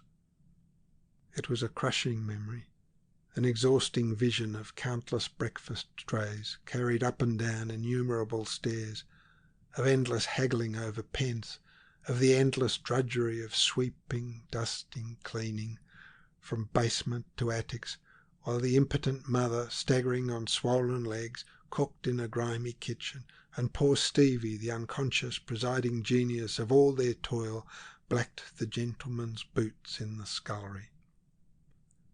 But this vision had a breath of a hot London summer in it, and for a central figure a young man wearing his Sunday best, with a straw hat on his dark head and a wooden pipe in his mouth. Affectionate and jolly, he was a fascinating companion for a voyage down the sparkling stream of life, only his boat was very small. There was room in it for a girl partner at the oar, but no accommodation for passengers. He was allowed to drift away from the threshold of the Belgravian mansion while Winnie averted her tearful eyes. He was not a lodger. The lodger was Mr. Verloc, indolent and keeping late hours, sleepily jocular of a morning from under his bedclothes, but with gleams of infatuation in his heavy-lidded eyes, and always with some money in his pockets. There was no sparkle of any kind on the lazy stream of his life. It flowed through secret places, but his bark seemed a roomy craft, and his taciturn magnanimity accepted as a matter of course the presence of strangers. Mrs. Verloc pursued the visions of 7 years' security for Stevie, loyally paid for on her part, of security growing into confidence, into a domestic feeling, stagnant and deep like a placid pool, whose guarded surface hardly shuddered on the occasional passage of Conrad Ossipon, the robust anarchist with shamelessly inviting eyes, whose glance had a corrupt clearness sufficient to enlighten any woman not absolutely imbecile. A few seconds only had elapsed since the last word had been uttered aloud in the kitchen, and Mrs. Verloc was staring already at the vision of an episode not more than a fortnight old. With eyes whose pupils were extremely dilated, she stared at the vision of her husband and poor Stevie walking up Brett Street side by side away from the shop. It was the last scene of an existence created by Mrs. Verloc's genius, an existence foreign to all grace and charm, without beauty and almost without decency, but admirable in the continuity of feeling and tenacity of purpose. And this last vision had such plastic relief, such nearness of form, such a fidelity of suggestive detail, that it wrung from Mrs. Verloc an anguished and faint murmur, reproducing the supreme illusion of her life, an appalling murmur that died out on her blanched lips. Might have been father and son. Mr. Verloc stopped and raised a careworn face. "Eh? What did you say?" he asked. Receiving no reply, he resumed his sinister tramping. Then, with a menacing flourish of a thick, fleshy fist, he burst out, "Yes, the embassy people. A pretty lot, ain't they? Before a week's out I'll make some of them wish themselves 20 feet underground, eh? What?" He glanced sideways with his head down. Mrs. Verloc gazed at the whitewashed wall. A blank wall, perfectly blank. A blankness to run at and dash your head against. Mrs. Verloc remained immovably seated. She kept still as the population of half the globe would keep still in astonishment and despair were the sun suddenly put out in the summer sky by the perfidy of a trusted providence. "The embassy," Mr. Verloc began again after a preliminary grimace which bared his teeth wolfishly. "I wish I could get loose in there with a cudgel for half an hour. I would keep on hitting till there wasn't a single unbroken bone left among the whole lot. But never mind, I'll teach them yet what it means trying to throw out a man like me to rot in the streets. I've a tongue in my head. All the world shall know what I've done for them. I'm not afraid. I don't care. Everything'll come out, every damned thing. Let them look out." In these terms did Mr. Verloc declare his thirst for revenge. It was a very appropriate revenge. It was in harmony with the promptings of Mr. Verloc's genius. It had also the advantage of being within the range of his powers and of adjusting itself easily to the practice of his life, which had consisted precisely in betraying the secret and unlawful proceedings of his fellow men. Anarchists or diplomats were all one to him. Mr. Verloc was temperamentally no respecter of persons. His scorn was equally distributed over the whole field of his operations. But as a member of a revolutionary proletariat, which he undoubtedly was, he nourished a rather inimical sentiment against social distinction. "Nothing on earth can stop me now," he added, and paused, looking fixedly at his wife, who was looking fixedly at a blank wall. Chapter 11, Part 2 of The Secret Agent by Joseph Conrad. The silence in the kitchen was prolonged, and Mr. Verloc felt disappointed. He had expected his wife to say something, but Mrs. Verloc's lips, composed in their usual form, preserved a statuesque immobility like the rest of her face. And Mr. Verloc was disappointed. Yet the occasion did not, he recognised, demand speech from her. She was a woman of very few words. For reasons involved in the very foundation of his psychology, Mr. Verloc was inclined to put his trust in any woman who had given herself to him. Therefore he trusted his wife. Their accord was perfect, but it was not precise. It was a tacit accord, congenial to Mrs. Verloc's incuriosity and to Mr. Verloc's habits of mind, which were indolent and secret. They refrained from going to the bottom of facts and motives. This reserve, expressing in a way their profound confidence in each other, introduced at the same time a certain element of vagueness into their intimacy. No system of conjugal relations is perfect. Mr. Verloc presumed that his wife had understood him, but he would have been glad to hear her say what she thought at the moment. It would have been a comfort. There were several reasons why this comfort was denied him. There was a physical obstacle. Mrs. Verloc had no sufficient command over her voice. She did not see any alternative between screaming and silence, and instinctively she chose the silence. Winnie Verloc was temperamentally a silent person, and there was the paralysing atrocity of the thought which occupied her. Her cheeks were blanched, her lips ashy, her immobility amazing. And she thought, without looking at Mr. Verloc, this man took the boy away to murder him. He took the boy away from his home to murder him. He took the boy away from me to murder him. Mrs. Verloc's whole being was racked by that inconclusive and maddening thought. It was in her veins, in her bones, in the roots of her hair. Mentally she assumed the biblical attitude of mourning, the covered face, the rent garments. The sound of wailing and lamentation filled her head, but her teeth were violently clenched, and her tearless eyes were hot with rage because she was not a submissive creature. The protection she had extended over her brother had been in its origin of a fierce and indignant complexion. She had to love him with a militant love. She had battled for him, even against herself. His loss had the bitterness of defeat, with the anguish of a baffled passion. It was not an ordinary stroke of death. Moreover, it was not death that took Stevie from her. It was Mr. Verloc who took him away. She had seen him, she had watched him, without raising a hand, take the boy away, and she had let him go, like a fool, a blind fool. Then, after he had murdered the boy, he came home to her. Just came home like any other man would come home to his wife. Through her set teeth Mrs. Verloc muttered at the wall, "And I thought he had caught a cold." Mr. Verloc heard these words and appropriated them. "It was nothing," he said moodily. I was upset on your account." Mrs. Verloc, turning her head slowly, transferred her stare from the wall to her husband's person. Mr. Verloc, with the tips of his fingers between his lips, was looking on the ground. "Can't be helped," he mumbled, letting his hand fall. "You must pull yourself together. You'll want all your wits about you. It is you who brought the police about our ears."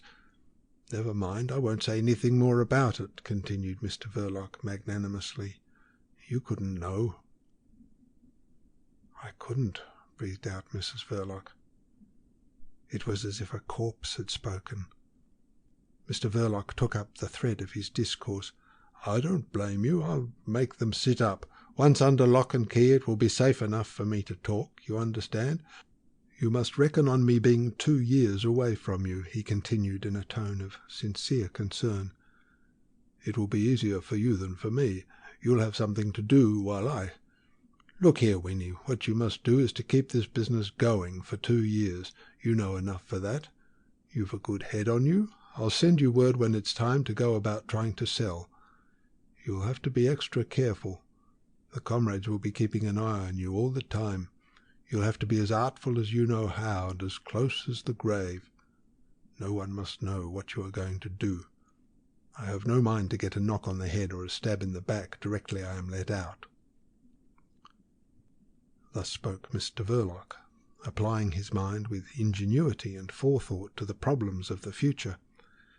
His voice was sombre because he had a correct sentiment of the situation. Everything which he did not wish to pass had come to pass. The future had become precarious. His judgment, perhaps, had been momentarily obscured by his dread of Mr. Vladimir's truculent folly.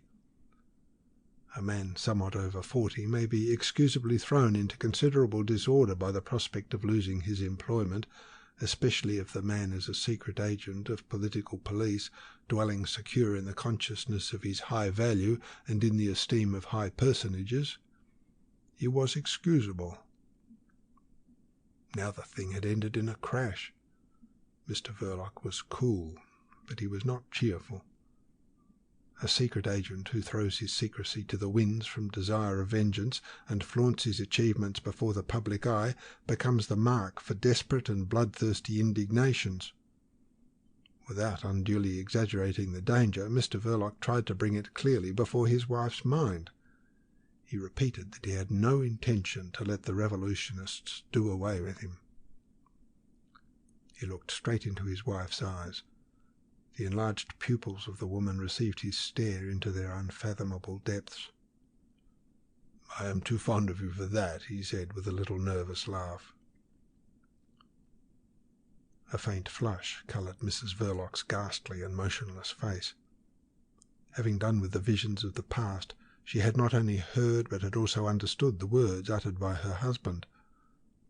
By their extreme disaccord with her mental condition, these words produced on her a slightly suffocating effect. Mrs. Verloc's mental condition had the merit of simplicity, but it was not sound. It was governed too much by a fixed idea. Every nook and cranny of her brain was filled with the thought that this man, with whom she had lived without distaste for 7 years, had taken the poor boy away from her in order to kill him. The man to whom she had grown accustomed in body and mind, the man whom she had trusted, took the boy away to kill him. In its form, in its substance, in its effect, which was universal, altering even the aspect of inanimate things, it was a thought to sit still and marvel at for ever and ever. Mrs. Verloc sat still, and across that thought, not across the kitchen, the form of Mr. Verloc went to and fro, familiarly in hat and overcoat, stamping with his boots upon her brain. He was probably talking too, but Mrs. Verloc's thought for the most part covered the voice. Now and then, however, the voice would make itself heard. Several connected words emerged at times. Their purport was generally hopeful. On each of these occasions Mrs. Verloc's dilated pupils, losing their far-off fixity, followed her husband's movements with the effect of black care and impenetrable attention. Well informed upon all matters relating to his secret calling, Mr. Verloc augured well for the success of his plans and combinations. He really believed that it would be upon the whole easy for him to escape the knife of infuriated revolutionists. He had exaggerated the strength of their fury and the length of their arm for professional purposes, too often to have many illusions one way or the other. For to exaggerate with judgment one must begin by measuring with nicety. He knew also how much virtue and how much infamy is forgotten in 2 years, 2 long years. His first really confidential discourse to his wife was optimistic from conviction. He also thought it good policy to display all the assurance he could muster. It would put heart into the poor woman. On his liberation, which, harmonizing with the whole tenor of his life, would be secret, of course, they would vanish together without loss of time. As to covering up the tracks, he begged his wife to trust him for that. He knew how it was to be done, so that the devil himself— He waved his hand. He seemed to boast. He wished only to put heart into her. It was a benevolent intention, but Mr. Verloc had the misfortune not to be in accord with his audience. The self-confident tone grew upon Mrs. Verloc's ear, which let most of the words go by, for what were words to her now? What could words do to her, for good or evil, in the face of her fixed idea? Her black glance followed that man who was asserting his impunity, the man who had taken poor Stevie from home to kill him somewhere. Mrs. Verloc could not remember exactly where, but her heart began to beat very perceptibly. Mr. Verloc, in a soft and conjugal tone, was now expressing his firm belief that there were yet a few good years of quiet life before them both. He did not go into the question of means. A quiet life it must be, and, as it were, nestling in the shade, concealed among men whose flesh is grass, modest like the life of violets. The words used by Mr. Verloc were, "Lie low for a bit." And far from England, of course. It was not clear whether Mr. Verloc had in mind Spain or South America, but at any rate somewhere abroad. This last word, falling into Mrs. Verloc's ear, produced a definite impression. This man was talking of going abroad. The impression was completely disconnected, and such is the force of mental habit that Mrs. Verloc at once and automatically asked herself, "And what of Stevie?" It was a sort of forgetfulness, but instantly she became aware that there was no longer any occasion for anxiety on that score. There would never be any occasion any more. The poor boy had been taken out and killed. The poor boy was dead. This shaking piece of forgetfulness stimulated Mrs. Verloc's intelligence. She began to perceive certain consequences which would have surprised Mr. Verloc. There was no need for her now to stay there, in that kitchen, in that house, with that man, since the boy was gone forever. No need whatever. And on that Mrs. Verloc rose, as if raised by a spring. But neither could she see what there was to keep her in the world at all, and this inability arrested her. Mr. Verloc watched her with marital solicitude. "You're looking more like yourself," he said uneasily. Something peculiar in the blackness of his wife's eyes disturbed his optimism. At that precise moment Mrs. Verloc began to look upon herself as released from all earthly ties. She had her freedom. Her contract with existence, as represented by that man standing over there, was at an end. She was a free woman. Had this view become in some way perceptible to Mr. Verloc, he would have been extremely shocked. In his affairs of the heart, Mr. Verloc had always been carelessly generous, yet always with no other idea than that of being loved for himself. Upon this matter, his ethical notions being in agreement with his vanity, he was completely incorrigible. That this should be so in the case of his virtuous and legal connection he was perfectly certain. He had grown older, fatter, heavier, in the belief that he lacked no fascination for being loved for his own sake. When he saw Mrs. Verloc starting to walk out of the kitchen without a word, he was disappointed. "Where are you going to?" he called out rather sharply. "Upstairs?" Mrs. Verloc in the doorway turned at the voice. An instinct of prudence, born of fear, the excessive fear of being approached and touched by that man, induced her to nod at him slightly from the height of 2 steps, with a stir of the lips which the conjugal optimism of Mr. Verloc took for a wan and uncertain smile. "That's right," he encouraged her gruffly. "Rest and quiet, that's what you want. Go on. It won't be long before I am with you." Mrs. Verloc, the free woman who had had really no idea where she was going to, obeyed the suggestion with rigid steadiness. Mr. Verloc watched her. She disappeared up the stairs. He was disappointed. There was that within him which would have been more satisfied if she had been moved to throw herself upon his breast. But he was generous and indulgent. Winnie was always undemonstrative and silent. Neither was Mr. Verloc himself prodigal of endearments and words as a rule. But this was not an ordinary evening. It was an occasion when a man wants to be fortified and strengthened by open proofs of sympathy and affection. Mr. Verloc sighed and put out the gas in the kitchen. Mr. Verloc's sympathy with his wife was genuine and intense. It almost brought tears into his eyes as he stood in the parlour reflecting on the loneliness hanging over her head. In this mood Mr. Verloc missed Stevie very much out of a difficult world. He thought mournfully of his end. If only that lad had not stupidly destroyed himself. The sensation of unappeasable hunger, not unknown after the strain of a hazardous enterprise to adventurers of tougher fibre than Mr. Verloc, overcame him again. The piece of roast beef, laid out in the likeness of funereal baked meats for Stevie's obsequies, offered itself largely to his notice. And Mr. Verloc again partook. He partook ravenously, without restraint and decency, cutting thick slices with the sharp carving knife and swallowing them without bread. In the course of that refection it occurred to Mr. Verloc that he was not hearing his wife move about the bedroom as he should have done. The thought of finding her perhaps sitting on the bed in the dark not only cut Mr. Verloc's appetite, but also took from him the inclination to follow her upstairs just yet. Laying down the carving knife, Mr. Verloc listened with careworn attention. He was comforted by hearing her move at last. She walked suddenly across the room and threw the window up. After a period of stillness up there, during which he figured her to himself with her head out, he heard the sash being lowered slowly. Then she made a few steps and sat down.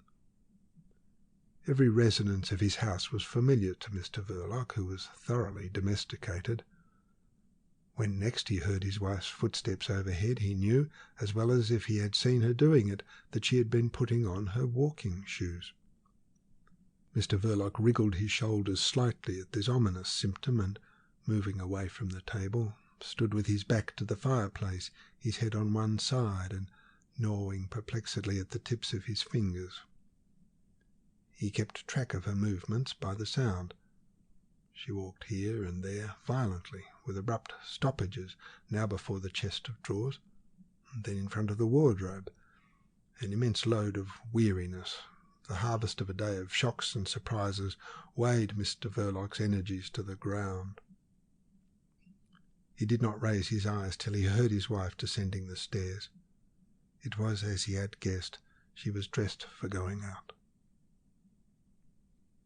Mrs. Verloc was a free woman.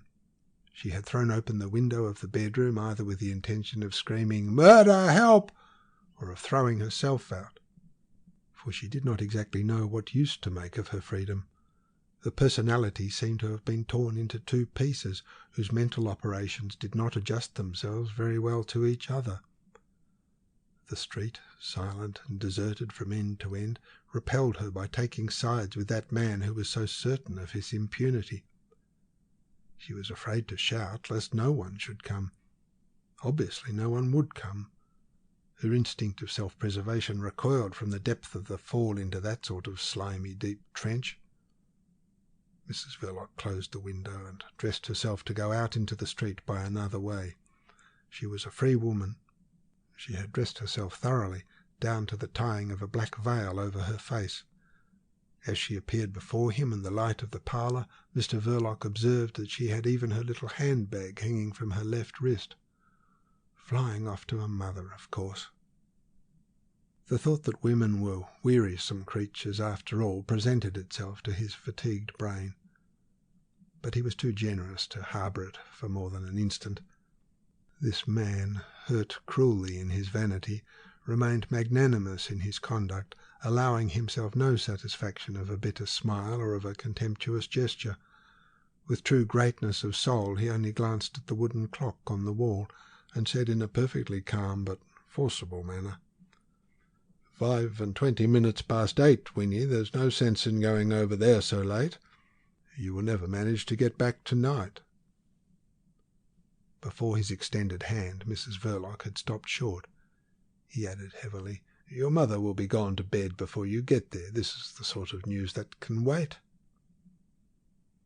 Nothing was further from Mrs. Verloc's thoughts than going to her mother. She recoiled at the mere idea, and feeling a chair behind her, she obeyed the suggestion of the touch and sat down. Her intention had been simply to get outside the door forever. And if this feeling was correct, its mental form took an unrefined shape corresponding to her origin and station. "I would rather walk the streets all the days of my life," she thought.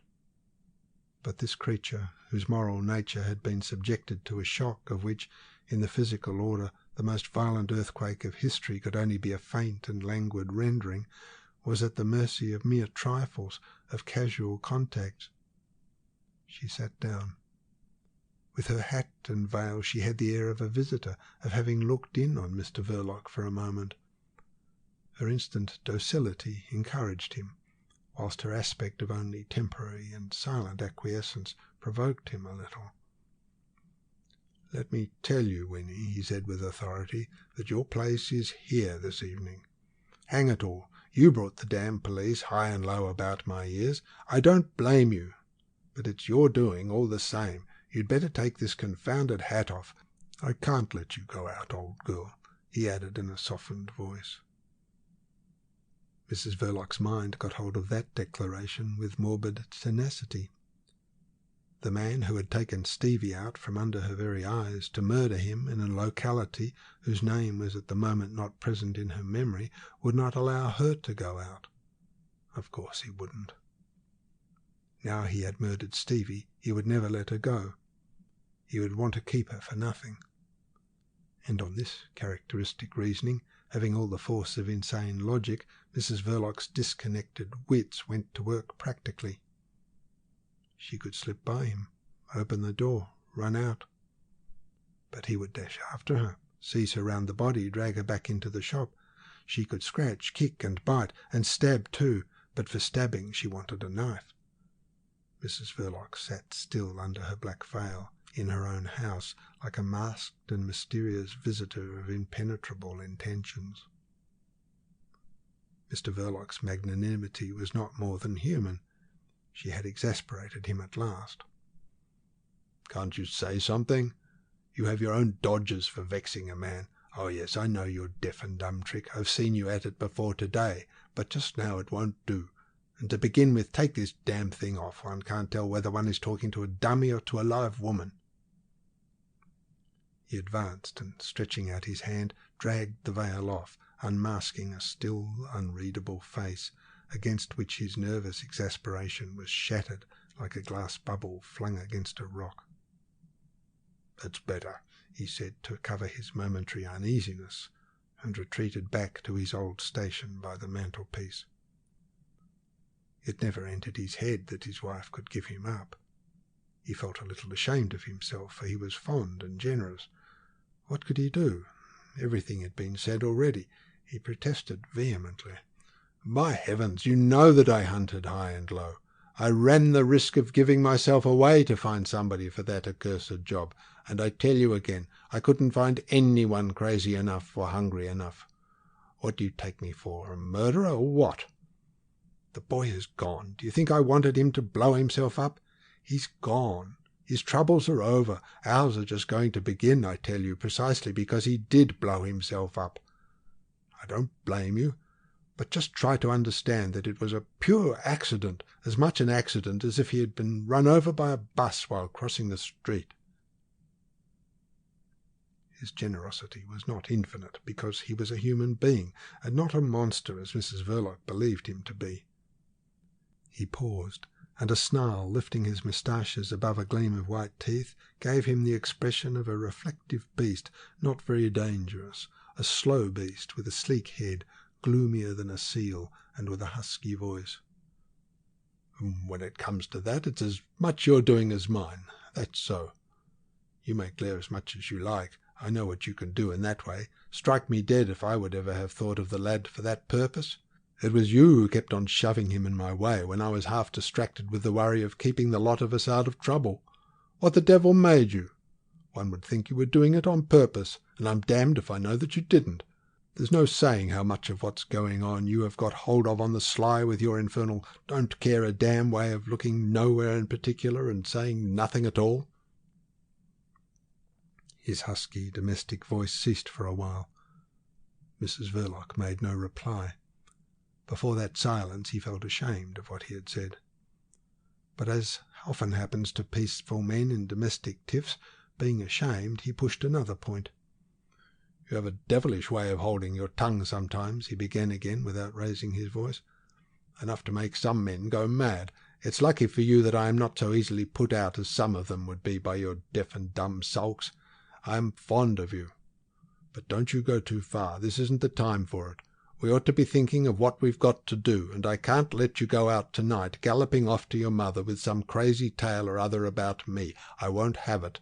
Don't you make any mistake about it. If you will have it that I killed the boy, then you've killed him as much as I." In sincerity of feeling and openness of statement, these words went far beyond anything that had ever been said in this home, kept up on the wages of a secret industry eked out by the sale of more or less secret wares, the poor expedients devised by a mediocre mankind for preserving an imperfect society from the dangers of moral and physical corruption, both secret too of their kind. They were spoken because Mr. Verloc had felt himself really outraged, but the reticent decencies of this home life, nestling in a shady street behind a shop where the sun never shone, remained apparently undisturbed. Mrs. Verloc heard him out with perfect propriety, and then rose from her chair, in her hat and jacket, like a visitor at the end of a call. She advanced towards her husband, one arm extended as if for a silent leave-taking. Her net veil dangling down by one end on the left side of her face gave an air of disorderly formality to her restrained movements. But when she arrived as far as the hearthrug, Mr. Verloc was no longer standing there. He had moved off in the direction of the sofa, without raising his eyes to watch the effect of his tirade. He was tired, resigned in a truly marital spirit. But he felt hurt in the tender spot of his secret weakness. If she would go on sulking in that dreadful overcharged silence, why, then she must. She was a master in that domestic art. Mr. Verloc flung himself heavily upon the sofa, disregarding as usual the fate of his hat, which, as if accustomed to take care of itself, made for a safe shelter under the table. He was tired. The last particle of his nervous force had been expended in the wonders and agonies of this day full of surprising failures, coming at the end of a harassing month of scheming and insomnia. He was tired. A man isn't made of stone. Hang everything. Mr. Verloc reposed characteristically, clad in his outdoor garments.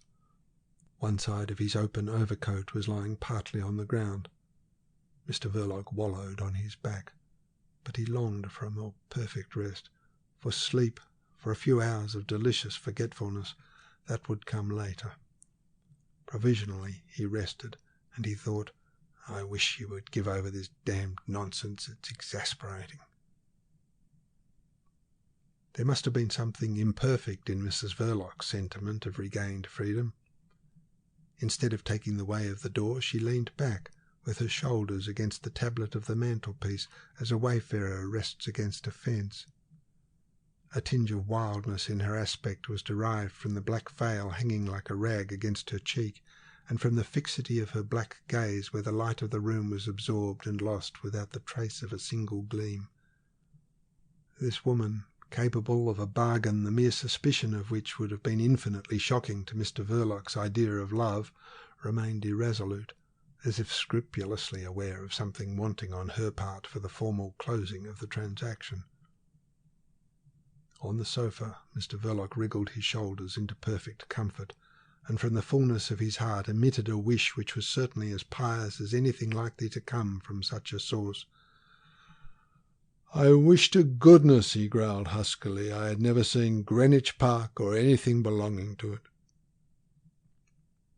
The veiled sound filled the small room with its moderate volume, well adapted to the modest nature of the wish. The waves of air of the proper length, propagated in accordance with correct mathematical formulas, flowed around all the inanimate things in the room, lapped against Mrs. Verloc's head as if it had been a head of stone. And incredible as it may appear, the eyes of Mrs. Verloc seemed to grow still larger. The audible wish of Mr. Verloc's overflowing heart flowed into an empty place in his wife's memory. Greenwich Park. A park. That's where the boy was killed. A park. Smashed branches, torn leaves, gravel, bits of brotherly flesh and bone, all spouting up together in the manner of a firework. She remembered now what she had heard, and she remembered it pictorially. They had to gather him up with the shovel. Trembling all over with irrepressible shudders, she saw before her the very implement with its ghastly load scraped up from the ground. Mrs. Verloc closed her eyes desperately, throwing upon that vision the night of her eyelids, where, after a rain-like fall of mangled limbs, the decapitated head of Stevie lingered suspended alone and fading out slowly like the last star of a pyrotechnic display. Mrs. Verloc opened her eyes. Her face was no longer stony. Anybody could have noted the subtle change on her features, in the stare of her eyes, giving her a new, startling expression, an expression seldom observed by competent persons under the conditions of leisure and security demanded for thorough analysis, but whose meaning could not be mistaken at a glance. Mrs. Verloc's doubts as to the end of the bargain no longer existed. Her wits, no longer disconnected, were working under the control of her will. But Mr. Verloc observed nothing. He was reposing in that pathetic condition of optimism induced by excessive fatigue. He did not want any more trouble with his wife, too, of all people in the world. He had been unanswerable in his vindication. He was loved for himself. The present phase of her silence he interpreted favourably. This was the time to make it up with her. The silence had lasted long enough. He broke it by calling to her in an undertone, "Winnie!" "Yes," answered obediently Mrs. Verloc, the free woman. She commanded her wits now, her vocal organs. She felt herself to be in almost preternaturally perfect control of every fibre of her body. It was all her own, because the bargain was at an end. She was clear-sighted. She had become cunning. She chose to answer him so readily for a purpose. She did not wish that man to change his position on the sofa, which was very suitable to the circumstances. She succeeded. The man did not stir. But after answering him, she remained leaning negligently against the mantelpiece in the attitude of a resting wayfarer. She was unhurried. Her brow was smooth. The head and shoulders of Mr. Verloc were hidden from her by the high side of the sofa. She kept her eyes fixed on his feet. She remained thus mysteriously still and suddenly collected till Mr. Verloc was heard with an accent of marital authority and moving slightly to make room for her to sit on the edge of the sofa. "Come here," he said in a peculiar tone, which might have been the tone of brutality, but was intimately known to Mrs. Verloc as the note of wooing. She started forward at once, as if she was still a loyal woman bound to that man by an unbroken contract. Her right hand skimmed slightly the end of the table, and when she had passed on towards the sofa, the carving knife had vanished without the slightest sound from the side of the dish. Mr. Verloc heard the creaky plank in the floor and was content. He waited. Mrs. Verloc was coming. As if the homeless soul of Stevie had flown for shelter straight to the breast of his sister, guardian and protector, the resemblance of her face with that of her brother grew at every step, even to the droop of the lower lip, even to the slight divergence of the eyes. But Mr. Verloc did not see that. He was lying on his back and staring upwards. He saw partly on the ceiling and partly on the wall the moving shadow of an arm with a clenched hand holding a carving knife. It flickered up and down. Its movements were leisurely. They were leisurely enough for Mr. Verloc to recognise the limb and the weapon. They were leisurely enough for him to take in the full meaning of the portent and to taste the flavour of death rising in his gorge. His wife had gone raving mad, murdering mad. They were leisurely enough for the first paralysing effect of this discovery to pass away before a resolute determination to come out victorious from the ghastly struggle with that armed lunatic. They were leisurely enough for Mr. Verloc to elaborate a plan of defence involving a dash behind the table and the felling of the woman to the ground with a heavy wooden chair, but they were not leisurely enough to allow Mr. Verloc the time to move either hand or foot. The knife was already planted in his breast. It met no resistance on its way. Hazard has such accuracies. Into that plunging blow, delivered over the side of the couch, Mrs. Verloc had put all the inheritance of her immemorial and obscure descent, the simple ferocity of the age of caverns and the unbalanced nervous fury of the age of bar-rooms. Mr. Verloc, the secret agent, turning slightly on his side with the force of the blow, expired without stirring a limb, in the muttered sound of the word "don't," by way of protest. Mrs. Verloc had let go the knife, and her extraordinary resemblance to her late brother had faded, had become very ordinary now. She drew a deep breath, the first easy breath since Chief Inspector Heat had exhibited to her the labelled piece of Stevie's overcoat. She leant forward on her folded arms over the side of the sofa. She adopted that easy attitude not in order to watch or gloat over the body of Mr. Verloc, but because of the undulatory and swinging movements of the parlour, which for some time behaved as though it were at sea in a tempest. She was giddy, but calm. She had become a free woman, with a perfection of freedom which left her nothing to desire and absolutely nothing to do, since Stevie's urgent claim on her devotion no longer existed. Mrs. Verloc, who thought in images, was not troubled now by visions because she did not think at all. And she did not move. She was a woman enjoying her complete irresponsibility and endless leisure, almost in the manner of a corpse. She did not move. She did not think. Neither did the mortal envelope of the late Mr. Verloc, reposing on the sofa. Except for the fact that Mrs. Verloc breathed, these two would have been perfect in accord, that accord of prudent reserve without superfluous words, and sparing of signs which had been the foundation of their respectable home life. For it had been respectable, covering by a decent reticence the problems that may arise in the practice of a secret profession and the commerce of shady wares. To the last its decorum had remained undisturbed by unseemly shrieks and other misplaced sincerities of conduct. And after the striking of the blow, this respectability was continued in immobility and silence. Nothing moved in the parlour till Mrs. Verloc raised her head slowly and looked at the clock with inquiring mistrust. She had become aware of a ticking sound in the room. It grew upon her ear, while she remembered clearly that the clock on the wall was silent, had no audible tick. What did it mean by beginning to tick so loudly all of a sudden? Its face indicated 10 minutes to 9. Mrs. Verloc cared nothing for time, and the ticking went on. She concluded it could not be the clock, and her sullen gaze moved along the walls, wavered and became vague, while she strained her hearing to locate the sound.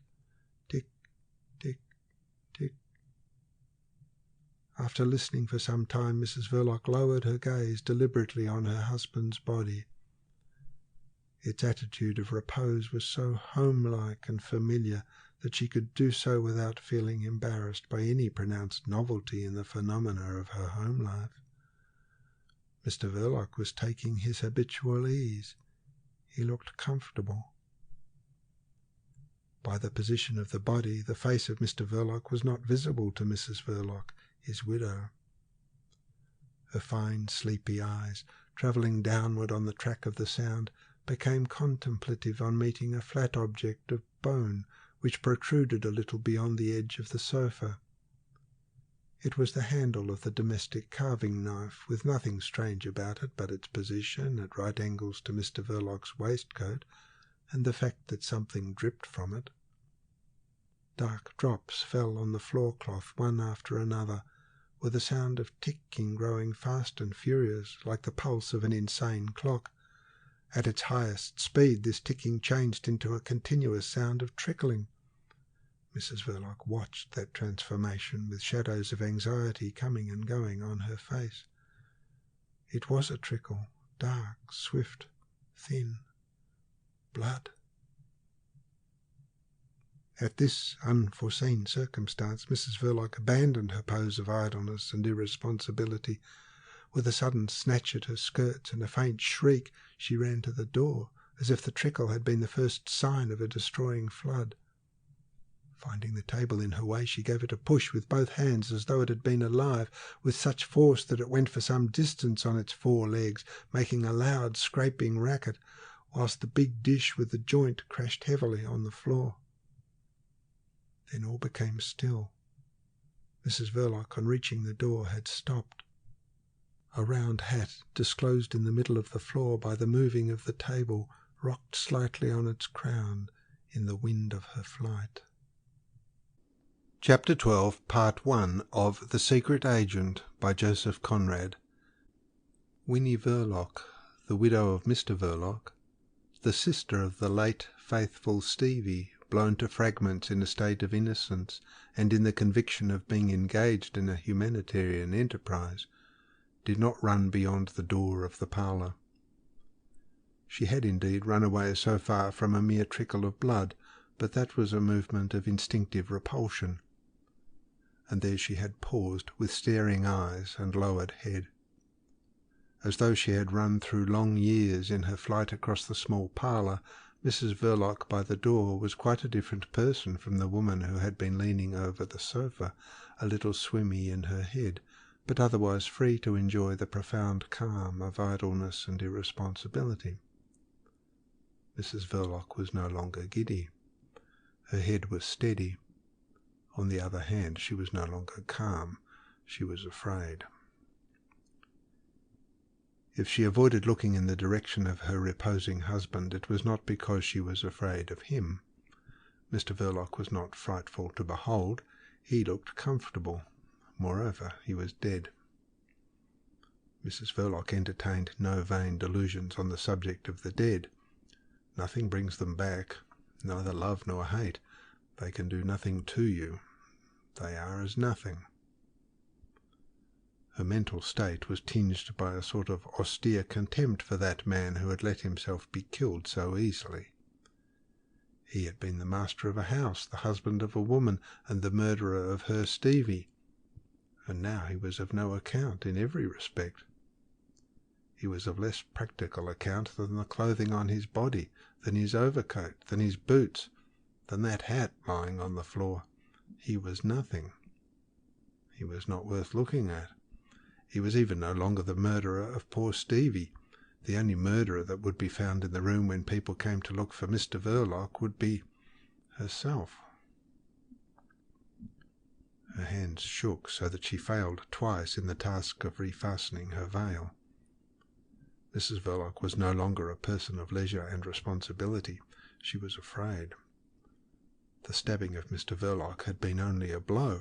It had relieved the pent-up agony of shrieks strangled in her throat, of tears dried up in her hot eyes, of the maddening and indulgent rage at the atrocious part played by that man who was less than nothing now in robbing her of the boy.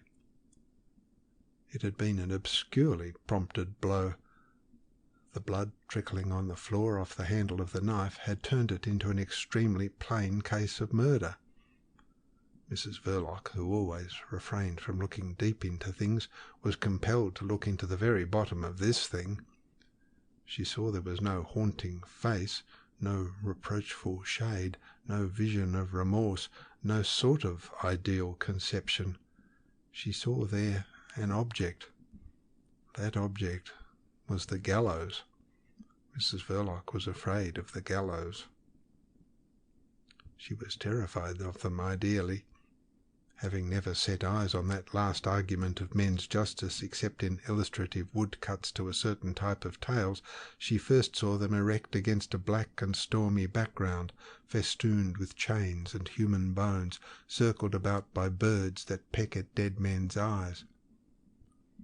This was frightful enough, but Mrs. Verloc, though not a well-informed woman, had a sufficient knowledge of the institutions of her country to know that gallows are no longer erected romantically on the banks of dismal rivers or on wind-swept headlands, but in the yards of jails.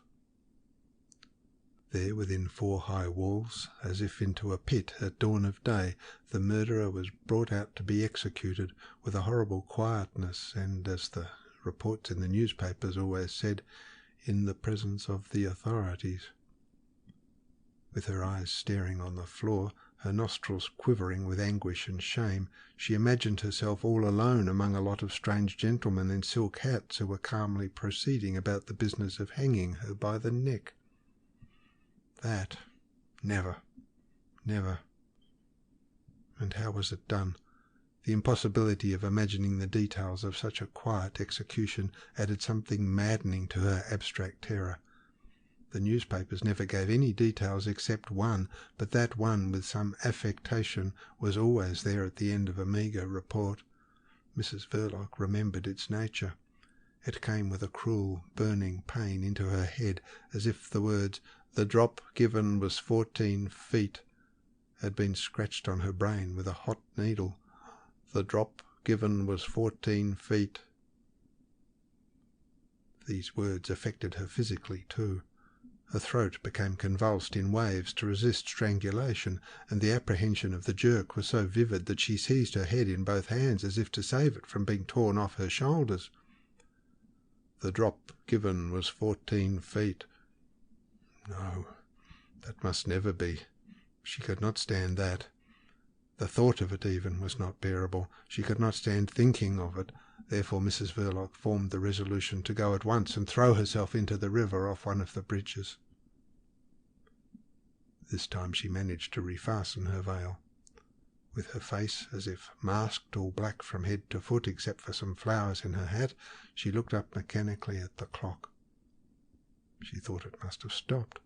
She could not believe that only 2 minutes had passed since she had looked at it last. Of course not. It had been stopped all the time. As a matter of fact, only 3 minutes had elapsed from the moment she had drawn the first deep, easy breath after the blow to this moment when Mrs. Verloc formed the resolution to drown herself in the Thames. But Mrs. Verloc could not believe that. She seemed to have heard or read that clocks and watches always stopped at the moment of murder for the undoing of the murderer. She did not care. To the bridge and over I go. But her movements were slow. She dragged herself painfully across the shop and had to hold on to the handle of the door before she found the necessary fortitude to open it. The street frightened her, since it led either to the gallows or to the river. She floundered over the doorstep, head forward, arms thrown out like a person falling over the parapet of a bridge. This entrance into the open air had a foretaste of drowning. A slimy dampness enveloped her, entering her nostrils, clung to her hair. It was not actually raining, but each gas lamp had a rusty little halo of mist. The van and horses were gone, and in the black street the curtained window of the Carter's eating-house made a square patch of soiled, blood-red light glowing faintly very near the level of the pavement. Mrs. Verloc, dragging herself slowly towards it, thought that she was a very friendless woman. It was true. It was so true that in a sudden longing to see some friendly face she could think of no one else but of Mrs. Neale, the charwoman. She had no acquaintances of her own. Nobody would miss her in a social way. It must not be imagined that the widow Verloc had forgotten her mother. This was not so. Winnie had been a good daughter because she had been a devoted sister. Her mother had always leaned on her for support. No consolation or advice could be expected there. Now that Stevie was dead, the bond seemed to be broken. She could not face the old woman with the horrible tale. Moreover, it was too far. The river was her present destination. Mrs. Verloc tried to forget her mother. Each step cost her an effort of will which seemed the last possible. Mrs. Verloc had dragged herself past the red glow of the eating-house window. To the bridge and over I go, she repeated to herself with fierce obstinacy. She put out her hand just in time to steady herself against a lamp-post. I'll never get there before morning, she thought. The fear of death paralysed her efforts to escape the gallows. It seemed to her she had been staggering in that street for hours. I'll never get there, she thought. They'll find me knocking about the streets. It's too far. She held on, panting under her black veil. The drop given was 14 feet. She pushed the lamppost away from her violently and found herself walking. But another wave of faintness overtook her like a great sea, washing away her heart clean out of her breast. I will never get there, she muttered, suddenly arrested, swaying lightly where she stood. Never. And perceiving the utter impossibility of walking as far as the nearest bridge, Mrs. Verloc thought of a flight abroad. It came to her suddenly. Murderers escaped. They escaped abroad, Spain or California. Mere names. The vast world created for the glory of man was only a vast blank to Mrs. Verloc. She did not know which way to turn. Murderers had friends, relations, helpers. They had knowledge. She had nothing. She was the most lonely of murderers that ever struck a mortal blow. She was alone in London, and the whole town of marvels and mud, with its maze of streets and its massive lights, was sunk in a hopeless night, rested at the bottom of a black abyss from which no unaided woman could hope to scramble out. She swayed forward and made a fresh start blindly, with an awful dread of falling down. But at the end of a few steps, unexpectedly, she found a sensation of support, of security.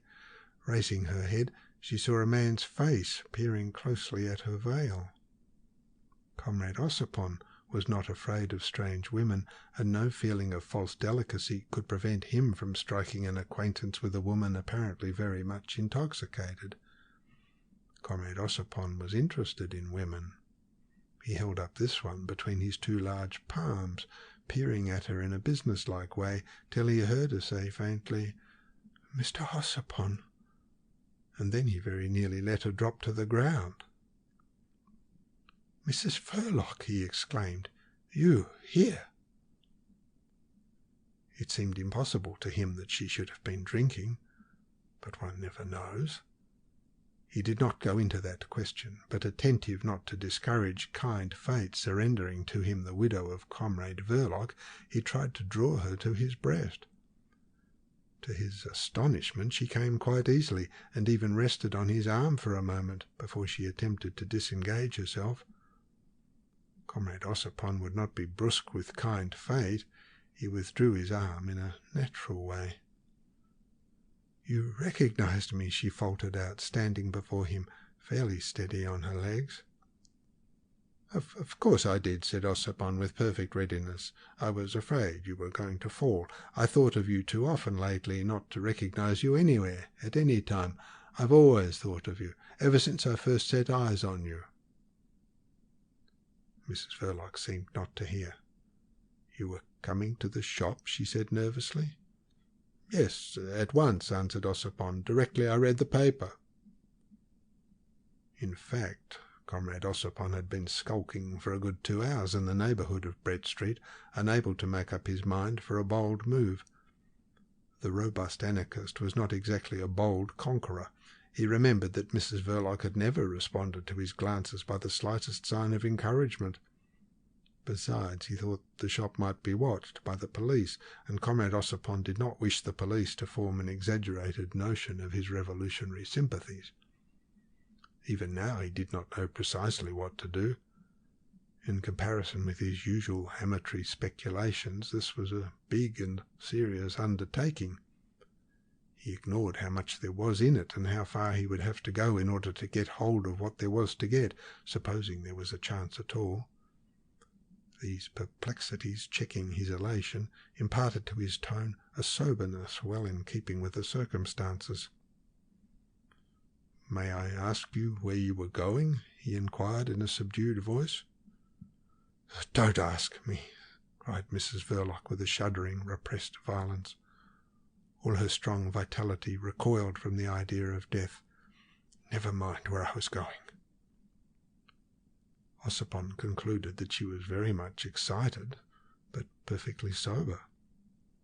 She remained silent by his side for a moment. Then all at once she did something which he did not expect. She slipped her hand under his arm. He was startled by the act itself, certainly, and quite as much, too, by the palpably resolute character of this movement. But this being a delicate affair, Comrade Ossipon behaved with delicacy. He contented himself by pressing the hand slightly against his robust ribs. At the same time he felt himself being impelled forward, and yielded to the impulse. At the end of Brett Street he became aware of being directed to the left. He submitted. The fruiterer at the corner had put out the blazing glory of his oranges and lemons, and Brett Place was all in darkness, interspersed with the misty halos of the few lamps defining its triangular shape, with a cluster of 3 lights at one stand in the middle. The dark forms of the man and woman glided slowly, arm in arm, along the walls, with a lover-like and homeless aspect in the miserable night. "What would you say if I were to tell you that I was going to find you?" Mrs. Verloc asked, gripping his arms with force. "I would say that you couldn't find anyone more ready to help you in your trouble," answered Ossipon, with a notion of making tremendous headway. In fact, the progress of this delicate affair was almost taking his breath away. "In my trouble," Mrs. Verloc repeated slowly. "Yes." "And do you know what my trouble is?" she whispered with strange intensity. 10 minutes after seeing the evening paper, explained Ossipon with ardour, I met a fellow whom you may have seen once or twice at the shop perhaps, and I had a talk with him which left no doubt whatever in my mind. Then I started for here, wondering whether I've been fond of you beyond words ever since I set eyes on your face," he cried, as if unable to command his feelings. Comrade Ossipon assumed correctly that no woman was capable of wholly disbelieving such a statement, but he did not know that Mrs. Verloc accepted it all with the fierceness the instinct of self-preservation puts into the grip of a drowning person. To the widow of Mr. Verloc, the robust anarchist was like a radiant messenger of life. They walked slowly, in step. "I thought so," Mrs. Verloc murmured faintly. "You've read it in my eyes," suggested Ossipon with great assurance. "Yes," she breathed out into his inclined ear. "A love like mine could not be concealed from a woman like you," he went on, trying to detach his mind from material considerations such as the business value of the shop and the amount of money Mr. Verloc might have left in the bank. He applied himself to the sentimental side of the affair. In his heart of hearts he was a little shocked at his success.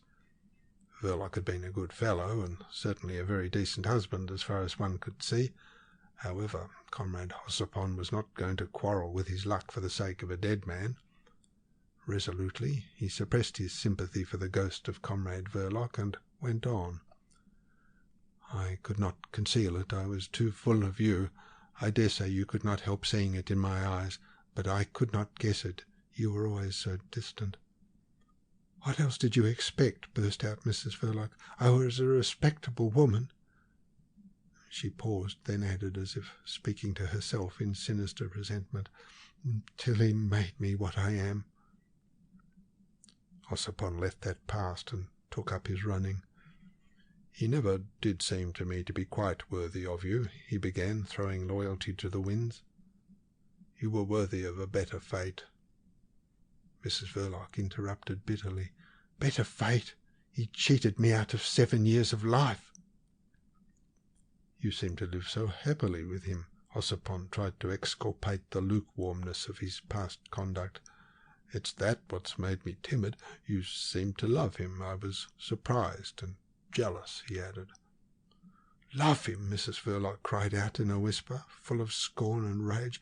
"Love him! I was a good wife to him. I am a respectable woman. You thought I loved him? You did. Look here, Tom." The sound of this name thrilled Comrade Ossipon with pride, for his name was Alexander, and he was called Tom by arrangement with the most familiar of his intimates.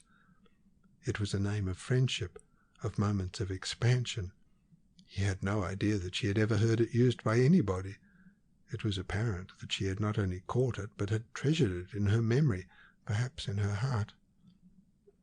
"Look here, Tom, I was a young girl. I was done up. I was tired. I had 2 people depending on what I could do, and it did seem as if I couldn't do any more. 2 people, mother and the boy. He was much more mine than mother's. I sat up nights and nights with him on my lap, all alone upstairs, when I wasn't more than 8 years old myself. And then he was mine, I tell you. You can't understand that. No man can understand it. What was I to do? There was a young fellow." The memory of the early romance with the young butcher survived, tenacious, like the image of a glimpsed ideal in that heart quailing before the fear of the gallows and full of revolt against death. "That was the man I loved then," went on the widow of Mr. Verloc. "I supposed he could see it in my eyes too. 25 shillings a week, and his father threatened to kick him out of the business if he made such a fool of himself as to marry a girl with a crippled mother and a crazy idiot of a boy on her hands.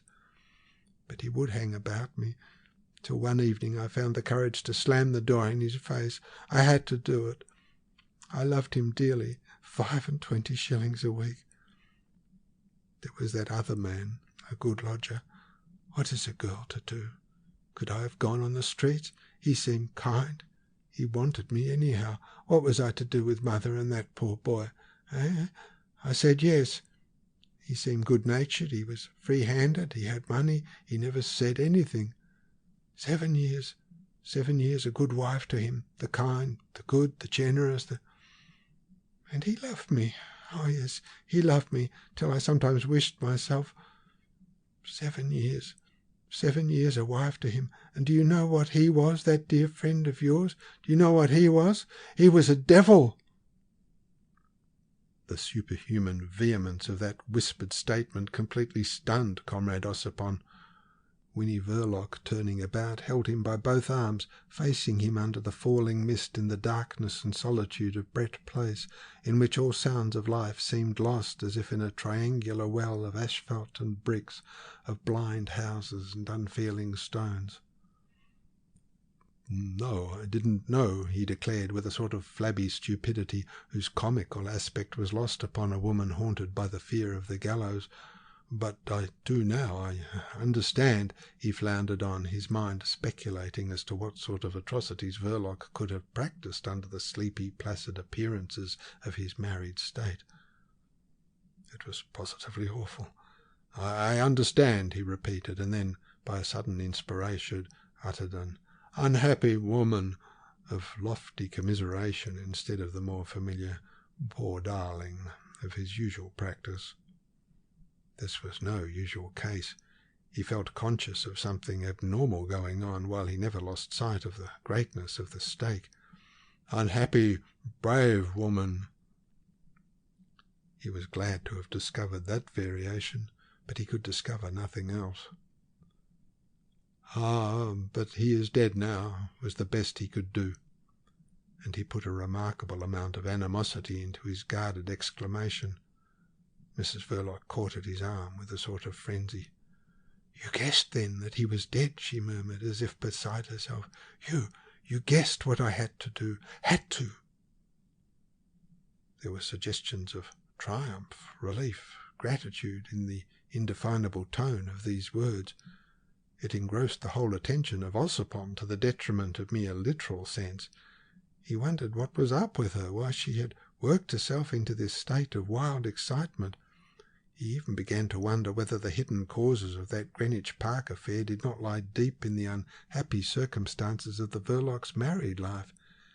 He went so far as to suspect Mr. Verloc of having selected that extraordinary manner of committing suicide. By Jove, that would account for the utter inanity and wrong-headedness of the thing. No anarchist manifestation was required by the circumstances. Quite the contrary, and Verloc was as well aware of that as any other revolutionist of his standing. What an immense joke if Verloc had simply made fools of the whole of Europe, of the revolutionary world, of the police, of the press, and of the cocksure professor as well. Indeed, thought Ossipon in astonishment, it seemed almost certain that he did. Poor beggar! It struck him as very possible that of that household of two it wasn't precisely the man who was the devil.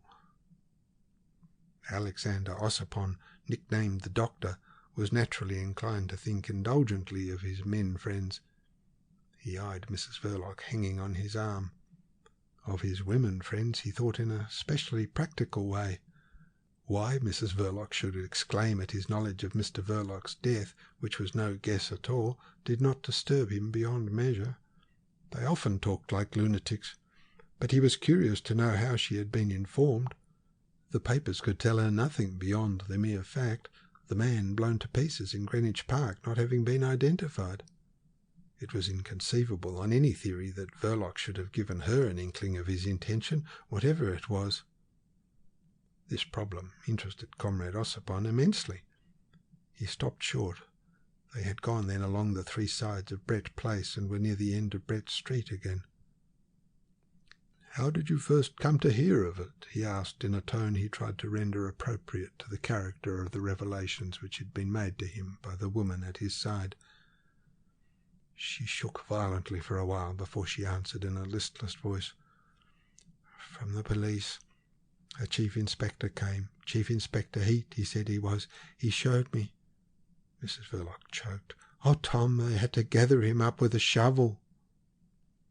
Her breast heaved with dry sobs. In a moment Ossipon found his tongue.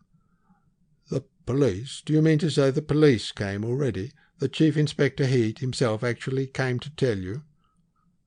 "Yes," she confirmed in the same listless tone. "He came just like this. He came. I didn't know. He showed me a piece of overcoat, and just like that. 'Do you know this?' he says." "Heat? Heat? And what did he do?" Mrs. Verloc's head dropped. "Nothing. He did nothing. He went away. The police were on that man's side," she murmured tragically. "Another one came too." "Another? Another inspector, do you mean?" asked Ossipon in great excitement, and very much in the tone of a scared child. "I don't know. He came. He looked like a foreigner. He may have been one of them embassy people." Comrade Ossipon nearly collapsed under this new shock. "Embassy? Are you aware of what you're saying? What embassy? What on earth do you mean by embassy?"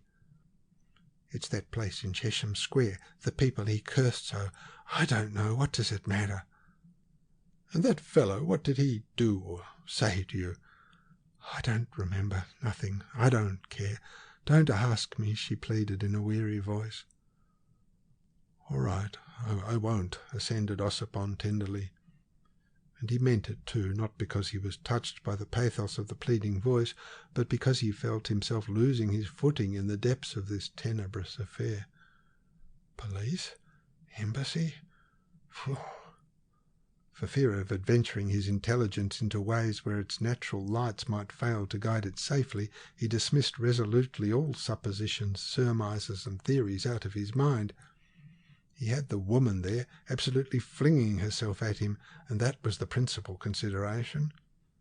But after what he had heard, nothing could astonish him any more, and when Mrs. Verloc, as if startled suddenly out of a dream of safety, began to urge upon him wildly the necessity of an immediate flight on the continent, he did not exclaim in the least. He simply said with unaffected regret that there was no train till the morning, and stood looking thoughtfully at her face, veiled in a black net, in the light of a gas lamp veiled in a gauze of mist. Near him, her black form merged in the night like a figure half chiselled out of a block of black stone. It was impossible to say what she knew, how deep she was involved with policemen and embassies. But if she wanted to get away, it was not for him to object. He was anxious to be off himself. He felt that the business, the shop so strangely familiar to chief inspectors and members of foreign embassies, was not a place for him.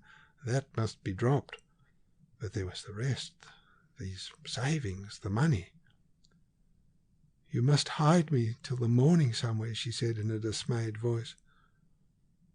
"Fact is, my dear, I can't take you where I live. I share a room with a friend." He was somewhat dismayed himself. In the morning the blessed Tex will be out in all stations, no doubt. And if they've once got hold of her, for one reason or another, she would be lost to him indeed. "But you must.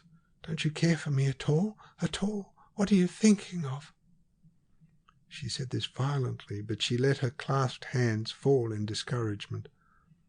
There was a silence while the mist fell and darkness reigned undisturbed over Brett Street. Not a soul, not even the vagabond, lawless and amorous soul of a cat, came near the man and the woman facing each other. "It would be possible, perhaps, to find a safe lodging somewhere," Ossipon spoke at last. "But the truth is, my dear, I have not enough money to go and try with, only a few pence. We revolutionists are not rich." He had 15 shillings in his pocket. He added, "And there's the journey before us too, first thing in the morning at that."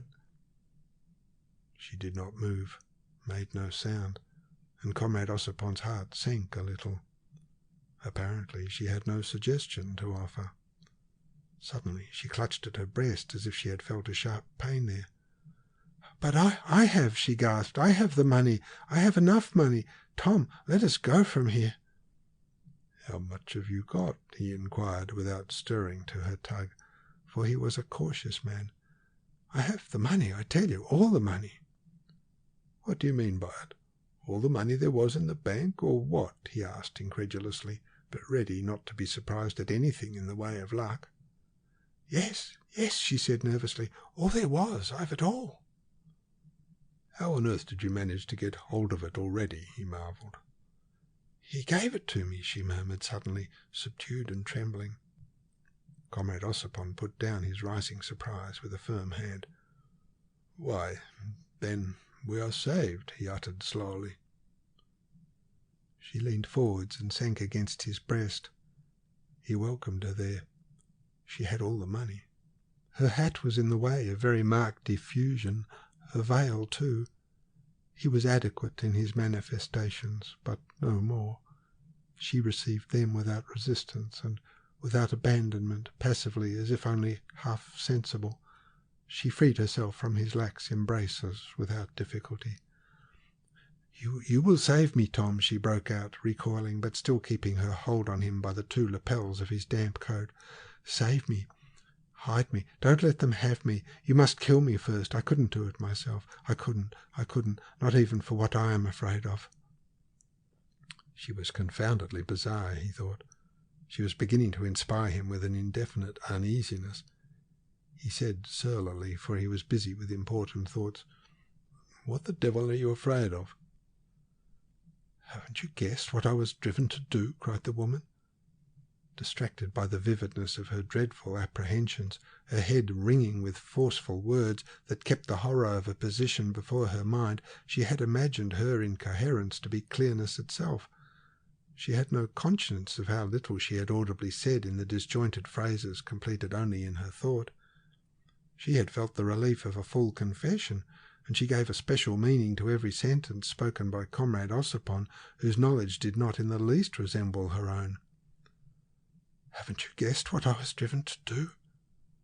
Her voice fell. "You needn't be long in guessing, then, what I am afraid of," she continued in a bitter and sombre murmur. "I won't have it. I won't. You must promise to kill me first." She shook the lapels of his coat. "It must never be."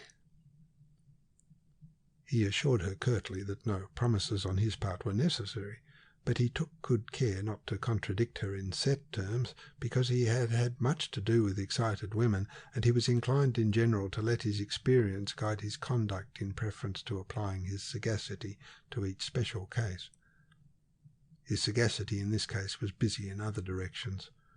Women's words fell into water, but the shortcomings of the timetables remained. The insular nature of Great Britain obtruded itself upon his notice in an odious form. "Might just as well be put under lock and key every night," he thought irritably, as nonplussed as though he had a wall to scale with a woman on his back. Suddenly he slapped his forehead. He had, by dint of cudgelling his brains, just thought of the Southampton St. Malo service. The boat left about midnight. There was a train at 10:30. He became cheery and ready to act. "From Waterloo. Plenty of time. We're all right after all. What's the matter now? This isn't the way," he protested. Mrs. Verloc, having hooked her arm into his, was trying to drag him into Brett Street again. "I've forgotten to shut the shop door as I went out," she whispered, terribly agitated. The shop and all that was in it had ceased to interest Comrade Ossipon. He knew how to limit his desires. He was on the point of saying, "What of that? Let it be." But he refrained. He disliked argument about trifles. He even mended his pace considerably on the thought that she might have left the money in the drawer. But his willingness lagged behind her feverish impatience. The shop seemed to be quite dark at first. The door stood ajar. Mrs. Verloc, leaning against the front, gasped out, "Nobody has been in. Look, the light in the parlour." Ossipon, stretching his head forward, saw a faint gleam in the darkness of the shop. "There is," he said. "I forgot it." Mrs. Verloc's voice came from behind her veil faintly, and as he stood waiting for her to enter first, she said louder, "Go in and put it out, or I'll go mad." He made no immediate objection to this proposal, so strangely motived. "Where's all that money?" he asked. "On me. Go, Tom, quick, put it out. Go in," she cried, seizing him by both shoulders from behind. Not prepared for a display of physical force, Comrade Ossipon stumbled far into the shop before her push.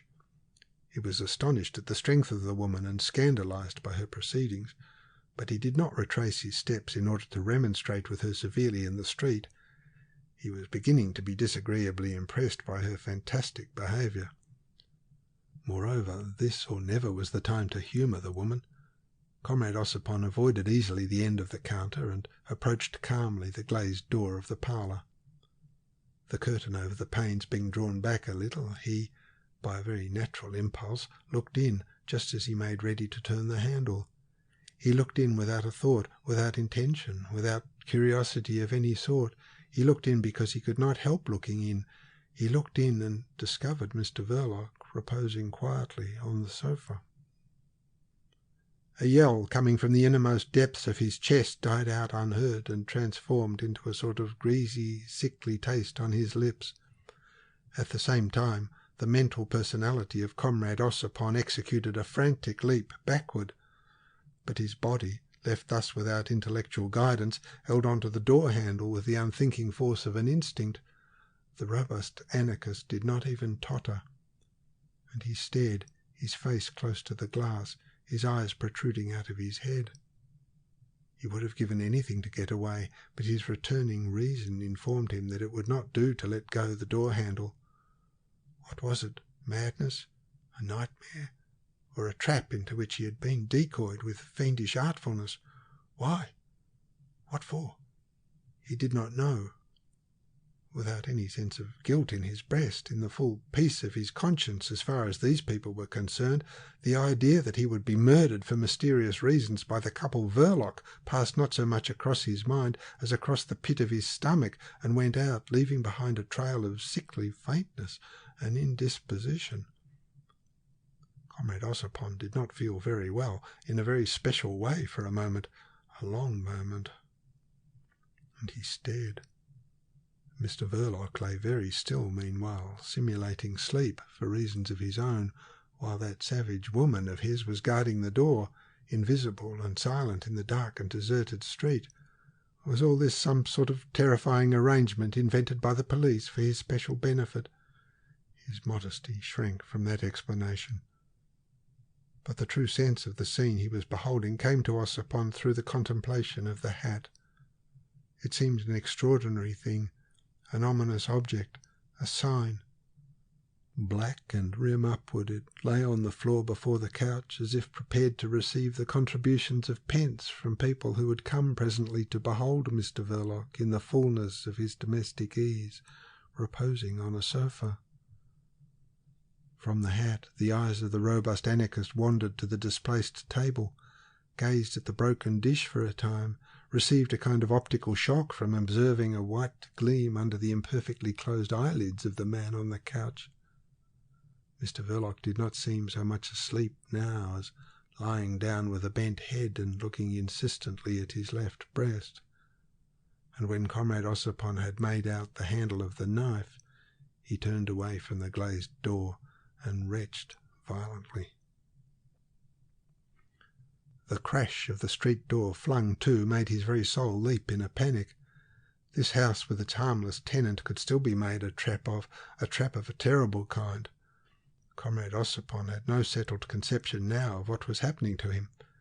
Catching his thigh against the end of the counter, he spun round, staggered with a cry of pain, felt in the distracting clatter of the bell his arms pinned to his side by a convulsive hug, while the cold lips of a woman moved creepily on his very ear to form the words, "Policeman, he has seen me."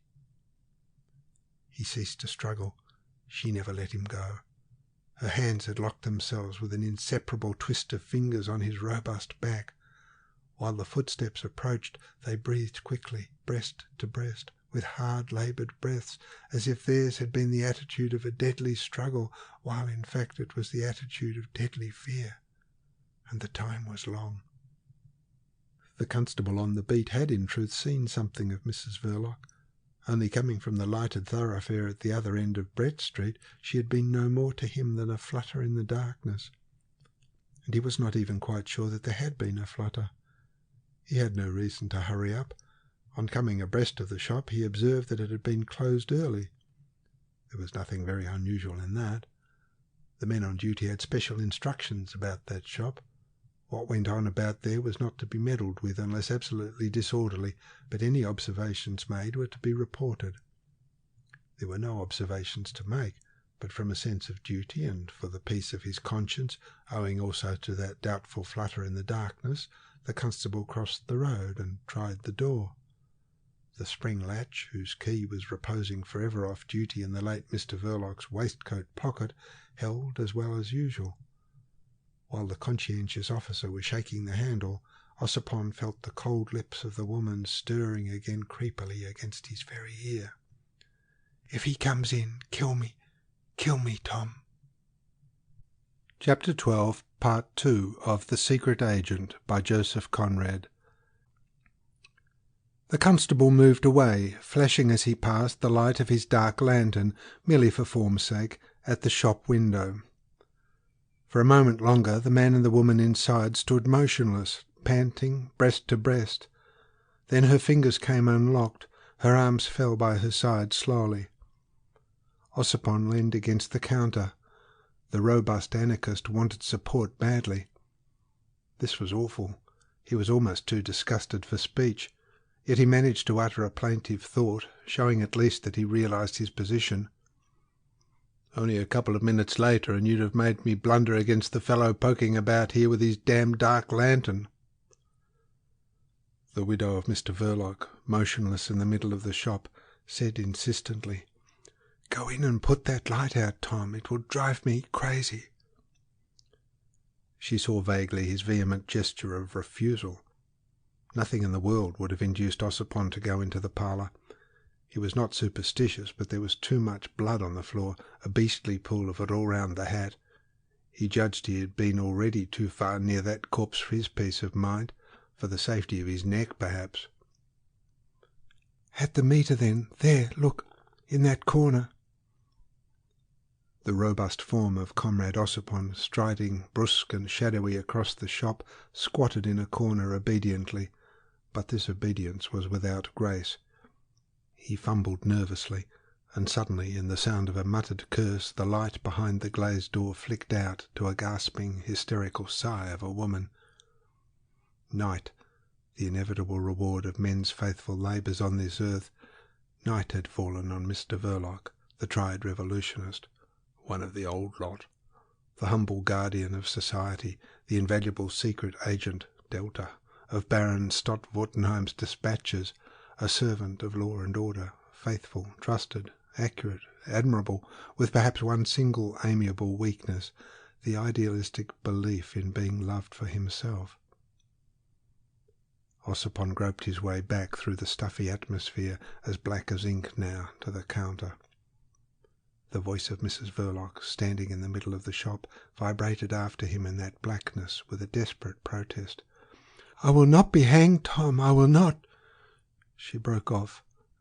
Ossipon from the counter issued a warning. "Don't shout like this," then seemed to reflect profoundly. "You did this thing quite by yourself?" he inquired in a hollow voice, but with an appearance of masterful calmness, which filled Mrs. Verloc's heart with grateful confidence in his protecting strength. "Yes," she whispered, invisible. "I wouldn't have believed it possible," he muttered. "Nobody would." She heard him move about and the snapping of a lock in the parlour door. Comrade Ossipon had turned the key on Mr. Verloc's repose, and this he did not from reverence for its eternal nature or any other obscurely sentimental consideration, but for the precise reason that he was not at all sure that there was not someone else hiding somewhere in the house. He did not believe the woman, or rather he was incapable by now of judging what could be true, possible, or even probable in this astounding universe. He was terrified out of all capacity for belief or disbelief in regard to this extraordinary affair, which began with police inspectors and embassies, and would end goodness knows where, on the scaffold for someone.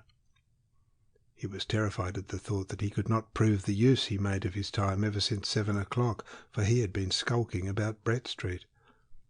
He was terrified at this savage woman who had brought him in there and would probably saddle him with complicity, at least if he were not careful. He was terrified at the rapidity with which he had been involved in such dangers, decoyed into it. It was some 20 minutes since he had met her, not more. The voice of Mrs. Verloc rose subdued, pleading piteously. "Don't let them hang me, Tom. Take me out of the country. I'll work for you. I'll slave for you. I'll love you. I've no one in the world. Who else would look at me if you don't?" She ceased for a moment. Then, in the depths of the loneliness made round her by an insignificant thread of blood trickling off the handle of a knife, she found a dreadful inspiration to her who had been the respectable girl of the Belgravian mansion, the loyal, respectable wife of Mr. Verloc. "I won't ask you to marry me," she breathed out in shamefaced accents. She moved a step forward in the darkness. He was terrified at her. He would not have been surprised if she had suddenly produced another knife destined for his breast. He certainly would have made no resistance. He had really not enough fortitude in him just then to tell her to keep back. But he inquired in a cavernous, strange tone, "Was he asleep?" "No," she cried, and went on rapidly. "He wasn't. Not he. He had been telling me that nothing could touch him. After taking the boy away from under my very eyes to kill him, the loving, innocent, harmless lad, my own, I tell you. He was lying on the couch quite easy. After killing the boy, my boy, I would have gone on the streets to get out of his sight. And he says to me like this, 'Come here,' after telling me I had helped to kill the boy. You hear, Tom? He says like this, 'Come here,' after taking my very heart out of me along with the boy to smash in the dirt." She ceased, then dreamily repeated twice, "Blood and dirt, blood and dirt." A great light broke upon Conrad Ossipon. It was that half-witted lad, then, who had perished in the park. And the fooling of everybody all round appeared more complete than ever, colossal. He exclaimed scientifically in the extremity of his astonishment, "The degenerate? By heavens!" "Come here." The voice of Mrs. Verloc rose again. "What did he think I was made of? Tell me, Tom. Come here." Me, like this. I'd been looking at the knife, and I thought I would come then if he wanted me so much. Oh, yes, I came, for the last time, with the knife. He was excessively terrified at her, the sister of the degenerate, a degenerate herself of a murdering type, or else of the lying type. Conrad Ossipon might have been said to be terrified scientifically in addition to all other kinds of fear. It was an immeasurable and composite funk, which from its very excess gave him in the dark a false appearance of calm and thoughtful deliberation. For he moved and spoke with difficulty, being as if half frozen in his will and mind, and no one could see his ghastly face. He felt half dead. He leapt a foot high. Unexpectedly Mrs. Verloc had desecrated the unbroken, reserved decency of her home by a shrill and terrific shriek. "Help, Tom! Save me! I won't be hanged!" He rushed forward, groping for her mouth with a silencing hand, and the shriek died out. But in his rush he had knocked her over. He felt her now clinging round his legs, and his terror reached its culminating point, became a sort of intoxication, entertained delusions, acquired the characteristics of delirium tremens. He positively saw snakes now. He saw the woman twined round him like a snake, not to be shaken off. She was not deadly. She was death itself, the companion of life. Mrs. Verloc, as if relieved by the outburst, was very far from behaving noisily now. She was pitiful. "Tom, you can't throw me off now," she murmured from the floor. "Not unless you crush my head under your heel. I won't leave you." "Get up," said Ossipon. His face was so pale as to be quite visible in the profound black darkness of the shop, while Mrs. Verloc, veiled, had no face, almost no discernible form.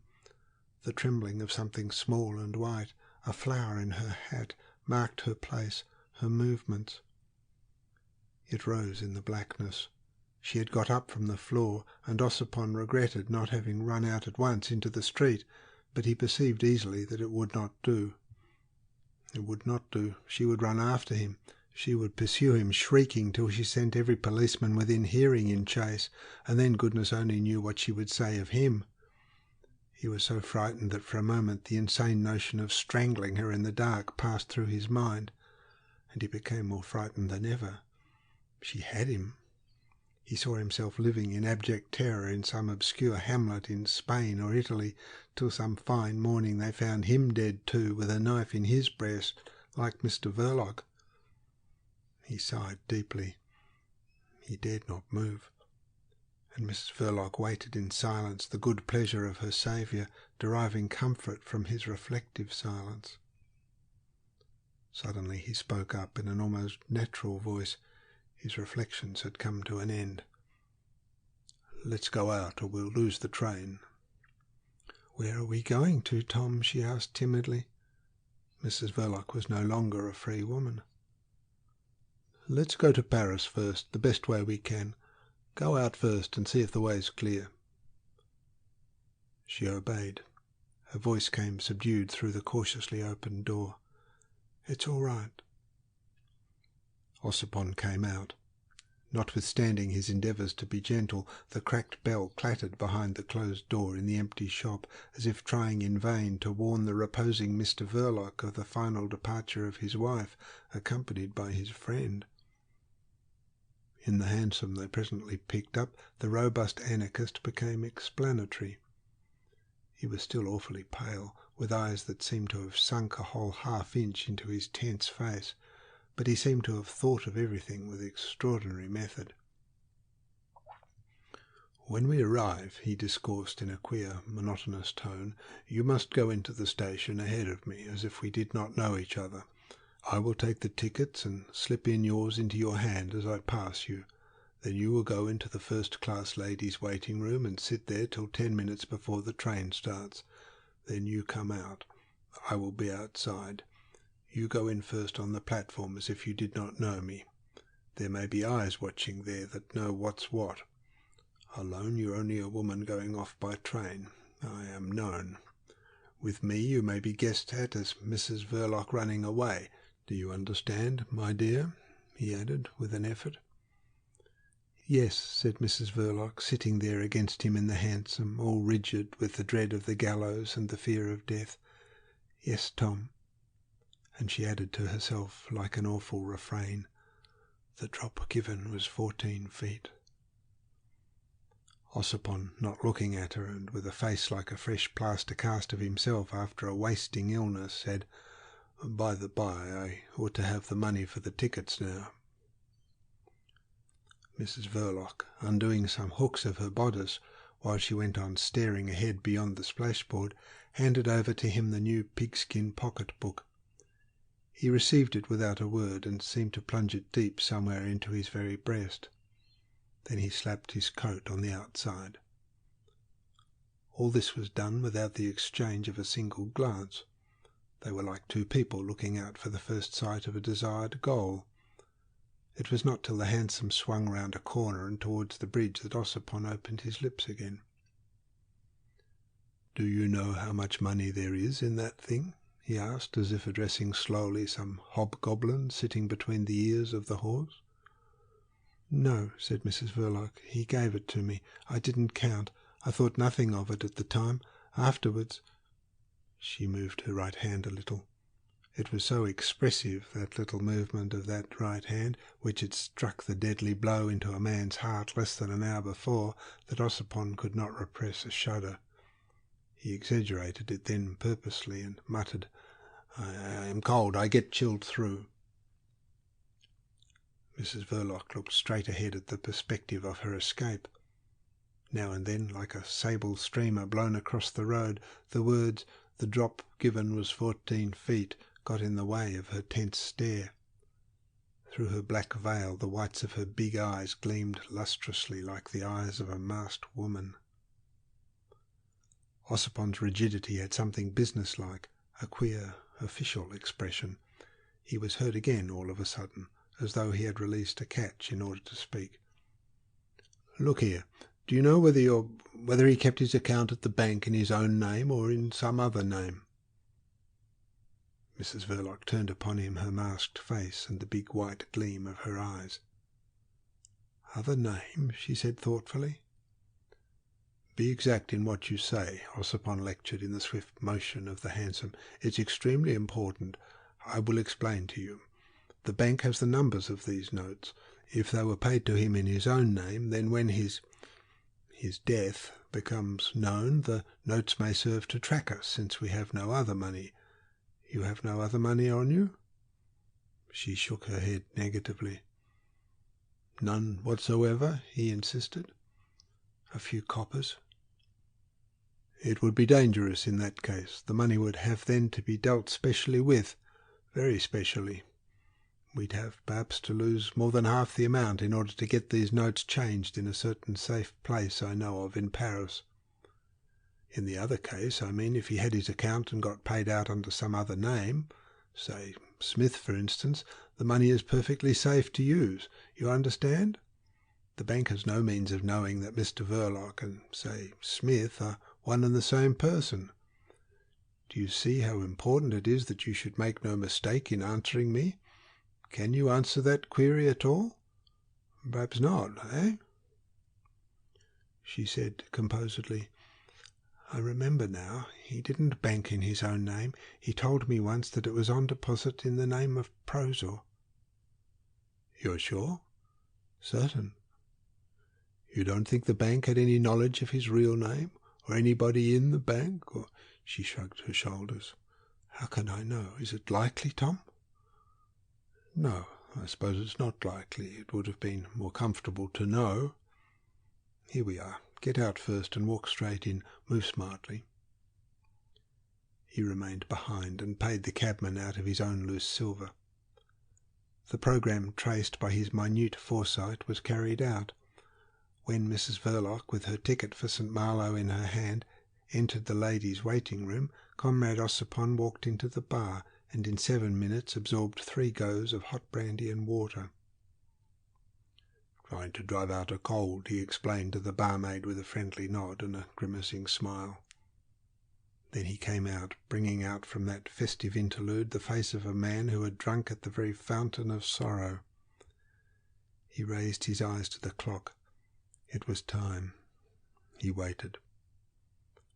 Punctual, Mrs. Verloc came out, with her veil down and all black, black as commonplace death itself, crowned with a few cheap and pale flowers. She passed close to a little group of men who were laughing, but whose laughter could have been struck dead by a single word.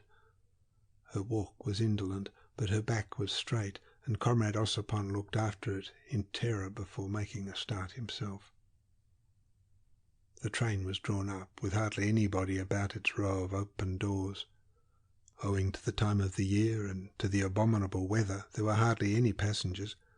Mrs. Verloc walked slowly along the line of empty compartments till Ossipon touched her elbow from behind. "In here." She got in, and he remained on the platform looking about. She bent forward and in a whisper, "What is it, Tom? Is there any danger?" "Wait a moment, there's the guard." She saw him accost the man in uniform. They talked for a while. She heard the guard say, "Very well, sir," and saw him touch his cap. Then Ossipon came back, saying, "I told him not to let anybody get into our compartment." She was leaning forward on her seat. "You think of everything. You'll get me off, Tom?" she asked with a gust of anguish, lifting her veil brusquely to look at her saviour. She had uncovered a face like adamant, and out of this face the eyes looked on, big, dry, enlarged, lightless, burnt out like 2 black holes in the white shining globes. "There is no danger," he said, gazing into them with an earnestness almost rapt, which to Mrs. Verloc, flying from the gallows, seemed to be full of force and tenderness. This devotion deeply moved her, and the adamantine face lost the stern rigidity of its terror. Comrade Ossipon gazed at it as no lover ever gazed at his mistress's face. Alexander Ossipon, anarchist, nicknamed the Doctor, author of a medical and improper pamphlet, late lecturer on the social aspects of hygiene to working men's clubs, was free from the trammels of conventional morality, but he submitted to the rule of science. He was scientific, and he gazed scientifically at that woman, the sister of a degenerate herself, of a murdering type. He gazed at her and invoked Lombroso, as an Italian peasant recommends himself to his favourite saint. He gazed scientifically. He gazed at her cheeks, at her nose, at her eyes, at her ears. Bad. Fatal. Mrs. Verloc's pale lips parting, slightly relaxed under his passionately attentive gaze. He gazed also at her teeth. Not a doubt remained. A murdering type.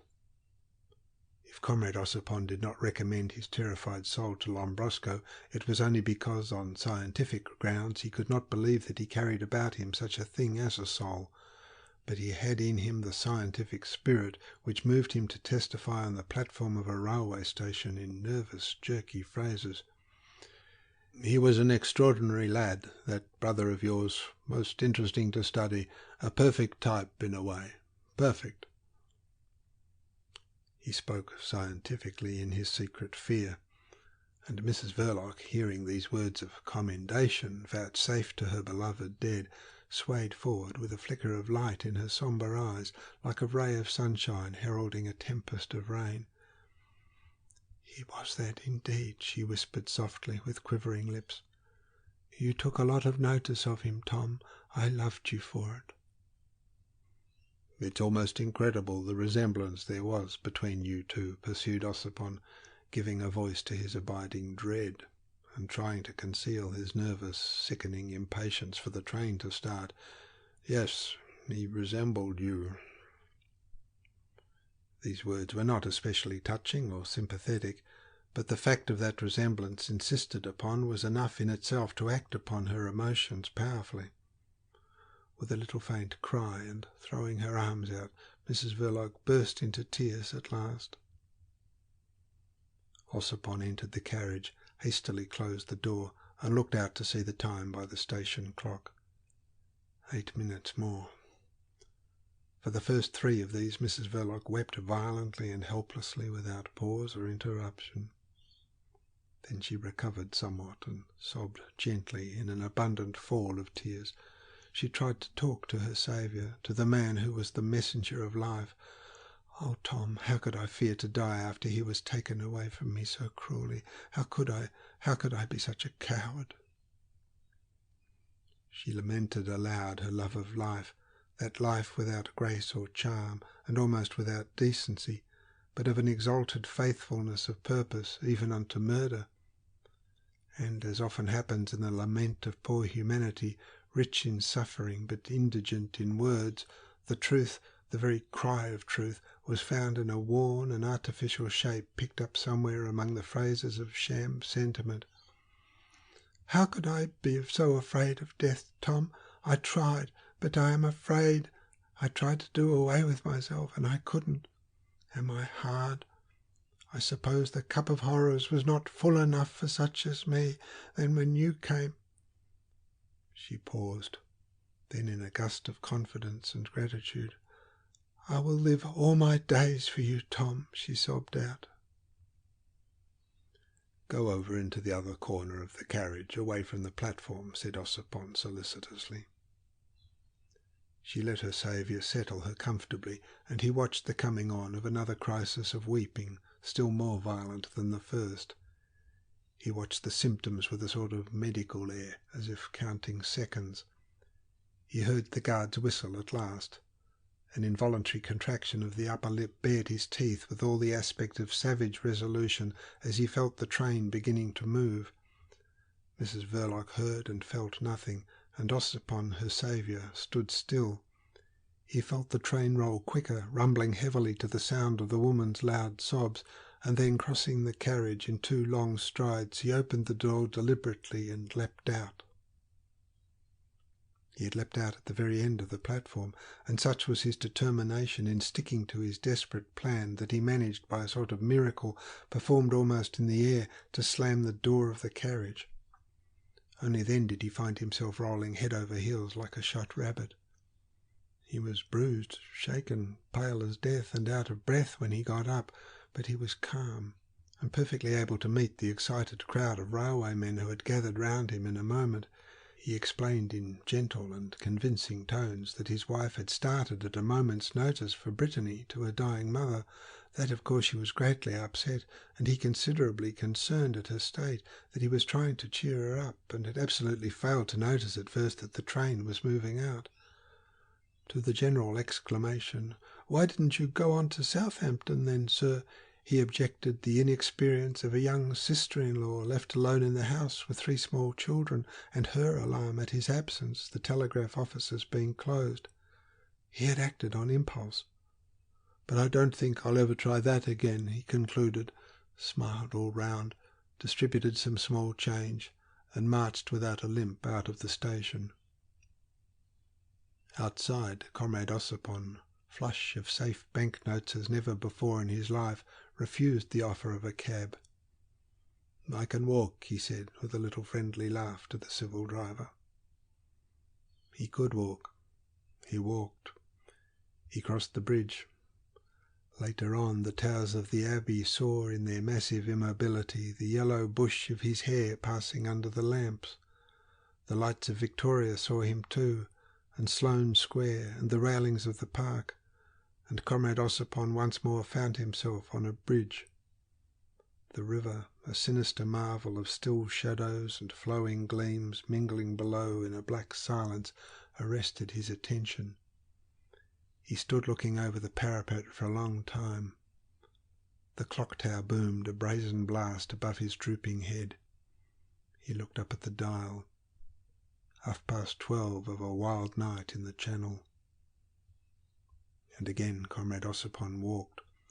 His robust form was seen that night in distant parts of the enormous town, slumbering monstrously on a carpet of mud under a veil of raw mist.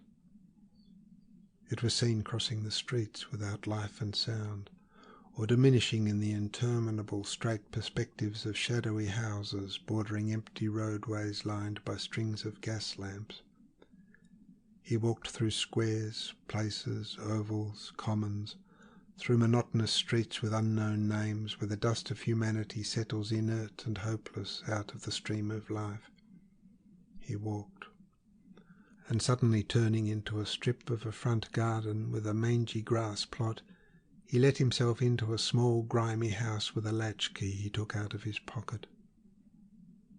He threw himself down on his bed, all dressed, and lay still for a whole quarter of an hour. Then he sat up suddenly, drawing up his knees and clasping his legs. The first dawn found him open-eyed in that same posture. This man who could walk so long, so far, so aimlessly, without showing a sign of fatigue, could also remain sitting still for hours without stirring a limb or an eyelid. But when the late sun sent its rays into the room, he unclasped his hands and fell back on the pillow. His eyes stared at the ceiling, and suddenly they closed. Comrade Ossipon slept in the sunlight.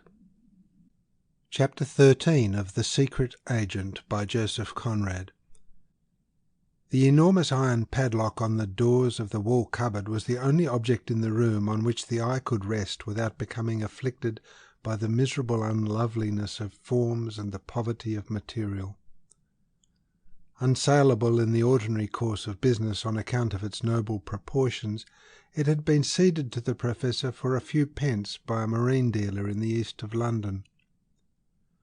The room was large, clean, respectable, and poor with that poverty suggesting the starvation of every human need except mere bread.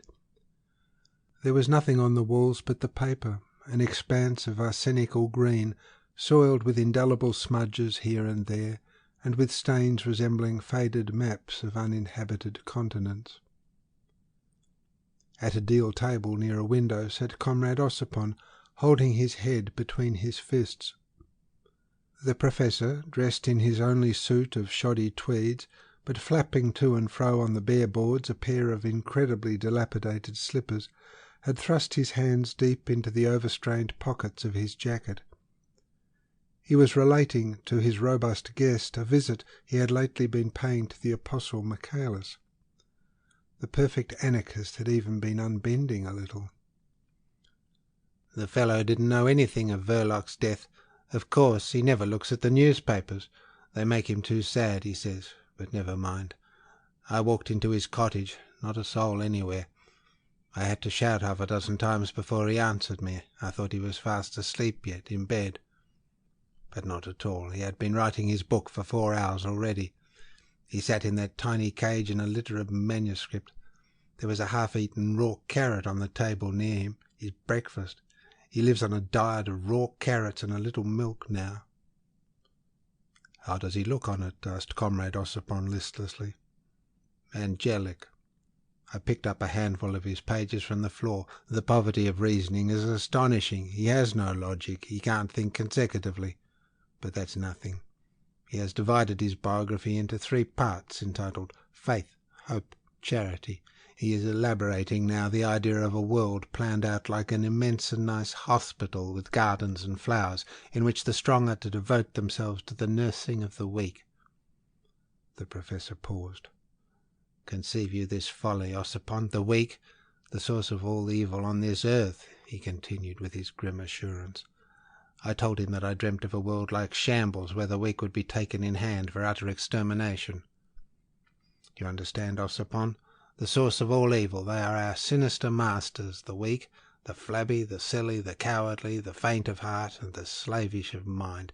They have power. They are the multitude. Theirs is the kingdom of the earth. Exterminate, exterminate. That is the only way of progress. It is. Follow me, Ossipon. First, the great multitude of the weak must go, then the only relatively strong, you see. First the blind, then the deaf and the dumb, then the halt and the lame, and so on. Every taint, every vice, every prejudice, every convention must meet its doom." "And what remains?" asked Ossipon in a stifled voice. "I remain, if I am strong enough," asserted the sallow little Professor, whose large ears, thin like membranes and standing far out from the side of his frail skull, took on suddenly a deep red tint. "Haven't I suffered enough from the oppression of the weak?" he continued forcibly, then tapping the breast pocket of his jacket. "And yet I am the force," he went on. "But the time, give me time. Ah, that multitude, too stupid to feel either pity or fear. Sometimes I think they have everything on their side, everything, even death, my own weapon." "Come and drink some beer with me at the Silenus," said the robust Ossipon after an interval of silence, pervaded by the rapid flap of the slippers on the feet of the perfect anarchist. This last accepted. He was jovial that day in his own peculiar way. He slapped Ossipon's shoulder. "Beer, so be it. Let us drink and be merry, for we are strong, and tomorrow we die." He busied himself with putting on his boots, and talked meanwhile in his curt, resolute tones. "What's the matter with you, Ossipon? You look glum, and seek even my company. I hear that you are seen constantly in places where men utter foolish things over glasses of liquor. Why? Have you abandoned your collection of women? They are the weak who feed the strong, eh?" He stamped one foot and picked up his other laced boot, heavy, thick-soled, unblacked, mended many times. He smiled to himself grimly. "Tell me, Ossipon, terrible man, has ever one of your victims killed herself for you? Or are your triumphs so far incomplete? For blood alone puts a seal on greatness. Blood, death, look at history." "You be damned," said Ossipon, without turning his head. "Why? Let that be the hope of the weak, whose theology has invented hell for the strong. Ossipon, my feeling for you is amicable contempt. You couldn't kill a fly." But rolling to the feast on the top of the omnibus, the Professor lost his high spirits. The contemplation of the multitudes thronging the pavements extinguished his assurance under a load of doubt and uneasiness, which he could only shake off after a period of seclusion in the room with the large cupboard closed by the enormous padlock. "And so," said over his shoulder Comrade Ossipon, who sat on the seat behind, "and so Michaelis dreams of a world like a beautiful and cheery hospital." "Just so, an immense charity for the healing of the weak," assented the Professor sardonically. "That's silly," admitted Ossipon. "You can't heal weakness. But after all, Michaelis may not be so far wrong. In 200 years doctors will rule the world. Science reigns already. It reigns in the shade, maybe, but it reigns. And all science must culminate at last in the science of healing. Not the weak, but the strong. Mankind wants to live. To live. Mankind, asserted the Professor with a self-confident glitter of his iron-rimmed spectacles, does not know what it wants. But you do, growled Ossipon. Just now you've been crying for time, time. Well, the doctors will serve you out your time, if you are good.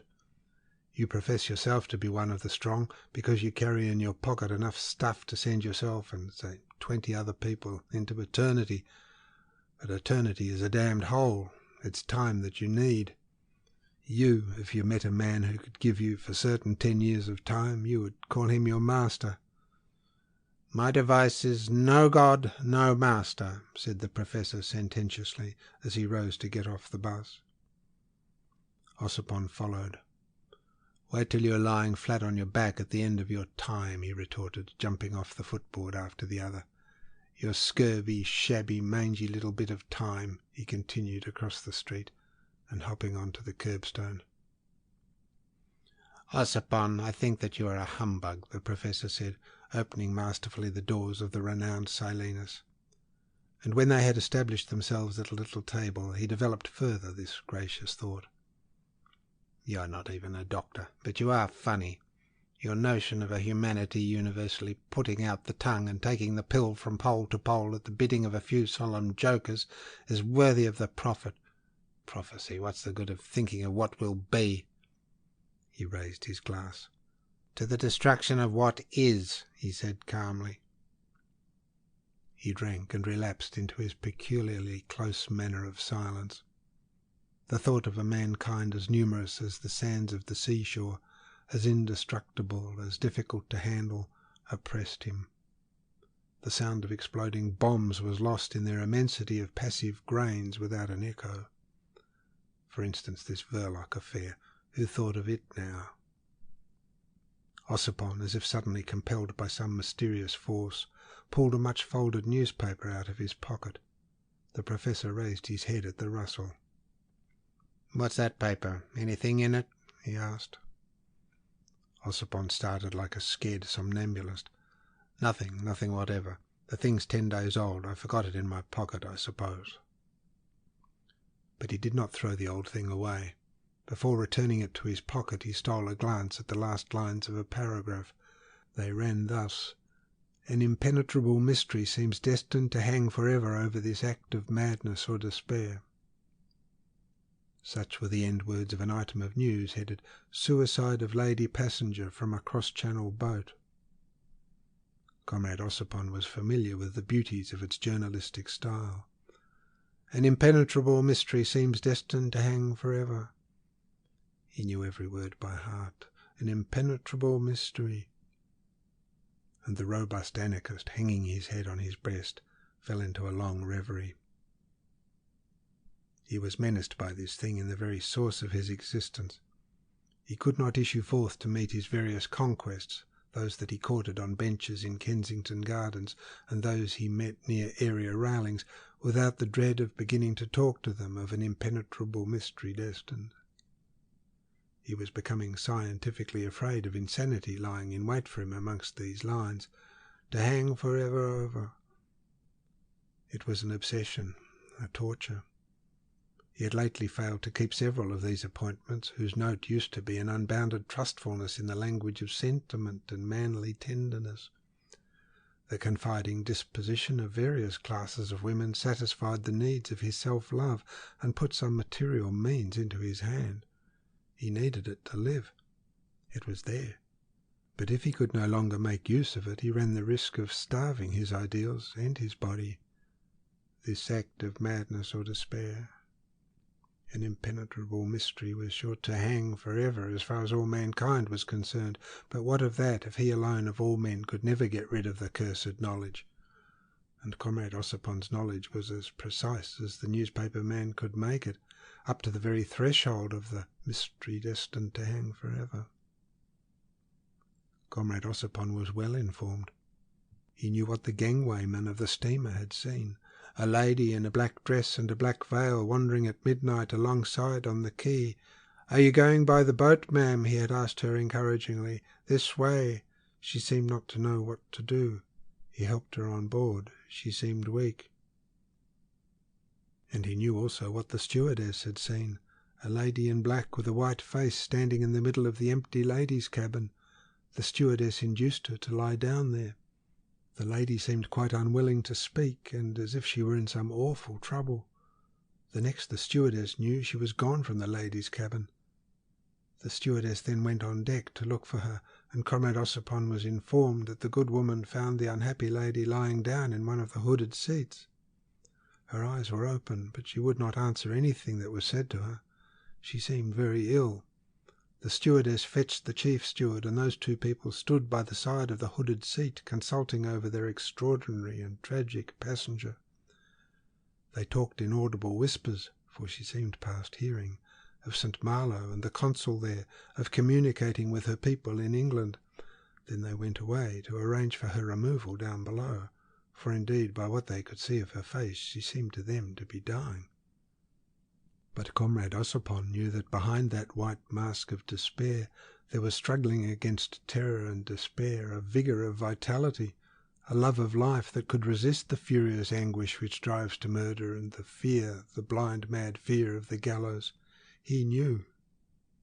But the stewardess and the chief steward knew nothing, except that when they came back for her in less than 5 minutes, the lady in black was no longer in the hooded seat. She was nowhere. She was gone. It was then 5 o'clock in the morning, and it was no accident either. An hour afterwards one of the steamer's hands found a wedding ring left lying on the seat. It had stuck to the wood in a bit of wet, and its glitter caught the man's eye. There was a date, 24th June 1879, engraved inside. An impenetrable mystery is destined to hang forever. And Conrad Ossipon raised his bowed head, beloved of various humble women of these isles, Apollo-like in the sunniness of its bush of hair. The professor had grown restless meantime. He rose. "Stay," said Ossipon hurriedly.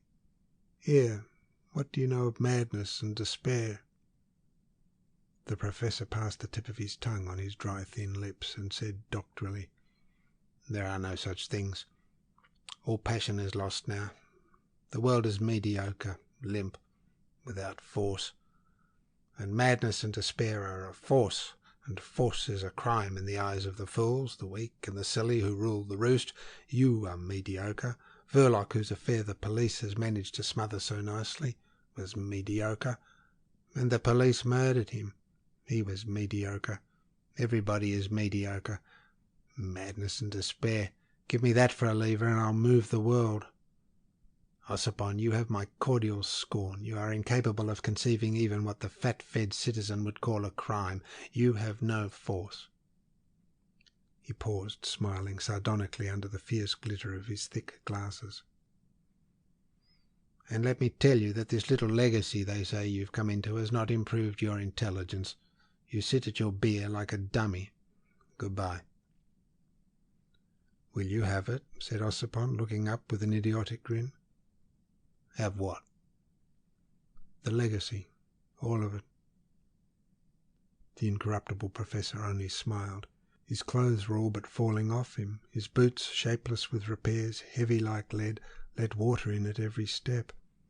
He said, "I will send you by and by a small bill for certain chemicals which I shall order tomorrow. I need them badly. Understood, eh?" Ossipon lowered his head slowly. He was alone. An impenetrable mystery.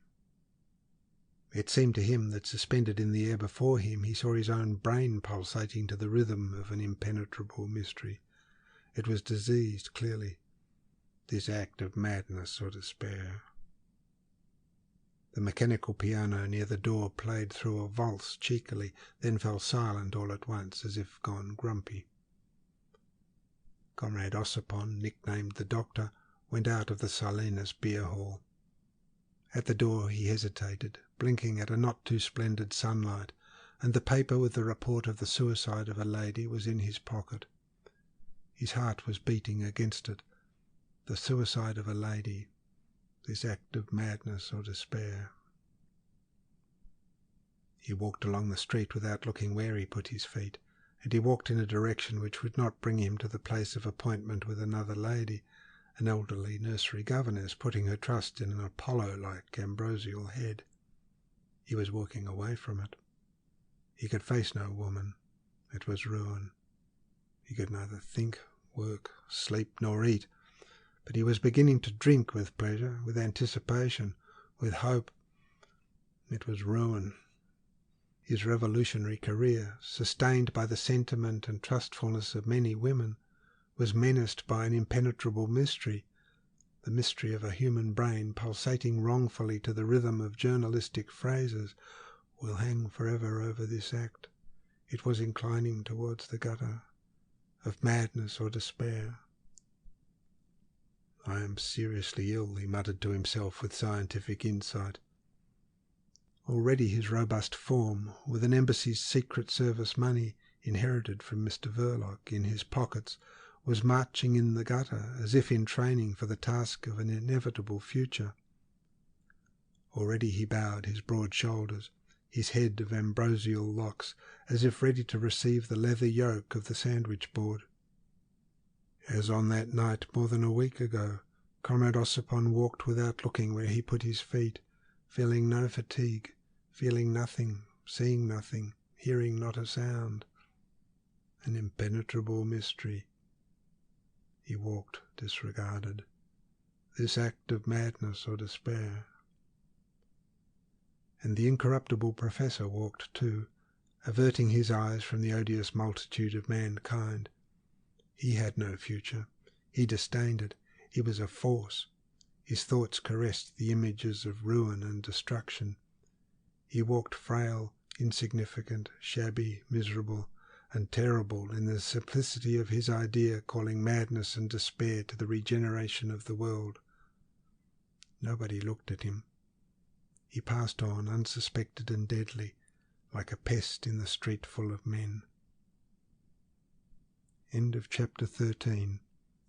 Recording by Peter Dan, peterdanauthor.com. End of The Secret Agent by Joseph Conrad.